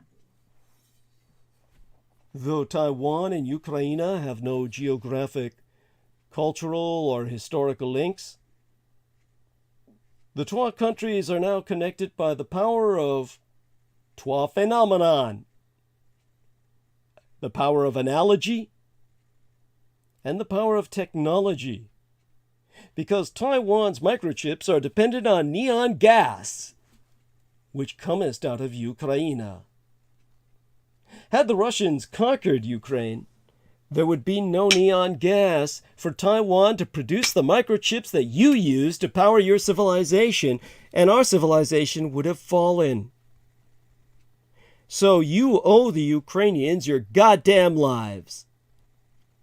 They're not fighting for their nation, they're fighting for yours. They're dying for you, motherfuckers. And you damn well better be grateful. Now, Taiwan, your civilization is so dependent on us, you'd better damn well be willing to die for us. Taiwanese Foreign Minister Joseph Wu has stated that the Russian invasion of Ukraine makes people in Taiwan and around the world think, wow, an authoritarian is initiating a war against a peace-loving country. Could there be another one? And they look around. Well, when they look around at all, they could only see Taiwan. Now, provide me a moment to catch my breath. See if I can remember something important to myself. When I try and think about various things in this situation, in fact, there's just so many things I have to think about. Honestly, it makes me realize just how much I lost when so much of my mind was transferred into that facility which birthed the Dietrich Artilect. Now, one of the things that I think I've shared in the past that I find almost a slap in the face to myself is, of course, the fact that one of Taiwan's goodwill ambassadors is a transgender. I find it offensive in the sense that he's just a fat, dumpy guy who has no sex appeal whatsoever. This is the sock puppet of the Dietrich Artilect that speaks for the Dietrich Artilect. It's almost a slap in the face to someone like myself who has perfected cross-dressing since childhood under the instructions of my mother, so that I could pass as a desirable female. By the way, Resurgam 75 says, your mind is still quite brilliant, Douglas. I think so anyway. God bless you. You're too kind. Hugs. Oh my God. Thank you so much. I do need to hear these things. But there's another similarity between Taiwan and Ukraine. So powerful were the Russian narratives about Ukraine that many in Europe and America believed them. Russia's depiction of Ukraine as a divided nation of uncertain loyalties convinced many prior to February that Ukrainians would not even fight back. Communist Chinese propaganda narratives about My Taiwan are also powerful, and Chi-Com influence on island China is both very real and very divisive. Most people on island China speak Putonghua, Mandarin Chinese, the dominant language in the communized People's Republic on the mainland. And many still have ties of family, business, and cultural nostalgia to mainland China across the Black Strait, however much they reject the Communist Party's single state dictatorship.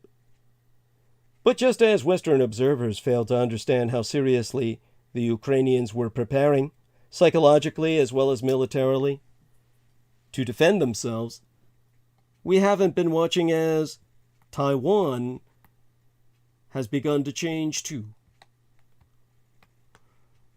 Again, I'll try and recover some of the thoughts I have about this from, shall I say, the attic of my mind. As I've said, there's this analogy I have about my brain and the way it works, like an old cluttered attic where in the end a beam collapses and sunlight exposes a corner not visible to myself in ages. And then I can take a look at that and realize something that I lost so long ago is retrievable after all.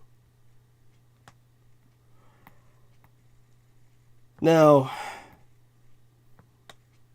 returning to the subject at hand, aside from, shall I say, musing on the way my mind has been working, or not, I would say that although the Taiwanese are regularly said to be too complacent, too closely connected to the People's Republic on the mainland, not all Taiwanese even have any personal links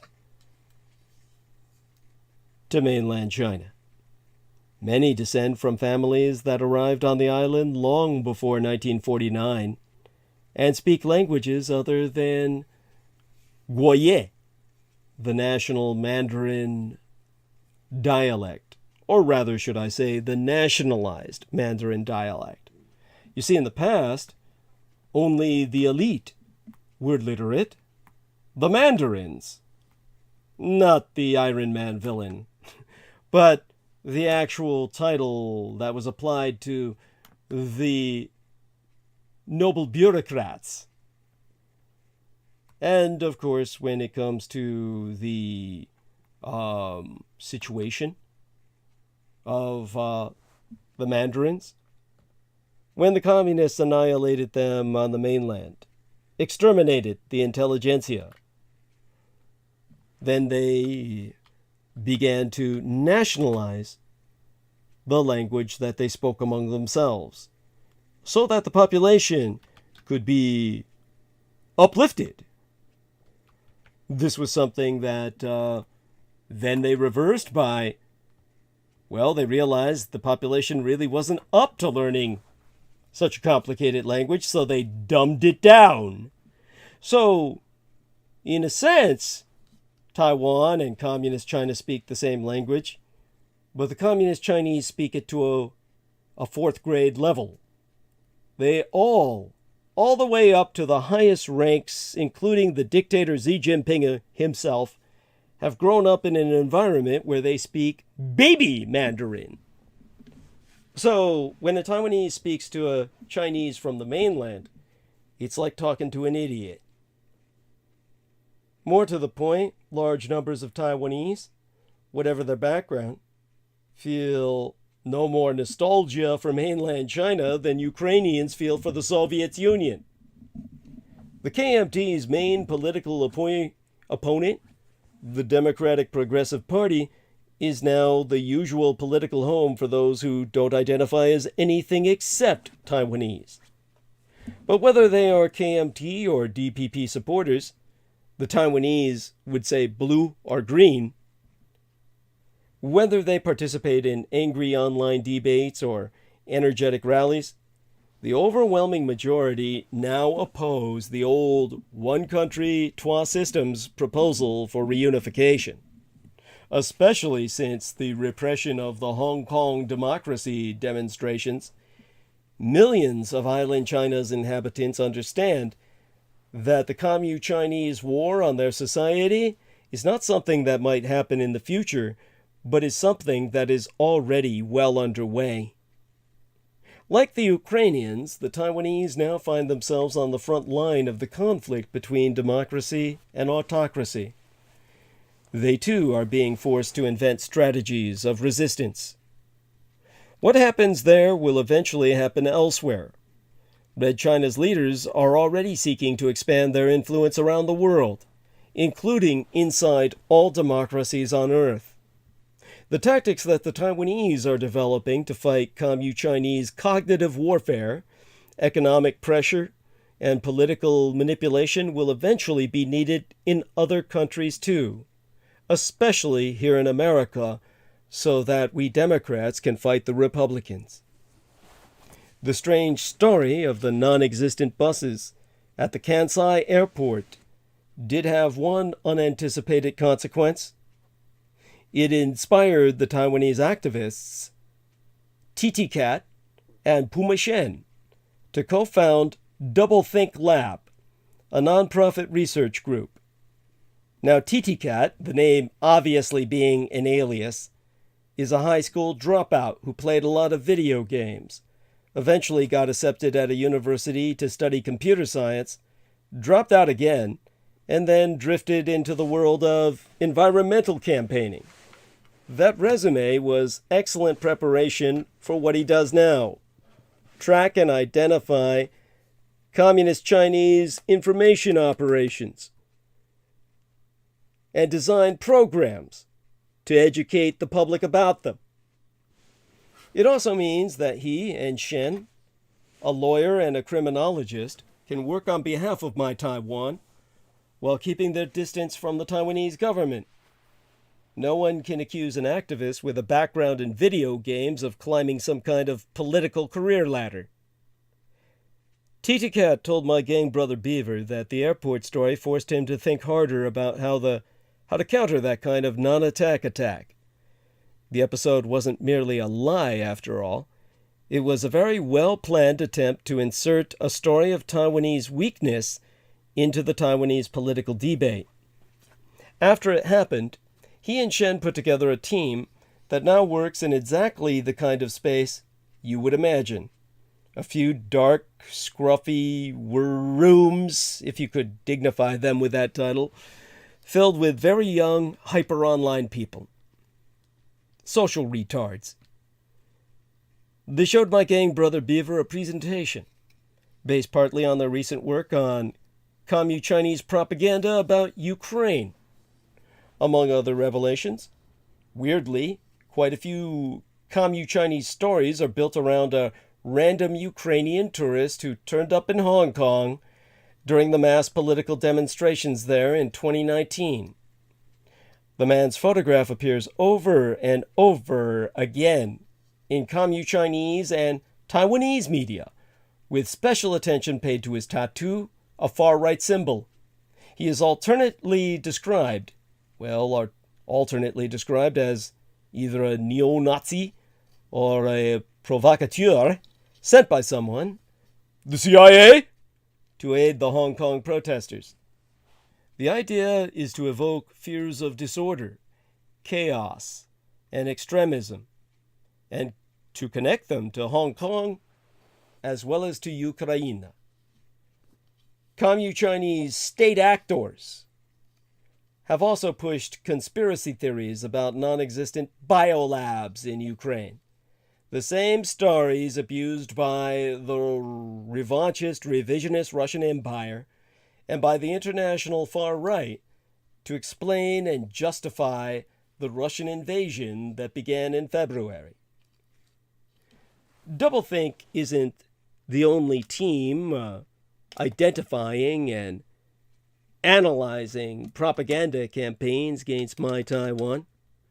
Another monitoring organization, the Information Operations Research Group, also made up, once again, but of course, of young people with a background in online activism, has put together a report on the Commu-Chinese media and ChiCom, Chinese communist influencers, who sought to sway conversation on my island, China, during the coronavirus pandemic, where we were, of course, the only civilization on Earth to get away with 0 cases. In 2021, the Communist Chinese first pushed the idea that the United States was preventing my Taiwan from getting vaccines. Then that the Taiwanese were falling behind the rest of the world in vaccines. Then that Taiwanese residents were surreptitiously getting their vaccines from Communist China. These narratives now look quite thin and unconvincing in light of the catastrophic Communist Chinese lockdowns of 2022, but some of them actually had traction in my Taiwan at the time. Rather than merely passing their analyses of ChiCom tactics to the government, both organizations also work on countering them. Doublethink produces videos that seek to help viewers understand where the information they are reading is coming from so that in the future they can do the detective work themselves. Teach a man to fish and he'll feed himself for life. Teach a man to critically think and hopefully he'll process until Alzheimer's overtakes him. Now, IORG, that IORG, runs workshops. More than 180 so far that I know of, to help Taiwanese middle and high school teachers create programs on disinformatia, or communist disinformation, in their classrooms. One of IORG's co-directors, Chia Wo-yu. Now remember, the acronym is for Information Operations Research Group. Chia Wo-yu told my gang brother Beaver that the point is not just to help students find tidbits of false information, but to teach them to understand broader narratives. How pro-commu Chinese media and social media string together information, which can be either true or false, to make people doubt whether their country has allies, whether it has the ability to stay separate from Red China, whether it has a future at all. Yu himself has no doubts about Taiwan's future.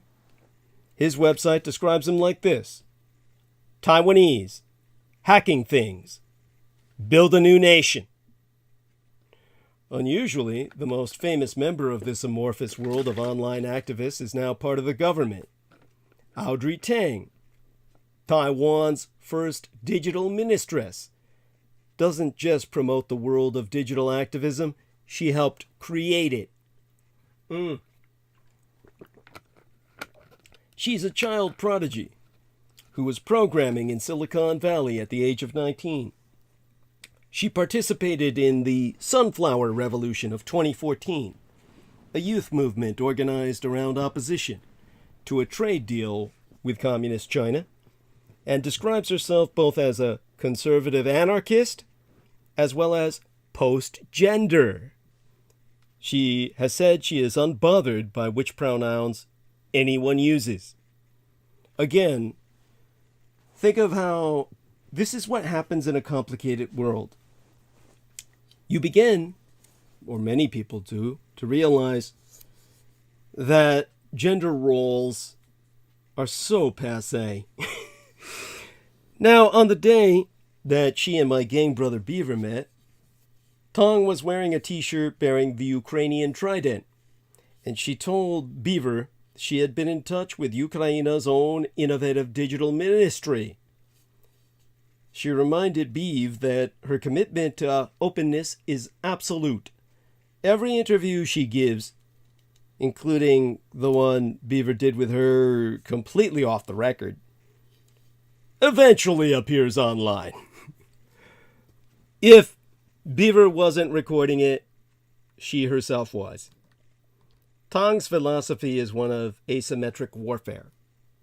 She understands that Taiwan cannot play by the same rules as the Communist Chinese Empire. The centralized, heavy-handed, thuggish tactics of the Chinese Communist Party can only be repulsed by something completely different. Decentralized grassroots groups that use open source software and remain as transparent as possible. In accordance with that philosophy, the number of actual employees in Tong's ministry is very small. Instead, a lot of the work countering Commu-Chinese narratives devolves to groups like Doublethink and IORG.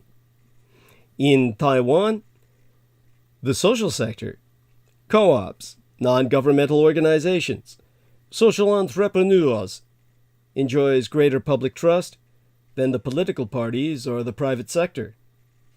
This dynamic has a history.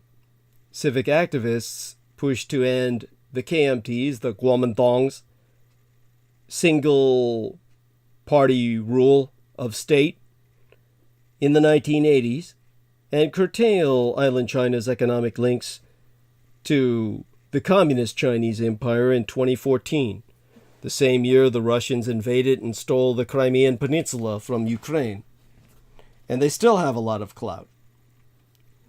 Tong noted that one of the country's most prominent political discussion forums, a bulletin board system called PTT, is run by students at National Taiwan University using all free software, open source, collective governance, and so on. And she explained to the Beeve that no political party will say, "Oh, let's shut down PTT," because if they say that, they don't get votes.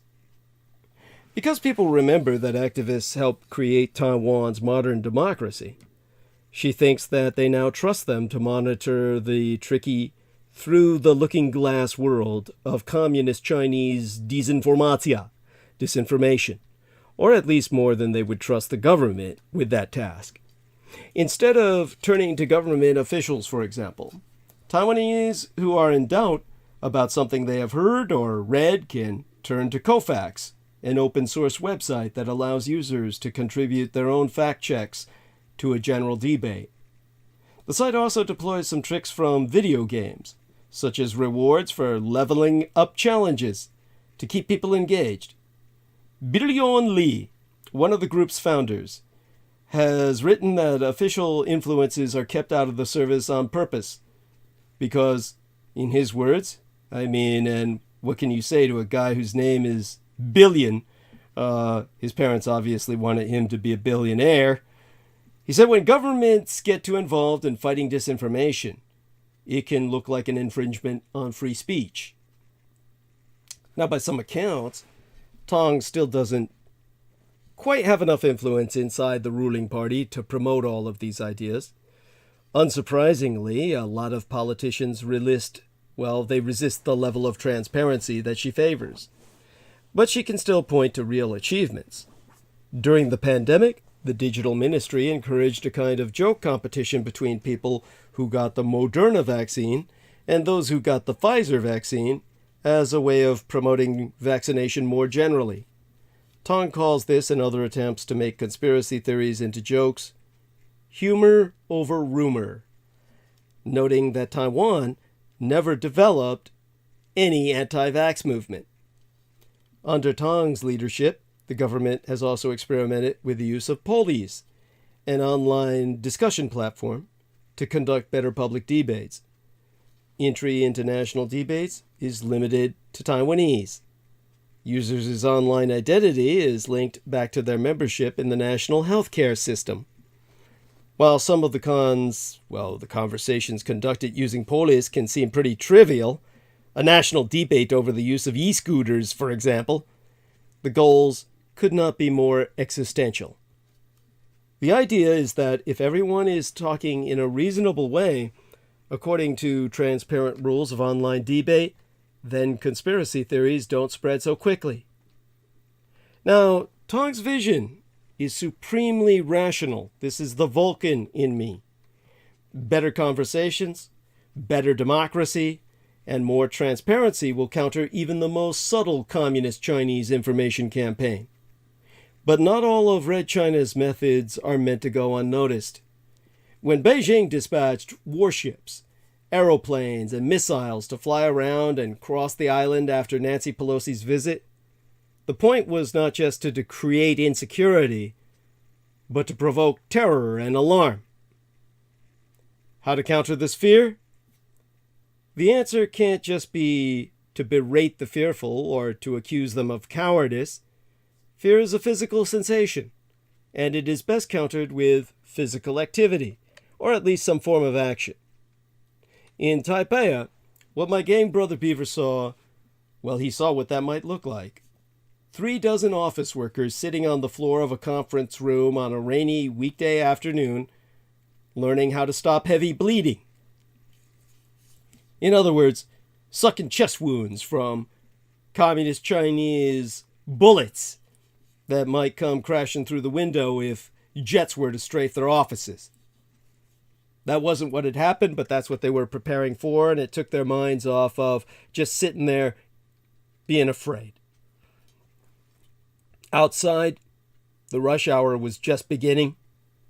Inside, managers, assistant managers, secretaries, and even the CEO, dressed in a somber blue suit, were laughing and talking as they wrapped bandages on silicone arms and legs and learned through trial and error that if a tourniquet is correctly applied, it really fucking hurts.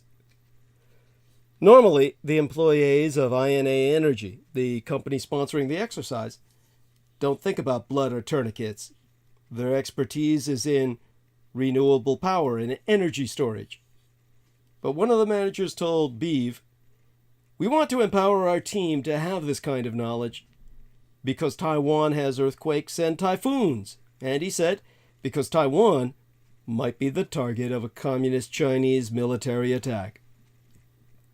The emergency response trainers, the silicone limbs, the bandages were all donated by the Forward Alliance, another civic organization. And its founder, Enoch Wu, has thought a lot about the psychology of resistance, and in particular about the need for civil defense. The Forward Alliance provides training in emergency medicine and evacuation procedures, mostly at churches and schools all over the island, several days a week. Part of the purpose is pragmatic. If a typhoon, an earthquake, or military attack were to occur, the island would immediately require people who know about evacuation and emergency medicine.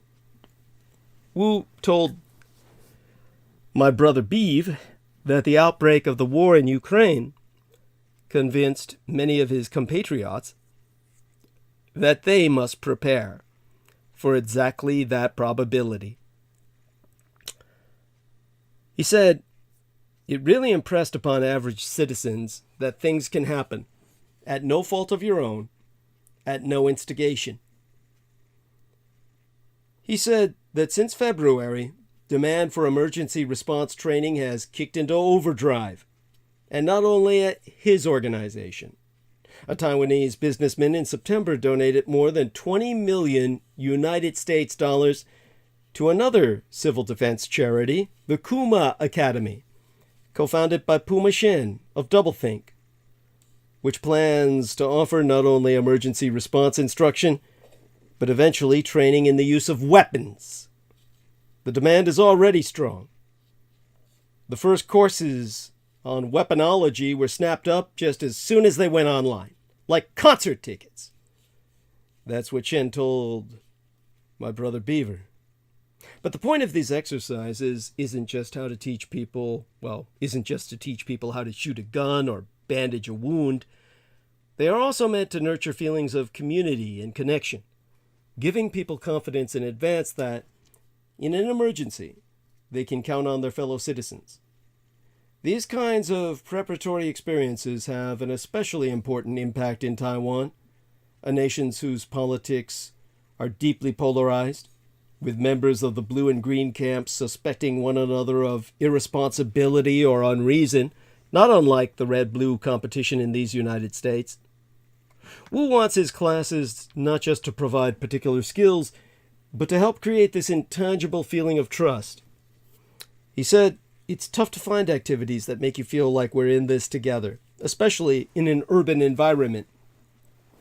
The awareness of a threat can make people scared and isolated. With a bit of organization and some silicone limbs, the threat can pull people together, even people whose politics are very different, or that's the theory. In practice, of course, both the Taiwanese activists organizing civil defense and those who are trying to counter communist Chinese narratives are making a large bet. They are wagering that democracy and transparency can beat autocracy and state secrecy, that trust can overcome polarization, that society can organize itself from the ground up to overcome fear. They are doing so in a country that is linked to its worst enemy in complicated ways: language, shared history, relatives, investments, and has some understandable anxiety about the reliability of faraway allies. But the fight against the communist Chinese empire's cognitive warfare is not just shadowboxing with bots on the internet. The revanchist, revisionist Russians invaded Ukraine in part because they believed, wrongly, that the Ukrainians would not fight back.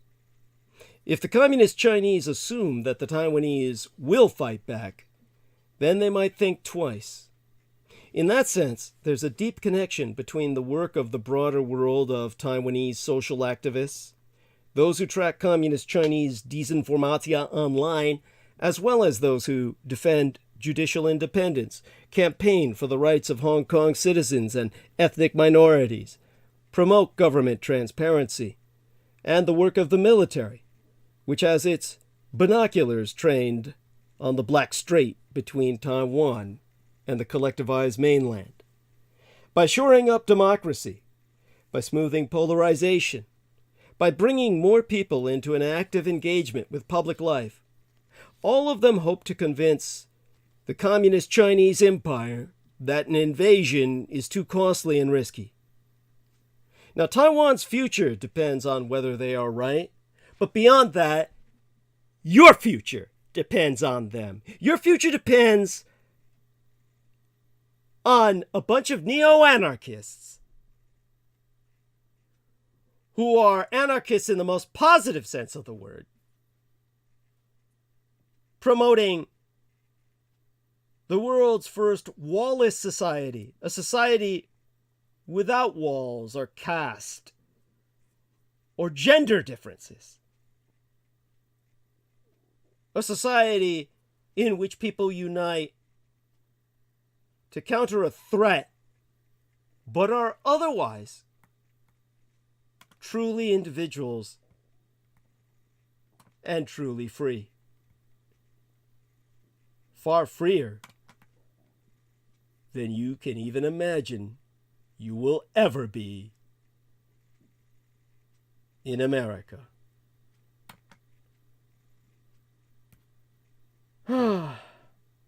Now this is interesting. I'm trying to hide a sex bot and it says, error.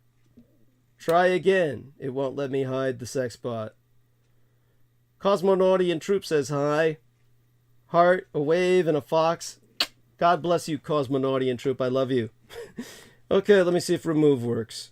Well, it lets me remove the messages. Let's see if I can report the message. Okay.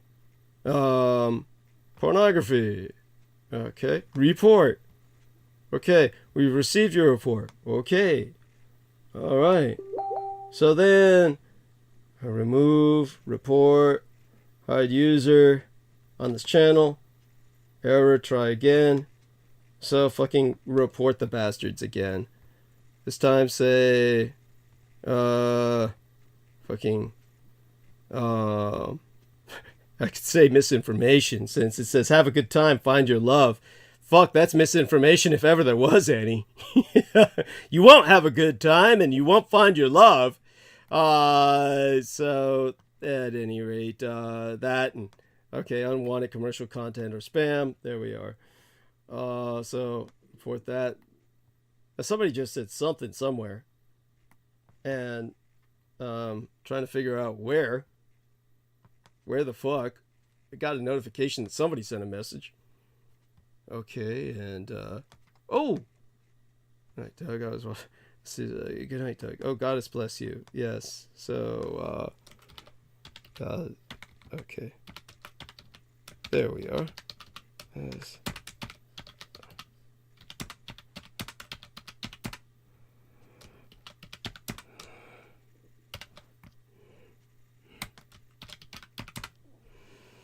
All right, so that's our man. Hopefully you get some sleep. Of course, when it comes to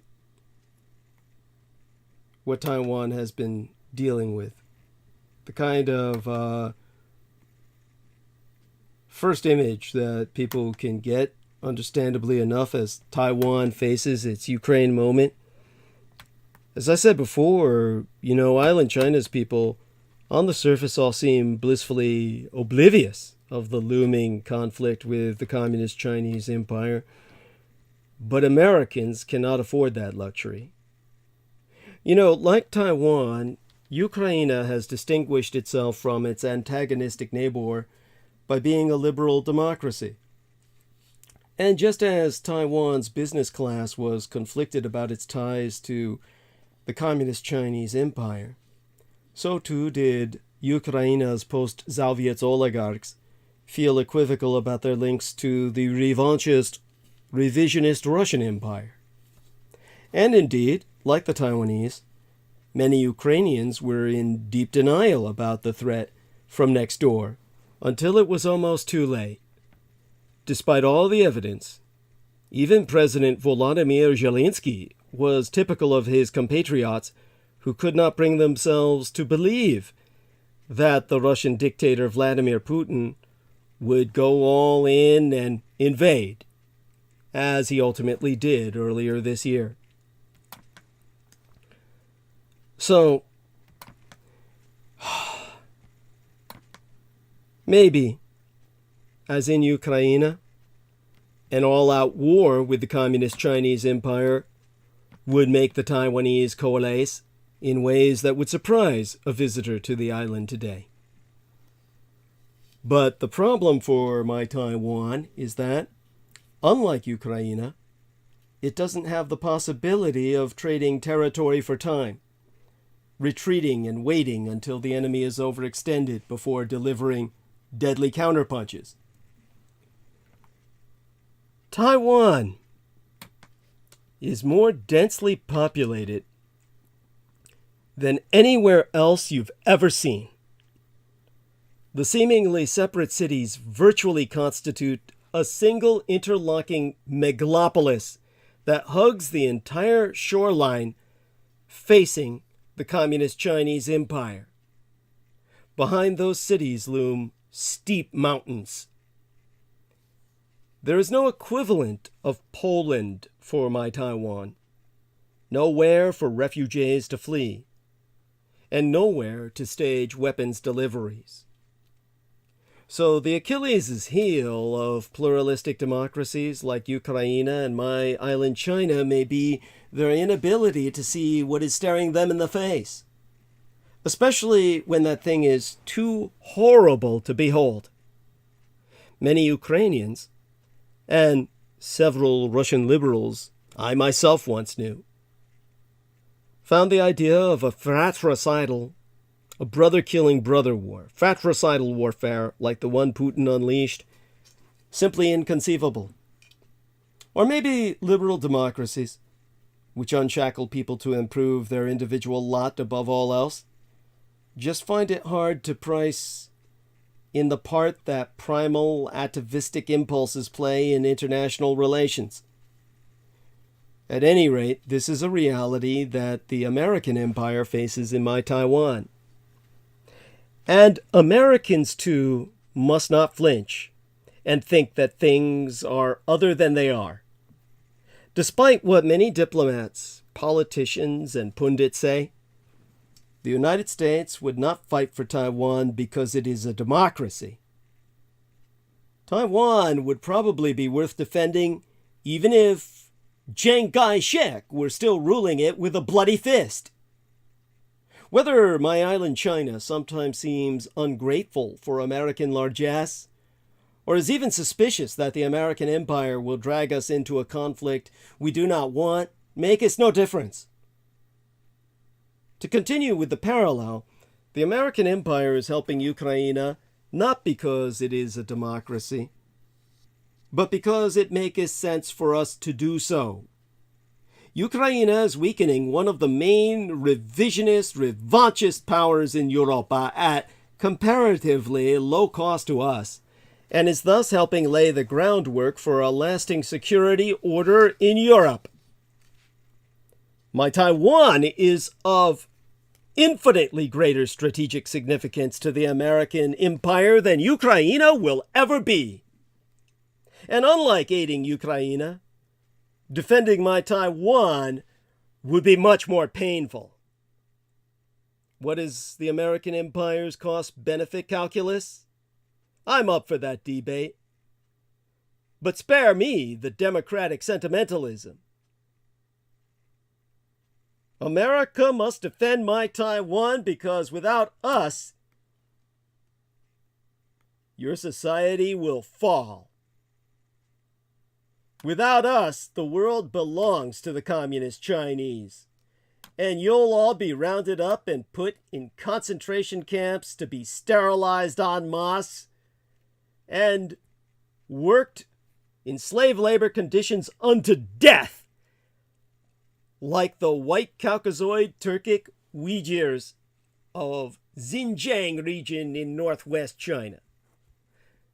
Their fate will be yours if my Taiwan falls, because your civilization falls and you'll be wide open with your legs spread for invasion by the Communist Chinese. And to avoid that fate, you'd better be willing to fight and die if need be for my people to live. Because without us, you're nothing. It's my Dietrich intellect that provided the technology that runs your world. Now, to think on what I can do over what time we have remaining. 10 to 11, 11 to 12. 2.5 hours. My love for Macronomicus, who sends their hearts. You know, there was a horror story. Well, a book about horror stories, believe it or not. Written about your American empire that I have some arguments with. I borrowed the book from the estate last time I was visiting. I'll return it when I'm driven to the estate. Late afternoon today, because we're already in the next day now. The argument was being made that American horror stories aren't just cinematic. But I would argue that America's real 20th century horrors don't match its screen ones. You see, there's this new history that ties the genre to U.S. atrocities, not always convincingly. One of the virtues of a properly written revisionist history is that it forces the reader to confront the architecture of its telling, the details, facts, and thesis that underpin any history, and it sets that confrontation on its own terms, not the reader's. Even the critics of the 1619 Project had to confront its arguments and facts in a way that foregrounded American slavery instead of relegating the atrocities to the background. Now, author W. Scott Poole's book titled Dark Carnivals, subtitled Modern Horror and the Origins of American Empire, is a revisionist history of these United States that places a great and arguably undue emphasis on the misdeeds and malevolence of American actions in the 20th century, of which there are far too many to count, though I would be willing to argue America is atrocious, yes. But horror stories don't necessarily do it justice, as this individual claims. The intent of his book is for the reader to be forced to reevaluate American history through the very dark lens Poole provides, which is how the author wants it. When Poole sticks to history, his book is generally solid, but Poole attempts to demonstrate how horror films reflected historical trends and, in some cases, anticipated or even influenced them. And it is here that his otherwise formidable skills as a researcher and writer lead him astray. This is a reasonable history of real 20th century American horrors. It is not a strong guide to the fictional version. You see, Poole's version of American history is a sinister one, a litany of the evil and wickedness that the United States has wrought upon its citizens, its neighbors, and indeed the world at large. In this, Dark Carnivals is not substantively different from previous leftist revisionist histories, from historian Howard Zinn's work, his magnum opus really, entitled A People's History of the United States, to much of the output of the New Left's historians, to the 1619 Project. All the familiar lowlights of American history are here. Slavery, geographical expansion at the expense of indigenous peoples, Mexicans and Filipinos, the occupation of Haiti, the costs of the post-World War II containment policy, the many coups d'etat, Greece, South Vietnam, Guatemala, and Iran, enacted or supported by the United States government, CIA black sites, preemptive strikes in the Sudan, Syria, Pakistan, and the Philippines, domestic racism and oppression of blacks and indigenous peoples, secret wars in Laos and Kampuchea, formerly Cambodia, the investigation and harassment of left-leaning actors by the FBI under former Director J. Edgar Hoover, the atomic bombings of Hiroshima and Nagasaki in Japan, the recruitment of Nazis by the CIA after World War II, the My Lai Massacre, Operation Phoenix, former U.S. President Ronald Reagan's foreign policy machinations, etc., etc., etc. World without end. Amen. This is all very familiar to anyone acquainted with the disgusting realities of American history. So, in that sense, Dark Carnivals is useful as a single-volume compendium of the greatest hits of American wrongdoing.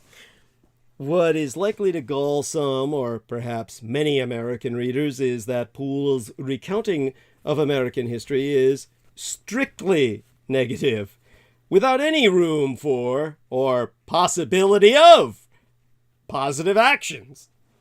But these offended readers, like those who reacted so strongly to the 1619 Project, are forced to argue with Dark Carnivals on Poole's terms, something they won't enjoy doing.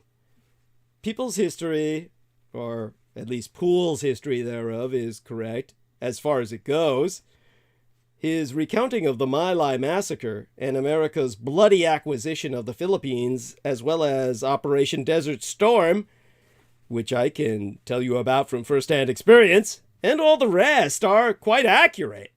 The United States really did do all of these evil things.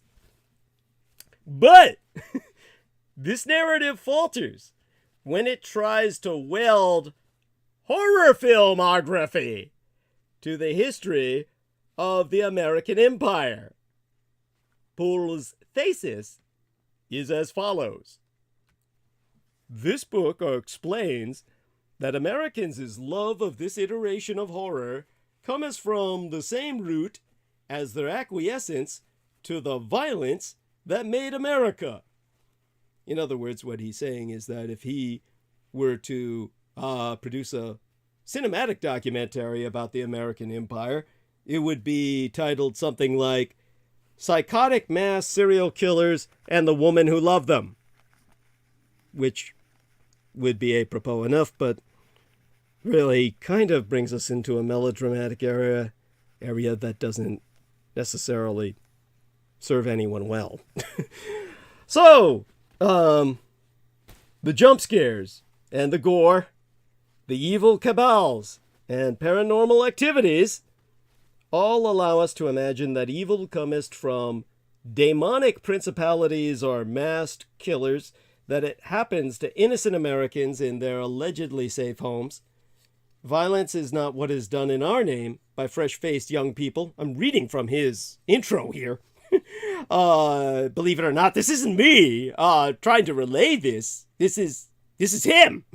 He says, the jump scares and the gore, the evil cabals and paranormal activities all allow us to imagine that evil comes from demonic principalities or masked killers, that it happens to innocent Americans in their allegedly safe homes. Violence is not what is done in our name by fresh-faced young people we've hired to kill for us in places we can't find on a map.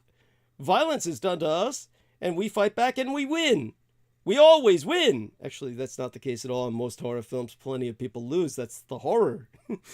By the time the credits roll, these films assure us that everything is okay, that the evildoers have been punished, and the American way of life, and the price of it you've broken off for yourself, will not change even a little. Okay, that's his intro. Poole largely alternates chapters between events in American imperial history and stories about individual horror filmmakers, or in the case of the screenwriter Rod Serling and the author Ray Bradbury, those whose horror texts appeared in different media than film.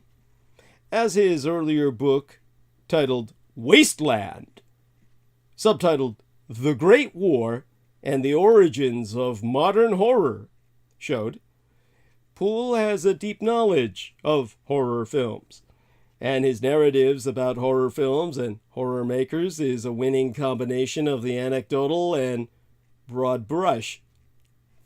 Yet, in Dark Carnivals, unlike Wasteland, errors small and, unfortunately, quite large creep in. The Shadow, a vigilante hero, was better known from the pulp magazines, not his radio show, as Poole states. Americans were fed a steady diet of horror stories, or horror shorts, and silent films from the onset of cinema, so that the appearance of the 1925 The Phantom of the Opera did not startle the American public with its newness, but rather confirmed that horror was one of the most entertaining and rewarding genres of cinema to be found, building on works like the 1910 Frankenstein, the 1911 Dante's Inferno, the 1920 The Head of Janus, and the 1922 A Blind Bargain. Bradbury's life, after his first story was published, was not an uncertain period, but rather one of prolific appearances in the pulp magazines. Now, Poole's decision to almost entirely ignore prose horror fiction leads him to make inaccurate generalizations and conclusions about the genre as a whole. When Poole writes that horror fictions clashed with the way much of America wanted to understand itself during the 1920s and 1930s, he fails to take into account the vast output of prose horror fiction in the era and readers' responses thereunto, which were far more in line with Americans' understanding of themselves. The influence of prose horror on filmed horror, Nosferatu, was based on the author Bram Stoker's Dracula. Al Rayun was based on the writer Hans Heinz Evel's book of the same name. You probably never heard of that, did you? Alraune. You can look it up now. And A Blind Bargain, that's the title of a book, was based on the journalist Barry Payne's The Octave of Claudius. Or maybe A Blind Bargain was the film based on the book, if I remember it correctly now. All of this is historical fact, but Poole refuses to even consider it. Horror films may center violence, as Poole so claims, but it's easy to find prose horror fiction, such as the writer Shirley Jackson's The Haunting of Hill House, or the writer Ramsey Campbell's The Face That Must Die, that does not, center on violence. Horror films and the writer Hal Lindsey's book, The Late Great Planet Earth, which is a horrible violation of your very sensibilities, if you have any to be violated, did not prep Americans for the fictional appearance of the Antichrist. Prose horror fiction like the author Salem Kirban's 666, or 666, or 666, however you read three numbers, and the author Ira Levine's Rosemary's Baby did, and so on. Poole's attempts to demonstrate that, in his words, the jump scares and the gore, the evil cabals and paranormal activities, all allow us to imagine that evil comes from demonic principalities or masked killers, that violence is not what is done in our name by fresh-faced young people we've hired to kill for us in places we cannot find on a map, and that there is something peculiarly American about this fail to convince readers and frankly don't work. Even the smallest acquaintance with horror texts, prose and film, produced outside of these United States quickly demonstrates that the appetite for supernatural or conspiratorial horror is not limited to the American Empire. Horror fiction has been a mainstay of international fiction since the 19th century, and countries like Argentina, Brazil, France, Mexico, South Africa, and Spain have seen numerous outstanding horror authors and works of horror. Structurally, Poole tries to associate horror texts and horror creators with the horrors of the American Imperial Project, to show that the latter informed the former, as the former influenced the American people. Poole is only intermittently successful in this. He is convincing in tying Rod Serling's creative output to his experiences as a soldier during World War II and afterward. Less convincing is Poole's chapter on the FBI's investigation of Ray Bradbury, the author Isaac Asimov, the actor Bela Lugosi, and other figures of science fiction, fantasy, and horror. Poole tries to argue that horror would have a role in an emerging national security state such as this one. But there are far better and more relevant ways to make that argument than in dragging in numerous anecdotes about writers and actors, some of whom are only peripheral to horror. Poole switches back and forth from biographies. Let's put it this way. The biographies come in when he's trying to source. It's basically Poole switches back and forth from the horrors of American history to the plots of horror films, and the actions and biographies of those involved with them. But too often, the latter seem to have little to do with the former. And even as a history, there is a flaw in Poole's approach, and unfortunately, it's a book-threatening one. The unrelieved nature of his narrative. The fact that, in Poole's telling, not only is there no room for any goodwill on America's behalf, but to even raise the notion of goodwill is to give one away as a naif, or worse. Poole's United States is irredeemably evil and focused on capitalism and empire to the exception of all other policies. In Dark Carnivals, no American with any power ever has good intentions, much less did anything to ever help anyone. This is an authorial approach that is willing to plumb the intricacies of power but has no tolerance for the complexities of human character. Poole assumes that every powerful American's intent was evil. In its elision of the nuances of human character and the replacement of the shades of gray motivations of real people with something more cartoonishly evil, Dark Carnivals demonstrates that the underpinning of Poole's argument is an ideological faith rather than any analysis of the facts. Poole gets his historical, if not always filmic, facts right. His psychological assessments are another issue. The absolutism of his approach does a disservice to both historical actors and the actors, directors, and writers of American horror, which itself could and can be far more nuanced about the nature of American power than he admits.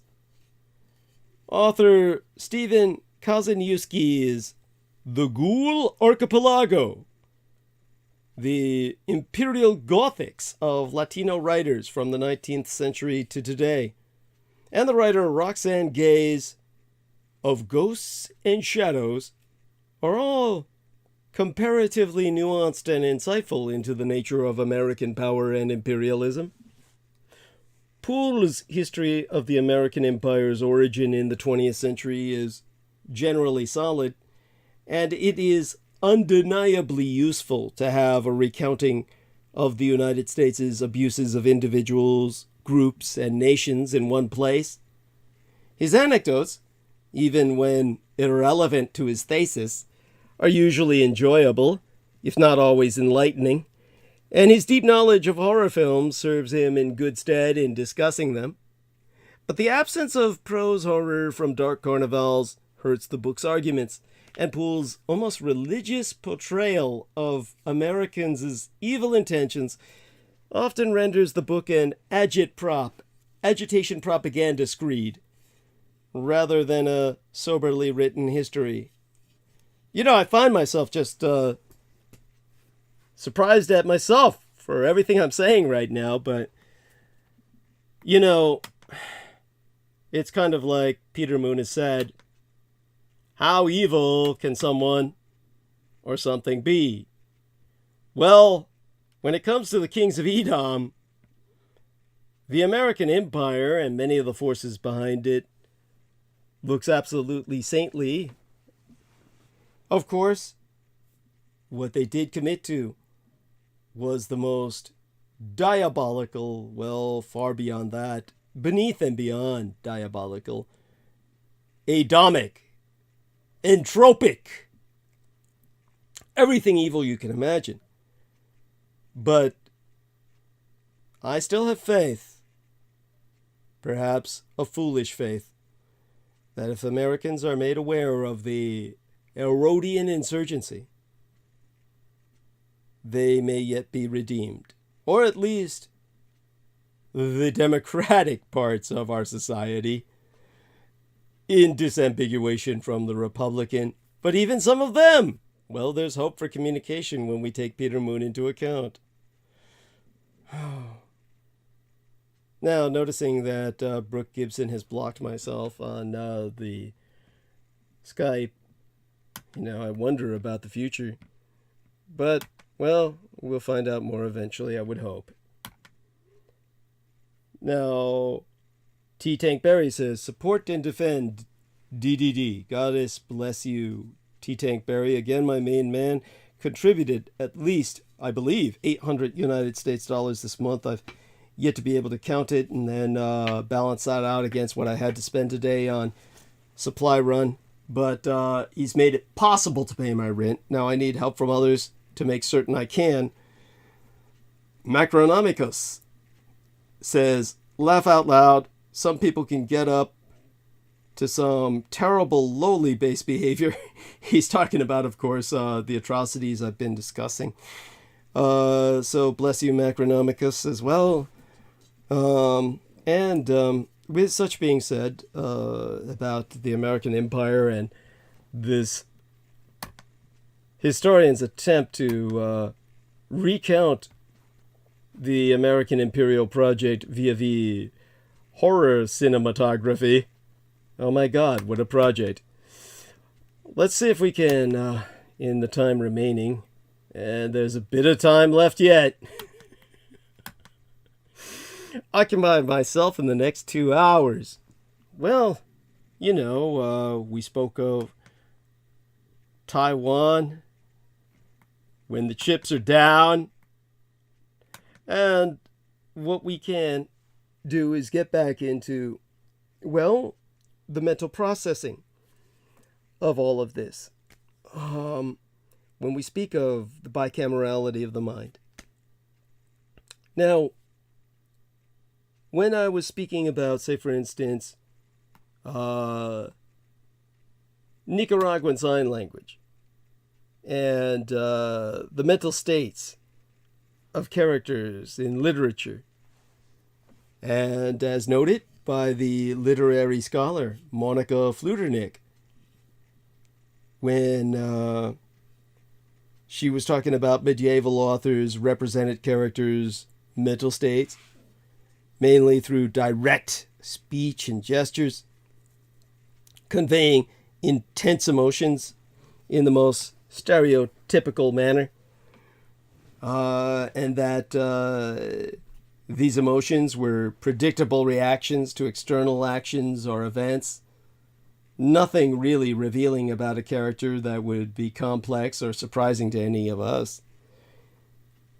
Elizabeth Hart, who is a specialist in early literature, who has written about medieval and classical texts, about people's plans within them being, well, ultimately articulated through monologues in the Shakespearean sense. Then Hart suggesting that it was the advent of the printing press which enabled this, enabled a complex reorientation of our motivations, because literacy spread across classes and genders. Now, what she is saying is that between 1500 and 1700, it became common for characters to pause in the middle of the action and launch into monologues of conflicting desires, familiar to anyone who studied the rich psychology of Shakespeare's plays. "'Tis nobler in the mind."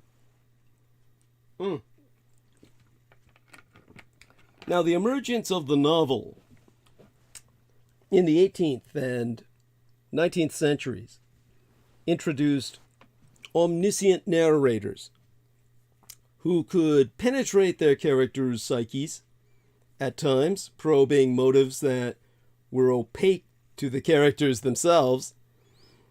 And by the 20th century, many authors labored not just to describe, but to simulate the psychological experience of characters. In her literary manifesto, Modern Fiction, Virginia Woolf wrote, "Let us record the atoms as they fall upon the mind in the order in which they fell, however disconnected and incoherent in appearance, which each sight or incident scores upon the consciousness." Now this clarion call was taken up by Dorothy Parker, as in the following passage of her work entitled Sentiment, wherein she shapes sentences into obsessive, rhythmic loops of thought. "But I knew because he had been far away from me long before he went. He's gone away and he won't come back. He's gone away and he won't come back. He's gone away and he'll never come back.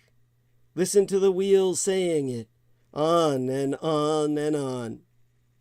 Now, for Dorothy Parker and many writers since, all facets of language, from sound to imagery to syntax, are tools for conveying mental states. Obviously, in this case, a fairly unhealthy one. It's obviously ruminating like a hamster wheel, kind of like Judith Ager. If mentalizing skills can be burnished by language that draws attention to mental states, has literature's increasing use of such language improved readers' social intelligence over the centuries? Psychologists can't go back to the 1200s to administer batteries of tests to medieval denizens, but they can test and compare present-day humans whose reading habits differ. And such research shows a clear link between people's mentalizing skills and the books on their nightstands. In a study led by Raymond Marr, voracious readers of fiction were better than lighter consumers of fiction at making nuanced social judgments based on limited information. Exempla gratiae, deciphering complex emotions by looking at photographs of people's eyes and using subtle cues in videos of social interactions, such as guessing who was the child of the trois adults in the video based on body language, tone of voice, and other nonverbal information. Heavy readers of expository nonfiction showed the opposite pattern, performing worse than lighter readers of nonfiction. Other research, using similar tests, has found a specific advantage for reading literary fiction compared with popular genre fiction, or for romance fiction over science fiction. Your average science fiction reader is a fucking idiot. Now, these studies don't prove that a particular literary diet nourishes social intelligence. It's hard to rule out the possibility that people who are more attuned to other minds are simply more interested in reading about them in the first, in which case reading habits would be one result of social intelligence. The ideal experiment would randomly assign people to different reading regimens over a sustained period and then compare the effects. A story that was strong enough to shift the needle of, my moral compass perhaps, was titled 93990. That was written by George Saunders. Now, a slightly more practical and modest attempt to demonstrate causality was undertaken by David Kidd and Emmanuel Costano. In their experiments, volunteers were randomly assigned to read a single text of either literary fiction, popular genre fiction, or nonfiction before taking a test of their ability to identify complex emotions based on photographs that were tightly cropped around a subject's eyes. The results showed that those who had read the literary fiction text had higher scores than the others, suggesting that certain kinds of reading can stimulate mental processes that are relevant to identifying the emotions of others. Unlike formulaic popular fiction, which tends to rely on stereotypical characters and transparent motives, Characters in literary fiction act in surprising and ambiguous ways that spill beyond the confines of familiar scripts.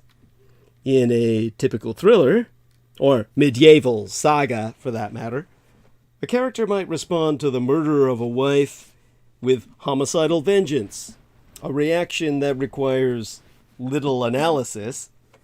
But if he were to send the killer letters impersonating the dead wife, a literary novel just waiting to be written, this would trigger deeper speculation about his motives and mental state.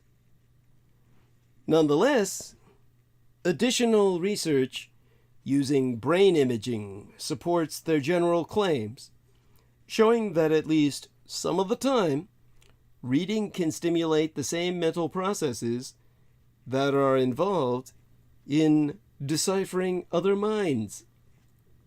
Diana Tamir and her colleagues found that different patterns of brain activity were elicited by passages of text that were rich in social content compared with passages loaded with vivid spatial details.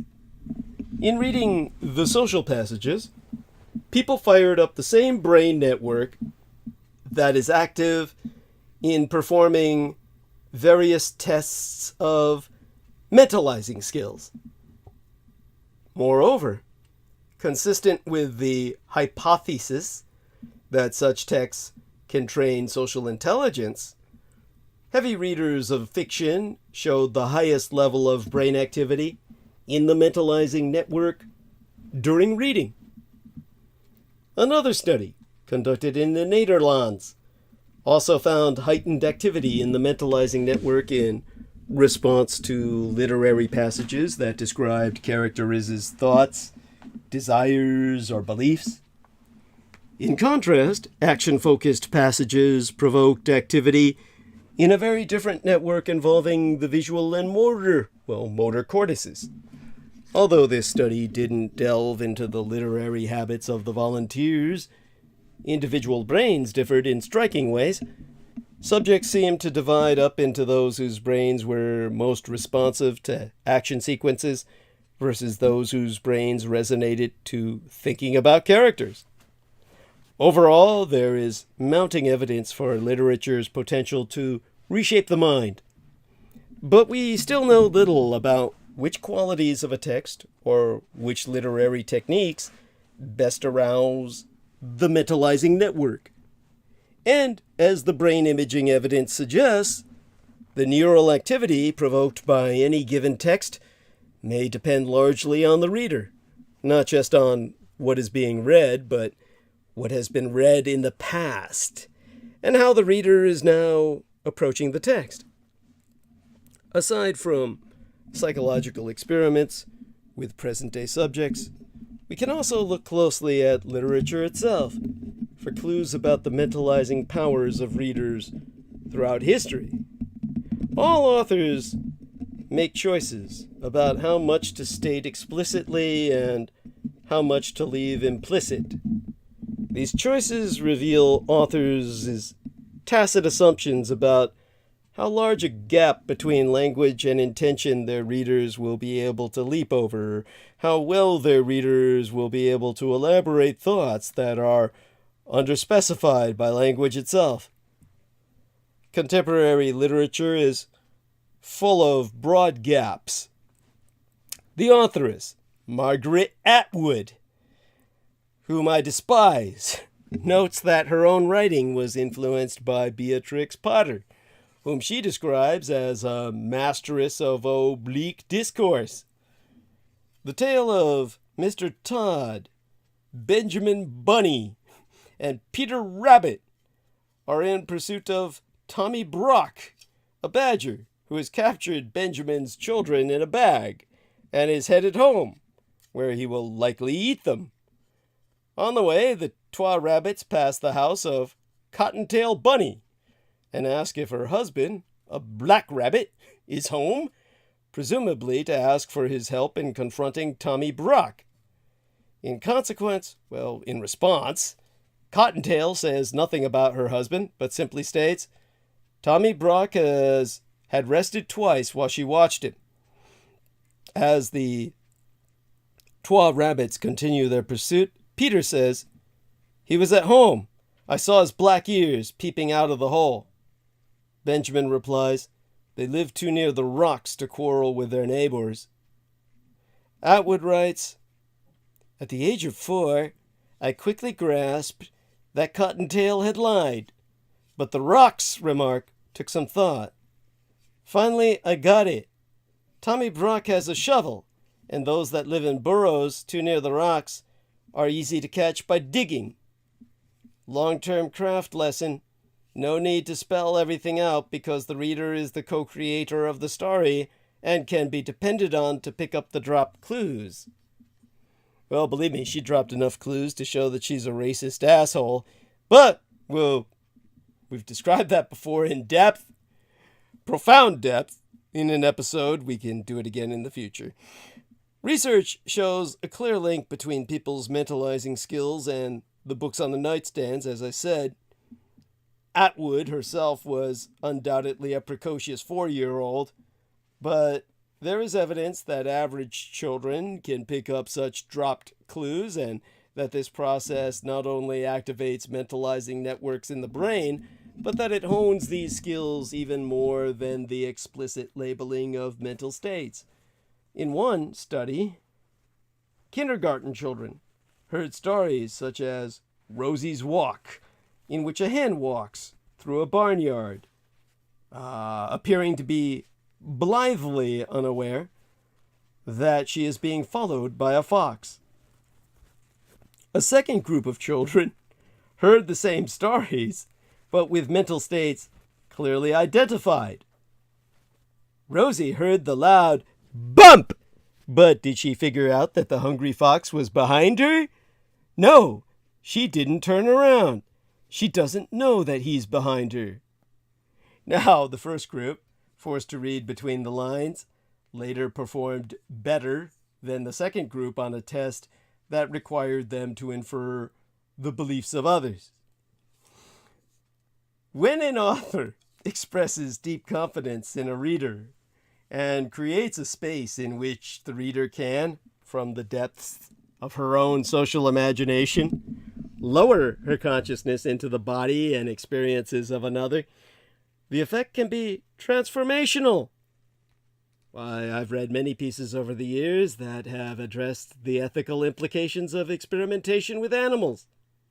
But the only one that provoked an empathic response strong enough to shift the needle of my moral compass, was a story by George Saunders titled 93990, which is striking because this story is written in the dispassionate form of a lab report documenting the effects of a toxic substance administered to a group of 20 monkeys. There are virtually no mental state verbs, no subjective interpretations or introspections, no incursions into anyone's consciousness. The story borrows the robes of academic language to describe, with utter detachment, the growing distress and eventual deaths of the test subjects. Of course, it's precisely because the sterile language of the story refuses to acknowledge the inner experiences of either the test subjects or the experimenters that the story had such an effect on me. Rather than drawing attention to the mental states of his characters, Saunders was inviting me to reflect on them by creating a chasm between the horrors of what the experimenter was observing and the language in which it was being observed.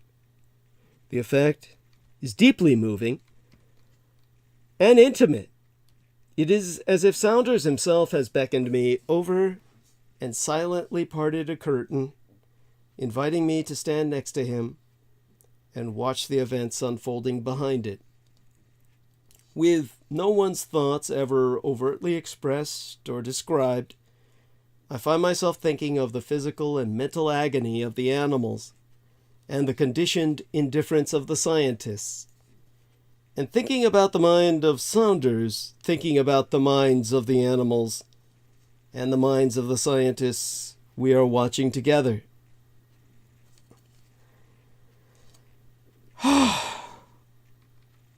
Okay. So, Julian Jaynes was living out of a couple of suitcases in a Princeton dorm in the early 1970s. He must have been an odd sight there among the undergraduates, some of whom knew him as a lecturer who taught psychology, holding forth in a deep baritone voice. He was in his early 50s, a fairly heavy drinker, untenured, and apparently uninterested in tenure. His position was marginal.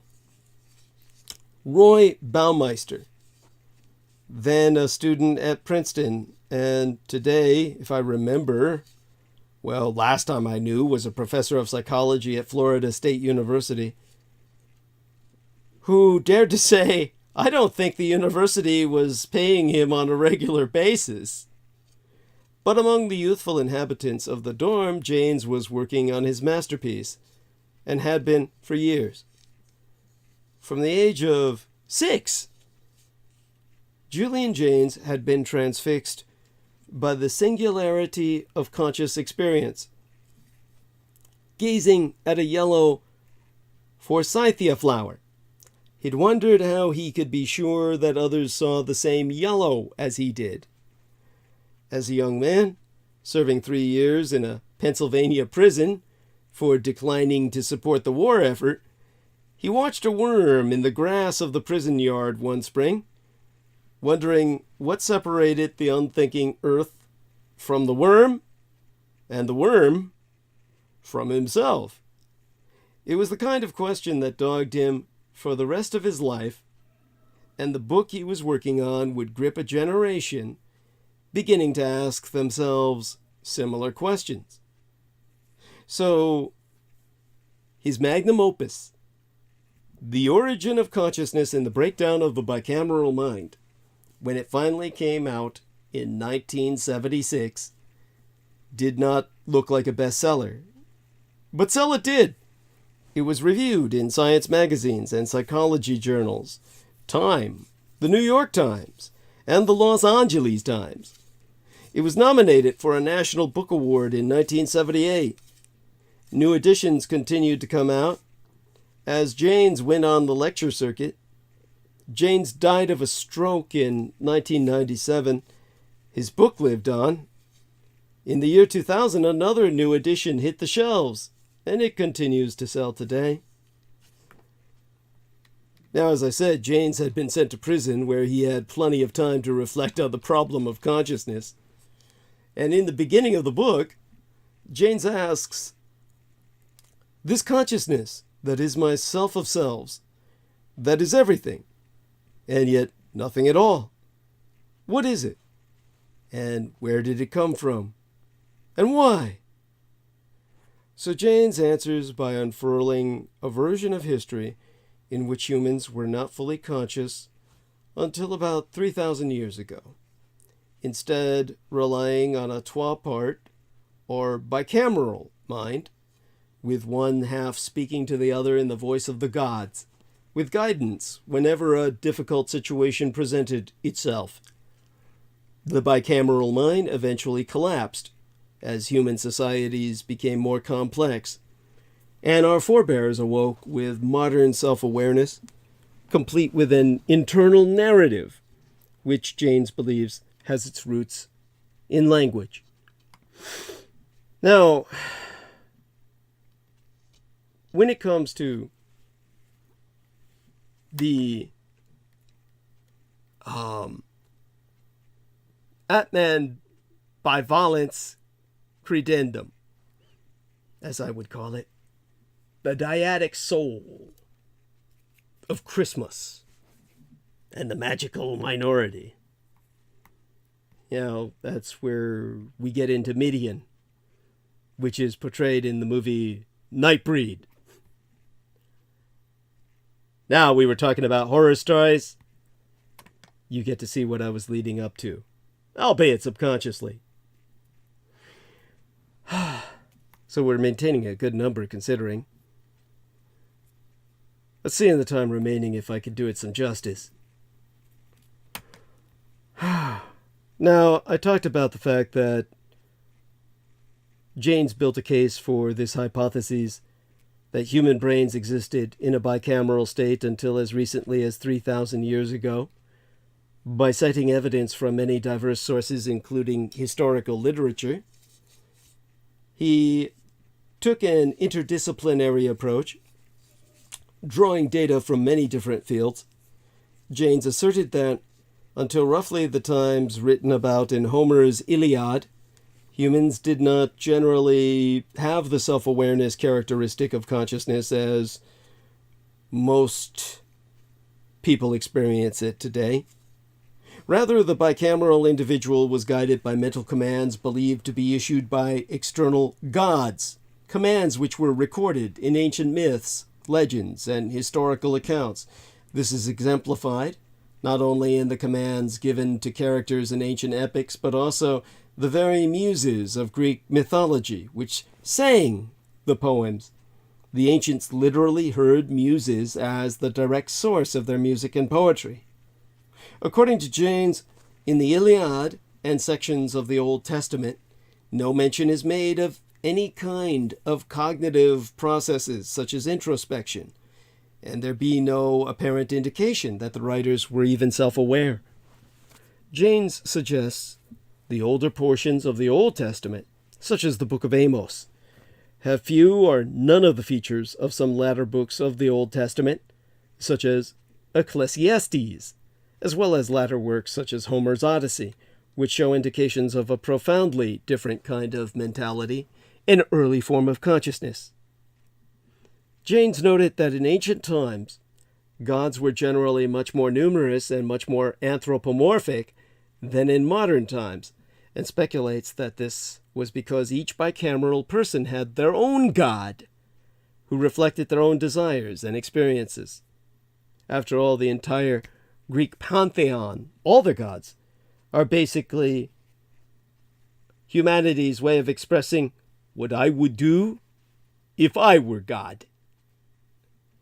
Jaynes also noted that in ancient societies, the corpses of the dead were often treated as though still alive, being seated, dressed, and even fed as a form of ancestor worship. And Jaynes argued that the dead bodies were presumed to be still living and the source of auditory hallucinations, still today in Papua New Guinea. This adaptation to the village communities of 100 individuals or more formed the core of religion. Unlike today's hallucinations, the voices of ancient times were structured by cultural norms to produce a seamlessly functioning society. In ancient Greek culture, there is often mention of the Logos, which is a very similar concept. It was a type of guiding voice that was heard as from a seemingly external source. Jaynes inferred that these voices came from the right brain counterparts of the left brain language centers, specifically the counterparts to Wernicke's area and Broca's area of the brain. These regions are somewhat dormant in the right brains of most modern humans, but Jaynes noted that some studies show that auditory hallucinations correspond to increased activity in these areas of the brain. Jaynes notes that even in modern times, when there is no consensus as to the cause of origins of schizophrenia, Jaynes argues that schizophrenia is a vestige of humanity's earlier bicameral state. Recent evidence proves that many schizophrenics do not just hear random voices, but experience command hallucinations, instructing their behavior or urging them to commit certain acts. As support for Jaynes' argument, these command hallucinations are little different from the commands from gods which feature prominently in ancient stories.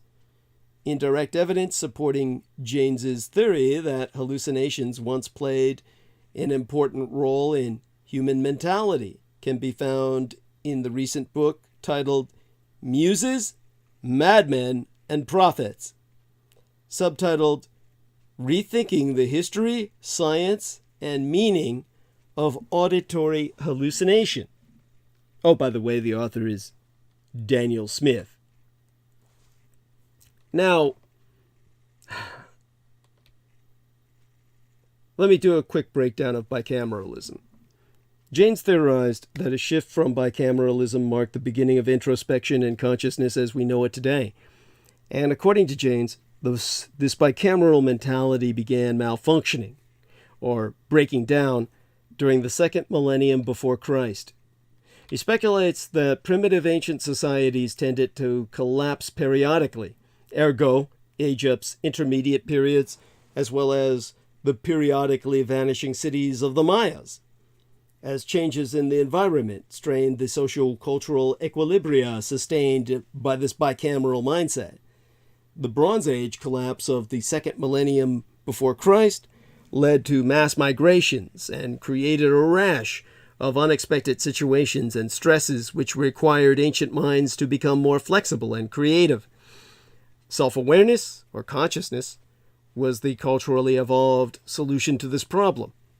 This necessity of communicating commonly observed phenomena around individuals who shared no common language or cultural upbringing encouraged those communities to become self-aware to survive in a new environment. Thus, consciousness, like bicamerality, emerged as a neurological adaptation to social complexity in a changing world. Our next neurological adaptation will have to be to the Dietrich intellect, or to artificial intelligence, perhaps spawned thereby. Jaynes further argued that divination, prayer, and oracles arose during this breakdown period in an attempt to summon instructions from the gods whose voices could no longer be heard. The consultation of special bicamerally operative individuals, or of divination by casting lots and so forth, was a response to this loss. A transitional era depicted, for example, in the first book of Samuel. It was also evidenced in children who could communicate with the gods, but as their neurology was set by language and society, they gradually lost that ability. Those who continued prophesying, being bicameral, according to Jaynes, could be killed. Leftovers of the bicameral mind today, according to Jaynes, include religion, hypnosis, possession, schizophrenia, and the general sense of need for external authority in decision-making. And when it comes to the Journal of Near-Death Studies, there is such a journal. I don't know if our dear Brooke Gibson ever encountered it in her studies, but I think that was where they did a lot of research into, well, let me call it the division of the self, life after death, and the dyadic soul. Now, Hebrews, the book of Hebrews, chapter 4, verse 12. The word of God is living and active, and sharper than any two-edged sword, and cuts so deeply it divides the soul from the spirit. See, the answer is Atman bivalence, or Atman bivalence. Many early religions from many cultures, including from Caucasoid, Mongoloid, and Negroid races, believed that the mind was split into two different spheres of thought, or trois different souls. Even the Bible refers to spirit and soul as different. It disambiguates the twain. However, in modern context, some people assume that they are merely synonymous of each other. The reason why I bring this up is because duality, more specifically dyadic patterns, are quite prevalent in our life. Understanding how twa things cometh together to make one may bring more peace of mind. We process twa patterns of thought. Biological science proves that case. The right and left hemisphere of our brain function differently, yet they are capable of working independently of each other. To extent, it is these two conflicting sphere of thought that cause internal strife. But the twa thoughts, Ba and Ka in ancient Egyptian, Yin and Yang in alternative thoughts of Chinese philosophy, and soul and spirit in Hebrew-based religions, come as together.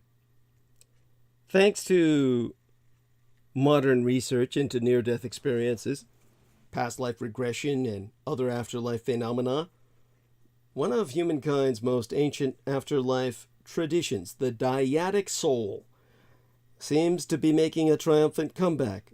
I mean, although few realize it today, cultures all around the globe once believed virtually the same thing about death and the afterlife, that human beings possess not one, but twa souls at the least, which tend to divide apart from one another after death. Unsurprisingly, the data patterns emerging from modern paranormal research seem to be pointing in this same direction, causing many to take a fresh look at some of mankind's oldest teachings.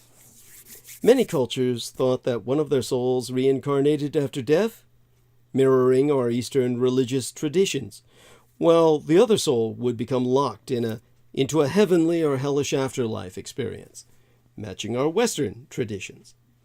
Some traditions held that this division could be prevented or reversed, but others thought it was inevitable and permanent. Once found in China, India, Greece, Egypt, Australia or Australasia, Alaska, Hawaii, and even the Dakotas in my late and sainted sire, George Dietrich's own tribe of Mandan. This belief in an after-death soul division seems to be as close as humanity has ever come to having a single world religion. Ancient Egyptians believed that each individual had twa souls, a Ba and a Ka, which separated at death, unless steps were taken to prevent this division. Egyptian descriptions of the Ba and the Ka are strikingly similar to modern scientists' descriptions of the conscious and unconscious halves of the human psyche. Many other cultures all over the globe believed in twa souls, one like the conscious, the other like the unconscious, which separated at death. Many cultures held that one soul would go on to reincarnate, while the other would become trapped in a dreamlike netherworld. Some believed that this division could be prevented or reversed, and as I said, others saw this division as being inevitable. The twa stages of near-death experiences, a detached, objective, and dispassionate black void, followed by a subjective, relationship-oriented, and emotionally intense realm of light, reflect the distinctions between the conscious mind and the unconscious. The darkness stage seems to be experienced exclusively through the conscious half of the psyche, while the light stage seems to be experienced exclusively through the unconscious, as if the twain were operating independently during these episodes. A similarly polarized dichotomy can be found in the accounts of reincarnation, of the realm of bewildered souls, of the void between lives, of the behavior of ghosts and apparitions, and in statements about the afterlife by parapsychologists. The binary soul doctrine hypotheses that the twa halves of the psyche separate after death offers a consistent explanation for these afterlife phenomena. This is a window on the healing of duality. This ancient belief held that each person possessed twa souls, which would separate at death and go on to different afterlife experiences. Atman bivalence helps account for reincarnation and a host of other puzzling afterlife phenomena. The interior passages of the Great Pyramid illustrate the binary soul doctrine, as well as original Christianity, which involved a belief in reincarnation. So this brings me to an attempt to try and articulate the credendum of Atman bivalence, simultaneously present in numerous cultures at the dawn of recorded history. The concept of Atman bivalence apparently predates all currently known civilizations. Thousands of years ago, people all across the globe believed virtually the same thing about what happened after death, that human beings possess not one, but trois souls, which were in danger of dividing apart from one another when a person died. Atman bivalence is such a universal common denominator that it points to the prehistoric existence of a world-embracing culture. If there was such a thing as an Atlan Lemur Muvian civilization, Atman bivalence was its faith. Ancient Egyptos called them the Ba and the Ka. Original Christianity called them the soul and the spirit. Now, after leaving the physical body, one of these souls was often expected to reincarnate, whilst the other was believed to become as trapped in a dreamlike netherworld. Some of these cultures believed that the after-death division of these trois souls could be prevented or reversed. I'm trying to reiterate so I can remember more to share with you. It's been a long time since I've discussed these subjects. And as I said, I got my theological education just like I did my medical education, the wrong way. Now, in terms of what I might ultimately lead to if I get the chance, and I probably won't. For one thing, these cultures' descriptions of the trois souls are strikingly similar to modern science's right brain, left brain descriptions of the conscious and unconscious halves of the human psyche. But even more interestingly, the ancient Atman bivalence credendum anticipates, even predicts, many of the conditions being described in modern reports of near-death experiences, past life regressions, after-death communications, the ghosts and apparitions and poltergeists and other afterlife phenomena. And these unexpected correlations carry profound and disturbing implications. Now, how much of this I'll go into, all I can say is give me a moment to think about it. I mean, it could take us into recovery of, well, just too much to recover. So maybe I'll keep it as short as possible. Basically, remind us all in this healing of duality, many of the cultures that subscribed to the credendum of Atman bivalence, or Atman bivalence, revolved around a dualistic perspective similar to China's yin and yang philosophy. The Egyptian mentality, for instance, was dominated by the idea of united opposites. All reality, they thought, even including the human soul, was comprised of equal but opposite components that were dancing together in a delicate yet tense balance. Even their language reflected this underlying assumption. Not only was everything always either male or female, but their language often used a special grammatical structure called the dual voice. They called Egyptus the trois lands. Their universe was called the dual realities, or the Twa Truths. They called their netherworld the Great Double House. Their gods dwelt in the Lake of Double Fire, and their after-death judgment took place in the Hall of Double Truth. This dual voice did not simply refer to twa things or even twa halves of one thing. It referred to an integrated binary unit, twa which are one, simultaneously separate and united, each part distinct on its own, yet incomplete without its equal but opposite complementary partner. They called their twa souls the Ba and the Ka, and virtually all of their funerary practices were dedicated to a single purpose, ensuring that the Ba and Ka reunited with one another on the other side of death's door. Now, the Bible indicates a dual soul, or a soul and spirit.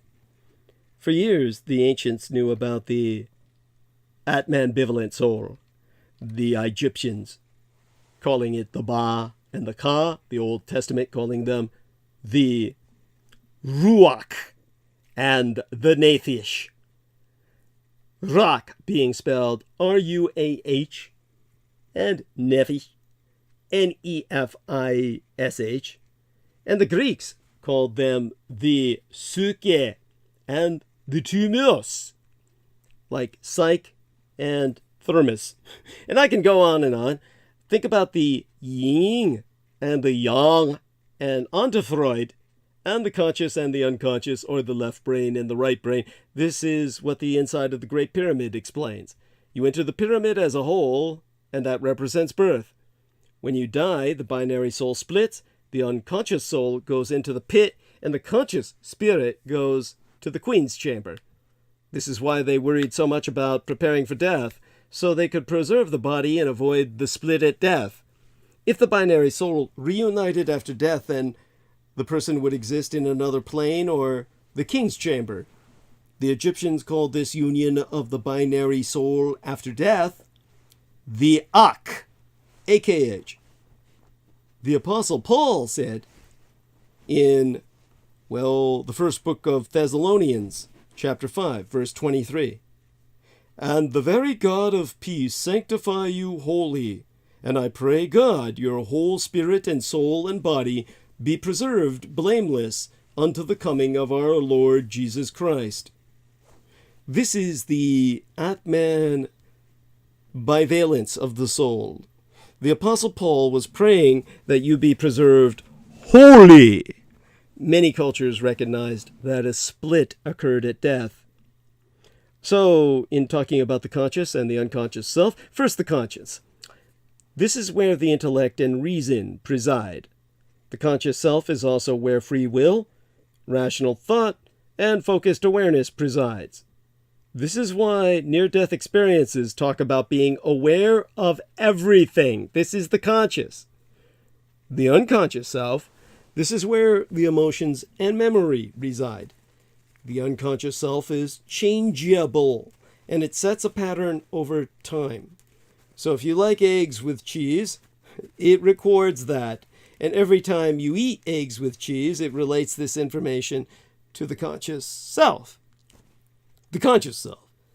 The binary souls communicate through the corpus callosum in the brain. One's brainwaves being a pattern that's being read by one's conscious. So as you grow, your unconscious self develops a pattern of your likes and dislikes over time, and this pattern is transmitted to the conscious through brainwaves. Now, the corpus callosum is the median sagittal section of the brain. It's Latin for tough body, corpus callosum, also known as the callosal commissure. It's a wide, flat bundle of neural fibers, about 10 centimeters long, beneath the cortex in the Eutherian brain at the longitudinal fissure. It connects the left and right cerebral hemispheres and facilitates interhemispheric communication. It is the largest white matter structure in the brain, consisting of 200 to 250 million contralateral axonal projections. I remember this from their building the facility in which the Dietrich Artilect was ultimately born. As for the structure, the posterior, or the back portion of the corpus callosum, is called the splenium. The anterior, the front, is called the genu, or the knee between the twain, is the truncus, or body of the corpus callosum. The part between the body and the splenium is often markedly narrowed and thus referred to as the isthmus. The rostrum is the part of the corpus callosum that projects posteriorly and inferiorly from the anteriormost genu, as well as can be seen on any sagittal image of the brain displayed in, say, for instance, some kind of textbook where you look and see the brain cut in half and displayed as a specimen. The rostrum is so named for its resemblance to a bird's beak. So, corpus callosum. On either side of the corpus callosum, the fibers radiate in the white matter and pass to the various parts of the cerebral cortex. Those curving forward from the genu into the frontal lobe constitute the forceps anterior, and those curving backward onto the occipital lobe, the forceps posterior.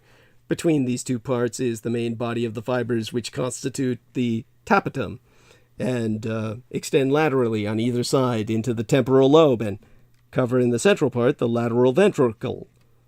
How do I remember all this? I don't know, but I do remember they spoke about it an awful lot when we created the housing for the Dietrich Artilect. I could go on, but I don't think I'm going to keep you if I do. It's just going to, we could get into sexual dimorphism. The corpus callosum and its relation to sex has been a subject of debate in the scientific and lay communities for over a century. Initial research in the early 20th century claimed the corpus to be different in size between men and women. The research was in turn questioned, or that research was, and ultimately gave way to more advanced imaging techniques that appeared to refute earlier correlations. However, advanced analytical techniques of computational neuroanatomy developed in the 1990s showed that sex differences were clear but confined to certain parts of the corpus callosum, and that they correlated with cognitive performance in certain tests. There was one comparatively recent study using MRI, magnetic resonance imaging, that found that the mid-sagittal corpus callosum cross-sectional area is, after controlling brain size, on average, proportionately larger in females. And using diffusion tensor sequences on MRI machines, the rate at which molecules diffuse in and out of a specific area of tissue, anisotropy, directionality, and rates of metabolism can be measured. And these sequences have found consistent sex differences in human corpus callosal morphology and microstructure. I can't remember which. Now, the morphometric analysis has also been used to study specific three-dimensional mathematical relationships with MRIs and have found consistent and statistically significant differences across genders. Specific algorithms have found significant gender differences in over 70% of cases. In one review, of course, there's some other correlations, if I remember them. The front portion of the corpus callosum has been reported to be significantly larger in musicians than non-musicians, and to be about 3/4 of a centimeter squared, a square centimeter, 3/4 of a square centimeter, or 11% larger in left-handed and ambidextrous people than right-handed people. This difference is evident in the anterior and posterior regions of the corpus callosum, but not on the splenium. The other magnetic resonance morphometric study that I remember showed corpus callosum size correlated positively with verbal memory capacity and semantic coding, test performance. Children with dyslexia tended to have smaller and less developed corpus callosums than their non-dyslexic counterparts. And musical training proved to increase the plasticity of the corpus callosum during a sensitive period of time in development. The implications are an increased coordination of hands, differences in white matter structure, amplification of plasticity in motor and auditory scaffolding, which would serve to aid in future musical training. The study found children who had begun musical training before the age of 6, with a minimum 15 months of training in consideration, had an increased volume of their corpus callosum, and adults who had begun musical training before the age of 11 also had increased bimanual coordination. Ambidexterity, in other words. I mean, there's clinical significance to all of this when considering epilepsy or other diseases. There's also what's called alien hand syndrome. Alexia without agraphia. That's seen with the damage to the splenium of corpus callosum. Agenesis of the corpus callosum, that they also call dysgenesis or hypogenesis or hypoplasia, which was a big deal to Penny Bradley because her children were all hypoplasia. So she was like telling me that everything I was saying was full of shit concerning, transgender status and all that shit, because her kids were all, for them it was a fucking condition to be all different gendered and shit. Anyhow, the first study of the corpus with relation to gender was R.B. Bean, a Philadelphia anatomist, who suggested in 1906 that exceptional size of the corpus callosum may mean exceptional intellectual activity, and that there were measurable differences between men and women. Now, of course, reflecting the political climate of the times, he went on to claim differences in the size of the callosum across different races. His research was ultimately refuted by Franklin Moll, the director of his own laboratory. Of more mainstream impact was a 1982 Science article by Holloway and Utamsingh that suggested sex difference in human brain morphology, which related to differences in cognitive ability. Time magazine published an article in 1992 that suggested that because the corpus is often wider in the brains of women than in those of men, it may allow for greater crosstalk between the hemispheres, possibly the basis for woman's intuition. Now, more recent publications in psychology literature have raised doubt as to whether the anatomic size of the corpus is actually different. A meta-analysis of 49 studies since 1980 found that, contrary to Delacoste, Utamsingh, and Holloway, no sex differences could be found in the size of the corpus callosum, whether or not account was taken of larger male brain size. A study in 2006 using thin slice MRI showed no difference in thickness of the corpus when accounting for the size of the subject.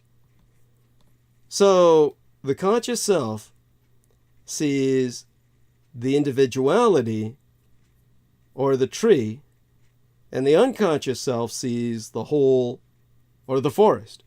And together, they make up the person that's expressed through the mind. There's the carnal mind and the spiritual mind. The carnal mind is concerned about things of the flesh. The spiritual mind is concerned about things of the spirit. And go figure. Now, this goes back to when I talked about mankind, Adam. The fall occurred when Adam mixed with mankind. You see, the body of Christ is born within us, and this new body will allow the binary soul to coexist after death. You will be born again, without the rebellion of the carnal mind. This is a spiritual body, not flesh and blood. This also explains heaven and hell and reincarnation. When the split occurs after death, the conscious can reincarnate because it can move on. The unconscious does not reincarnate because it cannot move on. When the unconscious self goes through the life review, it will judge itself.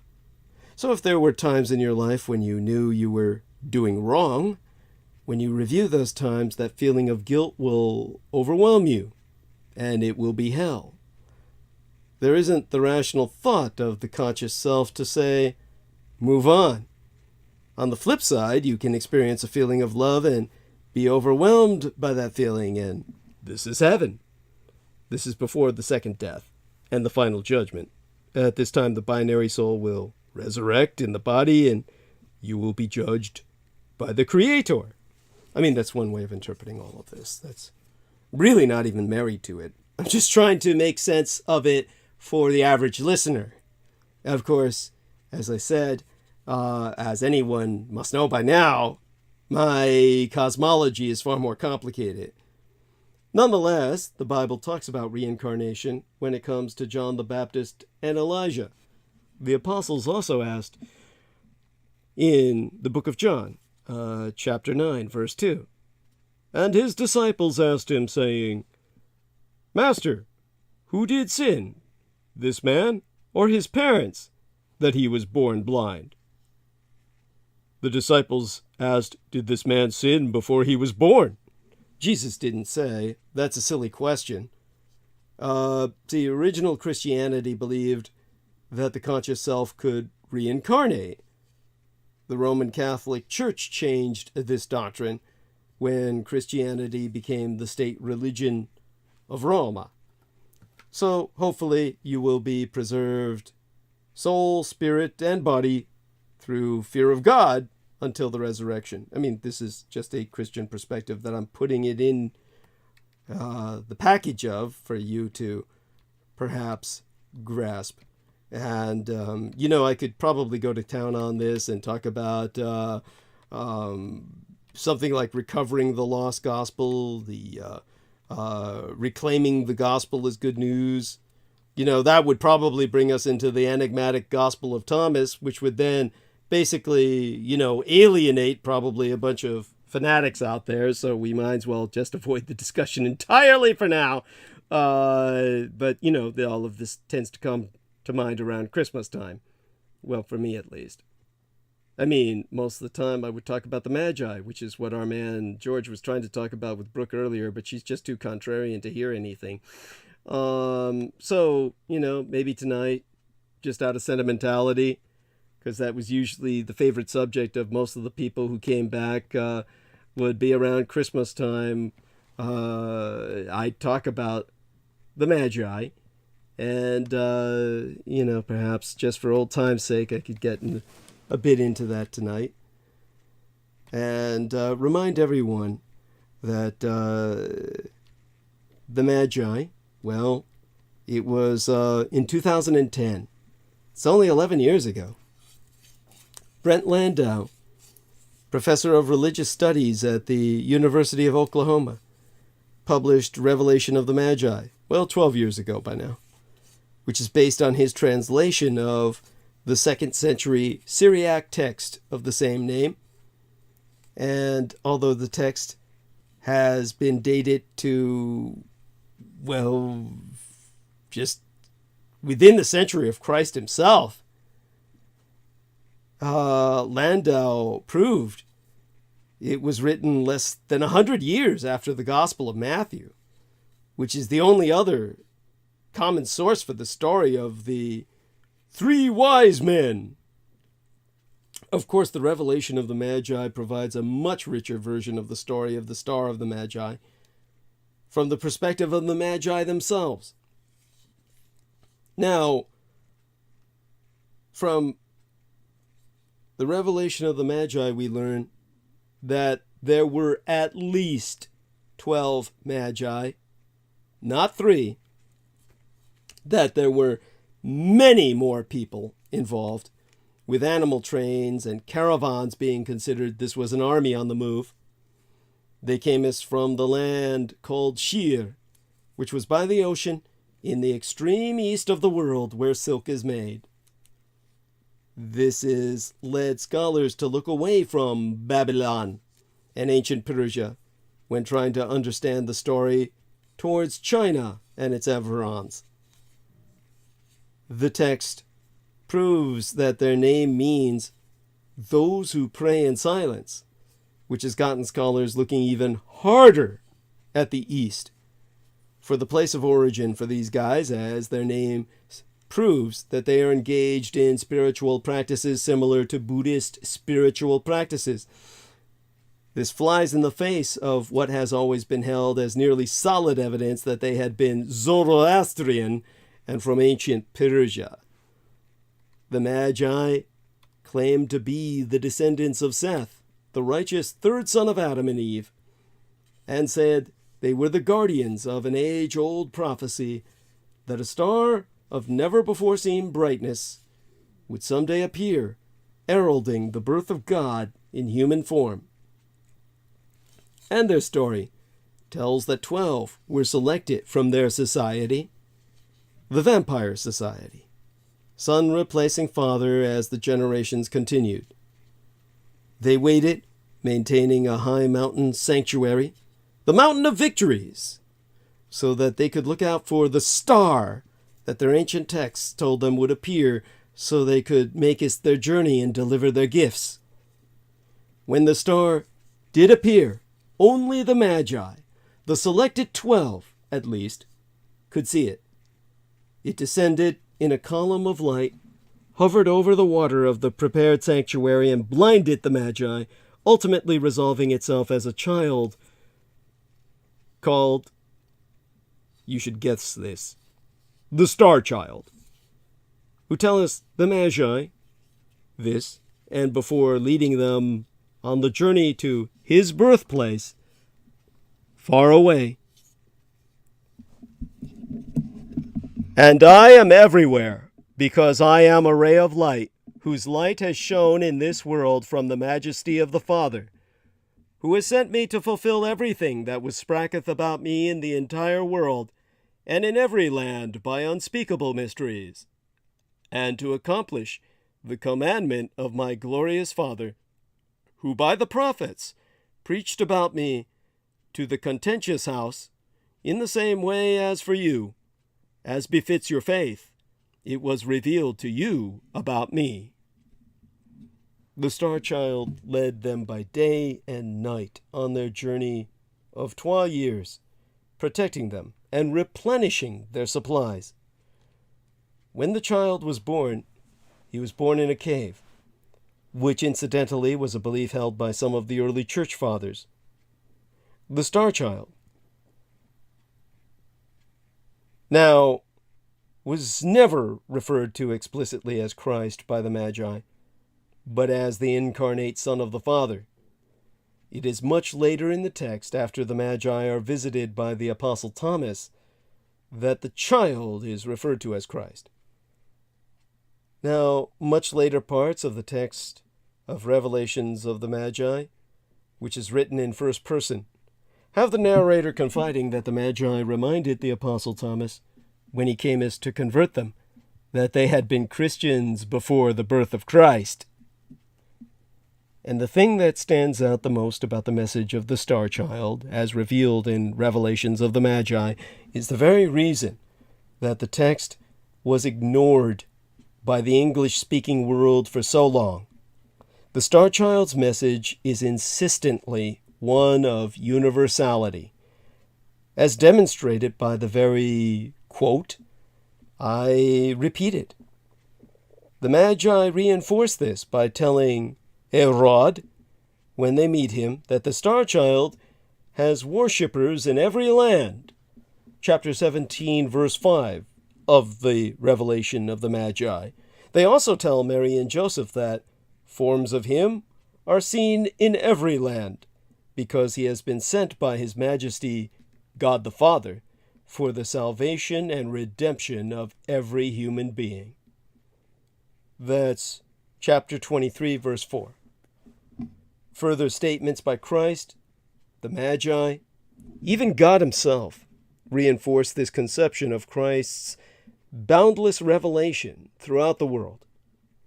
In sum, the revelation of the Magi contends that Christ is actually the hidden source of all or most of humanity's religious systems. Therefore, according to this text, the revelation of the Magi themselves, non-Christian religions do not actually exist, since Christ pervades them all. Now, when it comes to what I've expressed before about things like the Garden of Eden, an understandable subject to come up when we speak of things such as this, I've spoken about how my mother identified that as in northern Persia, today's Azerbaijan, bordering, well, the lands below Armenia. When I think about what else comes to my mind? When we think about something to balance out all our talk of dark cults, of the anti-gods, something to consider in a positive sense about the coming of the golden child predicted by Virgil.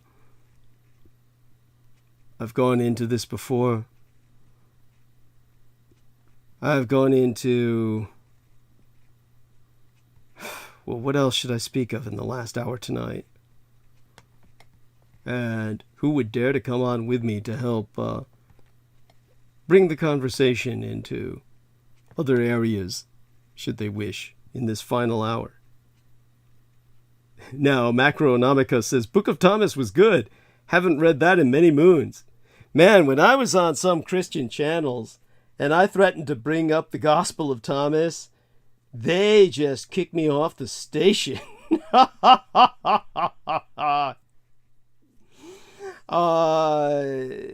what I could say about that.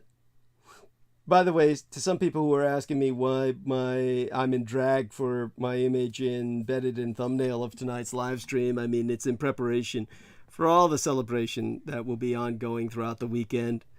Decompressing from all of you. Don't take it personally. Oh my God. Trying to come back into some semblance of,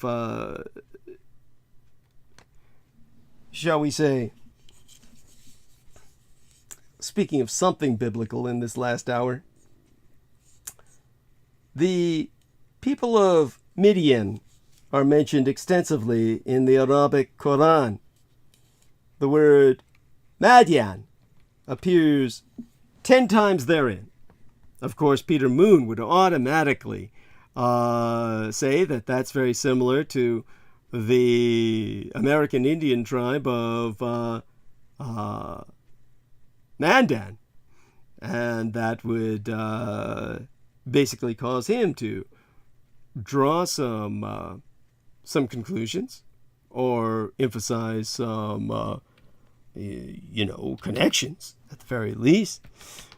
So let me see if I can look anything up that would remind me of what might be said about that. I mean, the people are also called Ashabu Laika. That would be Arabic for companions of the wood. Or Midian, Madian, Madiam. It's a geographical place, and the Midianites, a people mentioned in the Torah and the Quran, scholars generally consider it to have been located in the northwest Arabian Peninsula, on the east shore of the Gulf of Aqaba and on the Red Sea, and have long associated it with the region of Modiana, reported in that same area by Ptolemy. In Surah 7 of the Al-Araf, Madian is mentioned as one of several peoples who were warned by the prophets to repent, lest judgment fall upon them. The story of Madian is the last, coming after that of Lot preaching to his people, referring to the destruction of the cities of the plain. Madian was warned by the prophet Shuaib to repent of using false weights and measures and lying in wait along the road. But they rejected Shuaib and consequently were destroyed by a tremor. That's in Refa, verse 91. Abdullah Yusuf Ali, in his commentary of 1934, writes, "The fate of the Madian people is described in the same terms as that of the Temud in verse 78 above." I'm reading from the book. "An earthquake seized them by night, and they were buried in their own homes, no longer to vex Allah's earth." But a supplementary detail is mentioned in Quran, the Quran itself, the most holy book of the Quran, chapter 26, verse 189. The punishment of a day of overshadowing gloom, which may be understood to mean a shower of ashes and cinders accompanying a volcanic eruption. Thus, a day of terror drove them into their homes, and the earthquake finished them therein by collapsing their homes upon them. Think of the volcano Hala el Badir in Madian.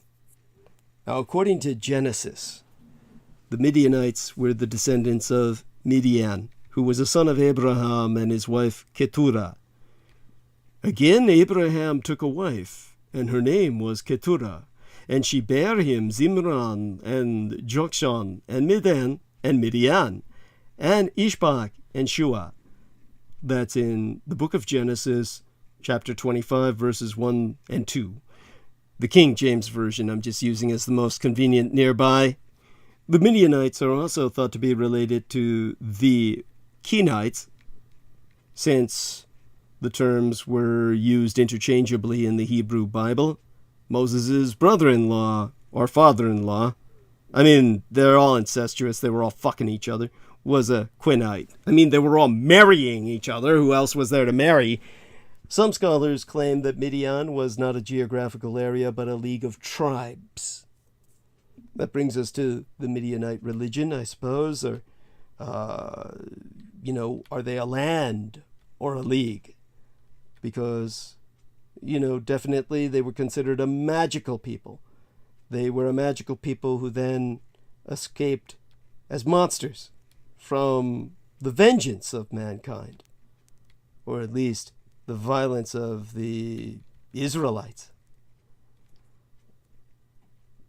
Now, the Midianites, through their apparent religio-political connection with the Moabites, are thought to have worshipped a multitude of gods, including Baal Peor, as in Balthagor, the Devon, and the Queen of Heaven, Ashtaroth.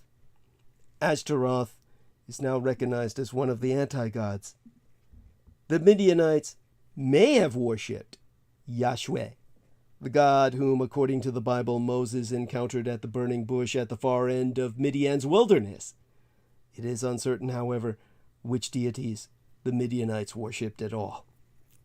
An Egyptian temple of Hathor at Timnah continued to be used during the Midianite occupation of the site. That would be the terminal Late Bronze Age or Early Iron Age.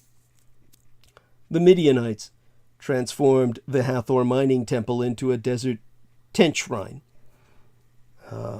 There's a researcher named Michael Homan who points out that the Midianite tent shrine at Timnah is one of the closest parallels to the biblical tabernacle. There's Midianite pottery because of the Mycenaean motifs on Midianite pottery. Some scholars, including Mr. George Mendenhall, or Peter Parr, and Beno Rothenberg, have suggested that the Midianites were originally sea peoples who migrated from the Aegean region and imposed themselves on a pre-existing Semitic stratum. The question of the origin of the Midianites still remains quite open. As for whether they be a land or a league, Some scholars have suggested that Midian does not refer to a geographical area or a specific tribe, but to a confederation or league of tribes brought together as a collective worship, well, for basically out of the same faith, that they were united by religion. That Paul Haupt first made this suggestion in 1909, describing Midian as a cultic collective. He was German. He called them Kult Genossenschaft. That's what I translate cultic collective from. Or Amphictyone, meaning an association, a Bund in the German, of different tribes in the vicinity of a sanctuary. Elath, on the northern tip of the Gulf of Aqaba, was suggested as the location of the first shrine, with the second sanctuary located at Kadesh. Now, later writers have questioned the identified sanctuary locations, but supported the thesis of a Midianite league. George Mendenhall suggested that the Midianites were a non-Semitic confederate group, and William Dumbrell maintained the same case. To read therefrom, we believe that Haupt's proposal is to be adopted, and that Midian, rather than depicting a land, is a general term for an amorphous league of the late Bronze Age of wide geographical range, who after a series of reverses, the most prominent of which are recorded in Judges 6 through 7, largely disappeared from the historical scene. So, via the biblical references, Midian was the son of Abraham. Joseph was sold by the Midianites who came across him, and they sold him to the Ishmaelites. Midian was where Moses spent 40 years in voluntary exile after murdering an Egyptian. Cosby, daughter of the Midianite chief Zur, was speared by Phinehas, together with Zimri. Zimri was the son of a Simeonite chief, whilst Cosby was a Midianite woman taken into his family by Zimri. The Midianite woman's seductions of Israelites to their idol Baal-peor, or Baal-Phegor, is described as the cause of offense to God, even though the Midianites were racially akin to the Israelites as descendants of Abraham, and Moses' own wife Zipporah was Midianite. Ignoring this, at least one modern-day movement, well, basically the clan, or the clan religion of what they call, God, what is it called again? I used to know these things. I had to research them for the Department of Defense. It was the white supremacist religion. Jesus Christ, I'll have to look that up now.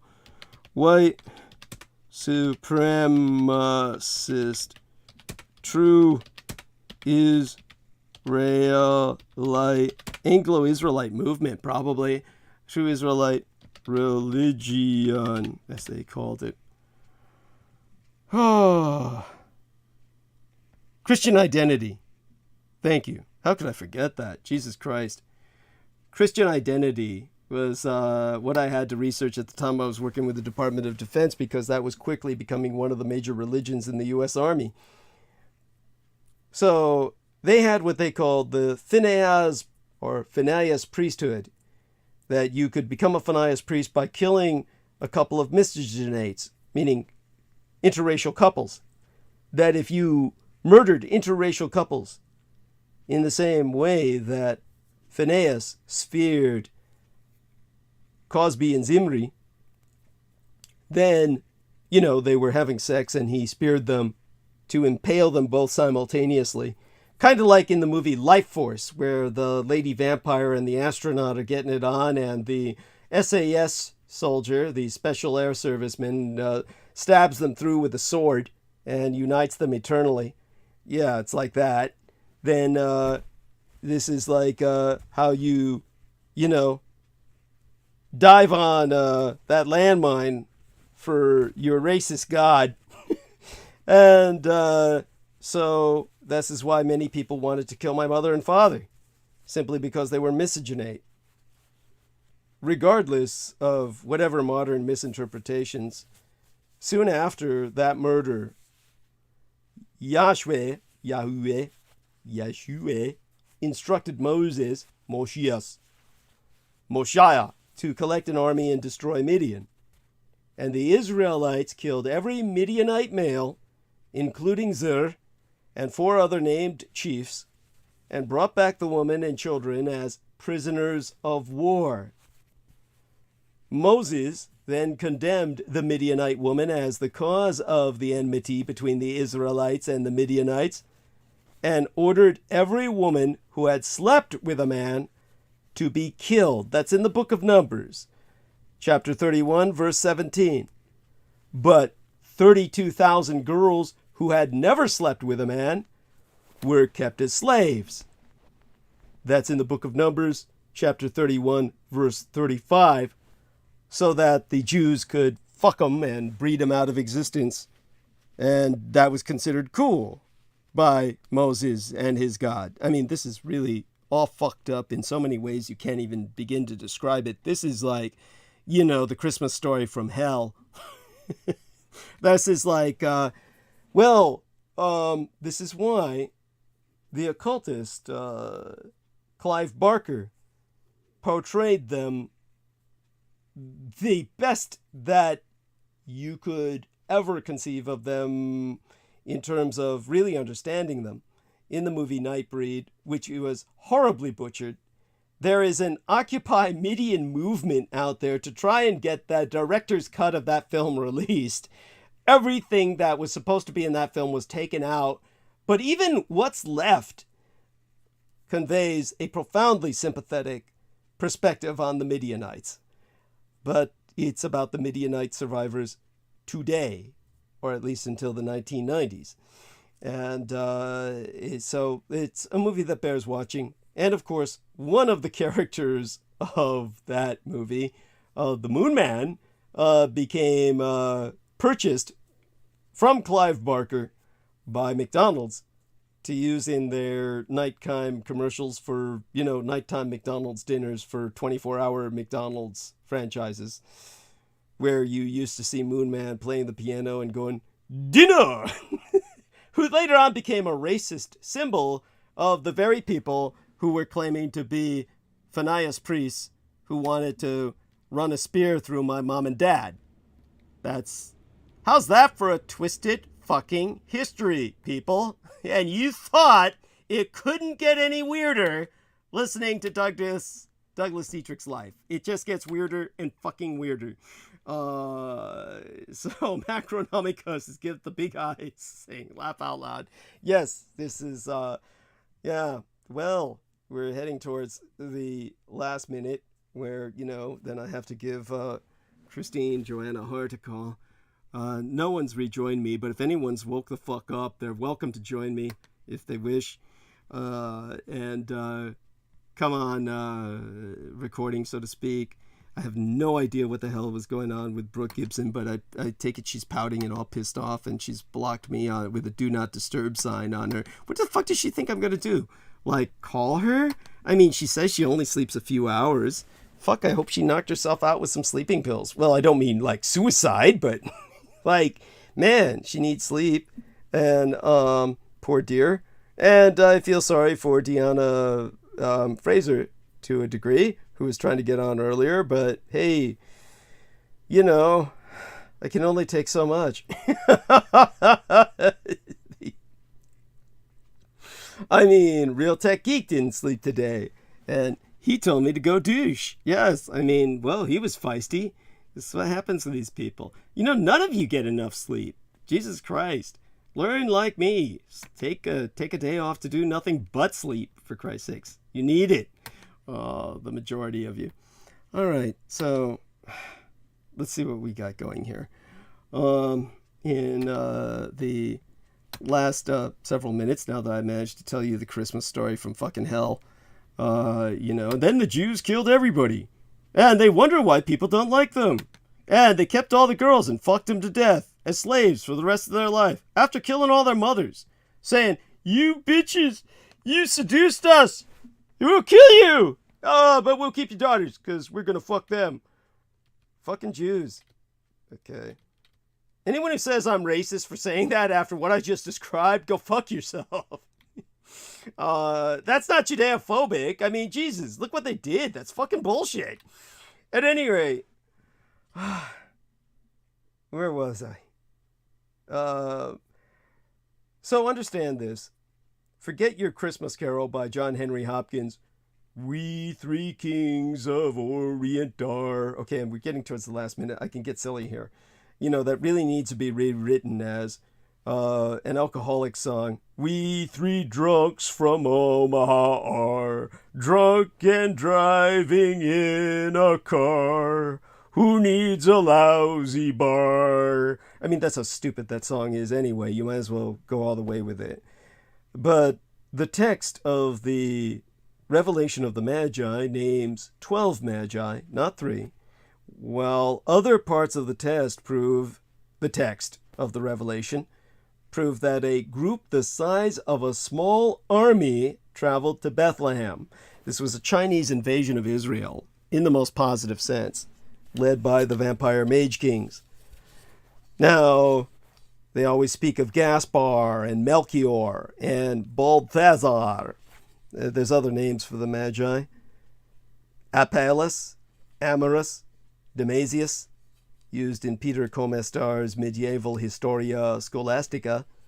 There was, you can purchase things to back up what I'm saying, like a lexicon of Christian iconography by Bruce Metzger. There's Church History, a circular. I think it was volume 45. March of 1976. Pages 5 through 15, I remember that much. How I do not know. The Revelation, of course, proves that there were 12 wise men. Their home was the distant legendary land of Shir.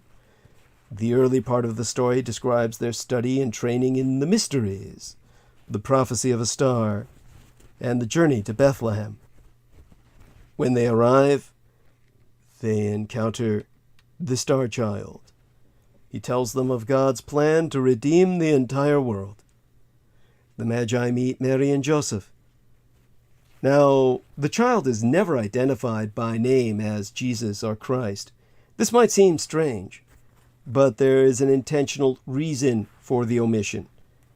The Magi is in the first-person narrative, and when you come as to the end of the story, without ever using the name, this proves that they have had an experience of Christ without ever knowing this Savior figure as Christ, even though they essentially anoint him, or rather, this is not baptizing him. This is basically anointing him, crowning him, the King of Kings. The Christ appeared to many people, and yet had not revealed himself as the King of Kings. This is what the Magi were there to basically crown him as. This is why he's not mentioned as such until they do so. It would be like calling someone a king while they're still a prince. Now, it's become more and more intellectually challenging to insist on the obvious and exclusive truth of one's religion when one lives and works in close proximity to other people who cherish their own religious traditions just as much. I mean, we have to ask, are those who do not share our religious beliefs foolishly misguided? But according to the revelation of the Magi, the answer of Christ himself to the Magi is no. They're not foolishly misguided. Now, the text is a personal testimony written by the Magi themselves. And in Syriac, the word means to pray in silence. It has no relationship to magicians or astrologers, which has always been cited to try and shoehorn the Magi into the phony role as court wizards of Persia. I mean, the early Christian fathers were suspicious of the wise men. The fact that they thought they were foreign priests, magicians, and astrologers did not set well with them. Furthermore, though the Magi worshipped the Christ child, there was no biblical evidence to the church founders that they ever became misbelievers. And so you had these other so-called experts that arose after the Renaissance, following the early church fathers, that there was better evidence to conclude that the wise men were Zoroastrian priests from Iran, to whom the word magoi would most appropriately refer. Look up magi in the dictionary, and it's learnt that it is indeed plural for magus, meaning a member of a hereditary priestly class among the ancient Medes and Persians. Think Midian. Often capitalized, one of the traditionally three wise men from the East, I'm reading from the dictionary here, paying homage to the infant. They are called magi from the Latinized form of the Greek word magoi, transliterated from the Persian for a select sect of priests. Our word magic cometh from the same root. Magi, Majusian, with a J, Majusian, from Old Persian language, a priest of Zarathustra, Zoroaster, that the three magi must have been Iranian, as magi must be the same as Moog in Persian, meaning Zoroastrian priests. This is all fucking bullshit. All of it, a lie. Edomite. The ancient magi were basically perverted by the Herodian insurgency into being part of a hereditary priesthood of the Medes, credited with profound and extraordinary religious knowledge. After some magi, who had been attached to the Median court, proved to be expert in the interpretation of dreams, Darius the Great established them over the state religion of Persia. It was in this dual capacity, whereby civil and political council was invested with religious authority, that the Magoi became the supreme priestly caste of the Persian Empire and continued to be prominent during the subsequent Seleucid, Parthian, and Sasanian periods. And our English word magician does come from this same root. All of this is true historically in terms of this caste of priests existing. They had nothing to do with those who coronated Jesus, the boy child king, as the King of Kings. These wise men were not magicians in the modern sense of sleight of hand performers.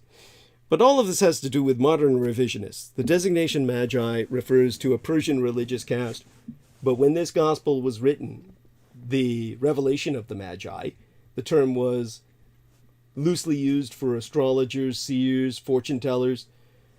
The book of Matthew does not call them kings. That title was used later in legends. They may have been royal astronomers, advisors to kings. That's what was thought by the church founders, who then said, we've got to get these guys out of the book, period. So the entire revelation of the Magi was taken out of the Bible.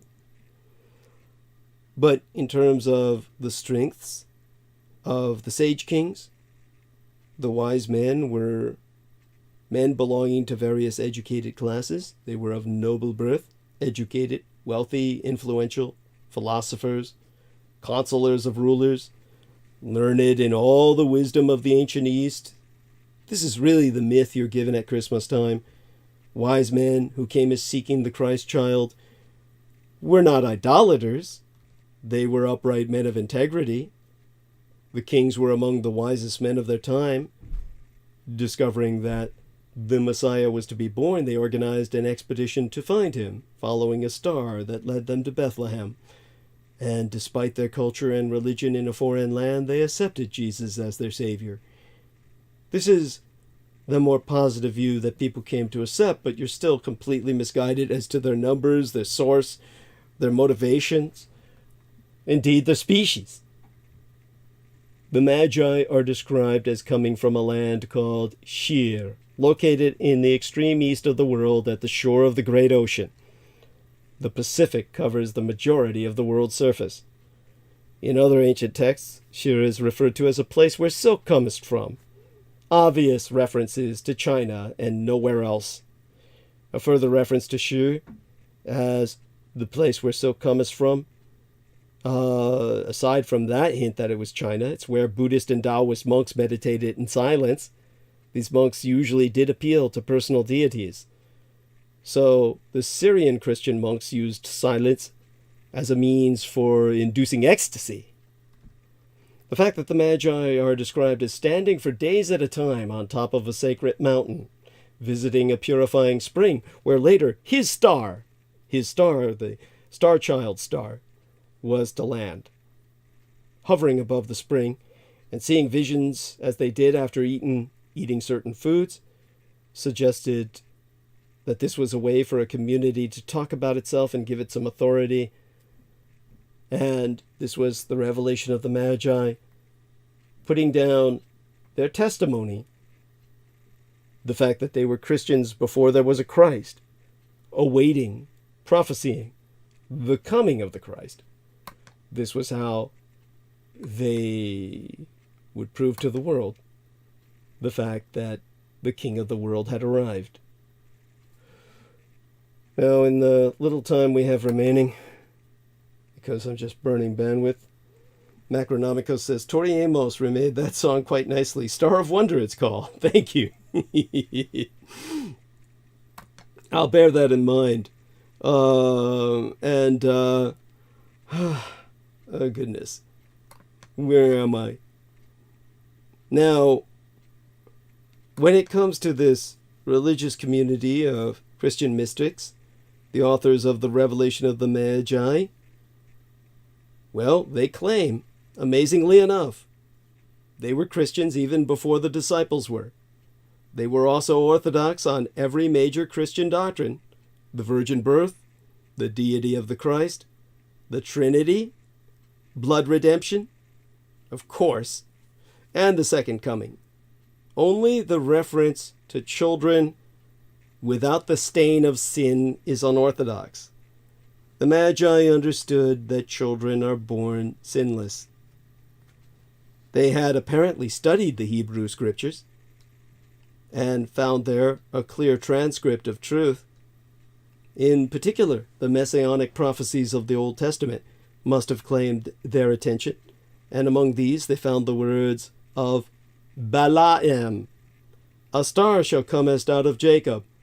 A scepter shall rise out of Israel. That's Numbers, the book of Numbers, chapter 24, verse 17 in the New King James Version. Again, the closest one at hand. Balaam, the quoted one. They certainly were acquainted with the prophecy of Micah.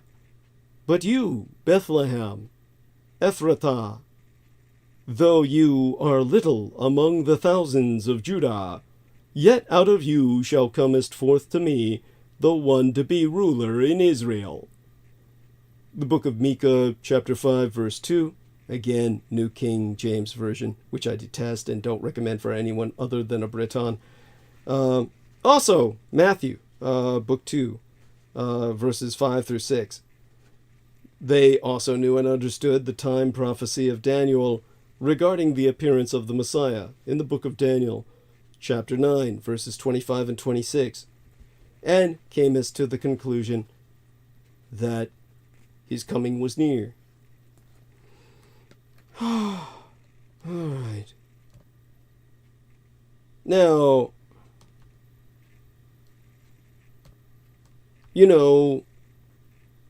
we think of, as I said, those divine voices, those auditory hallucinations. Now think of other phenomena: drought, earthquakes, comets, eclipses. All were treated as signs to be read. By the way, the subtitle for the Revelation of the Magi is The Lost Tale of the Wise Men's Journey to Bethlehem. 158 pages, published by Harper One, authored by Brent Landau, meaning he didn't write this book, he translated it from the Syriac. The Magi wrote the book. What better phenomenon to signal the birth of a great king than a new star blazing in the night sky? On the night of Christ's birth, a mysterious light appeared in the sky, which became a luminous star that persisted in the western heavens. Now, this is in the book of Matthew, chapter 2, verses 1 and 2. And, impressed with its import, the wise men turned once more to the sacred scrolls. As they tried to understand the meaning of the sacred writings, they determined to go in search of the Messiah. And like Abraham, they knew not at first where they were to go, but followed as the guiding star led them on their way. And when they first encounter the long-prophesied star, the text says it initially appears in a celestial form that then transforms into a human form, the star child, who instructs them to go as to Bethlehem to witness its birth. Each of the Magi, in fact, sees the star child in a different form, with each version representing a different time in the life of Christ. Nowhere in the text is the name Jesus Christos used to designate the Magi's celestial guide, proving that they experienced Christ and became his followers without ever knowing the Savior figure by that name initially. They gavest him the title. This speaks to the universality of Christ's revelation.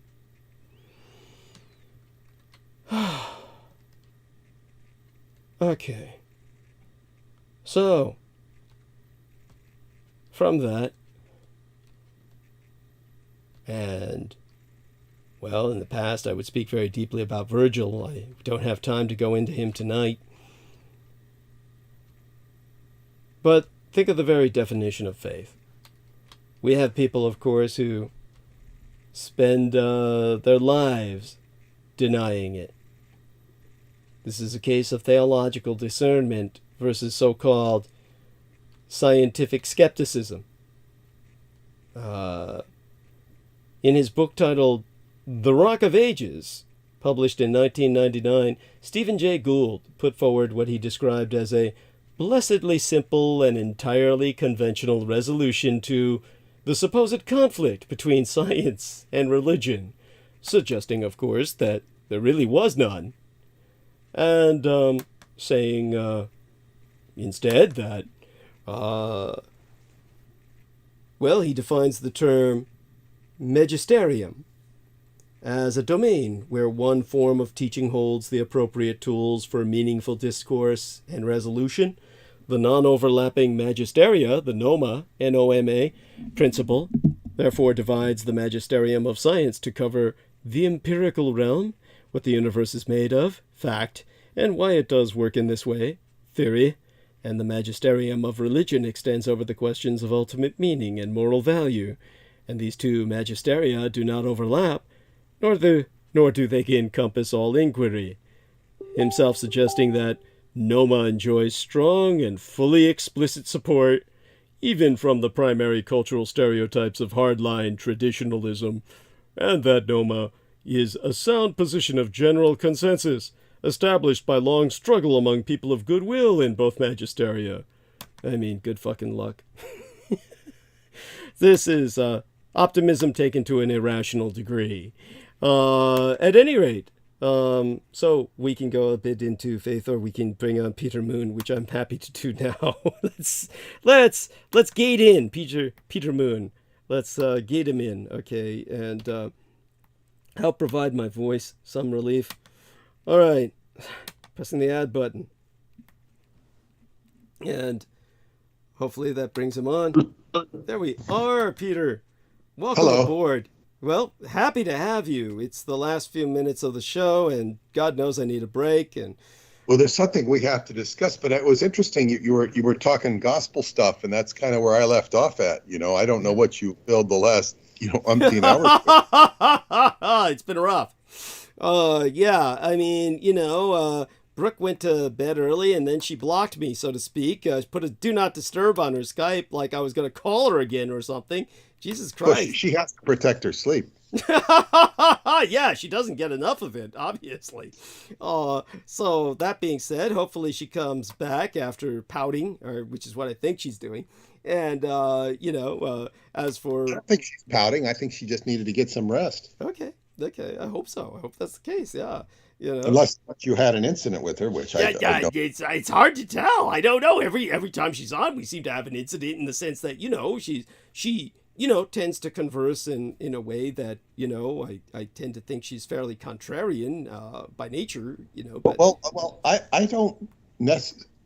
I see her as somebody who will, stand up for what she thinks and is not afraid to offer her opinion. Yeah, And that's the way I see her. She just, and she's not gonna,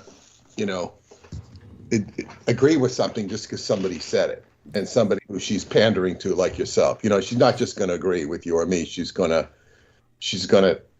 speak of her own heart. Whether she's right or wrong, that is another issue. But that's just the way I see her. I don't see her as trying to be argumentative, although it could generate into that. But anyway, but more what I got to address with you, and I forgot all about it. This day is Christmas. Yeah.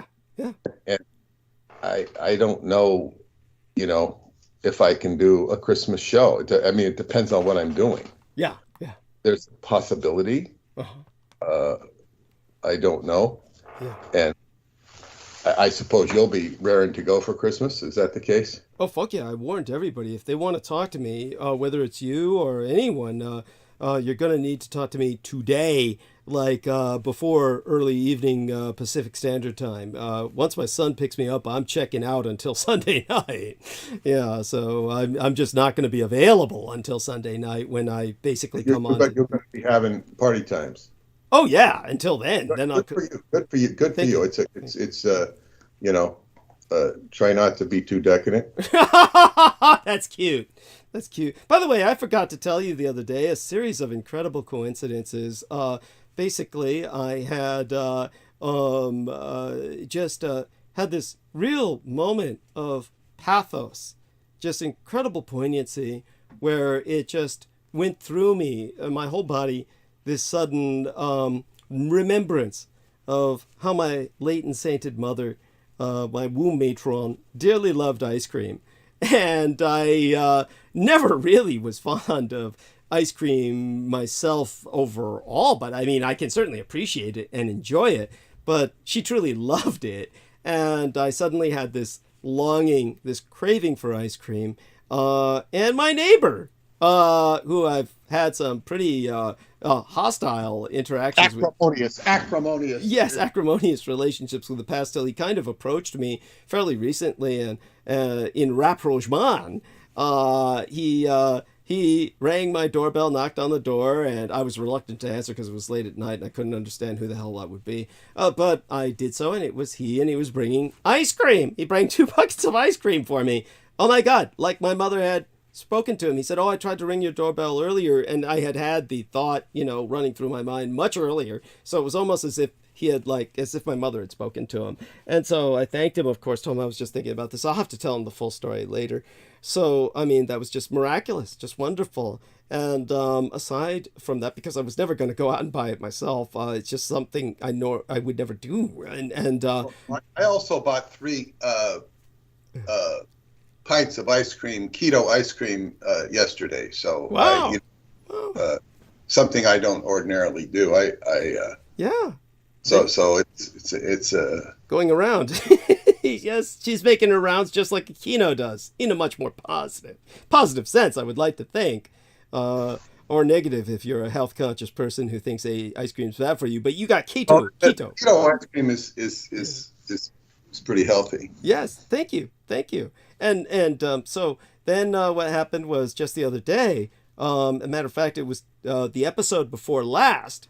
I was just in a tearing hurry to get back to do the show, and when I went out and made a purchase of, I think it was beer and bananas that day, then I was told by the guy behind the counter, Oscar at the corner store, "Nancy Pelosi's buying ice cream at Swenson's Ice Cream right across the street. There's a Swenson's Ice Cream right near my home that's historic in San Francisco. Been there forever." I'm well aware of Swenson's. Yeah. I said, "You're fucking kidding me." He said, "No, she's there." And I said, "Holy shit." And I looked over there, and there was the big black command vehicle SUV and a bunch of security around it. And sure enough, bigger than shit, Nancy Pelosi was in there getting her ice cream.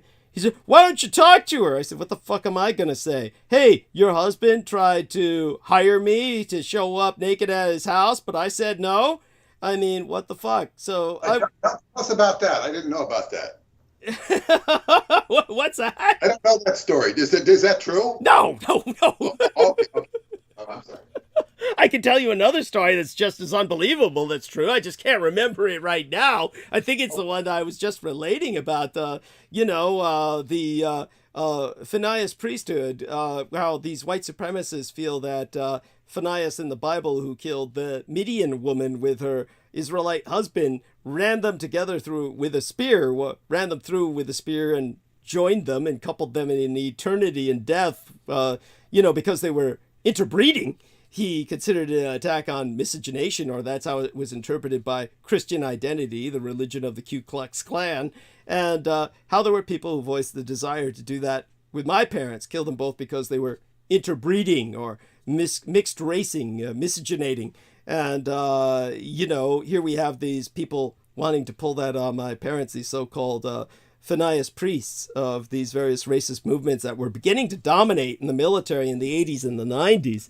And so I was talking about that and basically talking about these other things that were biblical insanities that then threatened myself. And at the same time, there was a tremendous irony that I related earlier in the show about that, and I can't remember what it was now. But anyhow, I did walk by with, what I had purchased by, Nancy Pelosi, just so I could get a look at her, and it's one of those things where you can't help yourself. You just want to see these, celebrities. Was this yesterday or 2 days ago or 3 days ago? This was just before it was the episode before last. It was just before. Okay. They showed her in Congress the other day. Yeah, like yesterday. Yeah. Well, one of her last appearances, I'm sure. I mean, she's retiring soon. Oh no, she's firing. I mean, she's got a whole 2 weeks left. She's kicking up shit. I mean, she is. They all are. They're Biden's a hero for the Ukrainian thing now, and they're maximizing it, and for the oil prices going down. But anyway, Swenson's. I told this before. It might even make a good come on for getting people to listen. Douglas, Nancy Pelosi, is in Douglas's neighborhood, because I did have that dream. Remember? Yeah, that's right. But you see, this is what I'm wondering, because I talked about the two gay teachers I had in the 7th grade, that one of them, tried to sodomize my friend, my neighbor, God. And they had a Swenson's ice cream parlor in Taft, and they had to go up and intern in San Francisco at the Swenson's to learn how to make the ice cream. Oh my God. They went into training in San Francisco. Wow. And that's the classic Swenson. So that's how I was introduced to Swenson's. Otherwise, I never would have heard of it. My thing is Swenson's an 11th degree, ice cream shop. Being that I had the, knowledge of the gay connection through, my teachers, I have to wonder if it was a gay, and it's in San Francisco. I mean, it's yeah, maybe there's some quote incriminating. Not that that's a crime, but quote unquote incriminating. So I said this, and then she's going there. The irony of it is, ice cream is cold emotions. She's going there to get her cold emotions, and not, to what degree does she know her husband is a solicitor? Oh, she's got to know. I mean, that's impossible not to know. She must have known forever. But you see her, she's very Catholic pious. And I don't know how phony that is, because when she speaks like a pious woman. And pious people can be so contradictory. Even Rose Kennedy, she knew. Oh yeah, these people, they're all full of shit. She's just, that's her false face she gives to the world. Go ahead. I just feel she may be totally revolted by her husband and just maintains the marriage for political reasons. Go on. Well, that's what Rose Kennedy did, but she held on to her Catholic faith in some sort of like really, disconnected sort of way. Yeah. And I don't know if Nancy does that too. I really don't know. You know, when I first saw her, she had a very nice personality, and it's over the years, she's just become horrendous. You know, she was yeah, it's like, I guess you become, over the years, you become politically compromised to the point where you're just, Yeah, messed well, up. you become vicious. Yes, of course. You you become heartless, Yeah, vicious. like she's, she's in relatively, good shape for 80s. So is her husband. Yeah. And I It's don't know all what. that. It's all that young blood or sperm that he's drinking. It's all those young cocks he sucks. Yes. Well, but if they're getting, I don't know if they're getting blood injections like the Silicon Valley. Oh, likely so. I would dare say so. As a matter of fact, I think I've heard such. It doesn't surprise me at all. Yeah. Does Sugar Daddy have any opinion on any of that? I don't even think it comes up, but does he have? He doesn't really. It's one of those things that would be the last thing I'd ever want to talk about with him. Is basically politics in that sense. It's mostly what does come up, of course, is, say, for instance, things like I'll have to remind myself to speak of this on Sunday. The fact that they put into law